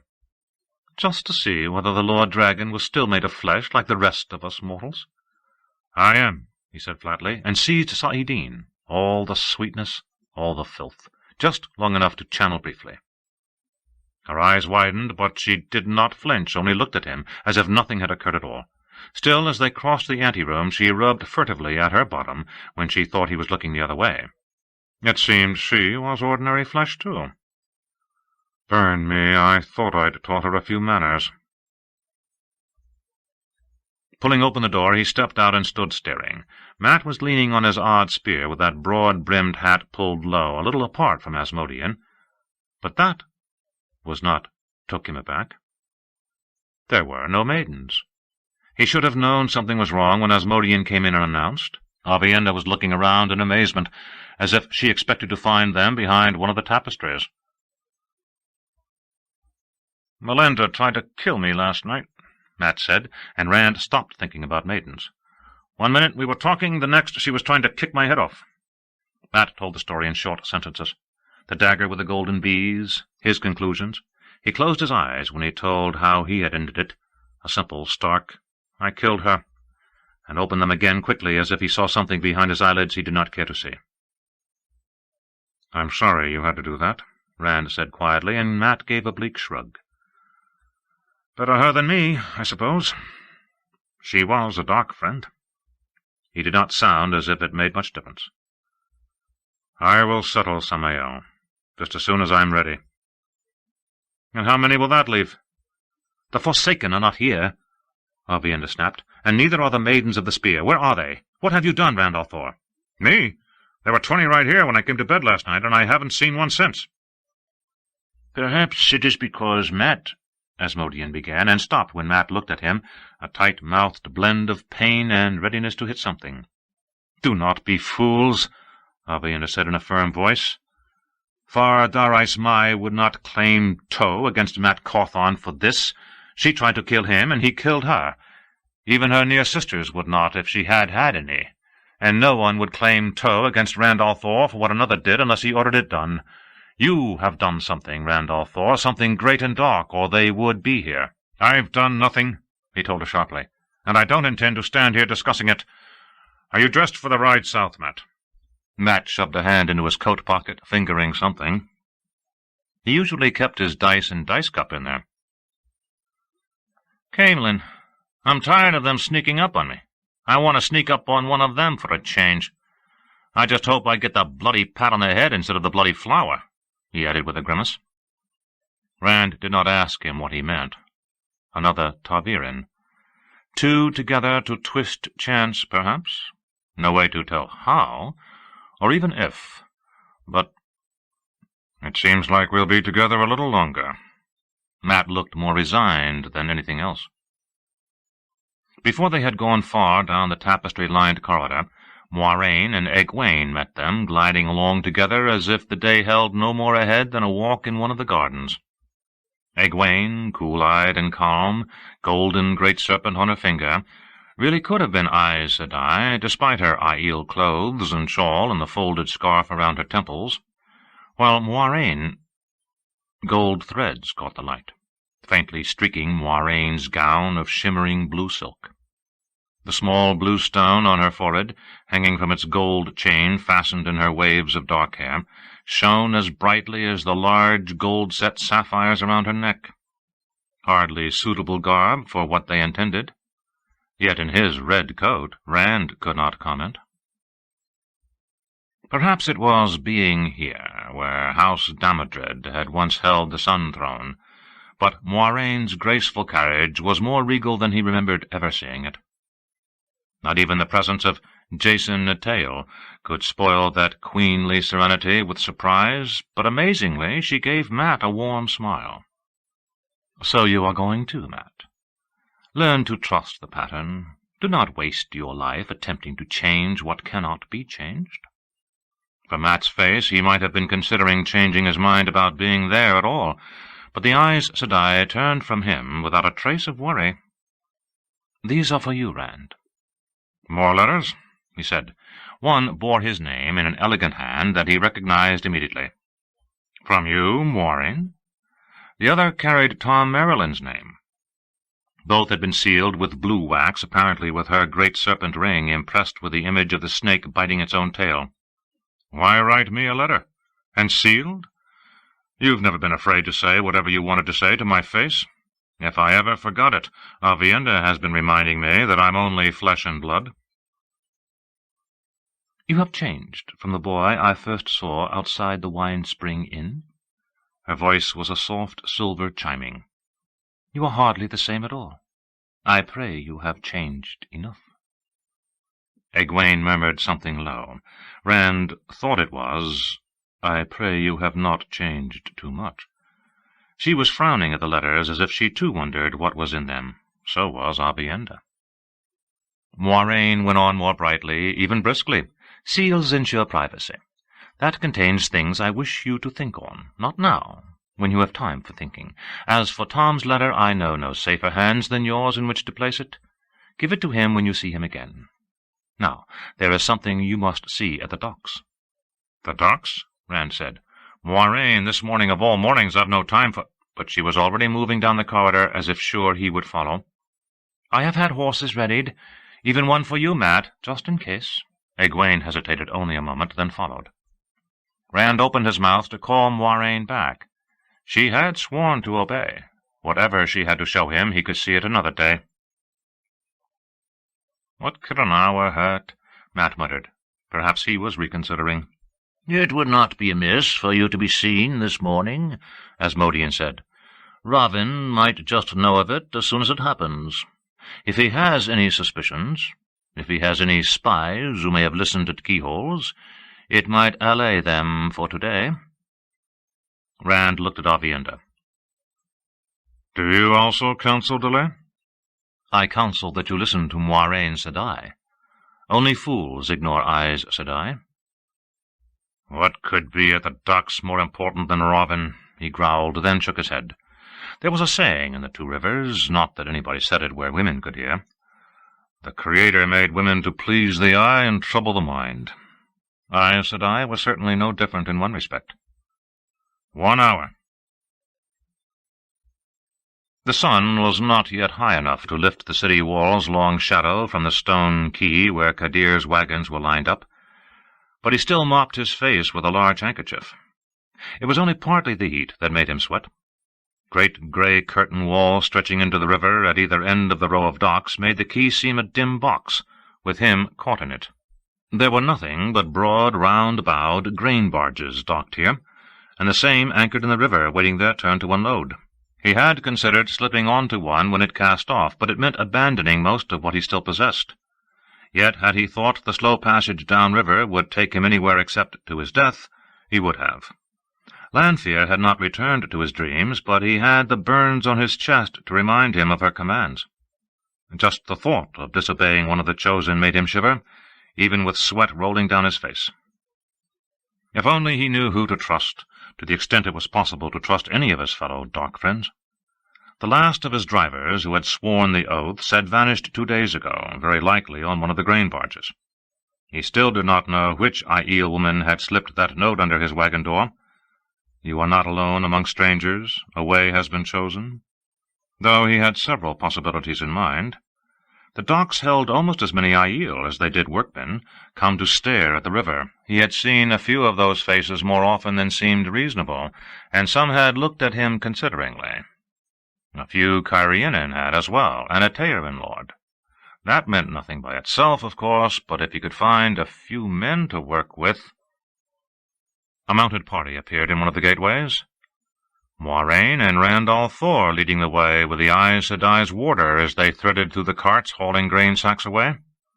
A wave of cheers rode with them. "All glory to the Lord Dragon!" and "Hail the Lord Dragon!"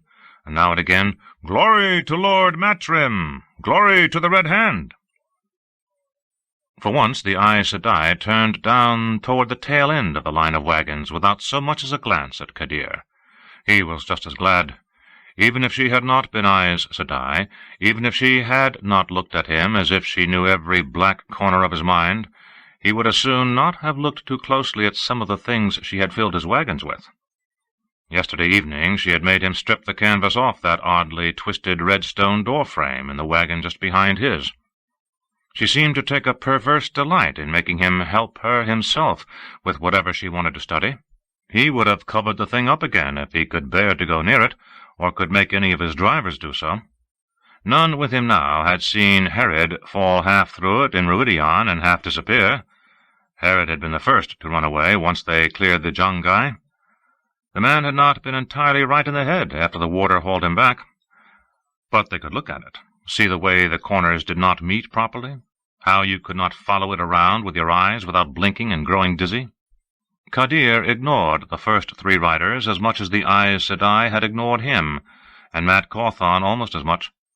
The man was wearing his hat. He had never been able to find a replacement. The Aiel wench, Avienda, rode up behind the young Aes Sedai's saddle, both with their skirts pushed up to show their legs. If he needed any confirmation that the Aiel woman was bedding Althor, he only had to see the way she looked at him. A woman who had taken a man to her bed always looked at him with that light of ownership in her eyes after. More importantly, Natail was with them. This was the first time Kadir had been this close to him since crossing the spine of the wall. Natail, who stood high in the Dark Friends. If he could get past the maidens to reach Natail— Suddenly Kadir blinked. Where were the maidens? Althor always had an escort of spear-wielding women. Frowning, he realized he could not see a single maiden among the Aiel on the quay or the docks. "Aren't you going to look at an old friend, Hadnan?" That melodious voice jerked Kadir around, gaping at a hatchet-nosed face, dark eyes almost hidden by rolls of fat. Kylie? It was impossible. No one survived alone in the waste except Aiel. She had to be dead. But there she stood, white silk straining over her bulk, ivory combs standing tall in her dark curls. A faint smile on her lips, she turned with a grace that still surprised him in a woman so large, and lightly climbed the steps into his wagon. For a moment he hesitated, then hurried after her.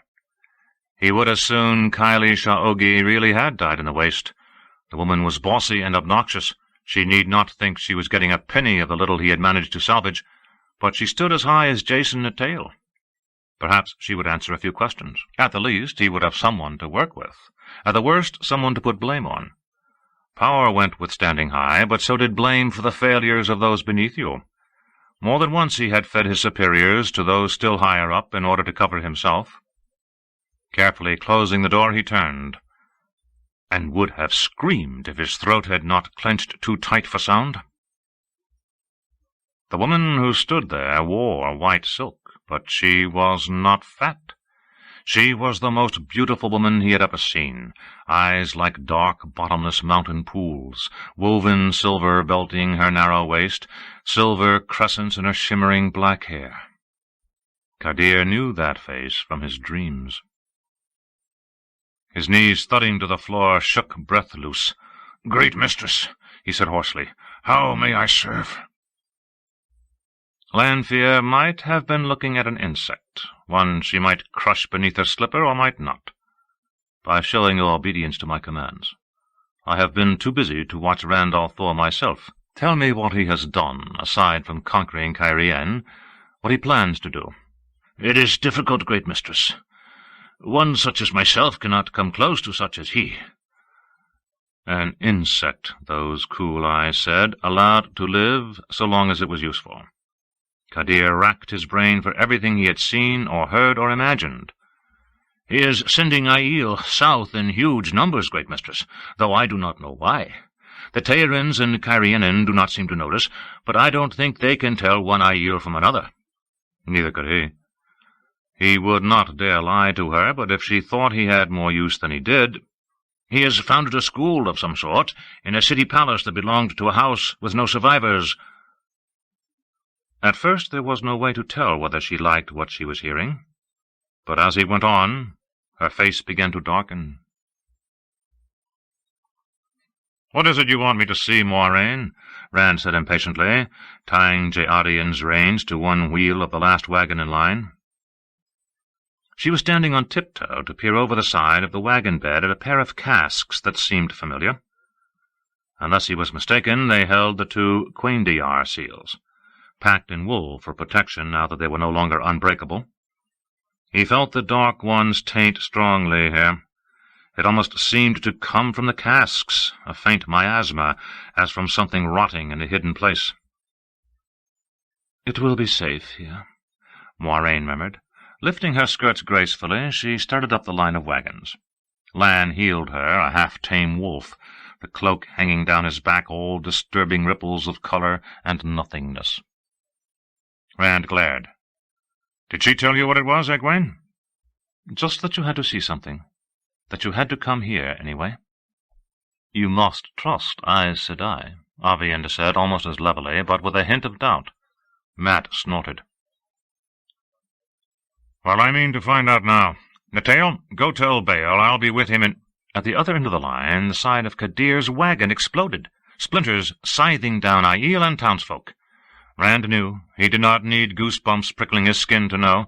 He raced toward the wagon, after Moiraine and Lan. Time seemed to slow, everything happening at once, as if the air were jelly clinging to each moment. Lanfear stepped out into stunned silence, except for the moans and screams of the injured, something limp and pale and red-streaked hanging from her hand, dragging behind her as she walked down invisible steps. Her face was a mask carved of ice. "He told me, Lews Therin!" she almost screamed, flinging the pale thing into the air. Something caught it, inflated it for a moment into a bloody, transparent statue of Hadnan Kadir, his skin removed whole. The figure collapsed and fell as Lanfear's voice rose to a screech. "You let another woman touch you again!" Moments clinging, all happening at once. Before Lanfear reached the stones of the quay, Moiraine lifted her skirts higher and began running straight toward her. Quick as she was, Lan was quicker, ignoring her shout of, "No, Lan!" Sword coming out, Longlegs carried him ahead of her, color-shifting cloak waving behind as he charged. Suddenly he seemed to run into an invisible stone wall, bounce back, try to stagger forward again. One step, and as if a giant hand had smashed him aside, he flew 10 paces through the air, crashing to the stones. While he was in mid-air, Moiraine jerked forward, feet skidding along the pavement, until she was face to face with Lanfear. It was only for a moment. The Forsaken looked at her as though wondering what could have gotten in her way.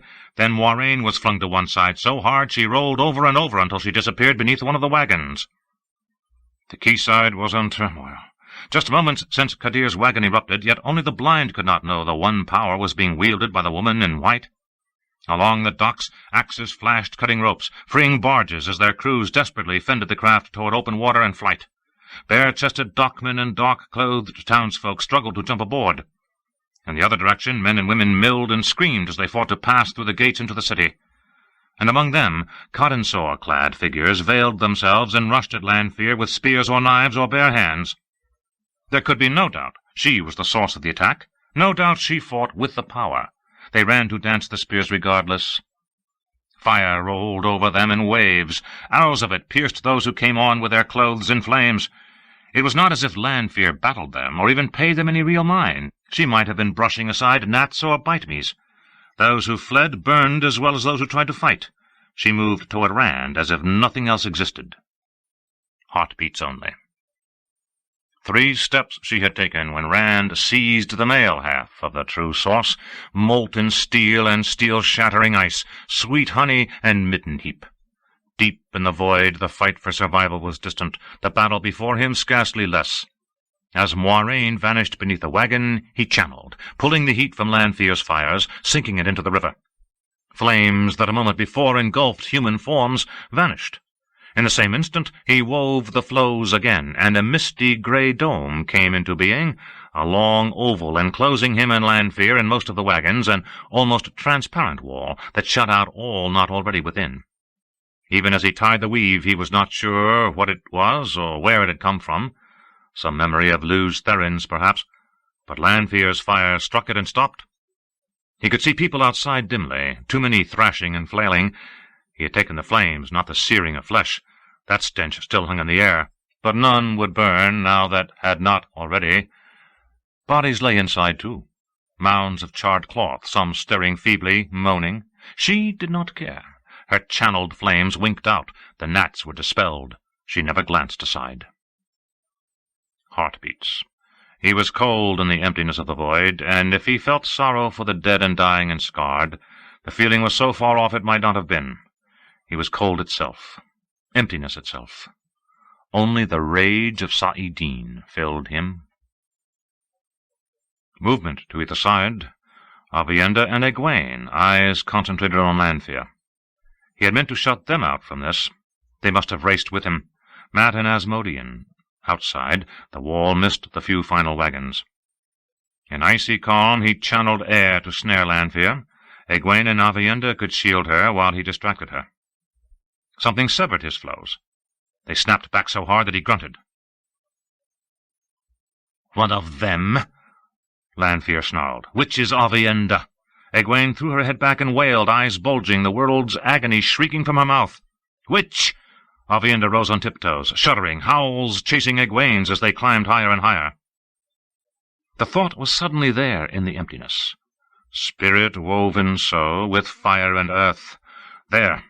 Rand felt something being cut, something he could not see, and Egwene collapsed in a motionless heap, Aviendha to hands and knees, head down and swaying.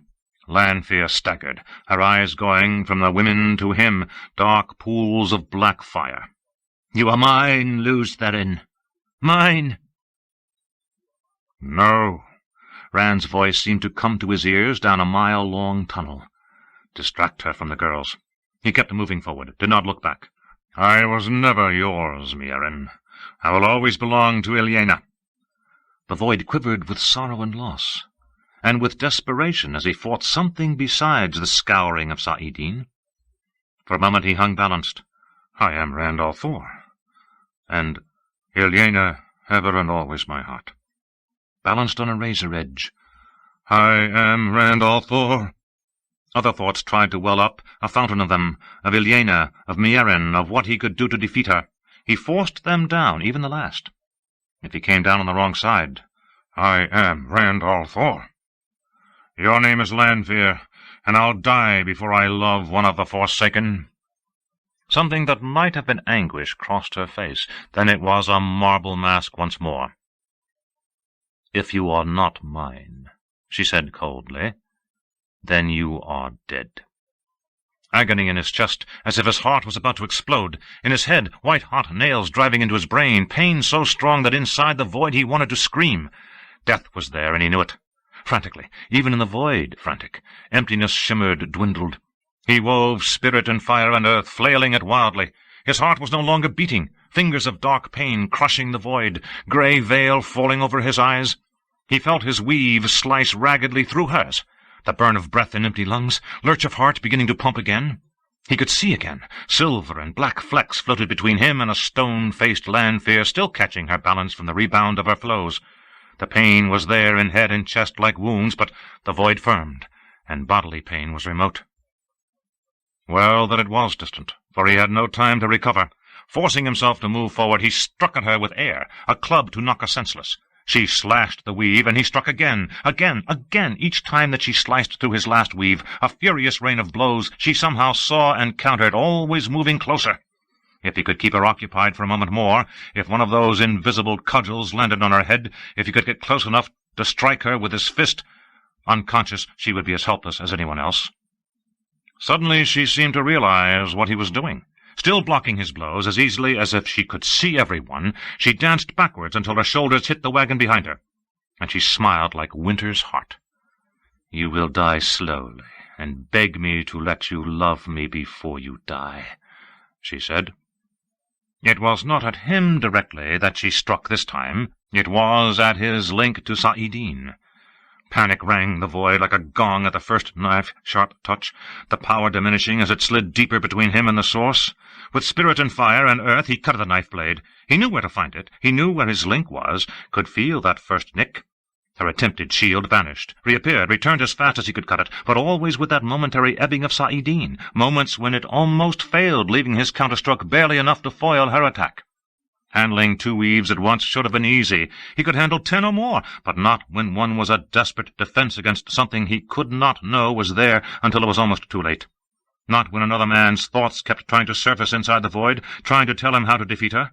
If he listened, it might be Luz Therin Telamon who walked away, with Randall Thor, a voice sometimes floating in his head, if that. "I'll make both of those trolls watch you beg," Lanfear said. "But should I make them watch you die first? Or you them?" When had she climbed into the open wagon bed? He had to watch her, watch for any hint that she was tiring, her concentration slipping.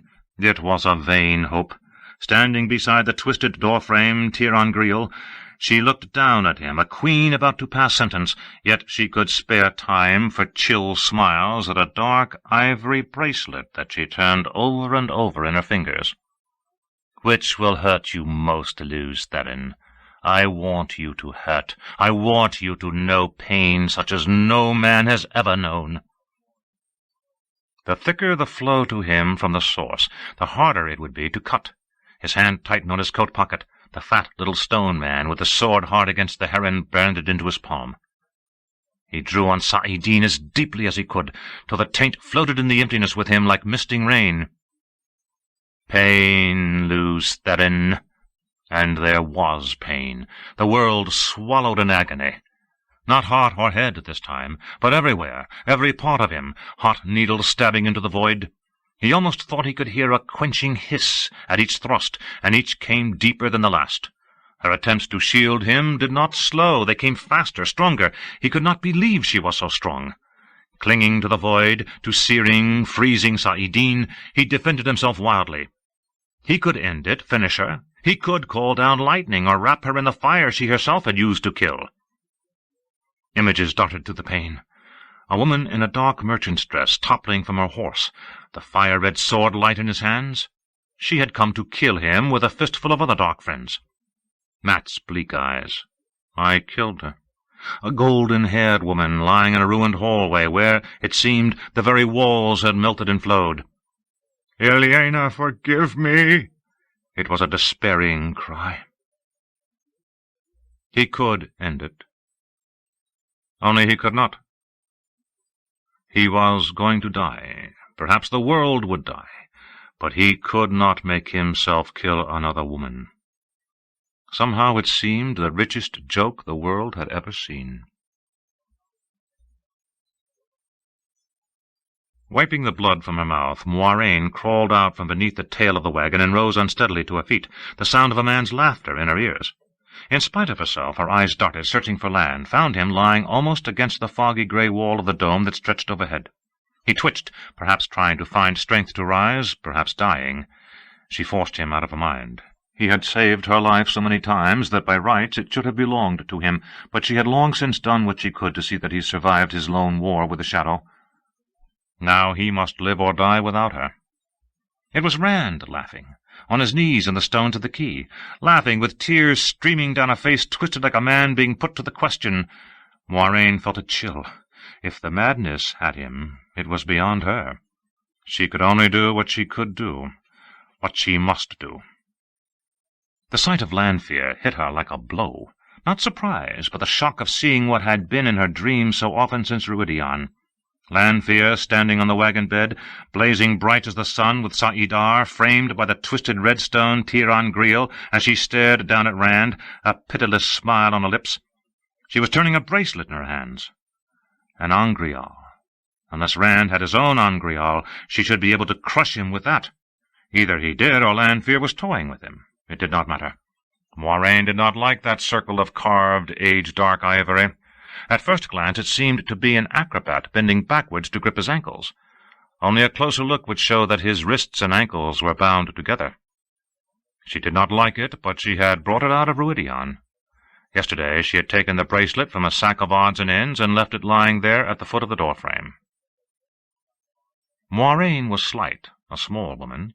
Her weight did not disturb the wagon at all as she pulled herself up. She winced as her dress caught on a splinter and tore, but Lanfear did not look around. The woman had dealt with every threat except Rand. He was the only corner of the world she acknowledged in the least right then. Suppressing a small bubble of hope, she could not allow herself that luxury. Moiraine balanced upright a moment on the wagon tail, then embraced the true source and leaped at Lanfear. The Forsaken had an instant's warning, enough to turn before Moiraine struck her, clawing the bracelet away. Face to face they toppled through the doorframe Tir-an-Griel. White light swallowed everything. Chapter 53. Fading Words. In the depths of a shrinking void, Rand saw Moiraine hurtle seemingly out of nowhere to grapple with Lanfear. The attacks on him ceased as the two women plunged through the doorframe Tir-an-Griel in a flash of white light that did not end. It filled the subtly twisted redstone rectangle as though trying to flood through and striking some invisible barrier. Lightnings arched silver and blue around the Tir-an-Griel, more and more violently. Rasping buzzes crackled through the air. Rand staggered to his feet. The pain was not gone, really, but the pressure was, bringing promise that the pain would go. His eyes could not leave the Tir-an-Griel. Moiraine! Her name hung in his head, sliding across the void. Lan lurched by him, fixed on the wagon, leaning as if only by moving forward could he stop from falling. More than standing was beyond Rand for the moment. He channeled, caught the water in flows of air. You can't do anything, Lan.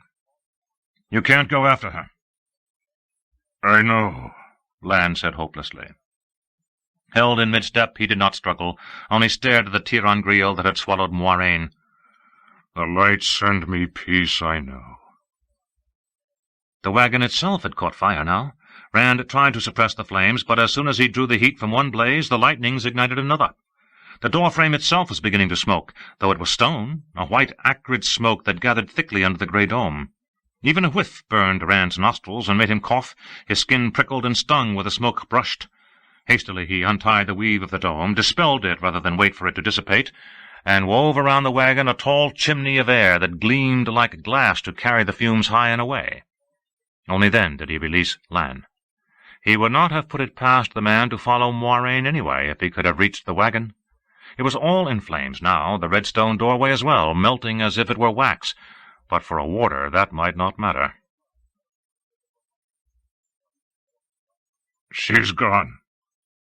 I cannot feel her presence. The words sounded ripped out of Lan's chest. He turned and began walking down the line of wagons without a backward glance. Following the warder with his eyes, Rand saw Aviendha on her knees, holding Egwene. Releasing Saidin, he began to run down the quay. Physical pain that had been distant crashed home, but he ran, however awkwardly.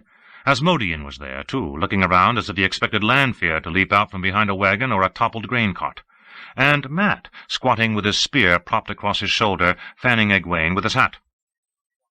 Rand skidded to a halt. "Is she—" "I don't know," Mat said miserably. "She still breathes."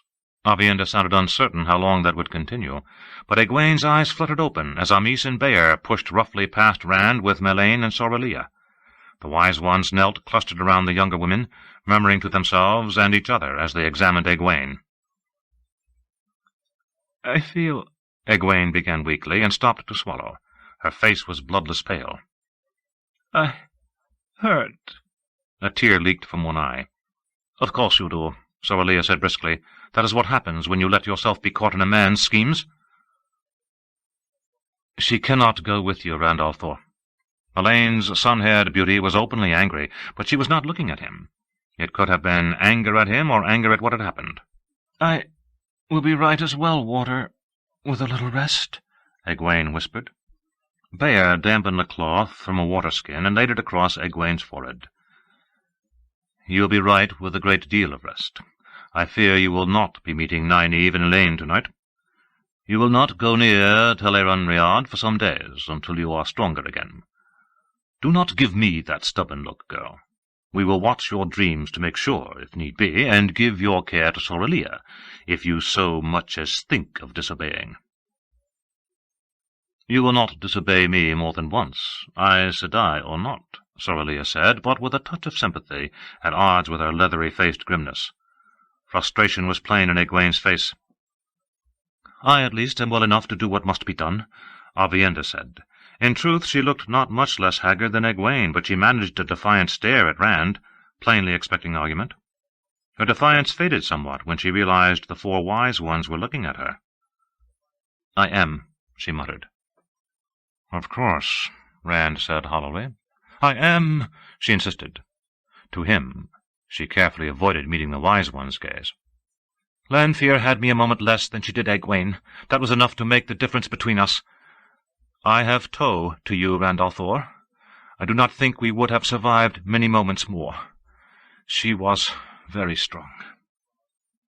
Her eyes darted down to the burning wagon. Fierce flames had already reduced it to a shapeless, charred pile inside the glassy chimney. The redstone Tiran Griel was no longer visible at all. "I did not see all that happened." "They are—" Rand cleared his throat. "They are both gone. Lanfear is dead. And so is Moiraine." Egwene began to cry, sobs shaking her in Aviendha's clasp. Aviendha put her head down on the other woman's shoulder as if she too might weep. "You are a fool, Rand al'Thor," Amis said, standing. That surprisingly youthful face beneath her headscarf and white hair was stone-hard. "About this and many other things, you are a fool." He turned away from the accusation in her eyes. Moiraine was dead. Dead because he could not bring himself to kill one of the Forsaken. He did not know whether he wanted to cry or laugh wildly. If he did either, he did not think he would be able to stop.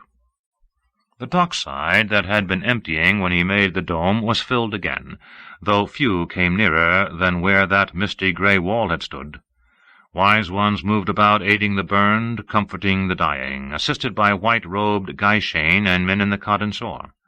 Moans and cries stabbed at him. He had not been quick enough. Moiraine dead? No healing for even the worst injured? Because he— "I could not! The light helped me! I could not!" More Aiel men stood watching him, some only now unveiling. He still did not see one maiden. Not only Aiel were there.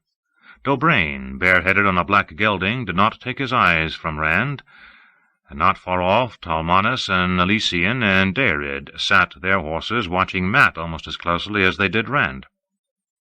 People lined the top of the great city, outlined and cast in shadow by the rising sun, and more along the curtain walls. Two of those shadowed shapes turned away when he looked up, saw each other only 20 paces apart, and seemed to recoil. He would have wagered they were Mylan and Maringill. Lan was back with the horses at the last wagon in the line, stroking Aldeeb's white nose, Moiraine's mare. Rand went to him. "I'm sorry, Lan. If I'd been faster, He exhaled heavily. "I couldn't kill one, so I killed the other. The light burned me blind." If it had, at that moment, he would not have cared. "The wheel weaves." Lan went to Mandarb, busied himself checking the black stallion's saddle-girth. "She was a soldier, a warrior in her way as much as I. This could have happened 200 times these past 20 years. She knew it, and so did I. It was a good day to die." His voice was as hard as it had ever been, but those cold blue eyes were red-rimmed. "Still, I am sorry. I should have—" The man would not be comforted by should-haves, and they dug at Rand's soul. "I hope you can still be my friend, Lan. I value your counsel and your sword training, and I'll need both in the days to come." "I am your friend, Rand, but I cannot stay." Lan swung up into his saddle. "Moiraine did something to me that has not been done in hundreds of years, not since the time when Aes Sedai still sometimes bonded a warder whether he wanted it or not. She altered my bond, so it passed to another when she died. Now I must find that other, become one of her warders. I am one already. I can feel her faintly somewhere far to the west, and she can feel me. I must go, Rand. It is part of what Moiraine did. She said she would not allow me time to die avenging her." He gripped the reins as if holding Mandarb back, as if holding himself back from digging his spurs in. "If you ever see Nynaeve again, tell her—" For an instant that stone face crumpled in anguish. An instant. Then it was granite again. He muttered under his breath, but Rand heard. "A clean wound heals quickest and pains shortest." Aloud he said, "Tell her I found someone else. Green sisters are sometimes as close to their warders as other women are to husbands, in every way. Tell her I've gone to be a green sister's lover as well as a sword. These things happen. It has been a long time since I've seen her." "I will tell her whatever you say, Lan, but I don't know that she'll believe me." Lan bent from the saddle to catch Rand's shoulder in a hard grip. Rand remembered calling the man a half-tame wolf, but those eyes made a wolf seem a lapdog. "We are alike in many ways, you and I. There is a darkness in us. Darkness, pain, death, they radiate from us. If ever you love a woman, Rand, leave her and let her find another. It will be the best gift you can give her." Straightening, he raised one hand. "Peace favor your sword. Taishar Manetheren." The ancient salute. True blood of Manetheren. Rand lifted his hand. "Taishar Malkir." Lan heeled Mandarb's flanks, and the stallion leaped forward, scattering Aiel and everyone else from his path, as if to carry the last of the Malkiri wherever he was headed at a gallop the entire way. "The last embrace of the mother welcome you home, Lan," Rand murmured, then shivered. That was part of the funeral service in Shinar, and elsewhere in the borderlands. They were still watching him, the Aiel, the people atop the walls. The tower would know of today, or a version of it, as soon as a pigeon could fly there. If Robin did have some way of watching as well, all it took was one raven in the city, one rat here along the river. He certainly would not expect anything today. Elida would think him weakened, perhaps more pliable, and Robin— He realized what he was doing and winced. Stop it. For 1 minute at least. Stop and mourn. He did not want all those eyes on him. Aiel fell back before him almost as readily as they had before Mandarb.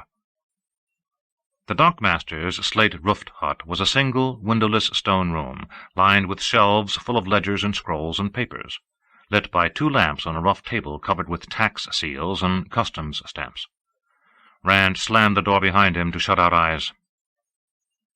Moiraine dead, Egwene injured, and Lan gone. A high price to pay for Lanfear. "Morn burn you," he growled. "She deserved that much. Don't you have any feelings left?" But mostly he felt numb. His body hurt, but under it was deadness. Hunching his shoulders, he stuffed his hands into his pockets and felt Moiraine's letters. Slowly he drew them out. Some things he should think on, she had said. Stuffing Tom's back, he broke the seal on the other. The pages were covered thickly with Moiraine's elegant script. "These words will fade within moments after this leaves your hands. A warning attuned to you, so be careful of it. That you are reading this means that events have fallen out at the docks as I hoped." He stopped, staring, then read on quickly.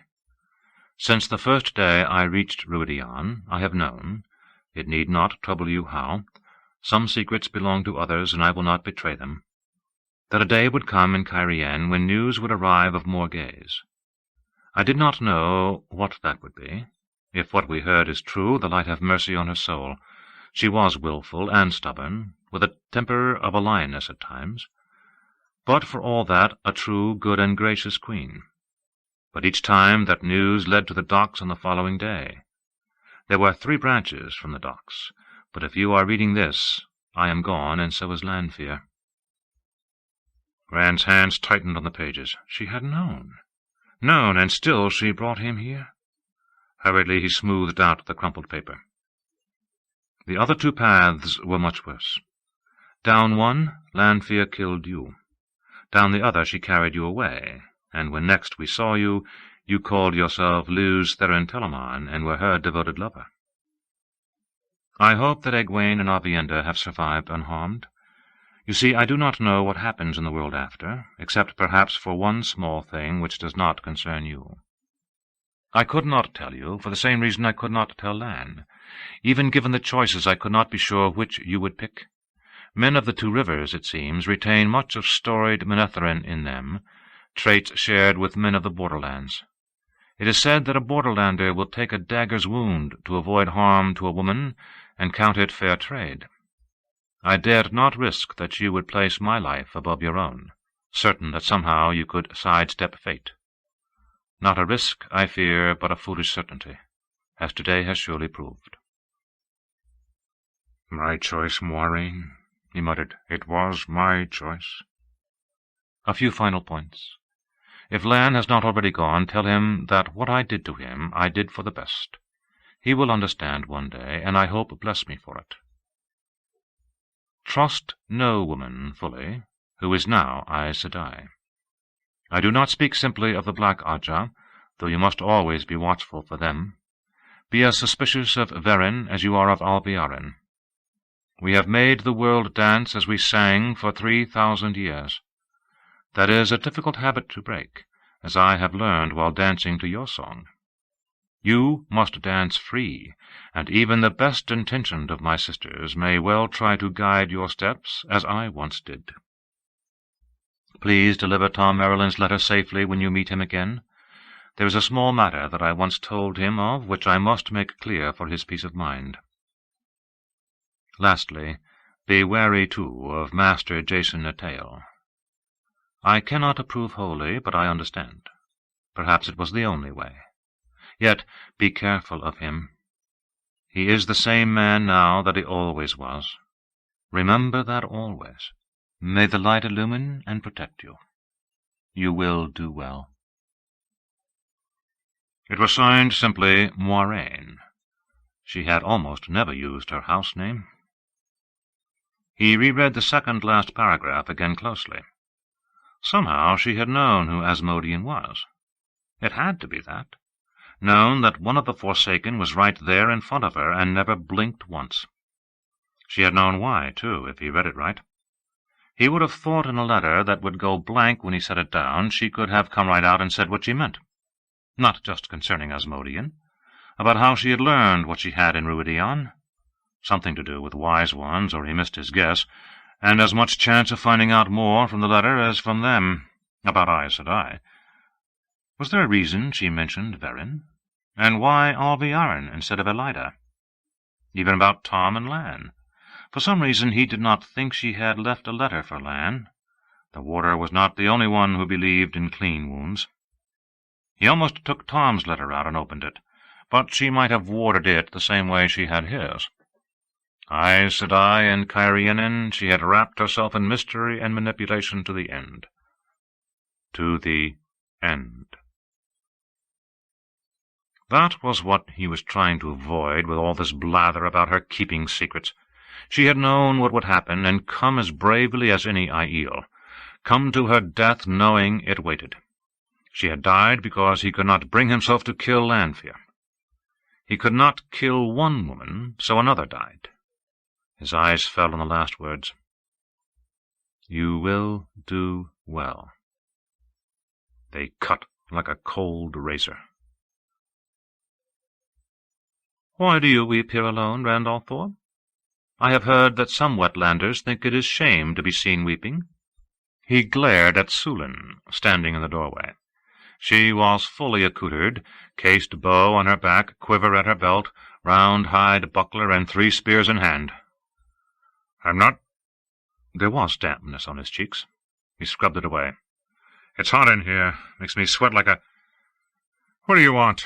I thought you had all decided to abandon me and go back to the Threefold Land. It is not we who have abandoned you, Randall Thor.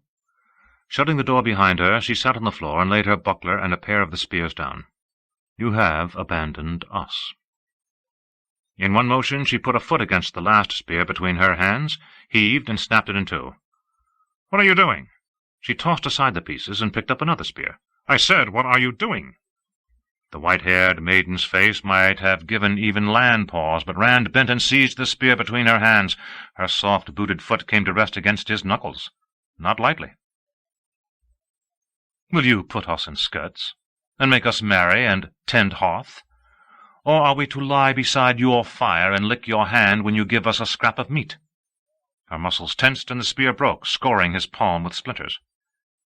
He snatched his freed hand back with a curse, shaking off droplets of blood. I don't mean any such thing. I thought you understood. She took up the last spear, set her foot, and he channeled, weaving air to hold her as she was. She only stared at him wordlessly. Burn me, you said nothing. So I kept the maidens out of the battle with Couladin. Not everyone fought that day, and you never said a word. Sulin's eyes widened in incredulity. You kept us from the dance of spears? We kept you from the dance. You were like a girl newly wed to the spear, ready to rush out and kill Couladin with never a thought for the spear you might take from behind. You are the Karakan. You have no right to risk yourself needlessly. Her voice flattened. Now you go to fight the Forsaken. The secret is well kept, but I have heard enough from those who lead the other societies. And you want to keep me out of this fight as well? He said quietly. Do not be a fool, Randall Thor. Any could have danced the spears with Couladin. For you to risk it was the thinking of a child. None among us can face the shadow-souled, save you. Then why— He stopped. He already knew the answer. After that blood-soaked day against Couladin, he had convinced himself they would not mind. He had wanted to believe they would not. Those who go with you have been chosen. The words came like hurled stones. Men from every society. Men. There are no maidens, Randall Thor. Far Darais Mai carries your honor, and you take ours away. He drew a deep breath, fumbling for words. I do not like to see a woman die. I hate it, Sulin. It curdles me up inside. I could not kill a woman if my life hung on it. The pages of Moiraine's letter rustled in his hand. Dead because he could not kill Lanfear. Not always just his own life. Sulin, I would rather go against Robin alone than see one of you die. A foolish thing. Everyone needs another to watch her back. So it is, Ravin. Even Roidan of the Thunderwalkers and Turol of the Stone Dogs held that back. She glanced at her upraised foot, held against the spear by the same flows that snared her arms. Release me, and we will talk. After a moment's hesitation, he unravelled the weave. He was tensed to seize her again if need be, but she only crossed her legs and sat bouncing the spear on her palms.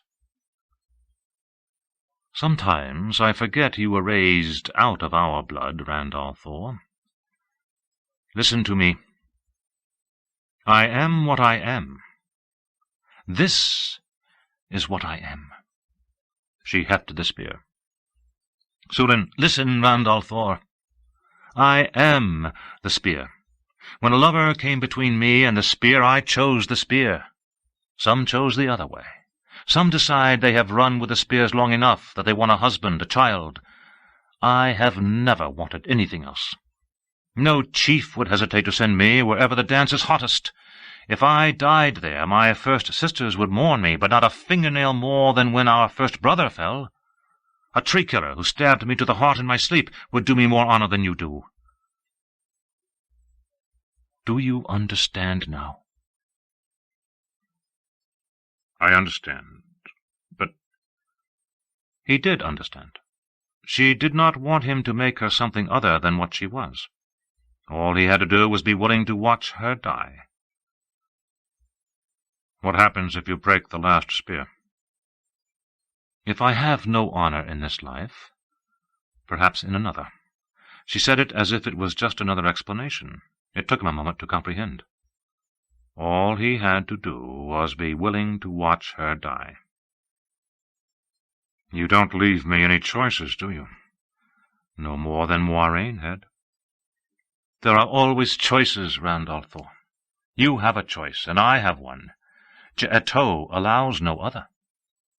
He wanted to snarl at her, to curse J'eto and everyone who followed it. Choose out your maidens, Sulin. I don't know how many I can take, but Far Darais Mai will have as many as any other society. He stalked past her and her sudden smile. Not relief, pleasure. Pleasure that she would have the chance to die. He should have left her wrapped up in Sa'idin, left her to be dealt with somehow when he came back from Cainlin. Slamming the door open, he strode out onto the quay and stopped. Enila headed a line of maidens, each with 3 spears in her hands, a line leading back from the dockmaster's door, vanishing into the nearest of the gates to the city. Some of the Aiel men on the dockside eyed them curiously, but it was obviously something between Far Darais Mai and the Karakarn, and no business of any other society. Amis and 3 or 4 other wise ones, who had once been maidens, were watching more closely. Most of the non-Aiel had gone, except for a few men nervously righting overturned grain carts and trying to look elsewhere. Enila stepped toward Rand, then halted and smiled as Sulin came out. Not relief, pleasure.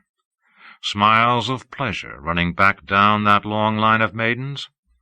Smiles on those wise ones, too, and a sharp nod for him from Amis, as if he had put an end to some idiotic behavior. I thought maybe they were going to go in one at a time and kiss you out of your miseries, Mat said. Rand frowned at him, standing there leaning on his spear and grinning, wide-brimmed hat tipped back on his head. How can you be so cheerful? The smell of seared flesh still hung in the air, and the moans of burned men and women being cared for by wise ones. Because I'm alive, Mat snarled.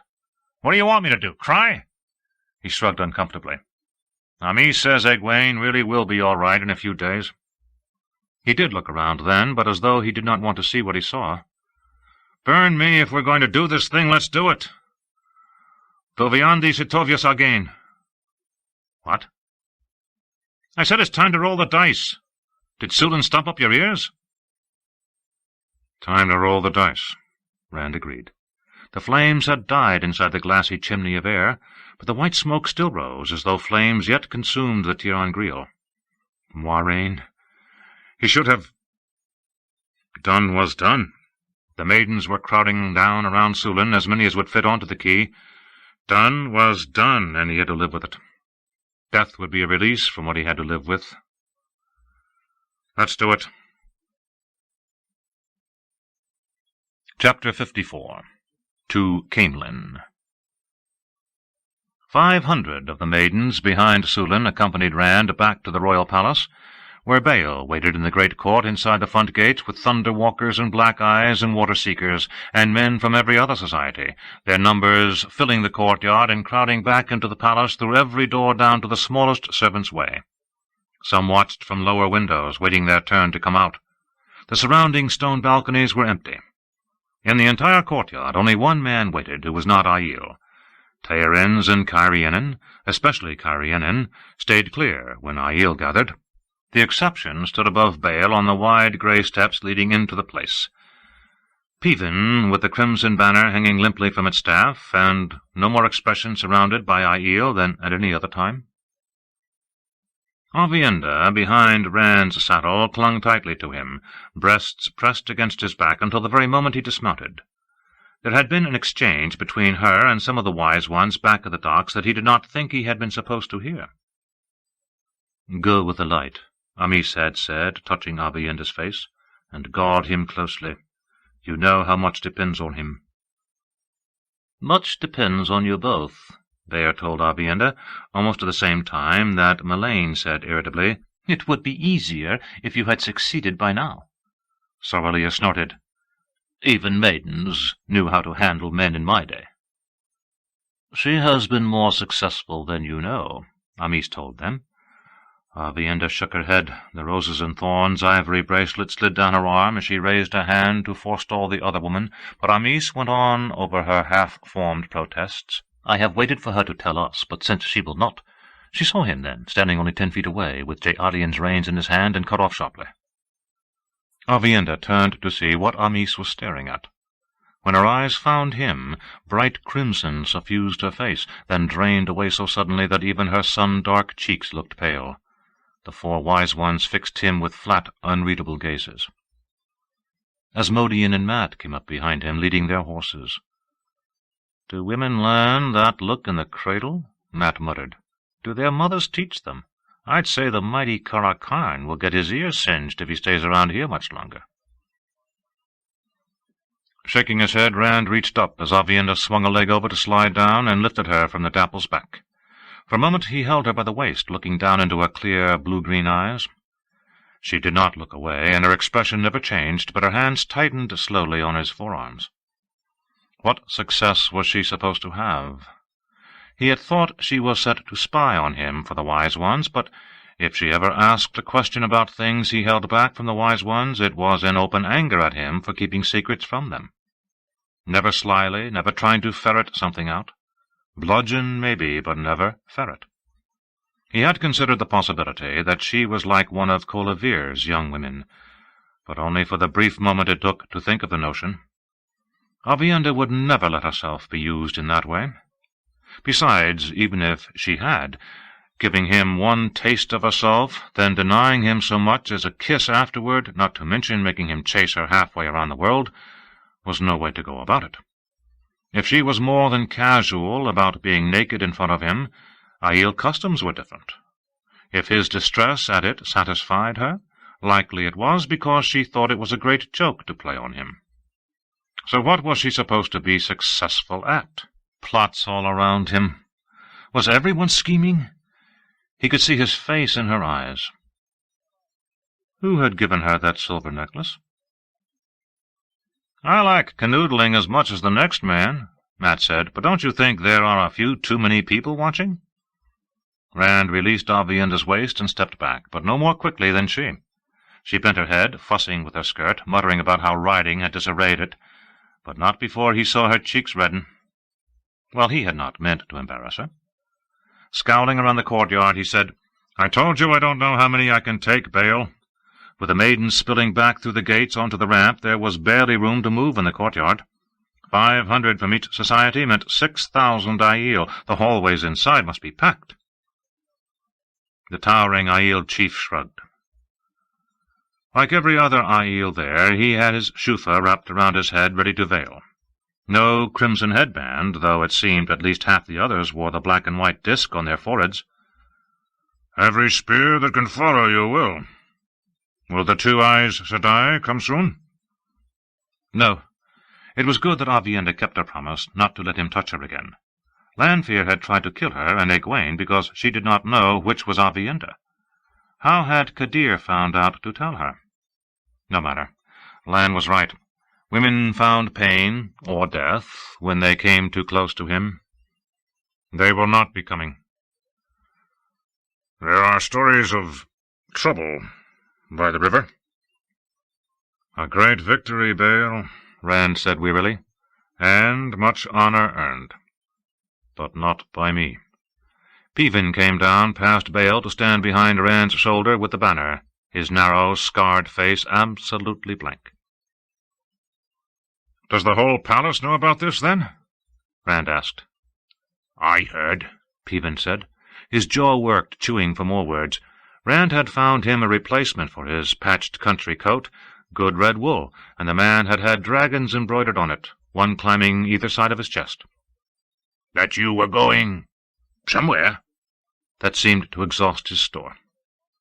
Rand nodded. Rumors grew in the palace like mushrooms in the shade, but as long as Ravin did not find out. He scanned the tile roofs and tower tops. No ravens. He had not seen a raven in some time, though he heard of other men killing them. Perhaps they avoided him now. Stand ready. He seized Saidin, floated in emptiness, emotionless. The gateway appeared at the foot of the steps, first a bright line that seemed to turn, opening into a square hole into blackness 4 paces wide. Not a murmur came from the Aiel. Those beyond would be able to see him as through a smoked glass, a dusky shimmering in the air, but they could as well try walking through one of the palace walls. From the side, the gateway would be invisible, except to the few close enough to see what might seem a long, fine hair, drawn tight. 4 paces was as large as Rand could make it. There were limits for one man by himself, as Modian claimed. It seemed there were always limits. The amount of Saidin you drew did not matter. The one power had little to do with gateways, really, only the making. Beyond was something else. A dream of a dream, as Modian called it. He stepped through onto what appeared to be a paving stone lifted from the courtyard, but here the grey square hung in the midst of utter darkness, with a sense that in every direction there was nothing. Nothing forever. It was not like night. He could see himself and the stone perfectly. But everything else, everywhere else, was blackness. It was time to see how large he could make a platform. With the thought, more stones appeared all at once, duplicating the courtyard to an inch. He imagined it larger still. That quickly grey stone stretched as far as he could see. With a start, he realized that his boots were beginning to sink into the stone under his feet. It looked no different, yet it yielded slowly, like mud, oozing up around his boots. Hastily, he brought everything back to a square the size of what was outside. That much stayed solid, then began increasing it by one outer row of stones at a time. It did not take long to realize he could not make the platform much larger than his first attempt. The stone still looked all right. It did not sink beneath his feet, but the second added row felt insubstantial, like a thin shell that might crack at a wrong step. Was that because this was as large as the thing could be made, or because he had not thought of it larger at first? We all make our limits. The thought slid up surprisingly from somewhere, and we set them further out than we have any right. Rand felt himself shiver. In the void it seemed like feeling someone else shiver. It was well to be reminded that Lews Therin was still inside him. He had to be careful not to fall into a battle for self while confronting Ravin.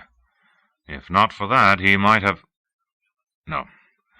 What had happened on the quay was done. He would not make a hash of it for breakfast. Reducing the platform by one outer ring of square stones, he turned. Bael was waiting out there in what seemed a huge square doorway into daylight with the steps beyond. At his side, Peven looked no more perturbed by what he saw than the Aiel chief, which was to say, not at all. Peven would carry that banner wherever Rand went, even the pit of doom, and never blink. Matt shoved back his hat to scratch his head, then jerked it low again, muttering something about dice in his head. Impressive, Asmodean said quietly. "Quite impressive." "Flatter him some other time, Harper," Avienda said. She was the first to step through, watching Rand not where she put her feet. She walked all the way to him without once so much as glancing at anything except his face. When she reached him, though, it was to swing away abruptly, settling her shawl over her elbows and study the darkness. Sometimes women were stranger than anything else the Creator could possibly have made. Baal and Peven came right behind her. Then Asmodean, one hand clutching the strap of his harp case across his chest, the other white-knuckled on his sword hilt, and Mat, swaggering but a trifle reluctant, and grumbling as if arguing with himself in the old tongue.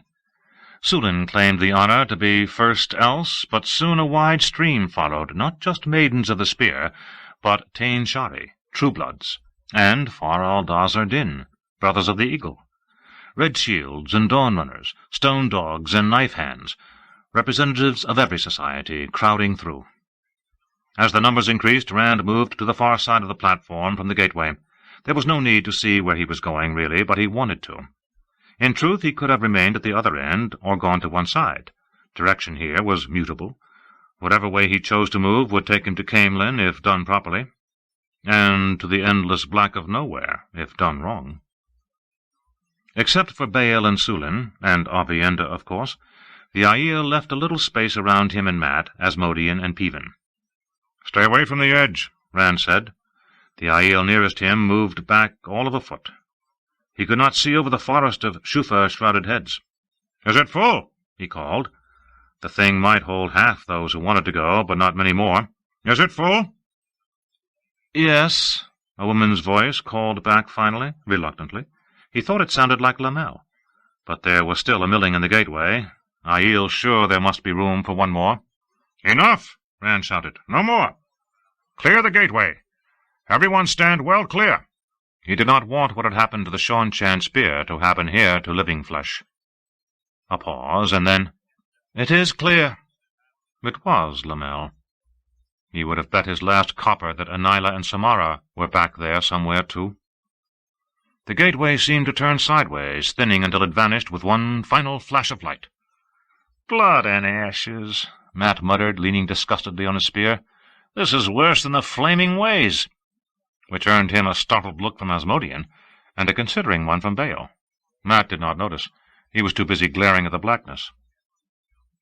There was no sense of motion, no breeze to stir the banner Peven held. They could have been standing still. But Rand knew better. He could almost feel the place they were approaching draw nearer. "If you come out too close to him, he will sense it." Asmodean licked his lips and avoided looking at anyone. "At least, that is what I have heard." "I know where I am going," Rand said. Not too close, but not too far. He remembered the spot well. No movement. Endless black, and them hanging in it, motionless. Half an hour passed, perhaps. A slight stir ran through the Aiel. "What is it?" Rand asked. Murmurs came across the platform. "Someone fell," a bulky man near him said at last. Rand recognized him. Mesiar. He was Kor Darai, a night spear. He wore the red headband. "Not one of the—" Rand began, then caught Sulin looking at him flat-eyed. He turned to stare out into the darkness, anger a stain clinging to the emotionless void. So it was not supposed to matter more to him if one of the maidens had fallen, was it? It did. Falling forever through endless black. Would sanity crack before death came, from starvation or thirst or fear? In that fall, even an Aiel must eventually find fear strong enough to stop a heart. He almost hoped so. It must be more merciful than the other. "Burn me, what happened to all that hardness I was so proud of? A maiden or a stone dog, a spear is a spear." Only thinking it could not make it so. "I will be hard." He would let the maidens dance the spears where they wished. He would. And he knew he would search out the name of every one who died, that every name would be another knife cut on his soul. "I will be hard. The light help me, I will. The light help me." Seemingly motionless, hanging in blackness. The platform stopped. It was hard to say how he knew, when he could tell it was moving before, but he did. He channeled, and a gateway opened in the same way it had in the courtyard in Carienne. The angle of the sun had hardly changed, but here early morning light shone on a paved street, and a rising slope patched brown with drought-killed grass and wildflowers, a slope topped by a stone wall 2 spans high or more, the stones worked rough, so it seemed something natural. Above that wall he could see the golden domes of the royal palace of Andor, a few of the pale spires topped with banners rippling the white lion on a breeze. On the other side of that wall was the garden where he had first met Elaine. Blue eyes floated accusingly outside the void, the darting memory of kisses stolen in tear, the memory of a letter laying her heart and soul at his feet, of messages borne by Egwene professing love. What would she say if she ever learned about Avienda, about that night together in the snow hut?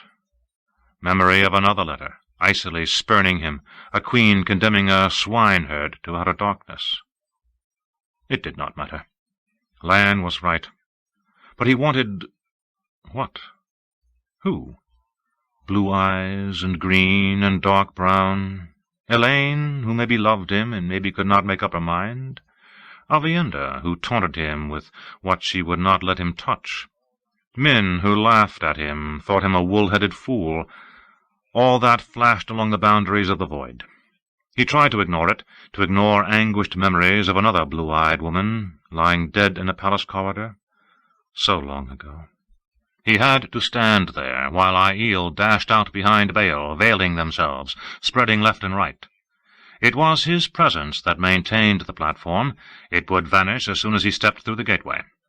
Avienda waited almost as calmly as Peven, though she did occasionally put her head out to frown faintly in one direction or the other down the street. Asmodean fingered his sword and breathed too quickly. Rand wondered whether the man knew how to use the thing. Not that he would have to. Matt stared up the wall as though at a bad remembrance. He had entered the palace this way once, too. The last veiled Aiel went by, and Rand motioned the others out, then followed. The gateway winked out of existence, leaving him in the middle of a long circle of wary maidens. Aiel were running down the curving street. It followed the line of the hill. All the streets of the inner city flowed with the land, vanishing around winding corners as they hurried to find and secure anyone who might give alarm. More were climbing the slope, and some had even begun to scale the wall, using tiny knobs and ridges for finger and toe holds. Suddenly Rand stared. To his left, the street bowed downward and rounded out of sight, the decline giving a view past tile-covered towers, sparkling in the morning sun with 100 changing colors, across tile roofs, all the way to one of the inner city's many parks, its white walks and monuments forming a lion's head when seen from this angle.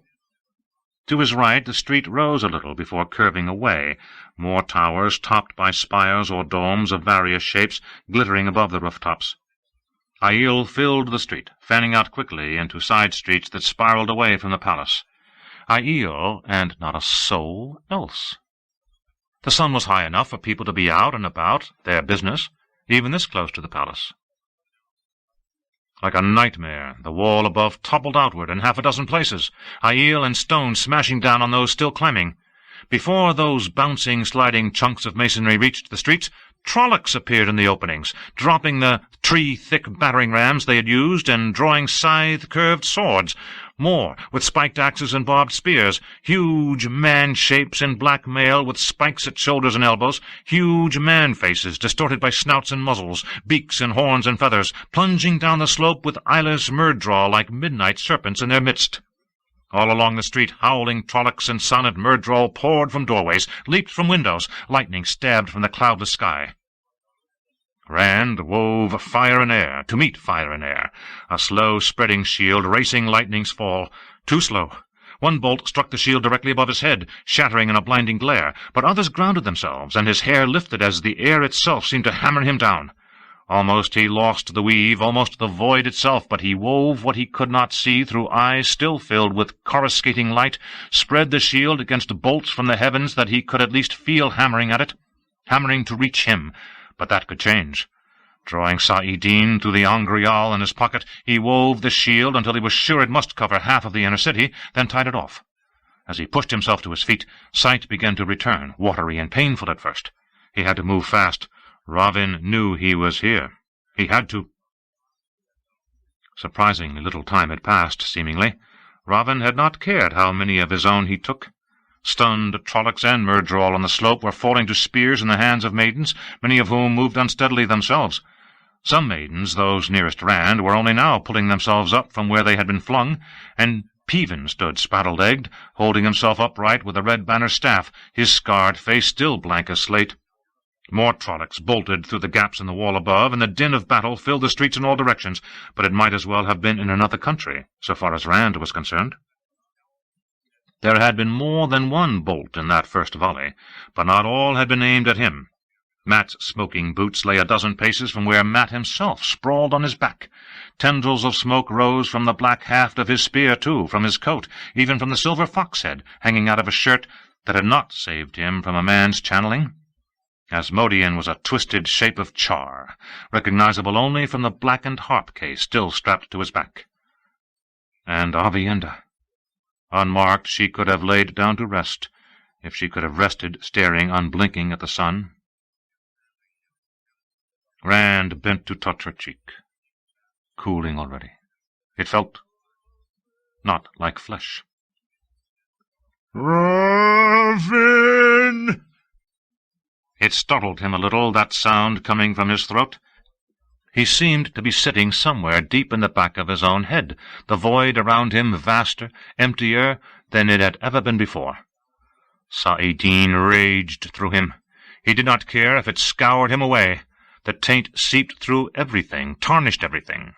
He did not care. 3 Trollocs broke past the maidens, great spiked axes and oddly hooked spears in hairy hands, all 2 human eyes fixing on him, standing there apparently unarmed. The one with a boar's tusked snout went down with a Nyla's spear through its spine. Eagle's beak and bear's muzzle raced on toward him, one on booted feet, the other on paws. Rand felt himself smile. Fire burst from the 2 Trollocs, a flame at every pore, bursting through black mail. Even as their mouths opened to scream, a gateway opened right where they stood. Bloody halves of burning, cleanly sliced Trolloc fell, but Rand was staring through the opening. Not into blackness, but a great columned hall with lion-carved stone panels, where a large man with wings of white in his dark hair started up in surprise from a gilded throne. A dozen men, some dressed as lords, some in breastplates, turned to see what their master was looking at. Rand barely noticed them. "Ravin," he said, or someone did. He was not sure who. Sending fire and lightning ahead of him, he stepped through and let the gateway close behind him. He was death. Nynaeve was having no trouble maintaining the temper that allowed her to channel a flow of spirit to the amber sleeping woman in her pouch. Even the feel of unseen eyes could not touch her through her anger this morning. Swan stood in front of her on a Saladar street in Tel'aran'rhiod, a street empty save for them, a few flies, and 1 fox that paused to look at them curiously before trotting on. "You must concentrate," Nynaeve barked. "You had more control than this the first time. Concentrate." "I am concentrating, you fool girl." Swan's plain blue wool dress was suddenly silk. The 7-striped stole of the Amerlin seat hung around her neck, and a golden serpent bit its own tail on her finger. Frowning at Nynaeve, she did not seem aware of the change, though she had already worn the same 5 times today. "If there's any difficulty, it lies in that foul-tasting brew you fed me. Ugh! I can still taste it, like flatfish gall." Stole and ring vanished. The silk dress's high neck plunged low enough to show the twisted stone ring dangling between her breasts on a fine gold chain. "If you didn't insist on me teaching you when you needed something to help you sleep, you wouldn't need it." So there had been a little sheep's tongue root and a few other things that were not really necessary in the mix. The woman deserved to have her tongue curdled. "You can hardly teach me when you're teaching Sheriam and the others." The silk paled. The neck was high again, surrounded by a white lace ruff, and a cap of pearls fitted close on Swan's hair. "Or would you rather I came after them? You claim you need some sleep undisturbed." Nynaeve quivered, fists clenched at her sides. Sheriam and the others were not the worst thing stoking her anger. She and Elaine took turns bringing them to Teleran-Riad 2 at a time, sometimes all 6 in one night, and even if she was the teacher, they never let her forget she was accepted, and they, Aes Sedai. One sharp word when they made a foolish mistake. Elaine had only been sent to scrub pots once, but Nynaeve's hands were shriveled from hot soapy water. Back where her body lay sleeping they were anyway. But they were not the worst, nor was the fact that she barely had a moment to spare for investigating what, if anything, could be done about stilling and gentling. Loghain was more cooperative than Swan and Lyanna, in any case, or at least more eager. Thank the light he understood about keeping it secret, or thought he did. He probably believed she would heal him eventually. No, worse than that was that Fowlane had been tested and raised, not Aes Sedai, not without the oath rod which was tight in the tower, but to something more than accepted. Fowlane wore any dress she chose now, and if she could not wear the shawl or choose an Ajah, she had been given other authority. Nynaeve thought she had fetched more cups of water, more books, left deliberately, she was sure, more pins and ink jars and other useless things in the last 4 days than she had her entire stay in the tower. Yet even Fowlane was not the worst of all. She did not even want to remember that. Her anger could have heated a house in winter. "What's put a hook in your gills today, girl?" Swan had on a gown like those Lyanna wore, only more sheer than even Lyanna would ever wear in public, so thin it was hard to tell what color it was. Not the first time she had had that on today, either. What was perking around in the back of the woman's mind? In the world of dreams, things like these changes of clothing betrayed thoughts you might not even know you had. "You have been almost decent company until today," Swan continued irritably, then paused. "Until today. I see it now. Yesterday afternoon, Sheriam assigned Theodrin to begin helping you break down that block you've built up. Is that what has your shift in a twist? You don't like Theodrin telling you what to do? She's a wilder too, girl. If anyone can help you learn to channel without eating nettles first, she— And what has you so jittery you can't hold your dress still?" Theodrin. That was what really hurt. The failure. "Maybe it's something I heard last night?" Theodrin was even-tempered, good-humored, patient. She said it could not be done in one session. Her own block had taken months to demolish, and she had finally realized she was channeling long before going to the tower. Still, failure hurt. And worst of all, if anyone ever discovered that she had cried like a baby in Theodrin's comforting arms when she knew she was failing— "I heard you heaved Gareth Bryn's boots at his head when he told you to sit down and polish them properly. He still doesn't know Min does the polishing, does he? So he turned you upside down and—" Swan's full-armed slap wrung her ears. For an instant she could only stare at the other woman, eyes going wider and wider. With a wordless shriek, she tried to punch Swan in the eye. Tried because somehow Swan had tangled a fist in her hair. A moment later they were down in the dirt of the street, rolling about and screaming, flailing wildly. Grunting, Nynaeve thought she was getting the better of it, even if she did not know whether she was on the top or the bottom half the time.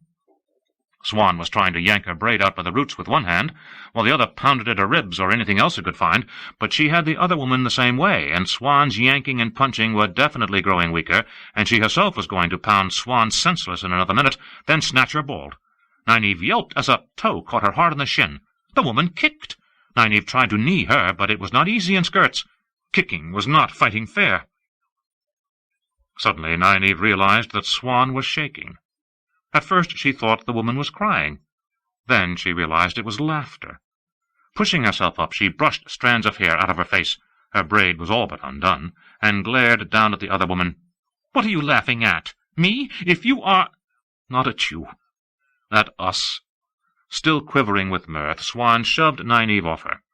Swan's hair was in wild disarray, and dust covered the plain wool dress she wore now, worn-looking and neatly darned in several places. She was barefoot, too.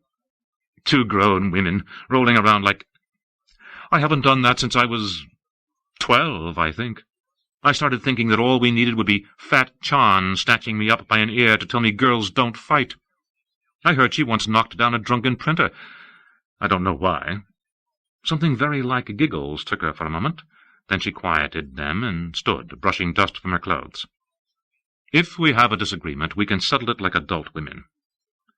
And in a careful tone, still, it might be a good idea not to discuss Gareth Bryn.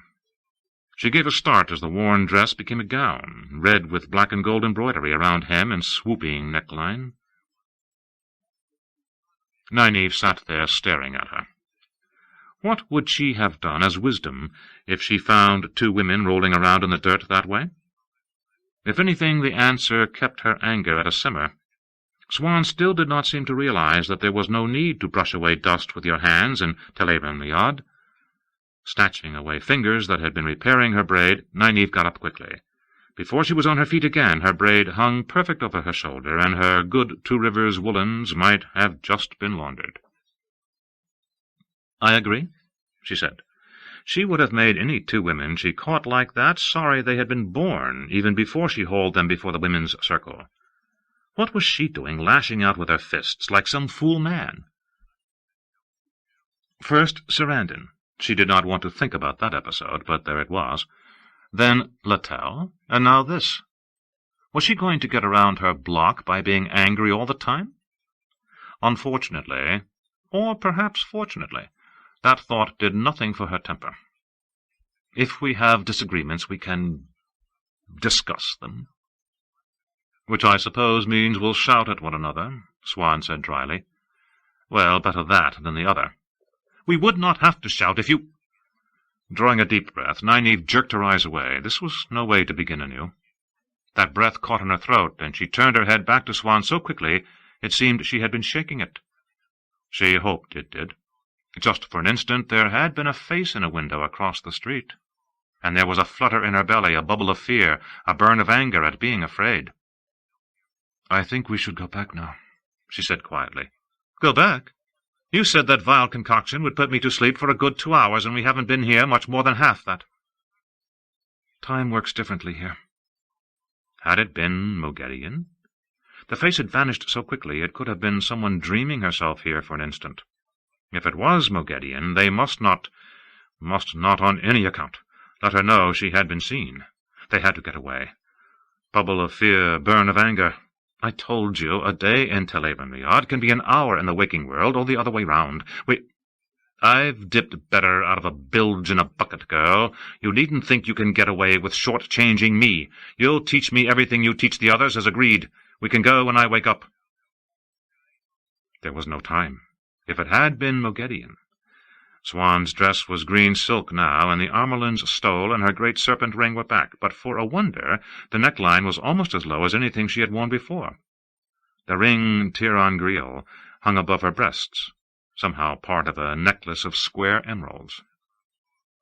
Nynaeve moved without thinking. Her hand lashed out, snatched the necklace so hard it tore free from Swan's neck. Swan's eyes widened, but as soon as the clasp broke, she vanished, and the necklace and ring melted from Nynaeve's hand. For an instant she stared at her empty fingers. What happened to someone sent out of Televan-Liad like that? Had she sent Swan back to her sleeping body, or to somewhere else? To nowhere. Panic seized her. She was just standing there. Quick as thought she fled, the world of dreams seeming to change around her. She stood on a dirt street in a small village of wooden houses, none more than a single story. The white lion of Andor waved from a tall staff, and a single stone dock stuck out into a broad river where a flock of long-billed birds flapped south low over the water. It all looked vaguely familiar, but it took her a moment to know where she was. Jareen, in Cairhien, and that river was the Erenine.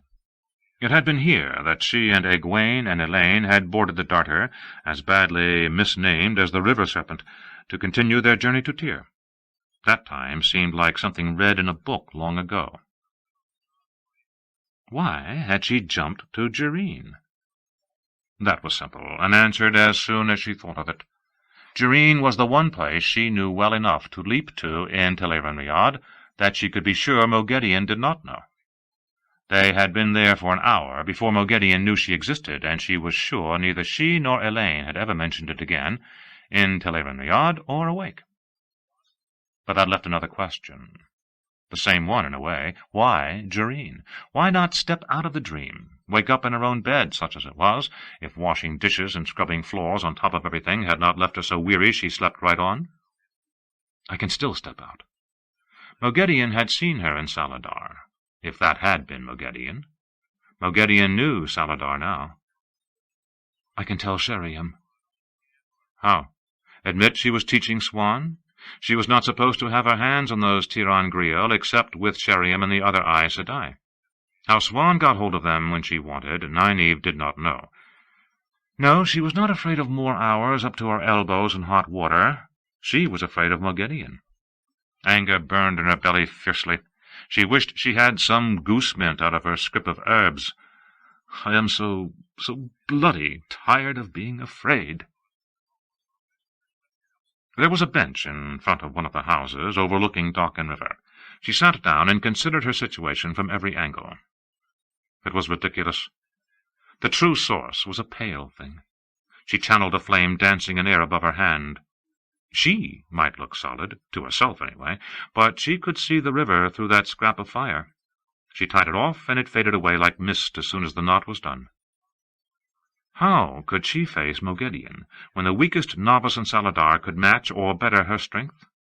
That was why she had fled here, instead of leaving Tele-Ren-Riad. Afraid and angry at being afraid, too angry to think straight, to consider her own weakness. She would step out of the dream. Whatever Swan's scheme had been, it was done. She would have to take her chances right along with Nynaeve. The thought of more hours scrubbing floors tightened her hand on her braid. Days, more likely, and maybe Sheriam's switch besides. They might never let her near one of the dream Tiran Griot again, or any Tiran Griot. They would set Faolain over her instead of Theodrin. A finish to studying Swan and Lyanna, much less Loghain. Maybe a finish to studying healing. In a fury, she channeled another flame. If it was a whit stronger, she could not see it. So much for trying to crank her anger and hope it would help. There's nothing for it but to just tell them I saw Moghedien, she muttered, yanking her braid hard enough to hurt. Light they will give me to Faolain. I'd almost rather die. But you seem to enjoy running little errands for her. That mocking voice pulled Nynaeve up off the bench like hands on her shoulders. Moghedien stood in the street, all in black, shaking her head at what she saw. With all her strength, Nynaeve wove a shield of spirit and hurled it between the other woman and Saidar. Tried to hurl it between. It was like chopping at a tree with a paper hatchet. Moghedien actually smiled before she bothered to slice Nynaeve's weave, and that as casually as brushing a bite-me away from her face. Nynaeve stared at her as though poleaxed. After everything, it came down to this. The one power, useless.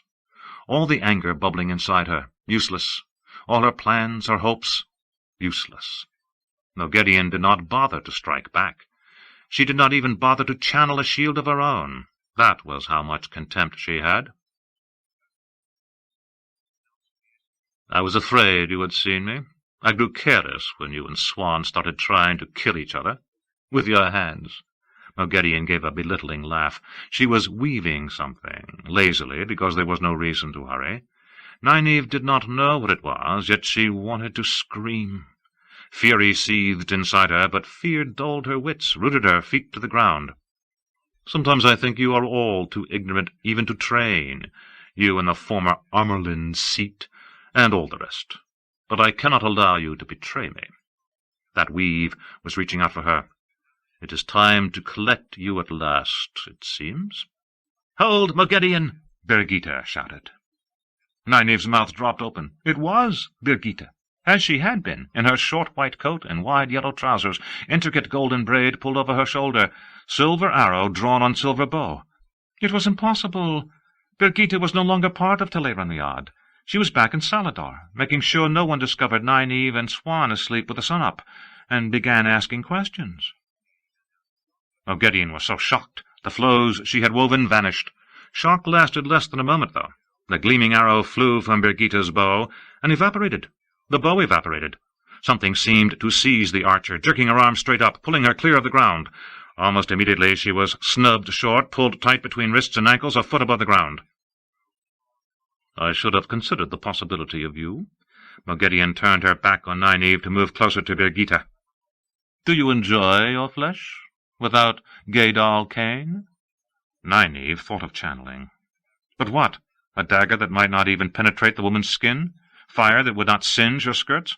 Moghedien knew how useless she was. She was not even looking at her. If she stopped the flow of spirit to the sleeping woman in amber, she would waken Saladar. She could give warning. Her face twisted near to tears as she looked at Birgitta. The golden-haired woman hung there, staring defiantly at Moghedien. Moghedien contemplated her in return, as a woodcarver would a block of wood.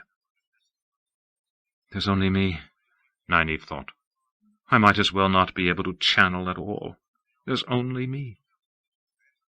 Lifting that first foot was like pulling it out of knee-deep mud. The second staggering step, no easier. Toward Moghedien. "Don't hurt me," Nynaeve cried. "Please, don't hurt me." A chill ran through her. Birgitta was gone. A child of perhaps 3 or 4, in short white coat and wide yellow trousers, stood there playing with a toy-sized silver bow. Flipping her golden braid back, the child aimed the bow at Nynaeve and giggled, then stuck a finger in her mouth, as though unsure whether she had done something wrong. Nynaeve sagged to her knees. It was hard work crawling in skirts, but she did not think she could have remained standing. Somehow she managed, reaching out a pleading hand and whimpering, "Please, don't hurt me. Please, don't hurt me," over and over as she dragged toward the Forsaken, a broken beetle scrabbling in the dirt. Moghedien watched silently until at last she said, "Once I thought you were stronger than this. Now I find I truly like the sight of you on your knees." "That is close enough, girl. Not that I think you have courage enough to try tearing my hair out." She seemed amused by the notion. Nynaeve's hand wavered a span from Moghedien. It had to be close enough. There was only her, and Teleran-Riad. The image formed in her head, and there it was, silver bracelet on her outstretched wrist, silver leash linking it to the silver collar around Moghedien's neck. It was not just the Edam she fixed in her head, but Moghedien wearing it, Moghedien and the Edam, a part of Teleran-Riad that she held in the form she wanted. She knew something of what to expect. She had worn an Edam's bracelet briefly once in Falme. In a strange way, she was aware of Moghedien in the same way she was aware of her own body, her own emotions. 2 sets, each distinct, but each in her own head. One thing she had only hoped, because Elaine insisted it was so. The thing was indeed a link. She could feel the source through the other woman. Moghedien's hand leaped to the collar, shock rounding her eyes. Rage and horror. Rage more than horror, at first. Nynaeve felt them almost as if they were her own. Moghedien had to know what the leash and collar was, yet she tried to channel anyway. At the same time, Nynaeve felt a slight shifting in herself, in the Edam, as the other woman tried to bend Teleran-Riad to herself. Suppressing Moghedien's attempt was simple. The Edam was a link, with her in control. Knowing that made it easy. Nynaeve did not want to channel those flows, so they were not channeled. Moghedien might as well have tried to pick up a mountain with her bare hands. Horror overwhelmed rage. Getting to her feet, Nynaeve fastened the proper image in her mind. She did not just imagine Moghedien leashed in the Edam. She knew Moghedien was leashed, as firmly as she knew her own name. The sense of shifting, of her skin trying to crawl, did not go away, though. "Stop that," she said sharply. The Edam did not move, but it seemed to tremble unseen. She thought of black wasp nettles lightly brushing the other woman from shoulders to knees. Moghedien shuddered, exhaled convulsively. "Stop it," I said, "or I'll do worse." The shifting ceased. Moghedien watched her warily, still clutching the silver collar around her neck, and with an air of being poised on her toes for flight. Birgitta, the child who was, or had been, Birgitta, stood eyeing them curiously. Nynaeve formed the image of her as a grown woman, concentrated. The little girl put her finger back in her mouth and began studying the toy bow. Nynaeve breathed angrily. It was hard, changing what someone else was already maintaining. And on top of that, Moghedien had claimed she could make changes permanent. But what she could do, she could undo. Restore her. If you release me, Nynaeve thought of nettles again, and not a light brush this time. Moghedien sucked air through clenched teeth, shook like a bedsheet in high wind. "That," Birgitte said, "was the most frightening thing that has ever happened to me." Herself once more, she wore the short coat and wide trousers, but she had no bow or quiver. "I was a child, but at the same time, what was me, really me, was just some fancy floating in the back of that child's mind. And I knew it. I knew I was just going to watch what happened and play." Flipping her golden braid back over her shoulder, she gave Moghedien a hard look. "How did you get here?" Nynaeve asked. "I am grateful, you understand, but how?" Birgitte gave Moghedien a final stony stare, then opened her coat to fish in the neck of her blouse, pulling up the twisted stone ring on a leather thong. "Swan woke up, just for a moment, and not all the way, long enough to grumble about you snatching this from her. When you didn't wake right behind her, I knew that something must be wrong, so I took the ring and the last of what you mixed for Swan. There was hardly any left, only the dregs. Enough to put me to sleep. It tastes horrible, by the way. After that it was as easy as finding feather dancers in Shayota. In some ways this is almost as if I was still—" Birgitte cut off with another glare from Moghedien. The silver bow reappeared in her hand, and a quiver of silver arrows at her hip, yet after one moment they vanished again. "Past is past, and the future is ahead," she said firmly. "I was not truly surprised to realize there were two of you who knew they were in Tel Riad. I knew the other must be her, and when I arrived and saw the pair of you, it seemed as if she had already captured you, but I hoped that if I distracted her, you might come up with something." Nynaeve felt a stab of shame. She had considered abandoning Birgitte. That was what she had almost come up with. The thought had only been there for a moment, rejected as soon as it came, but it had come. What a coward she was! Surely Birgitte never had even moments when fear almost took control of her. A faint taste of boiled cat fern and powdered maven's leaf. "I almost ran away," she said faintly. "I was so frightened my tongue stuck to the roof of my mouth. I almost ran away and left you." "Oh?" Nynaeve writhed inside as Birgitte considered her.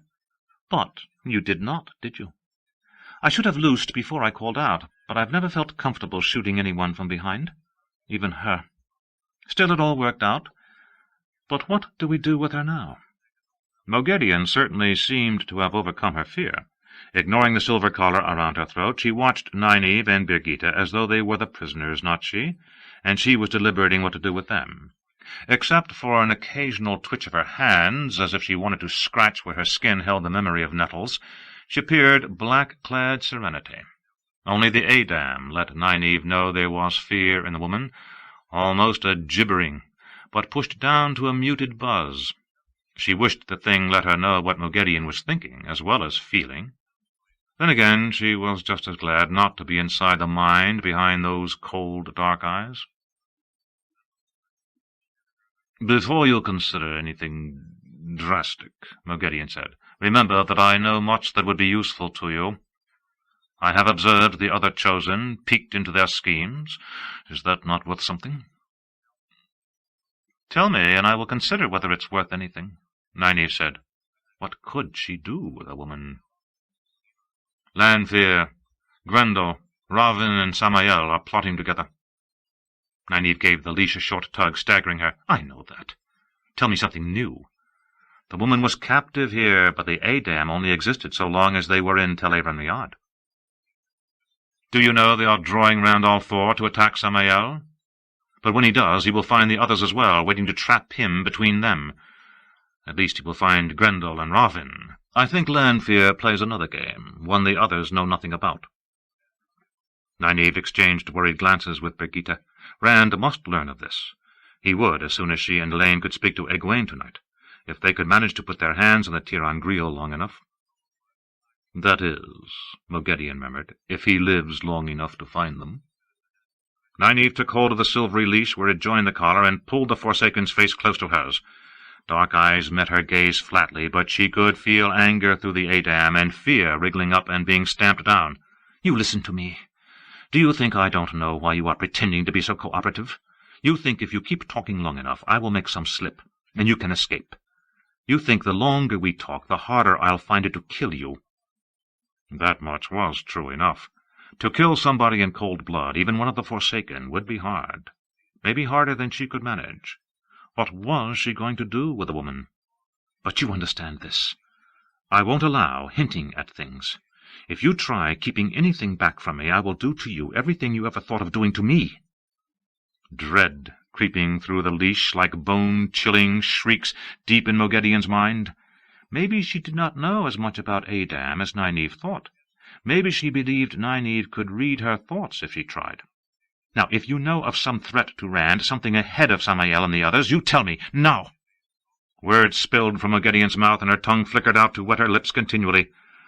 Althor means to go after Ravin, today, this morning, because he thinks Ravin killed Morghese.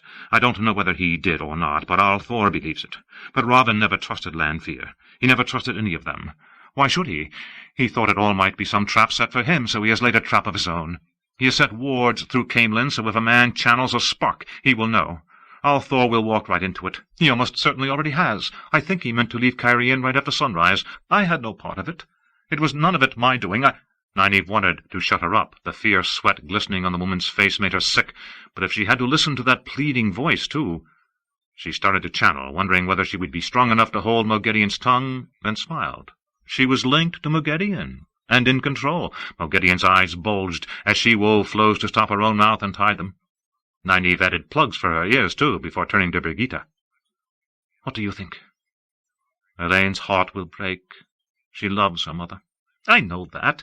Nynaeve took a breath. I will cry with her and mean every tear, but right now I must worry about Rand. I think she was telling the truth. I could almost feel it. She caught the silver leash just below her bracelet and shook it. Maybe it's this, and maybe it was imagination. What do you believe? That it's the truth? She was never very brave, unless she clearly had the upper hand, or thought she could get it. And you certainly put the fear of the light into her. Nynaeve grimaced. Birgitta's every word put another bubble of anger in her belly. She was never very brave, except when she clearly had the upper hand. That could describe herself.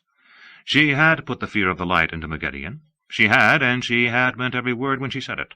Boxing somebody's ears when they needed it was one thing. Threatening torture, wanting to torture, even Mogedien, was something else again. And here she was trying to avoid what she knew she had to do. Never very brave, except when she clearly had the upper hand. This time the bubble of anger was seated by herself. We have to go to Camelin. I do, at least. With her.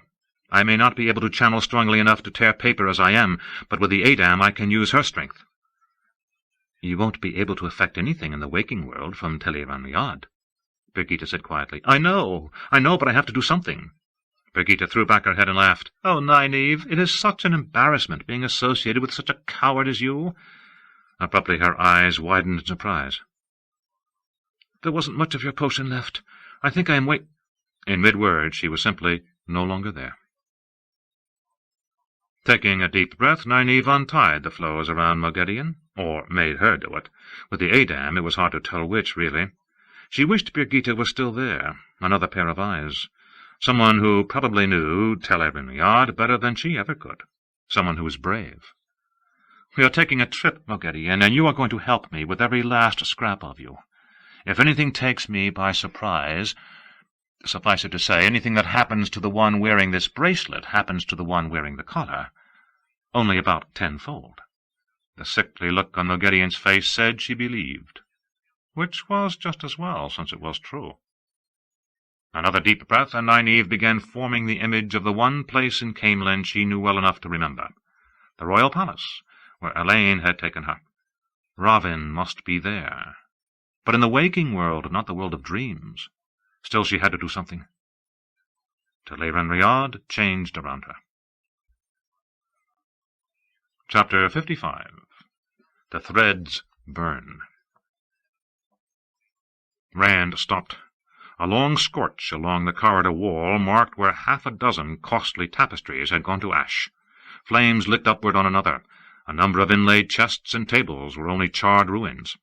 Not his work.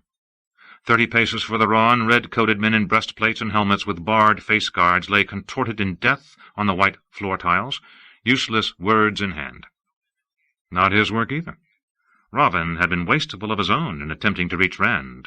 He had been clever in his attacks, clever in his escapes, but from the moment he fled the throne-room he had not faced Rand for more than the instant it took to strike and flee. Ravin was strong, perhaps as strong as Rand, and more knowledgeable, but Rand had the fat little man Angrial in his pocket, and Ravin had none. The corridor was doubly familiar, once for having seen it before, once for having seen something similar. I walked this way with Elaine and Gawain the day I met Morghese. The thought slithered painfully along the boundaries of the void. It was cold in there, without emotion. Saidin raged and burned, but he was icy calm. And another thought, like a stab. She lay on a floor like this, her golden hair spread as though sleeping. Ilyena Sunhair, my Ilyena. Elida had been there that day, too. She foretold the pain I'd bring. She knew the darkness in me, some of it. Enough. Ilyena, I did not know what I was doing. I was mad. I am mad. Oh, Ilyena! Elida knew. Some. But she did not tell even all of that. Better if she had told. Oh, light, is there no forgiveness? I did what I did in madness. Is there no mercy?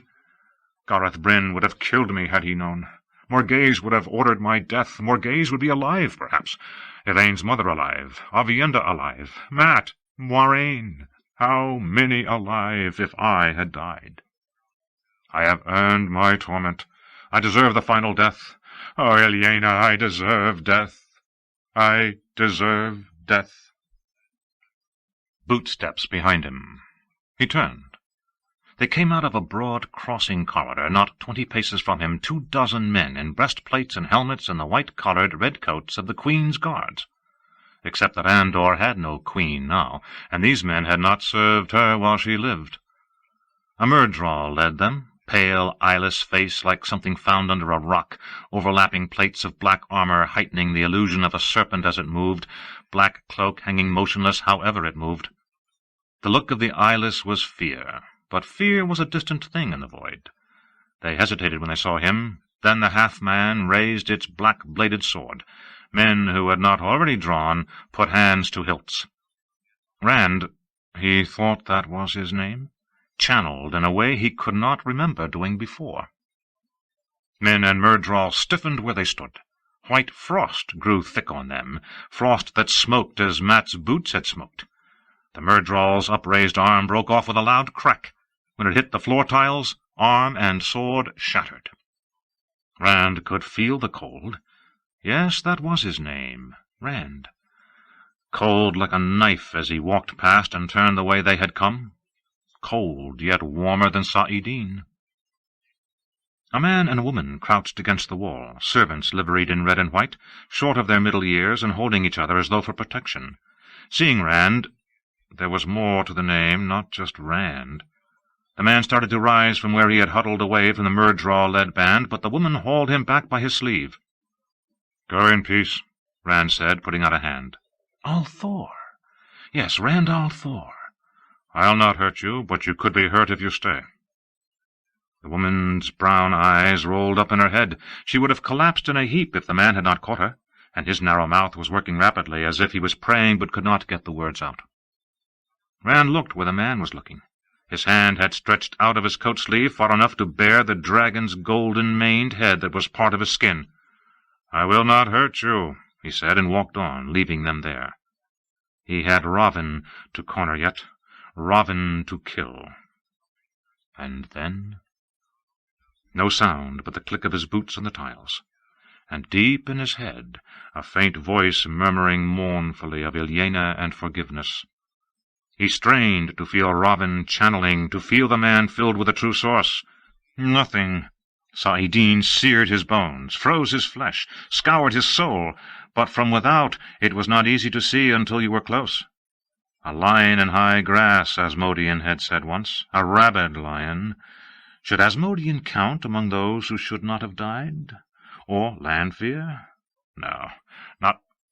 He had only a moment's warning to throw himself flat, a hair-thin slice of time between feeling flows suddenly woven and an arm-thick bar of white light, liquid fire, slicing through the wall, ripping across like a sword through where his chest had been. Where that bar slashed on both sides of the hallways, wall and friezes, doors and tapestries ceased to exist. Severed wall hangings and chunks of stone and plaster, broken free, rained to the floor. So much for the Forsaken fearing to use balefire. Who had told him that? Moiraine. She surely had deserved to live. Balefire leaped from his hands, a brilliant white shaft streaking toward where that other bar had originated. The other failed even as it punched through the wall, leaving a purple after-image fanning across his vision. He released his own flow. Had he done it, finally? Scrambling to his feet, he channeled air, slamming ruined doors open so hard that the remnants ripped from the hinges. Inside, the room was empty. A sitting room, with chairs arrayed before a great marble fireplace. His balefire had taken a bite out of one of the arches leading to a small courtyard with a fountain, and another from one of the fluted columns along the walk beyond. Ravin had not gone that way, though, and he had not died in that blast of balefire. A residue hung in the air, a fading remnant of woven Sa'idin. Rand recognized it, different from the gateway he had made to skim to Camelin, or the one to travel. He knew now that was what he had done, into the throne room, but he had seen one like this in Tyr, had made one himself. He wove another now, a gateway, an opening at least, a hole in reality. It was not blackness on the other side. In fact, if he had not known the way was there, if he could not have seen the weave of it, he might not have known. There before him were the same arches opening onto the same courtyard and fountain, the same columned walk.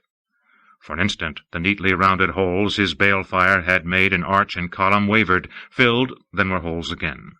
Wherever that gateway led, it was to somewhere else, a reflection of the royal palace, as once it had been a reflection of the stone of Tyr. Vaguely he regretted not talking to Asmodean about it while he had the chance, but he had never been able to speak of that day to anyone. It did not matter. On that day he had carried Collandor, but the Angreal in his pocket had already proved enough to harry Ravin. Stepping through quickly, he loosed the weave and hurried away across the courtyard as the gateway vanished.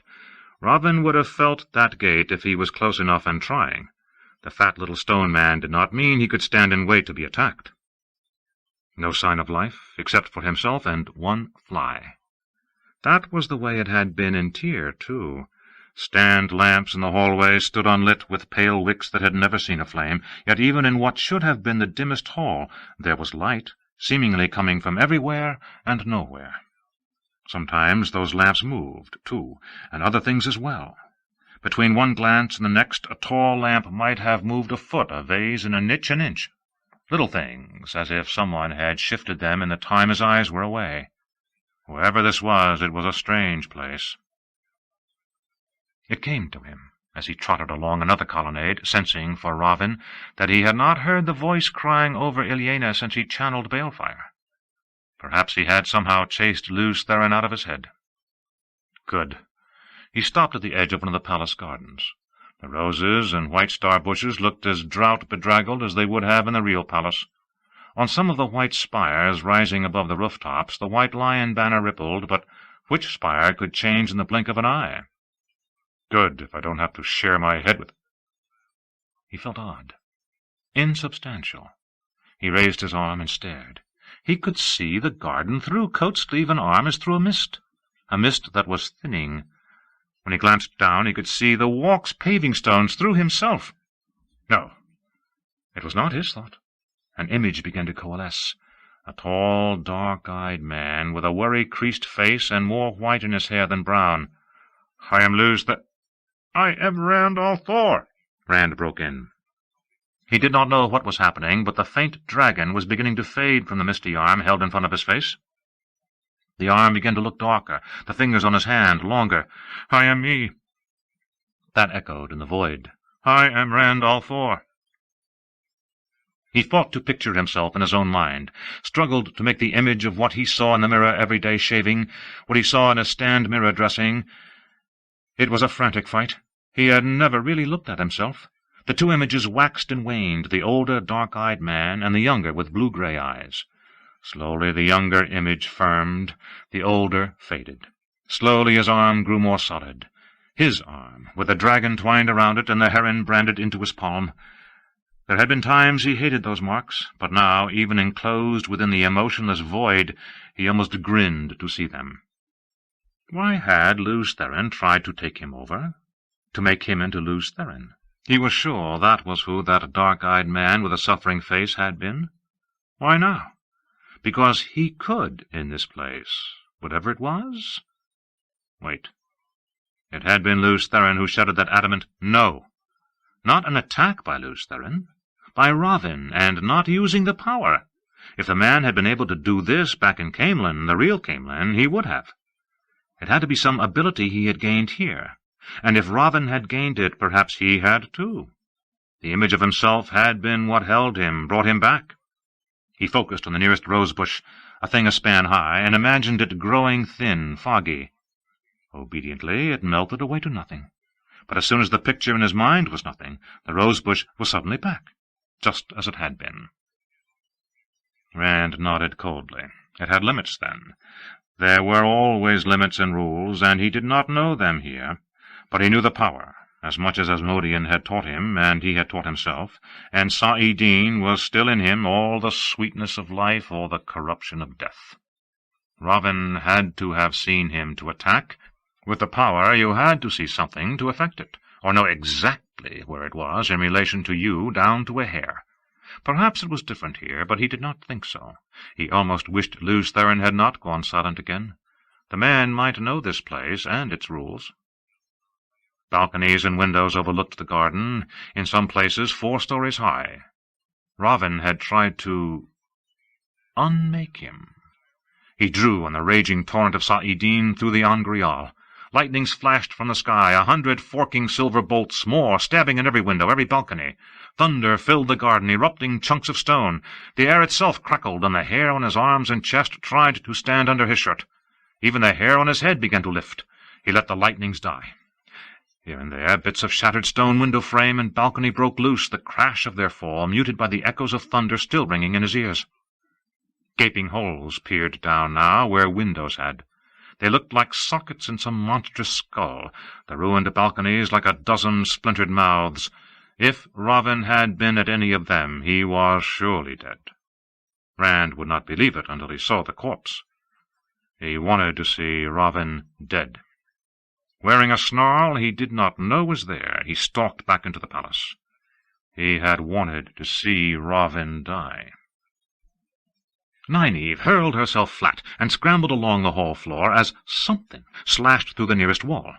Mogedion slithered as fast as she, but if the woman had not, she would have hauled her by the Adam. Had that been Rand or Ravin? She had seen bars of white fire, liquid light, like that in Tanchico, and she had no wish to be anywhere near one again. She did not know what it was, and she did not want to know. I want to heal, burn both of these fool men, not learn a fancy way to kill. She levered herself up to a crouch, peered back the way they had come. Nothing. An empty palace hallway, with a 10-foot-long gash through both walls, as neat as any stoneworker could have done, and bits of tapestry lying on the floor. No sign of either man. She had not had a glimpse of either so far, only their handiwork. Sometimes that handiwork had almost been her.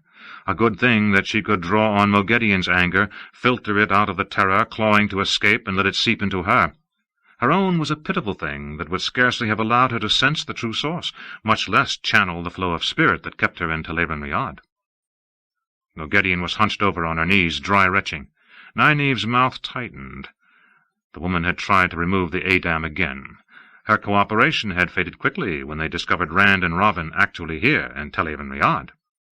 Well, trying to unfasten that collar when it was around your neck was its own punishment. At least Mogedion did not have anything left in her stomach this time. "Please," Mogedion caught at Nynaeve's skirt. "I tell you we must get away." Stark panic made her voice painful. Mogedion's clawing terror mirrored itself on her face. "They are here in the flesh! The flesh!" "Be quiet," Nynaeve said absently. "Unless you've lied to me, that is an advantage. For me." The other woman claimed that being in the world of dreams, physically, limited your control of the dream. Or rather, she admitted it, after letting a bit of the knowledge slip. She had admitted, too, that Ravin did not know Teleranriad as well as she. Nynaeve hoped that meant he did not know it as well as she did. That he knew more than Rand, she did not doubt. That wool-headed man! Whatever his reason for coming after Ravin, he should never have let the man lead him here, where he did not know the rules, where thoughts could kill.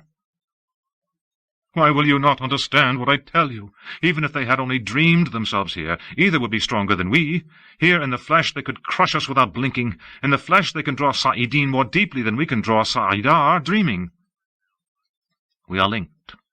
Still not paying attention, Nynaeve gave her braid a sharp pull. No way to tell which direction they had gone, and no warning of anything until she saw them. Somehow it still seemed unfair that they could channel without her being able to see or feel the flows. A stand lamp that had been sliced in two was suddenly whole again, then not just as quickly. That white fire must be incredibly powerful. Teleranriad usually healed itself rapidly, whatever you did to it.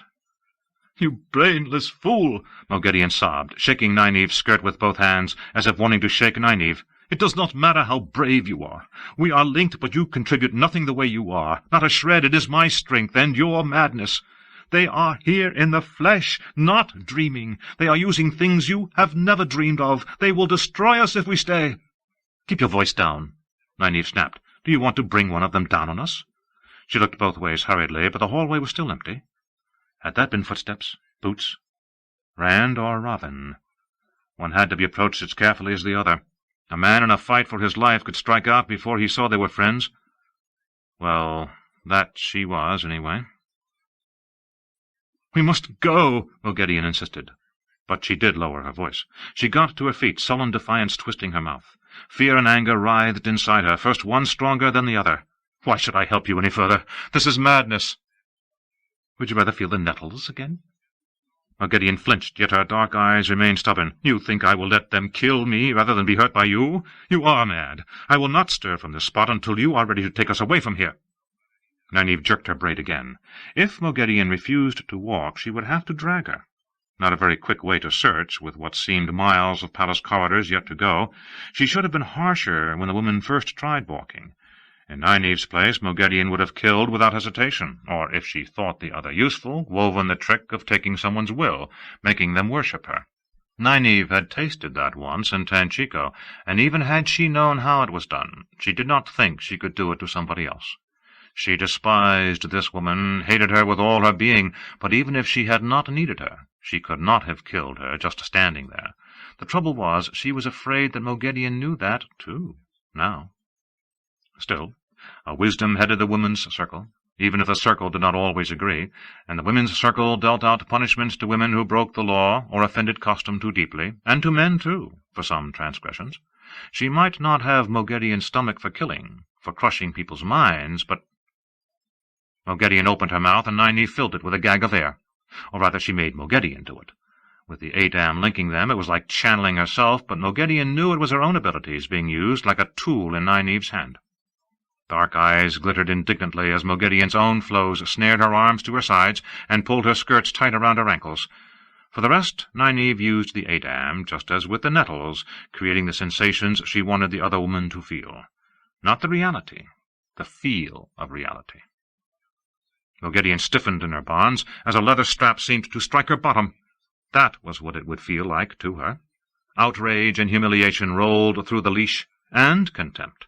Compared to her elaborate ways of hurting people, this seemed suitable for a child. "When you are ready to cooperate again," Nynaeve said, "just nod." This could not take long. She could not just stand there while Rand and Ravin tried to kill one another. If the wrong one died because she avoided danger by letting Moghedien keep her there— Nynaeve remembered a day when she was 16, just after she had been judged old enough to put her hair in a braid. She had stolen a plum pudding from Corin Aellen on a dare from Neela Thane, and walked out the kitchen door right into Mistress Aellen. Adding the aftermath, sending it along the leash in a lump, made Moghedien's eyes pop. Grimly, Nynaeve did it again. "She won't stop me short." Again. "I will help Rand, whatever she thinks." Again. "Even if it kills us." Again. "Oh, Light, she could be right. Rand could kill us both before he knows it's me." Again. "Light, I hate being afraid." Again. I hate her. Again. I hate her. Again. Abruptly she realized Moghedien was jerking frantically in her bonds, nodding her head so violently it seemed about to come off. For a moment Nynaeve gaped at the other woman's tear-streaked face, then stopped what she was doing and hurriedly unravelled the flows of air. Light, what had she done? She was not Moghedien. I take it you won't give me any more trouble? They will kill us, the other woman mumbled faintly and nearly unintelligibly through her sobs, but at the same time she nodded a hurried acquiescence. Deliberately Nynaeve hardened herself. Moghedien deserved everything she had gotten, and much, much more. In the tower, one of the Forsaken would have been stilled and executed as soon as the trial could be concluded, and little evidence needed beside who she was. Good. Now we— Thunder shook the entire palace, or something very much like thunder, except that the walls rattled and dust rose off the floor. Nynaeve half fell into Moghedien, and they danced, trying to keep their feet. Before the upheaval had faded completely, it was replaced by a roar like some monstrous fire racing up a chimney the size of a mountain. That lasted only a moment. The silence after seemed deeper than before. No, there were boots, a man running, the sound echoing down the hallway, from the north. Nynaeve pushed the other woman away. "Come on." Moghedien whimpered, but did not resist being pulled down the hall. Her eyes were huge, though, and her breath came too fast. Nynaeve thought it was a good thing she had Moghedien along, and not just for access to the One Power.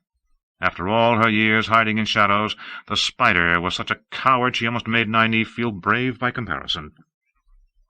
Almost. It was only anger at her own fear that made her able to hold on to that one flow of spirit that kept her in Teleran Riad now. Moghedien was stark terror to her bones. Pulling Moghedien behind her by the gleaming leash, Nynaeve quickened a step, chasing the fading sound of those other steps. Rand stepped into the round courtyard warily. Half of the white-paved circle cut into the structure rising 3 stories behind him. The other half was bounded by a stone semicircle atop pale columns 5 paces high, sticking out into yet another garden. Shaded gravel walks beneath low-spreading trees. Marble benches surrounded a pool with lily pads. And fish, gold and white and red. Suddenly the benches shifted, flowed, changed into faceless man-shapes, still as white and hard-looking as the stone. He had already learned the difficulty of changing something that Ravin had altered. Lightning danced from his fingertips, shattering stone men to shards. The air became water. Choking, Rand struggled to swim toward the columns. He could see the garden beyond. There must be some kind of barrier to stop all the water pouring out. Before he could channel, gold and red and white shapes were darting around him, larger than the fish in the pool had been, and with teeth. They ripped at him, blood curled up in red mist. Instinctively he flailed at the fish with his hands, but the cold part of him, deep in the void, channeled. Balefire flared, at the barrier, if there was one, at any place Ravin might be to see this courtyard. The water roiled, throwing him around violently, as it rushed in to fill the empty tunnels carved by balefire.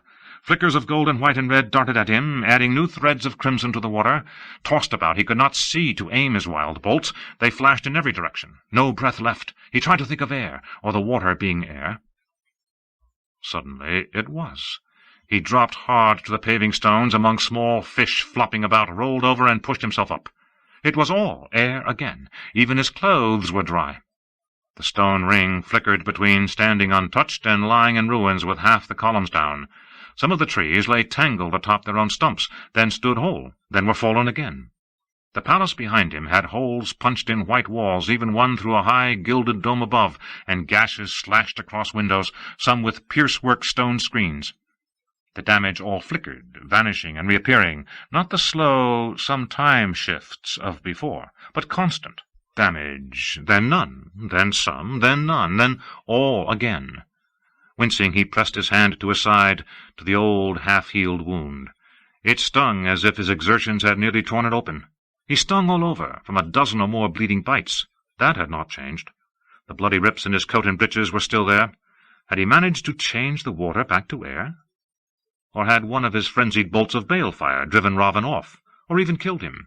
It did not matter, unless it was the last. Wiping blood out of his eyes, he studied the windows and balconies around the garden, the colonnade high on the far side.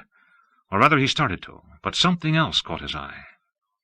Below the colonnade he could just make out the fading remnants of a weave. From there he could tell it was a gateway, but to see what kind and where it led, he had to be closer. Leaping over a jumble of worked stone that vanished while he was above it, he darted across the garden, dodging around trees fallen on the walkway. That residue was almost gone. He had to get close enough before it vanished completely. Abruptly he fell, gravel scraping his palms as he caught himself. He could not see anything that might have tripped him. He felt woozy, almost as if he had been hit on the head. He tried to scramble to his feet to reach that residue, and realized his body was writhing. Long hair covered his hands. His fingers seemed to be shrinking, drawing back into his hands. They were almost paws. A trap. Robin had not fled. The gateway had been a trap, and he had walked into it. Desperation clung to the void as he struggled to cling to himself. His hands. They were hands, almost hands. He forced himself up. His legs seemed to bend wrong. The true source receded. The void shrank. Streaks of panic flared beyond the emotionless emptiness. Whatever Robin was trying to change him to, it could not channel. Saidin slipping away, thin, even pulled through the angrial. The surrounding balconies stared down at him empty, and the colonnade. Robin had to be at one of those stone-screened windows, but which? He had no strength for 100 lightning bolts this time. One burst. He could manage that, if he did it quickly. Which window? He fought to be himself, fought to draw Saidin into him, welcomed every stain of the taint as evidence that he still held the power.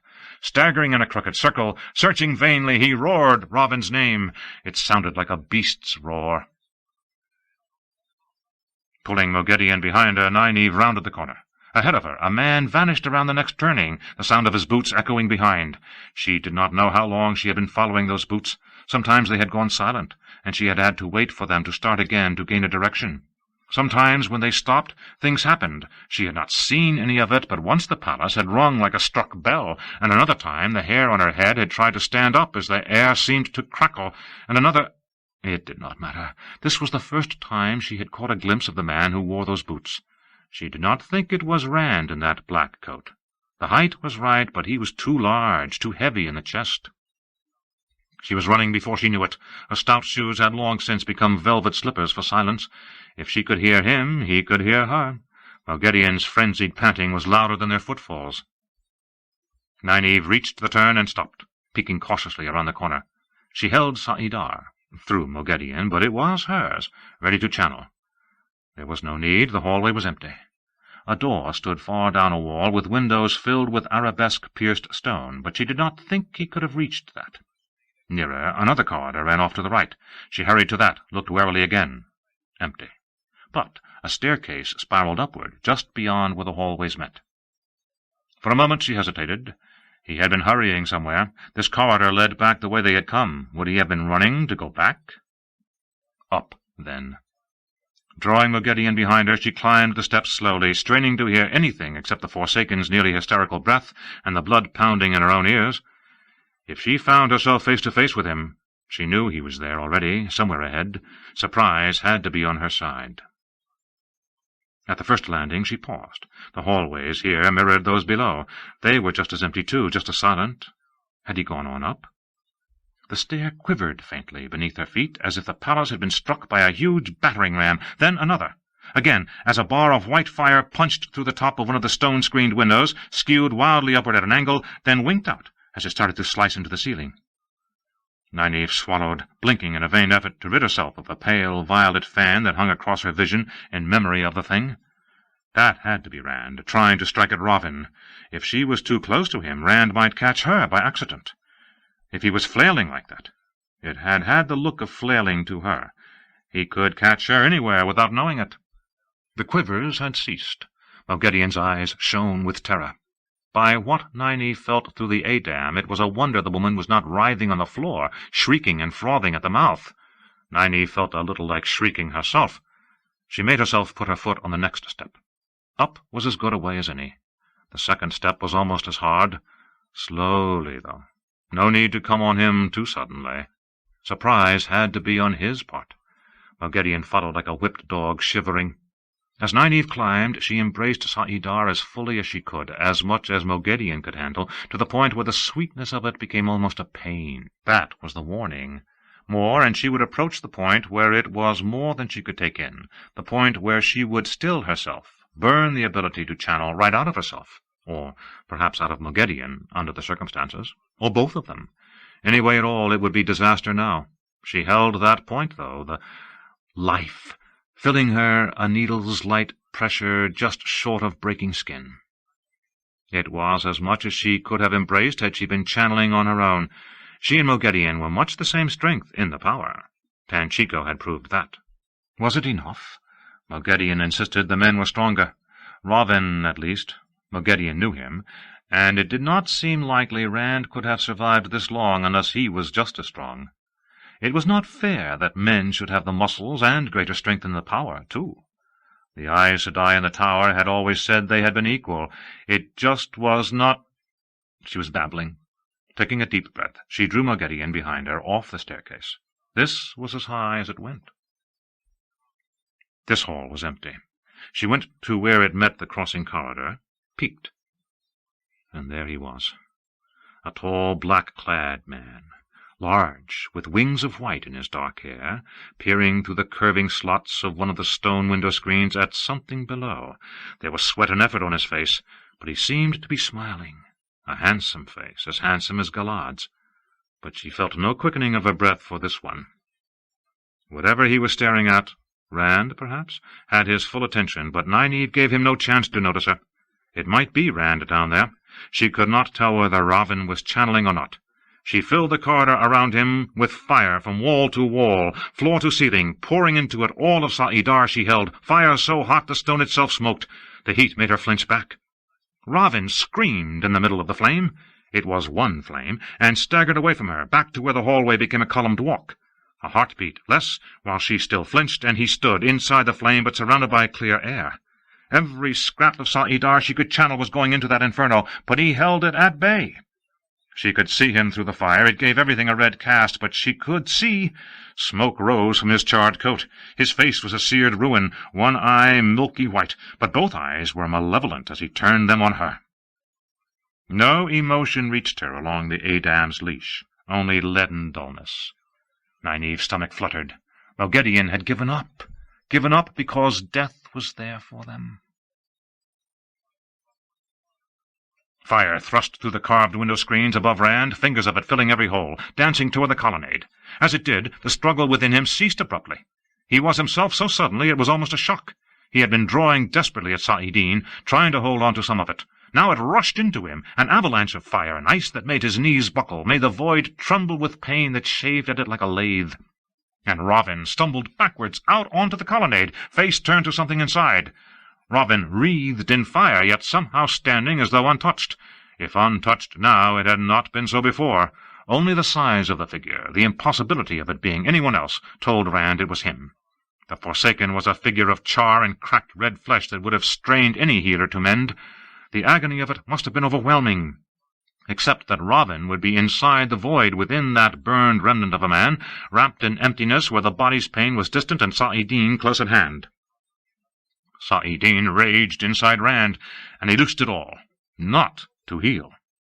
"Ravin!" he screamed, and bale fire flew from his hands, molten light thicker than a man, driven by all the power he could draw. It struck the Forsaken, and Ravin ceased to exist. The dark hounds in Ruidian had become motes before they vanished, whatever kind of life they had had struggling to continue, or the pattern struggling to maintain itself even for them. Before this, Ravin simply ceased. Rand let the bale fire die, pushed Sa'idin away a little. Trying to blink away the purple after-image, he stared up at the wide hole in the marble balustrade, the remains of one column a fang above it, stared at the matching hole in the palace roof. They did not flicker, as if what he had done was too strong even for this place to mend. After everything, it seemed almost too easy. Perhaps there was something up there to convince him Ravin was really dead. He ran toward a door.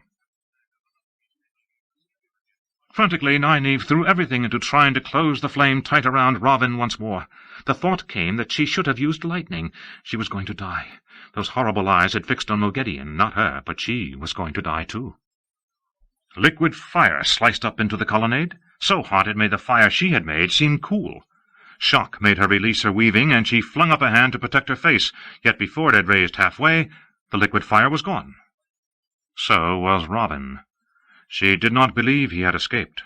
There had been an instant so brief she could almost have imagined it, when that white bar touched him and he became mist. Just an instant. She could have imagined, but she did not believe so. She drew a shuddering breath. Moghedien had her face in her hands, weeping, trembling. The one emotion Nynaeve sensed through the Edam was relief, so powerful it drowned anything else. Hurried boots grated on the stairs below. Nynaeve spun, took a step toward the spiral staircase. She was surprised to realize she was drinking deeply of Sa'idar, holding herself ready. That surprise faded when Rand climbed into sight. He was not as she remembered. His features were the same, but his face was hard. Blue ice made his eyes. The bloody rips in his coat and breeches, the blood on his face, seemed to suit that face. The way he looked, she would not be surprised if he killed Moghedien on the spot the instant he discovered who she was. Nynaeve had uses for her yet. He would recognize an Edam. Without another thought, she changed it, let the leash vanish, leaving only the silver bracelet on her wrist and the collar on Moghedien. A moment of panic when she comprehended what she had done, then a sigh as she realized that she still felt the other woman. It worked exactly as Elaine had said it would. Perhaps he had not seen. She was between him and Moghedien. The leash had trailed behind her. He barely glanced at Moghedien. "I thought about those flames coming up here. I thought it might have been you, or— Where is this? Is this where you meet Egwene?" Looking up at him, Nynaeve tried not to swallow. So cold, that face. "Rand, the wise ones say what you've done, what you are doing, is dangerous, even evil. They say you lose something of yourself if you come here in the flesh, some part of what makes you human." "Do the wise ones know everything?" He brushed past her and stood staring at the colonnade. "I used to think Aes Sedai knew everything. It doesn't matter. I don't know how human the Dragon Reborn can afford to be." "Rand, She did not know what to say. "Here, let me heal you, at least." He held still for her to reach up and take his head in her hands. For her part, she had to suppress a wince. His fresh wounds were not serious, only numerous. What could have bitten him? She was sure most of these were bites. But the old wound, that half-healed, never-healing wound in his side, that was a sinkhole of darkness, a well filled with what she thought the taint of Sa'idin must be like. She channeled the complex flows, air and water, spirit, even fire and earth, in small amounts, that made up healing. He did not roar and flail about. He did not even blink. He shivered, that was all. Then he took her wrists and brought her hands down from his face. She was not reluctant. His new injuries were gone, every bite and scrape and bruise, but not the old wound. Nothing had changed about that. Anything short of death should be capable of being healed, even that. Anything. "Is he dead?" he asked quietly. "Did you see him die?" "He's dead, Rand. I saw." He nodded. "But there are others still, aren't there? Other chosen." Nynaeve felt a stabbing sliver of fear from Moghedien, but she did not glance back. "Rand, you must go. Robin is dead, and this place is dangerous for you, as you are. You must go, and not come back here in the body." "I will go." He did nothing that she could see or feel. Of course she could not, but for a moment she thought the hallway behind him had turned in some way. But it did not look any different, except she blinked. There was no half-gone column in the colonnade beyond him, no hole in the stone railing. He went on as if nothing had happened. "Tell Elaine, ask her not to hate me. Ask her—" Pain twisted his face. For a moment she saw the boy she had known, looking as though something precious was being ripped away from him. She reached out to comfort him, and he stepped back, his face stone again and bleak. "Lan was right. Tell Elaine to forget me, Nynaeve. Tell her I found something else to love, and there's no room left for her. He wanted me to tell you the same thing. Lan has found someone else, too. He said for you to forget him. Better never to have been born than to love us." He stepped back again, 3 long steps. The hall seemed to turn dizzyingly with him in it, or part of the hall did, and he was gone. Nynaeve stared at where he had been, and not at the fitfully flickering reappearance of the damage to the colonnade. Lan had told him to say that? A remarkable man. Moghedien said softly. "A very, very dangerous man." Nynaeve stared at her. Something new was coming through the bracelet to her. Fear was still there, but muted by expectation might have been the best way to describe it. "I have been helpful, have I not?" Moghedien said. "Ravin dead, Rand al'Thor saved. None of it would have been possible without me." Nynaeve understood now. Hope more than expectation. Sooner or later, Nynaeve would have to wake. The Adam would vanish. Moghedien was trying to remind her of her aid, as if it had not had to be wrenched out of her, just in case Nynaeve might be steeling herself to kill before she went. "It is time for me to go too," Nynaeve said. Moghedien's face did not alter, but fear strengthened, and so did hope. A large silver cup appeared in Nynaeve's hand, apparently filled with tea. "Drink this." Moghedien edged back. "What? Not poison? I could kill you easily enough without, if that was my aim. After all, what happens to you here is real in the waking world, too. Hope much stronger than fear now. It will make you sleep. A deep sleep. Too deep to touch Teleran Riyadh. It's called forkroot." Moghedien took the cup slowly. "So I cannot follow you? I will not argue." She tipped back her head and swallowed until the cup was empty. Nynaeve watched her. That much should put her down quickly. Yet a cruel streak made her speak. She knew it was cruel, and did not care. Moghedien should not have any quiet rest at all. "You knew Birgitte was not dead?" Moghedien's gaze narrowed slightly. "You knew who Faolain is?" The other woman's eyes tried to widen, but she was already drowsy. Nynaeve could feel the forkroot's effects spreading. She concentrated on Moghedien, held there in Teleran Riyadh. No easy sleep for one of the Forsaken. "And you knew who Swan is, that she used to be the Amarlin seat? I've never mentioned that in Teleran Riyadh. Never. I'll see you very shortly. In Saladar." Moghedien's eyes rolled up her head. Nynaeve was not sure whether it was the forkroot or a feint, but it did not matter. She released the other woman, and Moghedien winked out. The silver collar rang as it hit the floor tiles. Elaine would be happy about that, at least. Nynaeve stepped out of the dream. Rand trotted along the corridors of the palace. There seemed to be less damage than he remembered, but he did not really look. He strode out into the great courtyard at the front of the palace. Blasts of air knocked the tall gates half off their hinges. Beyond lay a huge oval plaza, and what he had been searching for. Trollocs and Myrddraal. Ravin was dead, and the other Forsaken were elsewhere, but there were Trollocs and Myrddraal to kill in Caemlyn.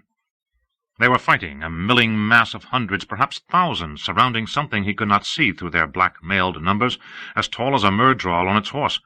Just barely he could make out his crimson banner deep in their midst. Some swung round to face the palace as the gates were hurled asunder. Yet Rand stopped dead. Balls of fire rolled through the packed, black-mailed mass, and burning Trollocs lay everywhere. It could not be. Not daring to hope or think, he channeled. Shafts of balefire leaped from his hands as fast as he could weave them, narrower than his little finger, precise and cut off as soon as they struck. They were much less powerful than the one he had used against Ravin at the end, than any he had used against Ravin, but he could not risk one slicing through to those trapped in the center of all those Trollocs. It made little difference. The first struck Myrddraal seemed to reverse colors, become a white-clad black shape. Then it was drifting motes that vanished as its horse fled madly. Trollocs, Myrddraal, every one that turned toward him went the same, and then he began carving into the backs of those still facing the other way, so a continuous haze of sparkling dust seemed to fill the air, renewed as it evaporated. They could not stand against that. Bestial cries of rage turned to howls of fear, and they fled in every direction except toward him. He saw one Myrddraal try to turn them and be trampled under, rider and horse, but the rest spurred their animals away. Rand let them go. He was busy staring at the veiled Aiel bursting out of their encirclement with spears and heavy-bladed knives. It was one of them carrying the banner. Aiel did not carry banners, but this one, a bit of red headband showing beneath his shufah, did. There were battles going on down some of the streets leading from the plaza, too.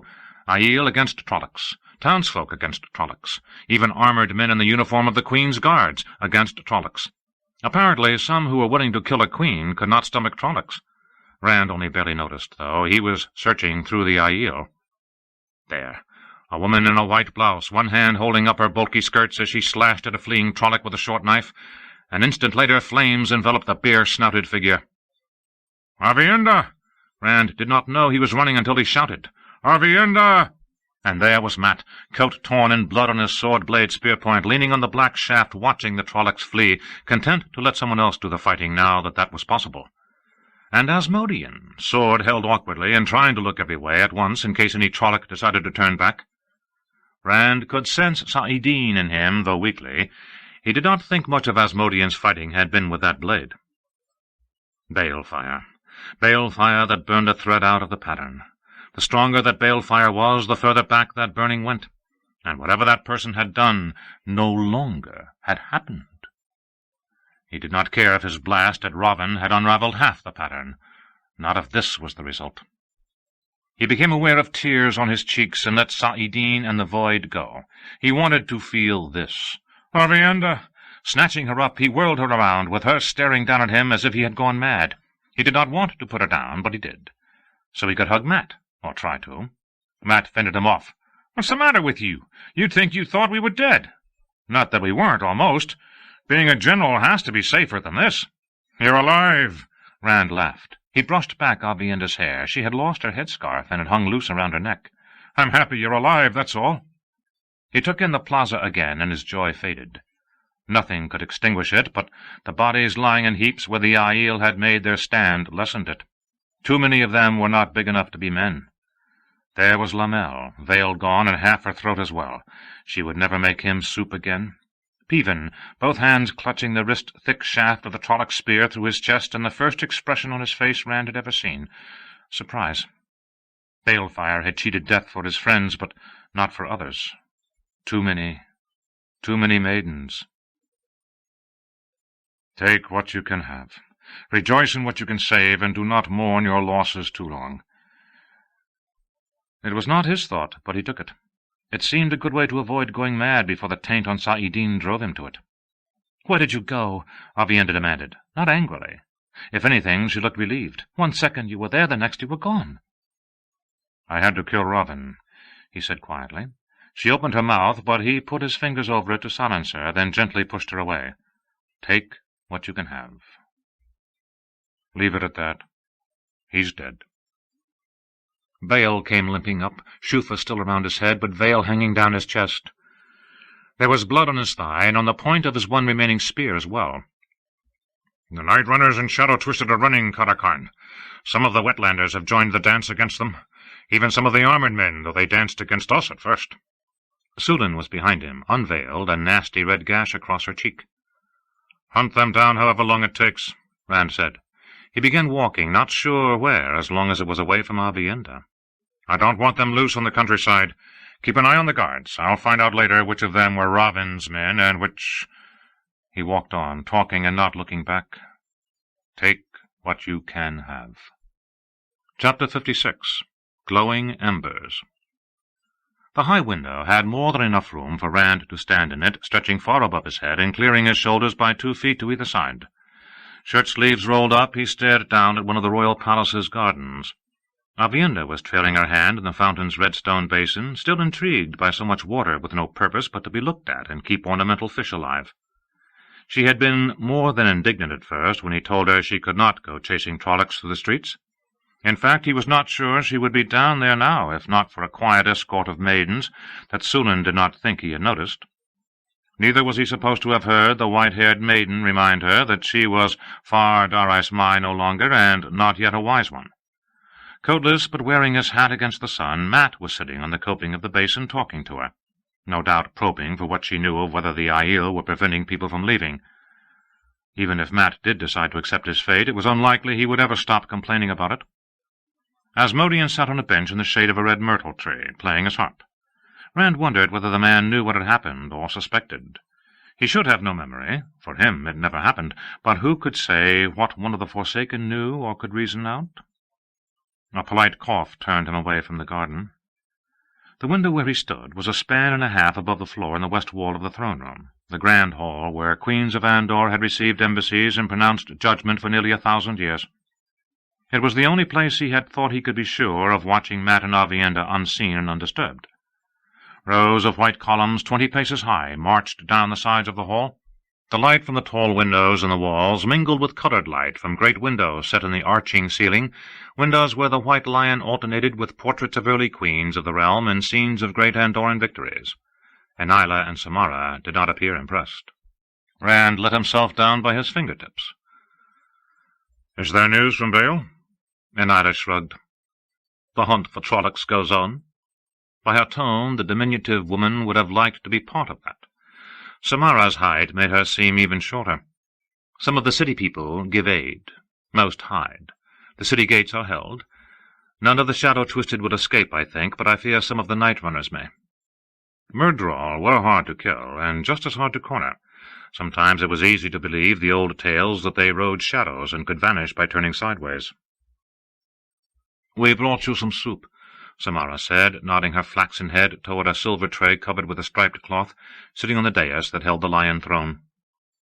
Carved and gilded, with huge lion's paws at the ends of its legs, the throne was a massive chair at the top of 4 white marble stairs, with a strip of red carpet leading up to it.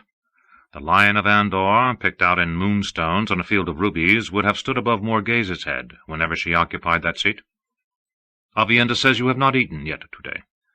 It is the soup Lamel used to make for you." "I suppose none of the servants have come back," Rand sighed. "One of the cooks, maybe, a helper?" Anila shook her head scornfully.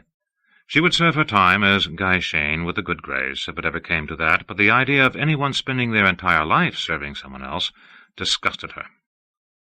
Climbing the stairs, he squatted to twitch the cloth aside. His nose twitched, too. By the smell, whichever of them had made it was no better a cook than Lamel had been. The sound of a man's boots coming up the hall gave him an excuse to turn his back on the tray. With any luck, he would not have to eat it. The man approaching up the long, red and white tiled floor was certainly no Andorman, in his short grey coat and those baggy trousers stuffed into boots turned down at the knee. Slender and only a head taller than Anila, he had a hooked beak of a nose and dark, tilted eyes. Grey streaked his black hair, and a thick moustache like down-curved horns around his wide mouth. He paused to make a leg and bow slightly, handling the curved sword at his hip gracefully, despite the fact that incongruously he carried 2 silver goblets in one hand and a sealed pottery jar in the other. "Forgive my intrusion," he said, "but there was no one to announce me." His clothes might be plain and even travel-worn, but he had what appeared to be an ivory rod capped with a golden wolf's head thrust behind his sword-belt. "I am Davran Bashir, Marshal General of Saldaia. I am here to speak with the Lord Dragon, who rumors in the city say is here in the royal palace. I assume that I address him." For an instant his eyes went to the glittering dragons twining red and gold around Rand's arms. "I am Rand al'Thor, Lord Bashir, the Dragon Reborn." Anila and Samara had moved between Rand and the man, each with a hand on the hilt of a long-bladed knife, poised to veil. "I am surprised to find a Saldaean lord in Caemlyn, much less wanting to speak to me." "In truth, I rode to Caemlyn to speak to Morghez, but I was put off by Lord Gabriel's toadies. King Gabriel, I should say. Or does he still live?" Bashir's tone said he doubted it, and did not care one way or the other. He did not pause. "Many in the city say Morghez is dead as well." "They're both dead," Rand said bleakly. He sat down on the throne, his head resting against the moonstone lion of Andor. The throne had been sized for women. "I killed Gabriel, but not before he killed Morghez." Bashir quirked an eyebrow. "Should I hail King Rand of Andor, then?" Rand leaned forward angrily. "Andor has always had a queen, and it still does. Elaine was daughter heir. With her mother dead, she is queen. Maybe she has to be crowned first, I don't know the law, but she is queen as far as I am concerned. I am the Dragon Reborn. That is as much as I want and more. What is it you want of me, Lord Bashir?" If his anger disturbed Bashir at all, the man gave no outward sign. Those tilted eyes watched Rand carefully, but not uneasily. "The White Tower allowed Mosram Taim to escape, the false dragon." He paused, then went on when Rand said nothing. "Queen Tenobia did not want Saldaia troubled again, so I was sent to hunt him down once more and put an end to him. I have followed him south for many weeks. You need not fear, I've brought a foreign army into Andor. Except for an escort of 10, the rest I left camped in Braham Wood, well north of any border Andor has claimed in 200 years. But Taim is in Andor, I am sure of it." Rand leaned back again, hesitating. "You cannot have him, Lord Bashir." "May I ask why not, my Lord Dragon?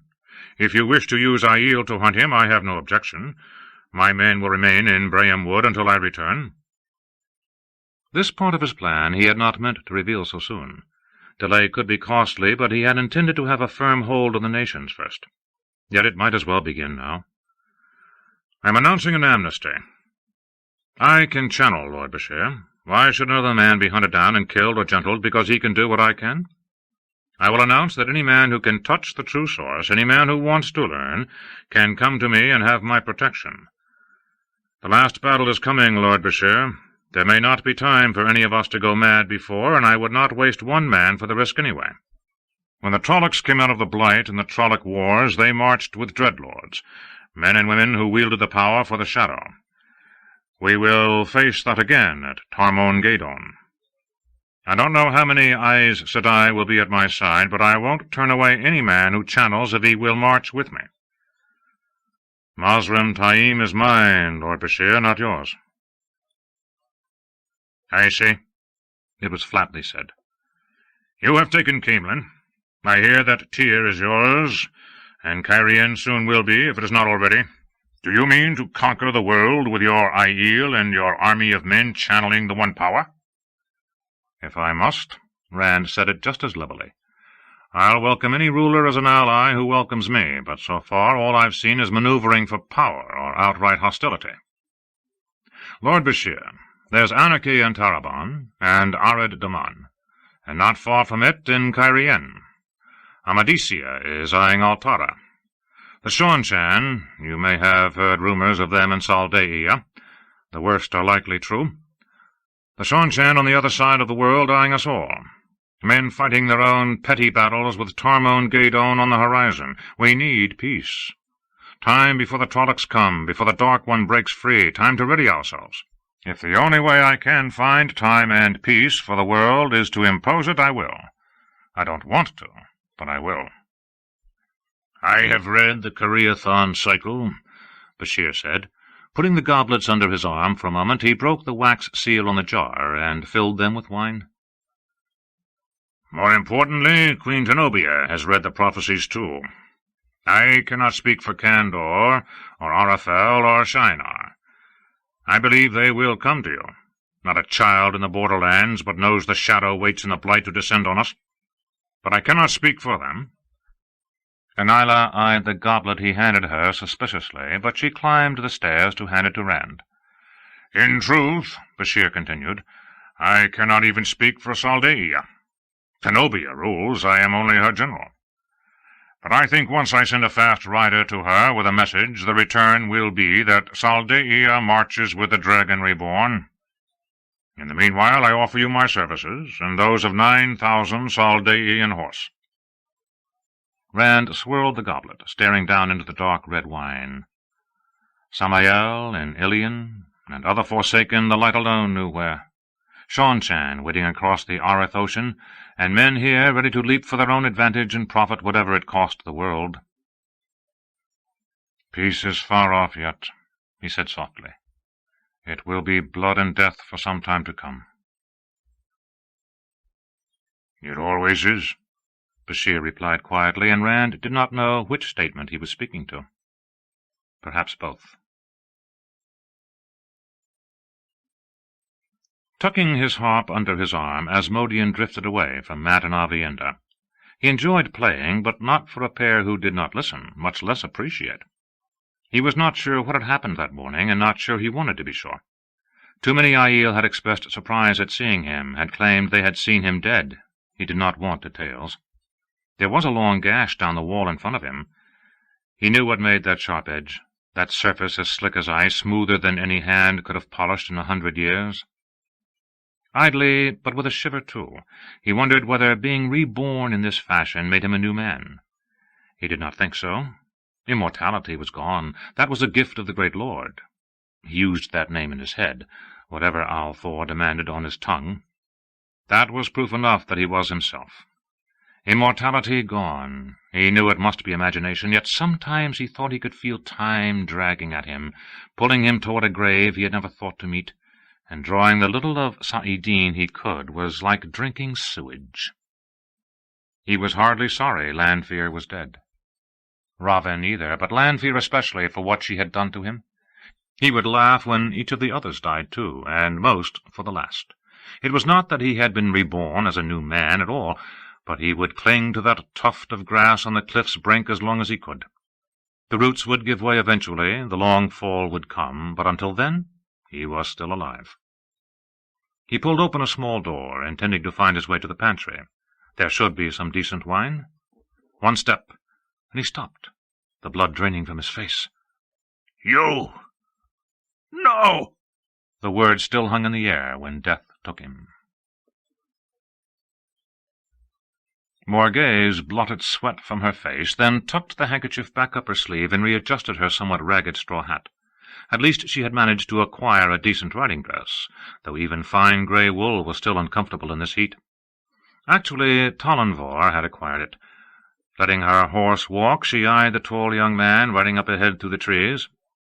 Basil Gill's roundness emphasized how tall and fit Talonvor was. He had handed the dress to her, saying it suited her better than the itchy thing she had fled the palace in, looking down at her, never blinking, never speaking a word of respect.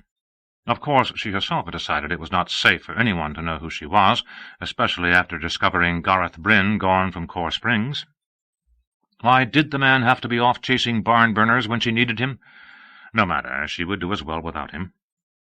But there was something disturbing in Talonvor's eyes when he called her simply Morghese. Sighing, she glanced back over her shoulder. Hulking Lamgwin rode watching the forest, Brienne at his side watching him as much as anything else. Her army had not grown a whit since Camelin. Too many had heard of nobles exiled for no cause and unjust laws in the capital to do more than scoff at the most casual mention of stirring a hand in support of their rightful ruler. She doubted that even knowing who spoke to them would have made a difference. So here she rode through Altara, keeping to forest as much as possible because there seemed to be parties of armed men everywhere. Rode through the forest with a scar-faced street tough, a besotted refugee, Kyrianan noblewoman, a stout innkeeper who could hardly keep from kneeling whenever she glanced at him, and a young soldier who sometimes looked at her as though she had on one of those dresses she had worn for Gabriel. And Linny, of course. There was no forgetting Linny. As if thinking of her had been a summons, the old nurse heeled her horse closer. "Better to keep your eyes ahead," she said quietly. "A young lion charges quickest, and when you least expect it." "You think Talonvor is dangerous?" Morghese said sharply, and Linny gave her a sidelong, considering look. "Only the way any man can be dangerous. A fine figure of man, don't you think? More than tall enough. Strong hands, I should think. There's no point letting honey age too long before you eat it." "Linny," Morghese said warningly. The old woman had been going on this way too often of late. Talonvor was a handsome man, his hands did look strong, and he had a well-turned calf, but he was young, and she was his queen.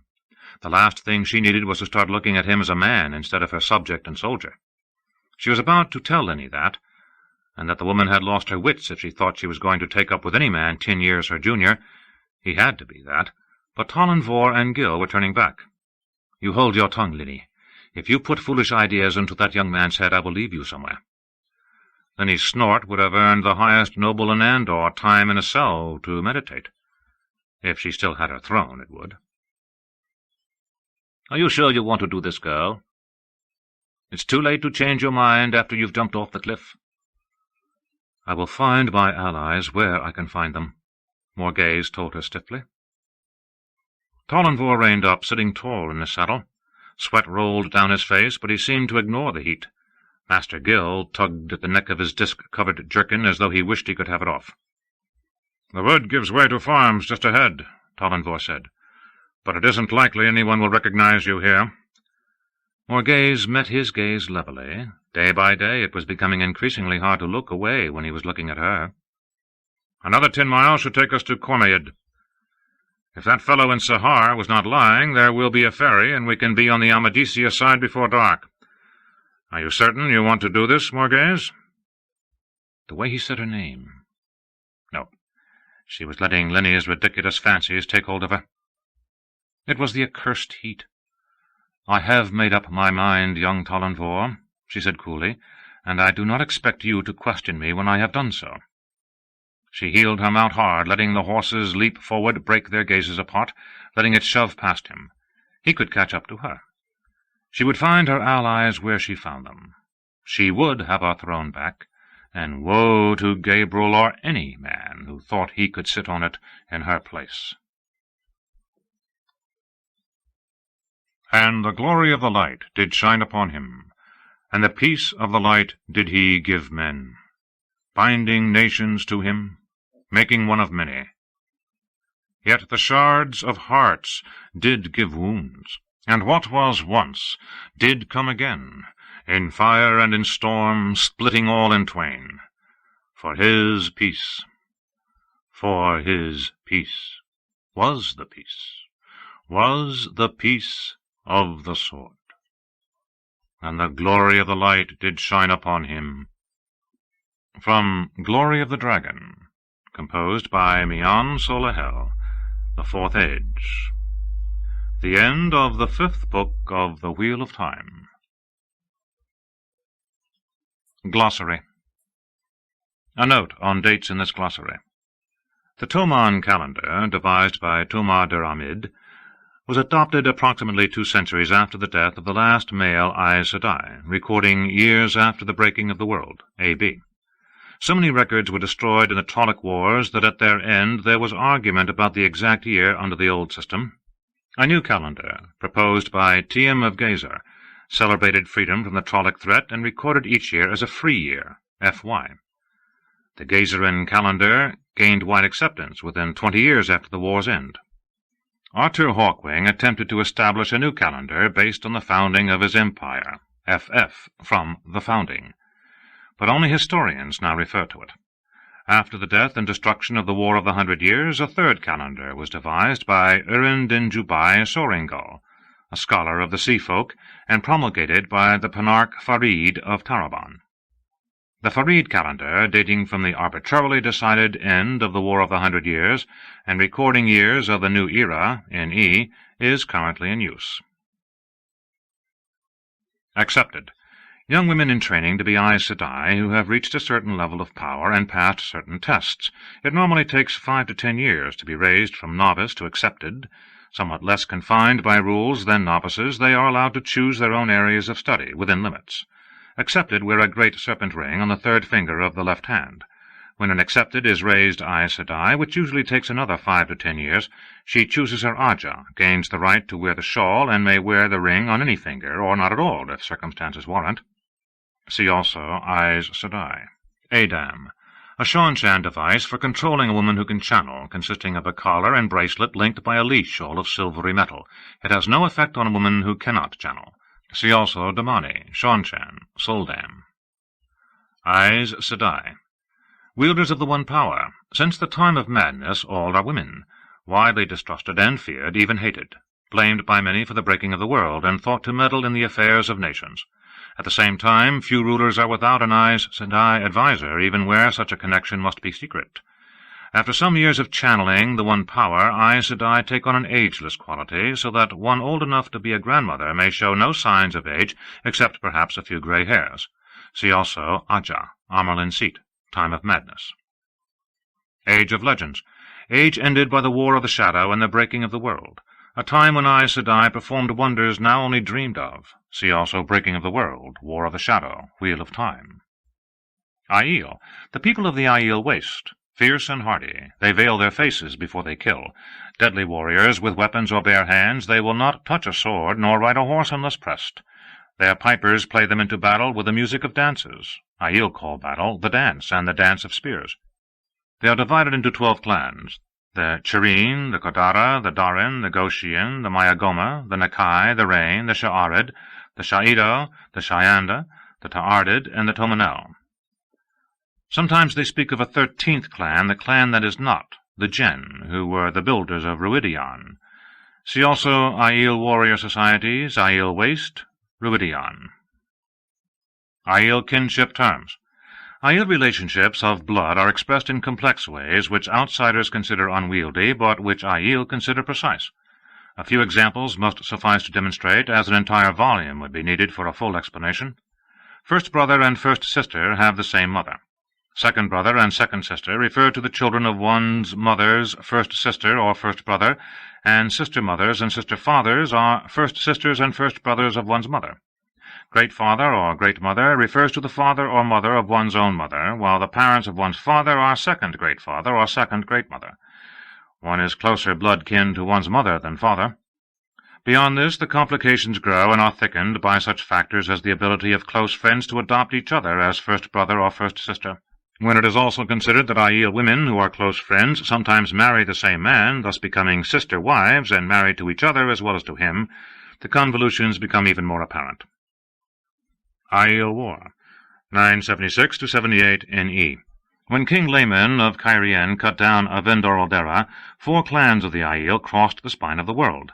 They looted and burned the capital city of Cairien, as well as many other cities and towns, and the conflict extended into Andor and Tyr. By the conventional view, the Aiel were finally defeated at the Battle of the Shining Walls, before Tar-Valon. In fact, Laman was killed in that battle, and having done what they came for, the Aiel recrossed the spine. See also Avendor-Aldera, Cairien, Spine of the World. Aiel warrior societies. Aiel warriors are all members of one of 12 societies.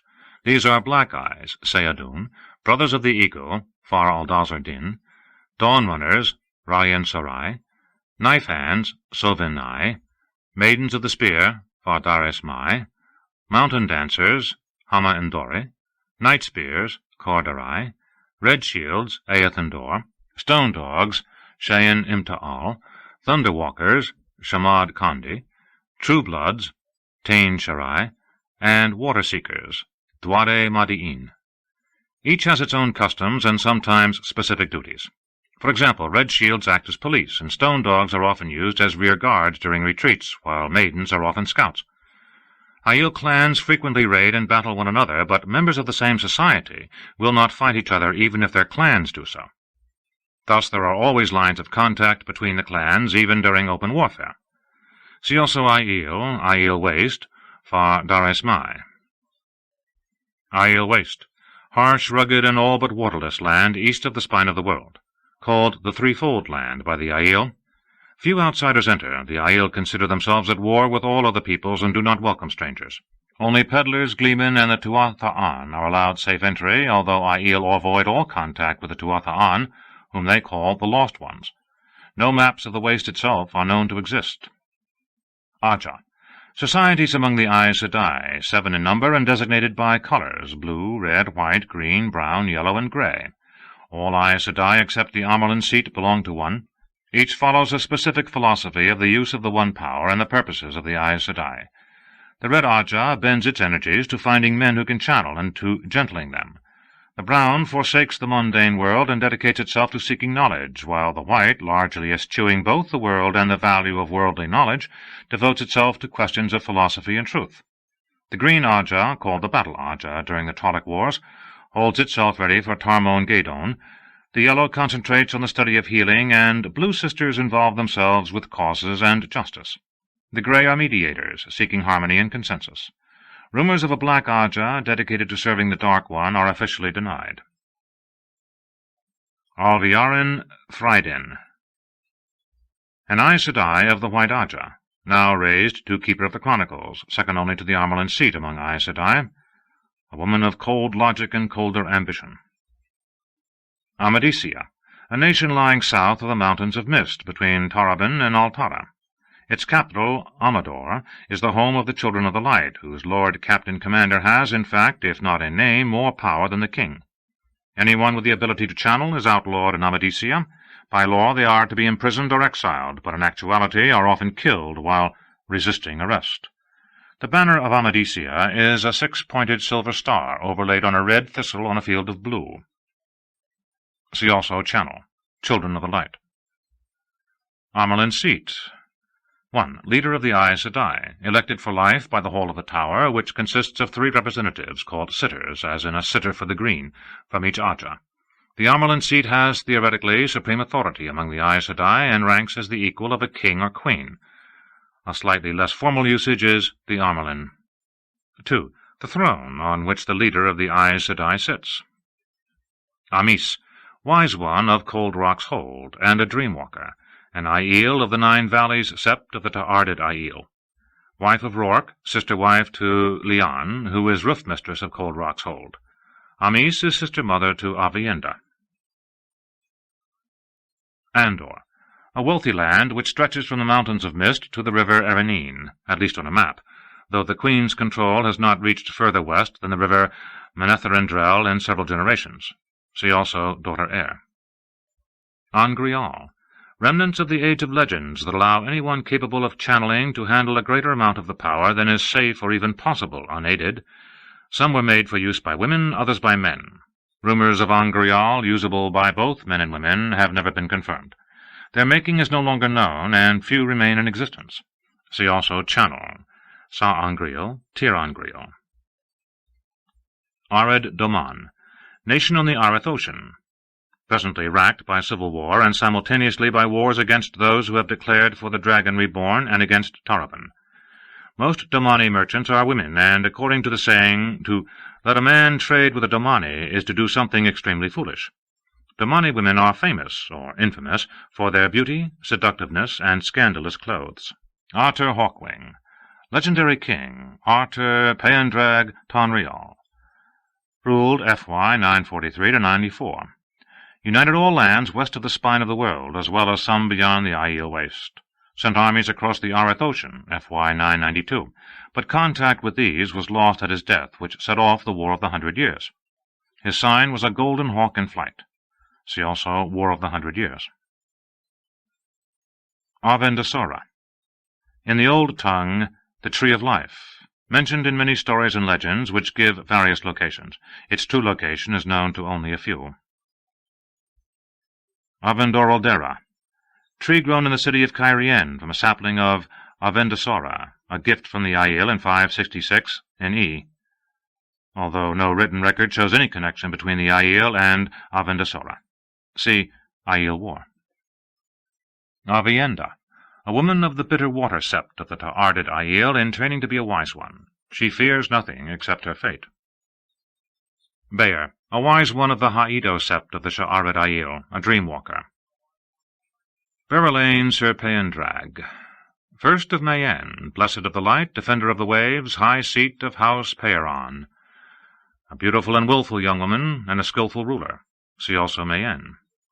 Bergita, hero of legend and story, renowned for her beauty almost as much as for her bravery and skill at archery, supposedly carried a silver bow and silver arrows, with which she never missed. One of the heroes to be called back when the horn of Valir is sounded, always linked with the hero swordsman Gaedal Cain. Except for her beauty and skill with the bow, she is little like the stories of her. See also Cain, Gaedal, Horn of Valir. The Blight. See Great Blight. Borderlands. The nations bordering the Great Blight.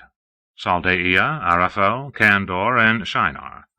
Their history is one of unending raids and war against Trollocs and Myrddraal. See also Great Blight. Breaking of the World. During the time of madness, male Aes Sedai who had gone insane changed the face of the earth. They leveled mountain ranges and raised new mountains, lifted dry land where seas had been, and made oceans cover once dry land. Much of the world was completely depopulated, the survivors scattered like dust on the wind. This destruction is remembered in stories, legends, and history as the breaking of the world. See also Time of Madness. Brienne Taborwin, formerly a high-ranking lady of Cairien, now a penniless refugee who has found happiness with a sort of man she once had servants flog out of her sight. Codensor, garb of Aiel warriors, coat and breeches in browns and greys that fade into rock or shadow, along with soft, laced, knee-high boots.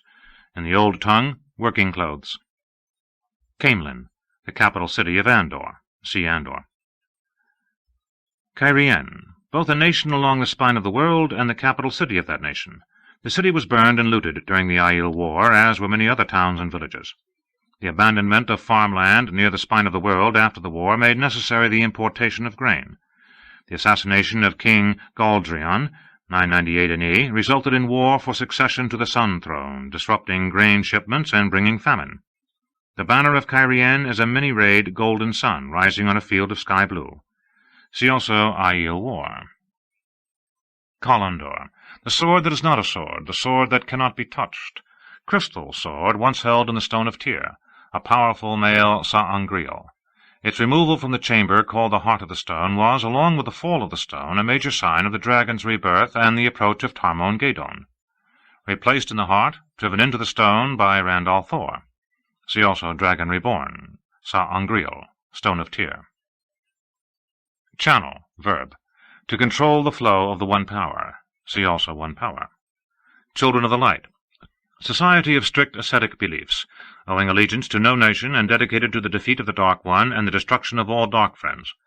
Founded during the War of the 100 Years to proselytize against an increase in Dark Friends, they evolved during the war into a completely military society. Extremely rigid in beliefs, and certain that only they know the truth and the right.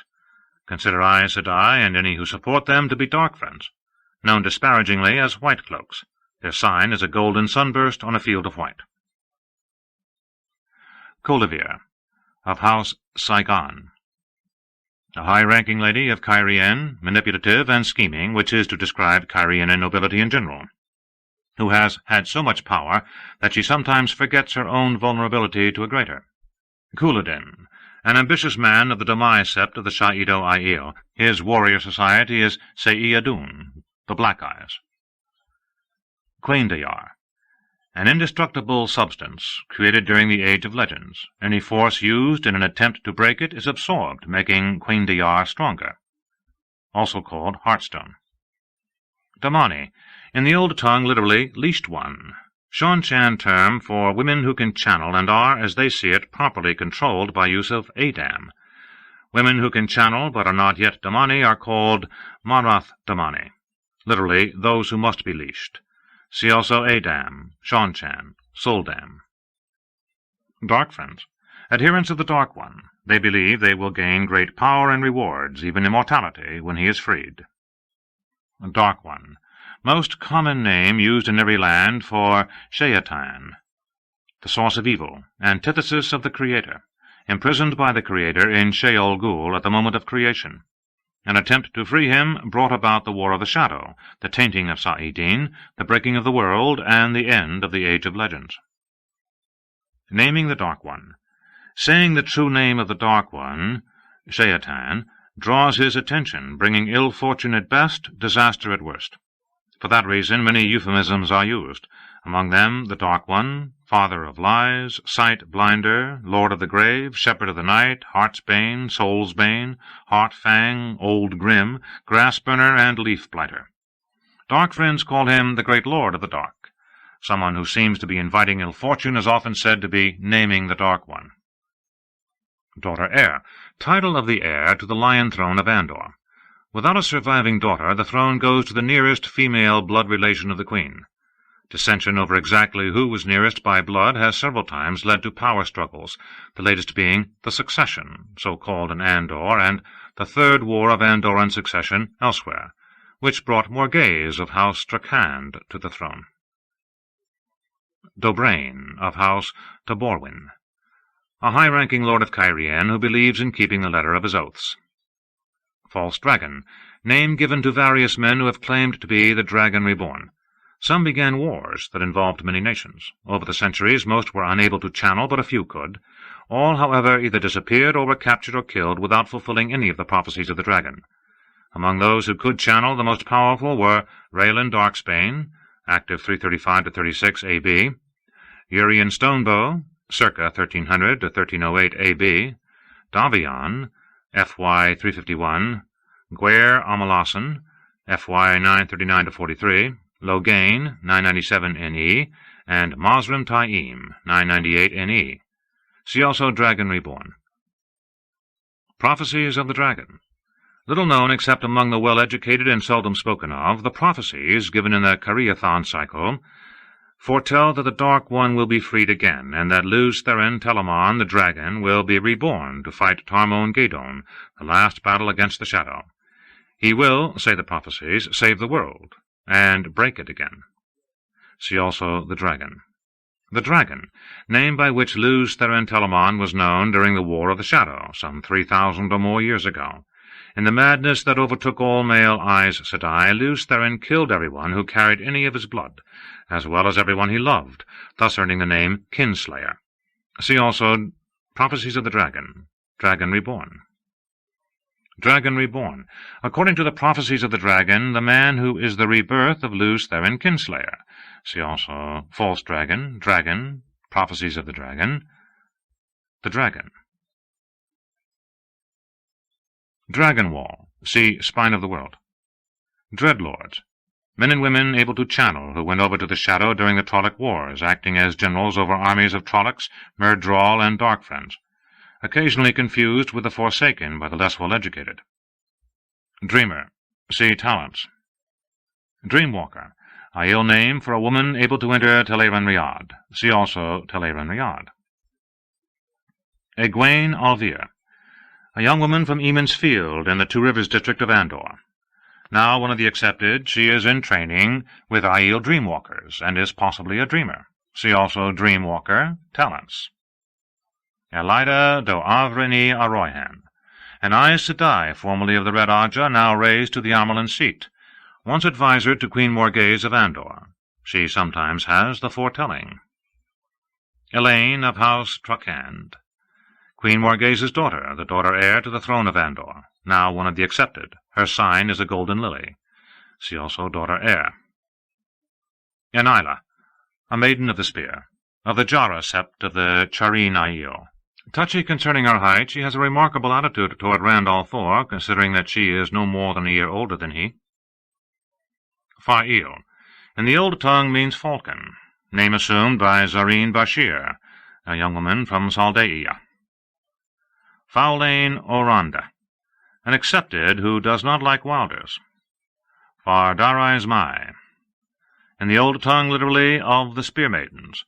Aiel warrior society, which, unlike any other, admits women and only women. A maiden may not marry and remain in the society, nor may she fight while carrying a child. Any child born to a maiden is given to another woman to raise, in such a way that no one knows the child's mother. You may belong to no man, nor may any man belong to you, nor any child. The spear is your lover, your child, and your life. See also Aiel warrior societies. 5 powers. There are threads to the one power, named according to the sorts of things that can be done using them. Earth, air, sometimes called wind, fire, water, and spirit, which are called the 5 powers. A wielder of the power will have a greater strength with one, or possibly two, but rarely more, and lesser with the others. In the age of legends, spirit was found equally in men and in women, but great ability with earth and or fire occurred much more often among men, ability with water and or air among women. Despite exceptions, it was so often so that earth and fire came to be regarded as male powers, air and water as female. Flame of Tarvalin. Symbol of Tarvalin, the Amerlin seat, and the Aes Sedai. A stylized representation of a flame, a white teardrop, point upwards. The Forsaken. Name given to 13 of the most powerful Aes Sedai of the Age of Legends, thus among the most powerful ever known, who went over to the Dark One during the War of the Shadow in return for the promise of immortality. Their own name for themselves was the Chosen. According to both legend and fragmentary records, they were imprisoned along with the Dark One when his prison was resealed. The names given to them are still used to frighten children. They were Aganor, Asmodean, Balthamel, Belal, Demon-dread, Grendal, Ishamael, Lanfear, Messana, Mogedion, Ravin, Samael, and Semerag. Gaedal Kane, hero swordsman of legend and story, always linked to Birgitta, and said to be as handsome as she was beautiful. One of the heroes supposed to be called back when the Horn of Valir is sounded. See also Birgitta, Horn of Valir. Gaideen, in the old tongue, brother to battles, a title used by Aes Sedai for the warders. See also warder. Gaishane. In the old tongue, pledged to peace in battle. An Aiel taken prisoner by other Aiel during raid or battle is required by Je'eto to serve his or her captor humbly and obediently for 1 year and a day, touching no weapon and doing no violence. A wise one, a blacksmith, a child, or a woman with a child under the age of 10 may not be made Gaishane. Galad, Lord Galadadrid Damadred, called Galad, half-brother to Elaine and Gawain, sharing the same father, Taringail Damadred. His sign is a winged silver sword, point down. Game of houses, name given the scheming, plots, and manipulations for advantage by noble houses. Great value was given to subtlety, to aiming at one thing while seeming to aim at another, and to achieving ends with the least visible effort. Also known as the Great Game, and sometimes by its name in the old tongue, Daes Daemar. Gareth Bryn, once Captain-General of the Queen's Guards in Andor, exiled by Queen Morgase, considered one of the greatest generals living. The sigil of House Bryn is a wild bull, the rose crown of Andor around its neck. Gareth Bryn's personal sigil is 3 golden stars, each of 5 rays. Gawain, of House Trakand, Queen Morgase's son and Elaine's brother, who will be first Prince of the Sword when Elaine ascends to the throne. His sign is a white boar. Gentling, the act performed by Aes Sedai of shutting off a male who can channel from the one power. Necessary because any man who channels will go insane from the taint on Saidin and almost certainly do horrible things with the power in his madness before the taint kills him. One who has been gentled can still sense the true source, but cannot touch it. Whatever madness has come before gentling is arrested but not cured, and if it is done soon enough, death can be averted. A man who is gentled, however, inevitably gives up wanting to live. Those who do not succeed in committing suicide usually die anyway within a year or 2. See also One Power, Stilling. Gleeman, a traveling storyteller, musician, juggler, tumbler, and all-around entertainer. Known by their trademark cloaks of many-colored patches, gleemen perform mainly in the villages and smaller towns. Great Blight, a region in the far north, entirely corrupted by the Dark One, a haunt of Trollocs, Murdral, and other creatures of the shadow. Great Lord of the Dark, name by which dark friends refer to the Dark One, claiming that to speak his true name would be blasphemous. Great Serpent, a symbol for time and eternity, ancient before the age of legends began, consisting of a serpent eating its own tail. A ring in the shape of the Great Serpent is awarded to women who have been raised to the accepted among the Aes Sedai. High Lords of Tyr. Acting as a council, the High Lords are historically the rulers of the nation of Tyr, which has neither king nor queen. Their numbers are not fixed and have varied from as many as 20 to as few as 6, not to be confused with the lords of the land, who are lesser Teorin lords. Horn of Valir. The legendary object of the great hunt of the Horn, it can call back dead heroes from the grave to fight against the shadow. A new hunt of the Horn has been called, and sworn hunters for the Horn can now be found in many nations. Ilion, a great port on the Sea of Storms, capital city of the nation of the same name. Isendre, a beautiful and greedy woman who angered the wrong woman, and for once in her life told the truth when she denied stealing. Je'eto. In the old tongue, honor and obligation, or honor and duty, the complex code by which Aiel live, and which would take a shelf of volumes to explain. By way of small example, there are many paths to gain honor in battle. The smallest is to kill, for anyone can kill. The greatest is to touch an armed and living enemy without causing harm. Somewhere in the middle is to make an enemy Gaishane. For another example, shame, which also has many levels in Je'eto, is considered on many of those levels to be worse than pain, injury, or even death. For a third, there are, again, many degrees of tow, or obligation, but even the smallest of these must be met in full. Tow outweighs other considerations to the extent that an Aiel will often accept shame, if necessary, to fulfill an obligation that might seem minor to an outlander. See also Gaishane. Julin Sandar, a thief-catcher from Tyr. Hadnan Kadir, a supposed peddler who regrets ever having entered the Aiel Waste.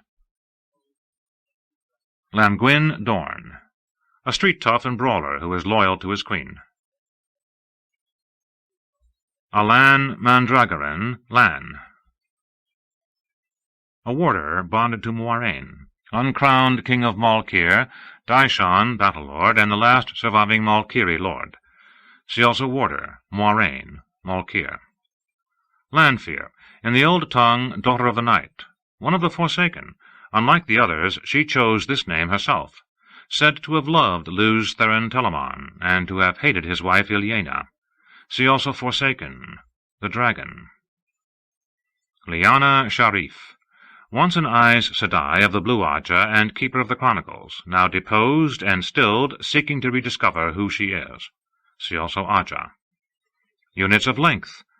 10 inches equals 1 foot, 3 feet equals 1 pace, 2 paces equals 1 span, 1,000 spans equals 1 mile, 4 miles equals 1 league. Luz Therin Telamon, Luz Therin Kinslayer. See the dragon. Liandrin, an Aes Sedai, formerly of the Red Aja from Taraban, now known to be of the Black Aja. Linny, childhood nurse to the Lady Elaine, and before her to Elaine's mother Morghese, as well as to Morghese's mother. A woman of vast inner strength, considerable perception, and a great many sayings. Logain, a man who once claimed to be the dragon reborn, now gentled.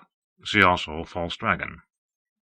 Lugard, nominally the capital of Murindi, though that country is a quilt of loyalties to towns and individual lords and ladies, and whoever sits on the throne seldom has any real control over even the city. Lugard is a major trade centre, and a byword for thievery, licentiousness, and general disrepute. Rhonda Makira, a seamstress in Amadisia who tried to serve too many masters and mistresses without knowing who they all were. Maigande, one of the greatest battles of the Trolloc Wars. The victory of humankind here began the long push that finally drove the Trollocs back to the Great Blight. See also Great Blight, Trolloc Wars. Malkir, a nation once one of the borderlands, now consumed by the Blight. The sign of Malkir was a golden crane in flight. Manetherin, one of the 10 nations that made the Second Covenant, also the capital city of that nation. Both city and nation were utterly destroyed in the Trolloc Wars. See also Trolloc Wars. Mat Cawthon, a young man from Eamon's Field in the Two Rivers district of Andor, who is Tavirin, and also extremely lucky. Full name, Matrim Cawthon. Mayenne, city-state on the Sea of Storms, hemmed in and historically oppressed by Tyr. The ruler of Mayenne is styled the First. Firsts claim to be descendants of Artur Hawkwing. The banner of Mayenne is a golden hawk in flight on a field of blue. Mazrim Taim, a false dragon who raised havoc in Saldeia until he was defeated and captured. Not only able to channel, but supposedly of great strength. See also false dragon. Mylan, of House Mendiana, a high lord of Tyr, a competent general, but a man of ambitions and hates. See also High Lords of Tyr. Melaine, a wise one of the Gerard Sept of Goshian Aiel, a dreamwalker. See also Dreamwalker. Melindra, a maiden of the spear, of the Jumai Sept of the Shaido Aiel, a woman of divided loyalties. See also Aiel warrior societies. Min, a young woman with the ability to read things about people in the auras and images she sometimes sees surrounding them. Moiraine, an Aes Sedai of the Blue Aja, born in Cairien of House Damodred, though not in line of succession to the throne, and raised in the royal palace, rarely uses her house name and keeps her association with it as secret as possible. Morghese, by the grace of the light, Queen of Andor, defender of the realm, protector of the people, high seat of House Trakand. Her sign is 3 golden keys. The sign of House Trakand is a silver keystone. Myrddraal, creatures of the Dark One, commanders of the Trollocs, twisted offspring of Trollocs in which the human stock used to create the Trollocs has resurfaced, but tainted by the evil that made the Trollocs. They have no eyes, but can see like eagles in light or dark. They have certain powers stemming from the Dark One, including the ability to cause paralyzing fear with a look, and to vanish wherever there are shadows. Among Myrddraal's known weaknesses is that they are reluctant to cross running water. Mirrors reflect them only mistily. In different lands they are known by many names, among them Half-Man, the Eyeless, Shadow-Man, Lurk, Fetch, and Fade. Jason Natail, name used by Asmodean, one of the Forsaken. Padron Niall. Lord Captain Commander of the Children of the Light. See also Children of the Light. Nynaeve Almira. A woman once the wisdom of Eamon's Field in the Two Rivers district of Andor, now one of the Accepted. 3 Oaths. The oaths taken by an Accepted on being raised to Aes Sedai, spoken while holding the oath rod, a tier on Griel that makes oaths binding. They are, 1. To speak no word that is not true. 2. To make no weapon with which one man may kill another. 3. Never to use the one power as a weapon except against Shadowspawn, or on the last extreme of defense of her own life, or that of her warder or another Aes Sedai. The second oath was the first adopted after the War of the Shadow. The first oath, while held to the letter, is often circumvented by careful speaking. It is believed that the last two are inviolable. Ogier. 1. A non-human race, characterized by great height, 10 feet is average for adult males, broad, almost snout-like noses, and long tufted ears. They live in areas called steadying, which they rarely leave, and they typically have little contact with humankind. Knowledge of them among humans is sparse, and many believe Ogier to be only legends, though they are wondrous stonemasons and built most of the great cities constructed after the breaking. Old Tongue. The language spoken during the Age of Legends. It is generally expected that nobles and the educated will have learned to speak it, but most know only a few words. Translation is often difficult, as it is a language capable of many subtly different meanings. See also Age of Legends. 1 Power. The power drawn from the true source. The vast majority of people are completely unable to learn to channel the one power. A very small number can be taught to channel, and an even tinier number have the ability inborn. These few have no need to be taught. Eventually they will channel whether they want to or not, often without even realizing what they are doing. This inborn ability usually manifests itself in late adolescence or early adulthood. If control is not taught, or self-learned, extremely difficult with a success rate of only 1 in 4, death is certain. Since the time of madness, no man has been able to channel the power without eventually going completely horribly mad, and then, even if he has learned some control, dying from a wasting sickness that causes the sufferer to rot alive, a sickness caused, as is the madness, by the Dark One's taint on Sa'idin. See also Aes Sedai, Channel, 5 Powers, Time of Madness, True Source. Pattern of an Age.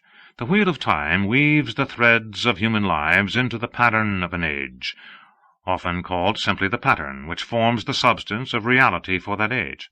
See also ta'veren. Randall Thor, a young man from Eamon's Field in the Two Rivers district of Andor, who is ta'veren, once a shepherd, now proclaimed as the Dragon Reborn, and also as He who comes with the dawn, prophesied to unite the Aiel and break them. It also seems likely that he is the Coromur, or Chosen One, sought by the Sea Folk. See also Aiel, Dragon Reborn. Rourke, an Aiel, clan chief of the Ta'ardid Aiel. Rhuidean, a great city, the only one in the Aiel Waste, and totally unknown to the outside world. Abandoned for nearly 3,000 years. Once men among the Aiel were allowed to enter Rhuidean only once, in order to be tested inside a great tier on Griel for fitness to become clan chief. Only 1 in 3 survived. And women only twice for testing in that same tier on Griel, and again to become wise ones, though with a considerably higher survival rate. Now the city is inhabited again by Aiel, and a great lake occupies one end of the valley of Rhuidean, fed by an underground ocean of fresh water, and in turn feeding the only river in the waste. Sa-on-Griel. Remnants of the Age of Legends that allow channeling much more of the one power than is otherwise possible or safe. A Sa-on-Griel is similar to, but more powerful than, an Angreal. The amount of the power that can be wielded with a Sa-on-Griel compares to the amount that can be handled with an Angreal as the power wielded with the aid of an Angreal does to the amount that can be handled unaided. The making of them is no longer known. As with Angreal, there are male and female Sa-on-Griel. Only a handful remain, far fewer even than Angreal. Sa'idar, Sa'idin. See True Source. Seanchan. 1. Descendants of the armies Otter Hawkwing sent across the Areth Ocean, who conquered the lands there. They believe that any woman who can channel must be controlled for the safety of everyone else, and any man who can channel must be killed for the same reason. 2.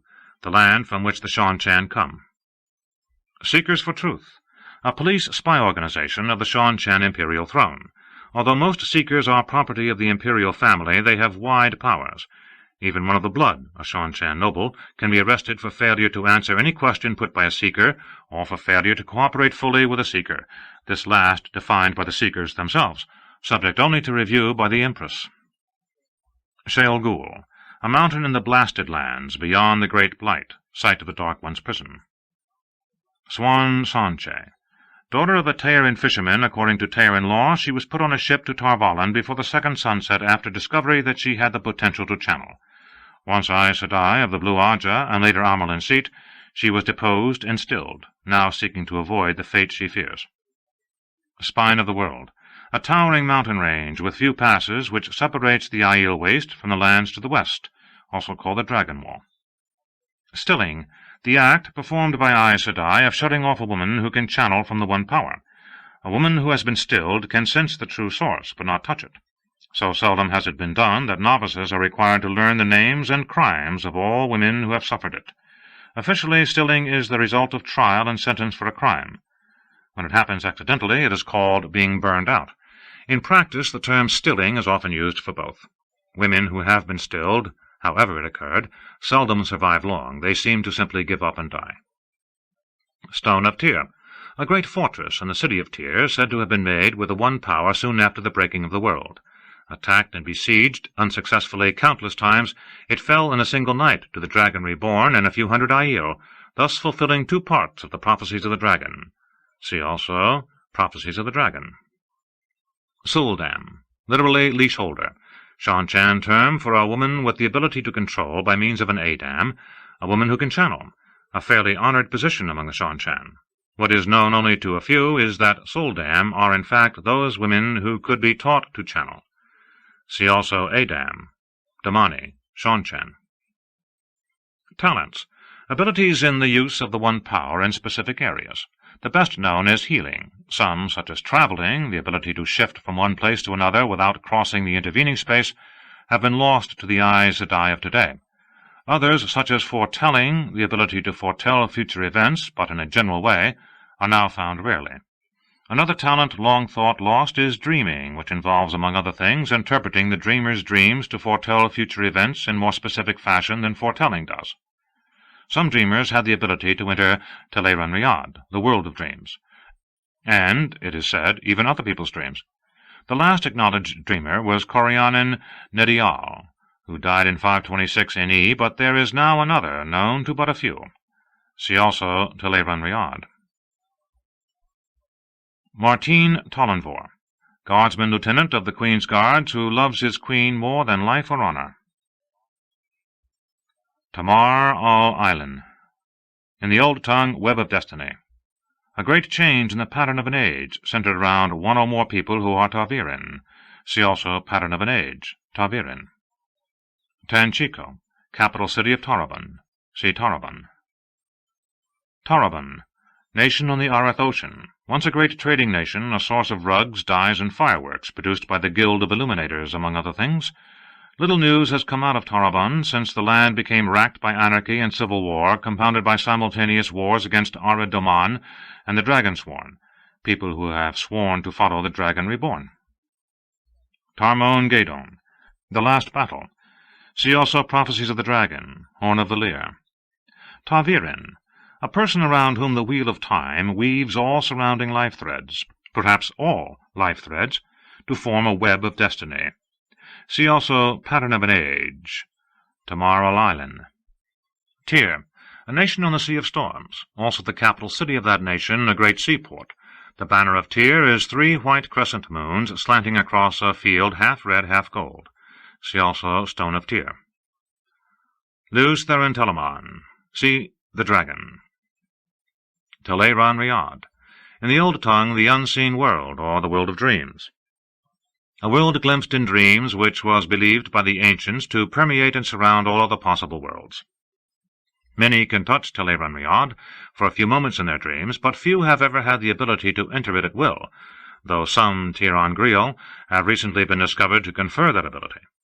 Unlike other dreams, what happens to living things in the world of dreams is real. A wound taken there will still exist on awakening, and one who dies there does not wake at all. See also Tir-on-Grial. Tir-on-Grial. Remnants of the age of legends that use the one power. Unlike Angrial and Sa-Angrial, each Tir-on-Grial was made to do a particular thing. Some Tir-on-Grial are used by Aes Sedai, but the original purposes of many are unknown. Some require channeling, while others may be used by anyone. Some will kill or destroy the ability to channel of any woman who uses them. Like Angrial and Sa-Angrial, the making of them has been lost since the breaking of the world. See also Angrial, Sa-Angrial. Tom Merrilin, a not-so-simple gleeman and traveller. See also Gleeman. Time of Madness. The years after the Dark One's counterstroke tainted the male half of the true source, when male Aes Sedai went mad and broke the world. The exact duration of this period is unknown, but it is believed to have lasted nearly 100 years. It ended completely only with the death of the last male Aes Sedai. See also One Power, True Source. Trollocs. Creatures of the Dark One, created during the War of the Shadow. Huge of stature, they are a twisted blend of animal and human stock, divided into tribe-like bands, among them the Davol, the Kobal, and the Daimon. Vicious by nature, they kill for the pure pleasure of killing. Deceitful in the extreme, they cannot be trusted unless coerced by fear. Trolloc Wars. A series of wars beginning about 1000 A.B. and lasting more than 300 years, during which Trolloc armies ravaged the world. Eventually the Trollocs were driven back into the Great Blight, but some nations ceased to exist, and others that survived were almost depopulated. All records of the time are fragmentary. True Source. The driving force of the universe, which turns the wheel of time. Divided into a male half, Sa'idin, and a female half, Sa'idar, which work at the same time with and against each other. Only a man can draw on Sa'idin, only a woman on Sa'idar. Since the beginning of the time of madness, Sa'idin has been tainted by the Dark One's touch. See also One Power. Verin Mathwin. Aes Sedai of the Brown Aja, last known to be in the Two Rivers, purportedly seeking girls who could be taught to channel. See also Aja. Warder. A warrior bonded to an Aes Sedai. The bonding is a thing of the one power. By it he gains such gifts as quick healing, the ability to go long periods without food, water, or rest, and the ability to sense the taint of the Dark One at a distance. So long as a warder lives, the Aes Sedai to whom he is bonded knows he is alive however far away he is, and when he dies she will know the moment and manner of his death. The bonding does not tell her how far he is, though, nor in what direction. While most Ajas believe an Aes Sedai may have one warder bonded to her at a time, the Red Aja refuses to bond any warders at all, and the Green Aja believes an Aes Sedai may bond as many as she wishes. Ethically, the warder must accede to the bonding voluntarily, but it has been known to be done against the warder's will. What the Aes Sedai gain from the bonding is a closely held secret. See also Aes Sedai. War of Power. See War of the Shadow. War of the 100 Years, FY 994 to FY 1117. A series of overlapping wars among constantly shifting alliances, precipitated by the death of Arthur Hawkwing and the resulting struggle for his empire. The War of the 100 Years depopulated large parts of the lands between the Arith Ocean and the Aiel Waste, from the Sea of Storms to the Great Blight. So great was the destruction that only fragmentary records of the time remain. The empire of Arthur Hawkwing was pulled apart, and the nations of the present day were formed. See also Arthur Hawkwing. War of the Shadow, also known as the War of Power, began shortly after the attempt to free the Dark One and soon involved the whole world. In a world where even the memory of war had been forgotten, every facet of war was rediscovered, often twisted by the Dark One's touch on the world, and the One Power was used as a weapon. The war was ended by the resealing of the Dark One into his prison in a strike led by Luz Theron Telamon, the Dragon, and 100 male Aes Sedai, called the 100 Companions. The Dark One's counterstroke tainted Sa'idin and drove Luz Theron and the 100 Companions insane, thus beginning the time of madness. See also the Dragon, the One Power, the time of madness. Units of weight. 10 ounces equals 1 pound, 10 pounds equals 1 stone, 10 stone equals 1 hundredweight, 10 hundredweight equals 1 ton. The Wheel of Time. Time is a wheel with 7 spokes, each spoke an age. As the wheel turns, ages come and go, each leaving memories that fade to legend, then to myth, and are forgotten by the time that age comes again. The pattern of an age is slightly different each time an age comes, and each time it is subject to greater change. White Cloaks. See Children of the Light. Wilder. A woman who has learned to channel the one power on her own, surviving the crisis as only 1 in 4 does. Such women usually build barriers against knowing what it is they are doing, but if these can be broken down, wilders are among the most powerful of channelers. The term is often used in derogatory fashion. Wisdom. In villages, a woman chosen by the women's circle for her knowledge of such things as healing and foretelling the weather, as well as common good sense, generally considered the equal of the mayor, and in some villages his superior. She is chosen for life, and it is very rare for a wisdom to be removed from office before her death. Depending on the land, she may instead have another title, such as guide, healer, wise woman, or seeker. Wise one. Among the Aiel, wise ones are women chosen by other wise ones and trained in healing, herbs, and other things, much like wisdoms. Usually there is a single wise one to each clan or septhold. They have great authority and responsibility, as well as great influence with sept and clan chiefs, though these men often accuse them of meddling. Wise ones stand outside all feuds and battles, and according to Je'eto, may not be harmed or impeded in any way. Some wise ones have the ability to channel, but they do not advertise this. 3 wise ones now living are dream-walkers, with the ability to enter Teleran Riyadh and to speak to other people in their dreams, among other things. See also Dreamwalker, Je'eto, Teleran Riyadh. End of The Fires of Heaven, The Wheel of Time, Book 5, by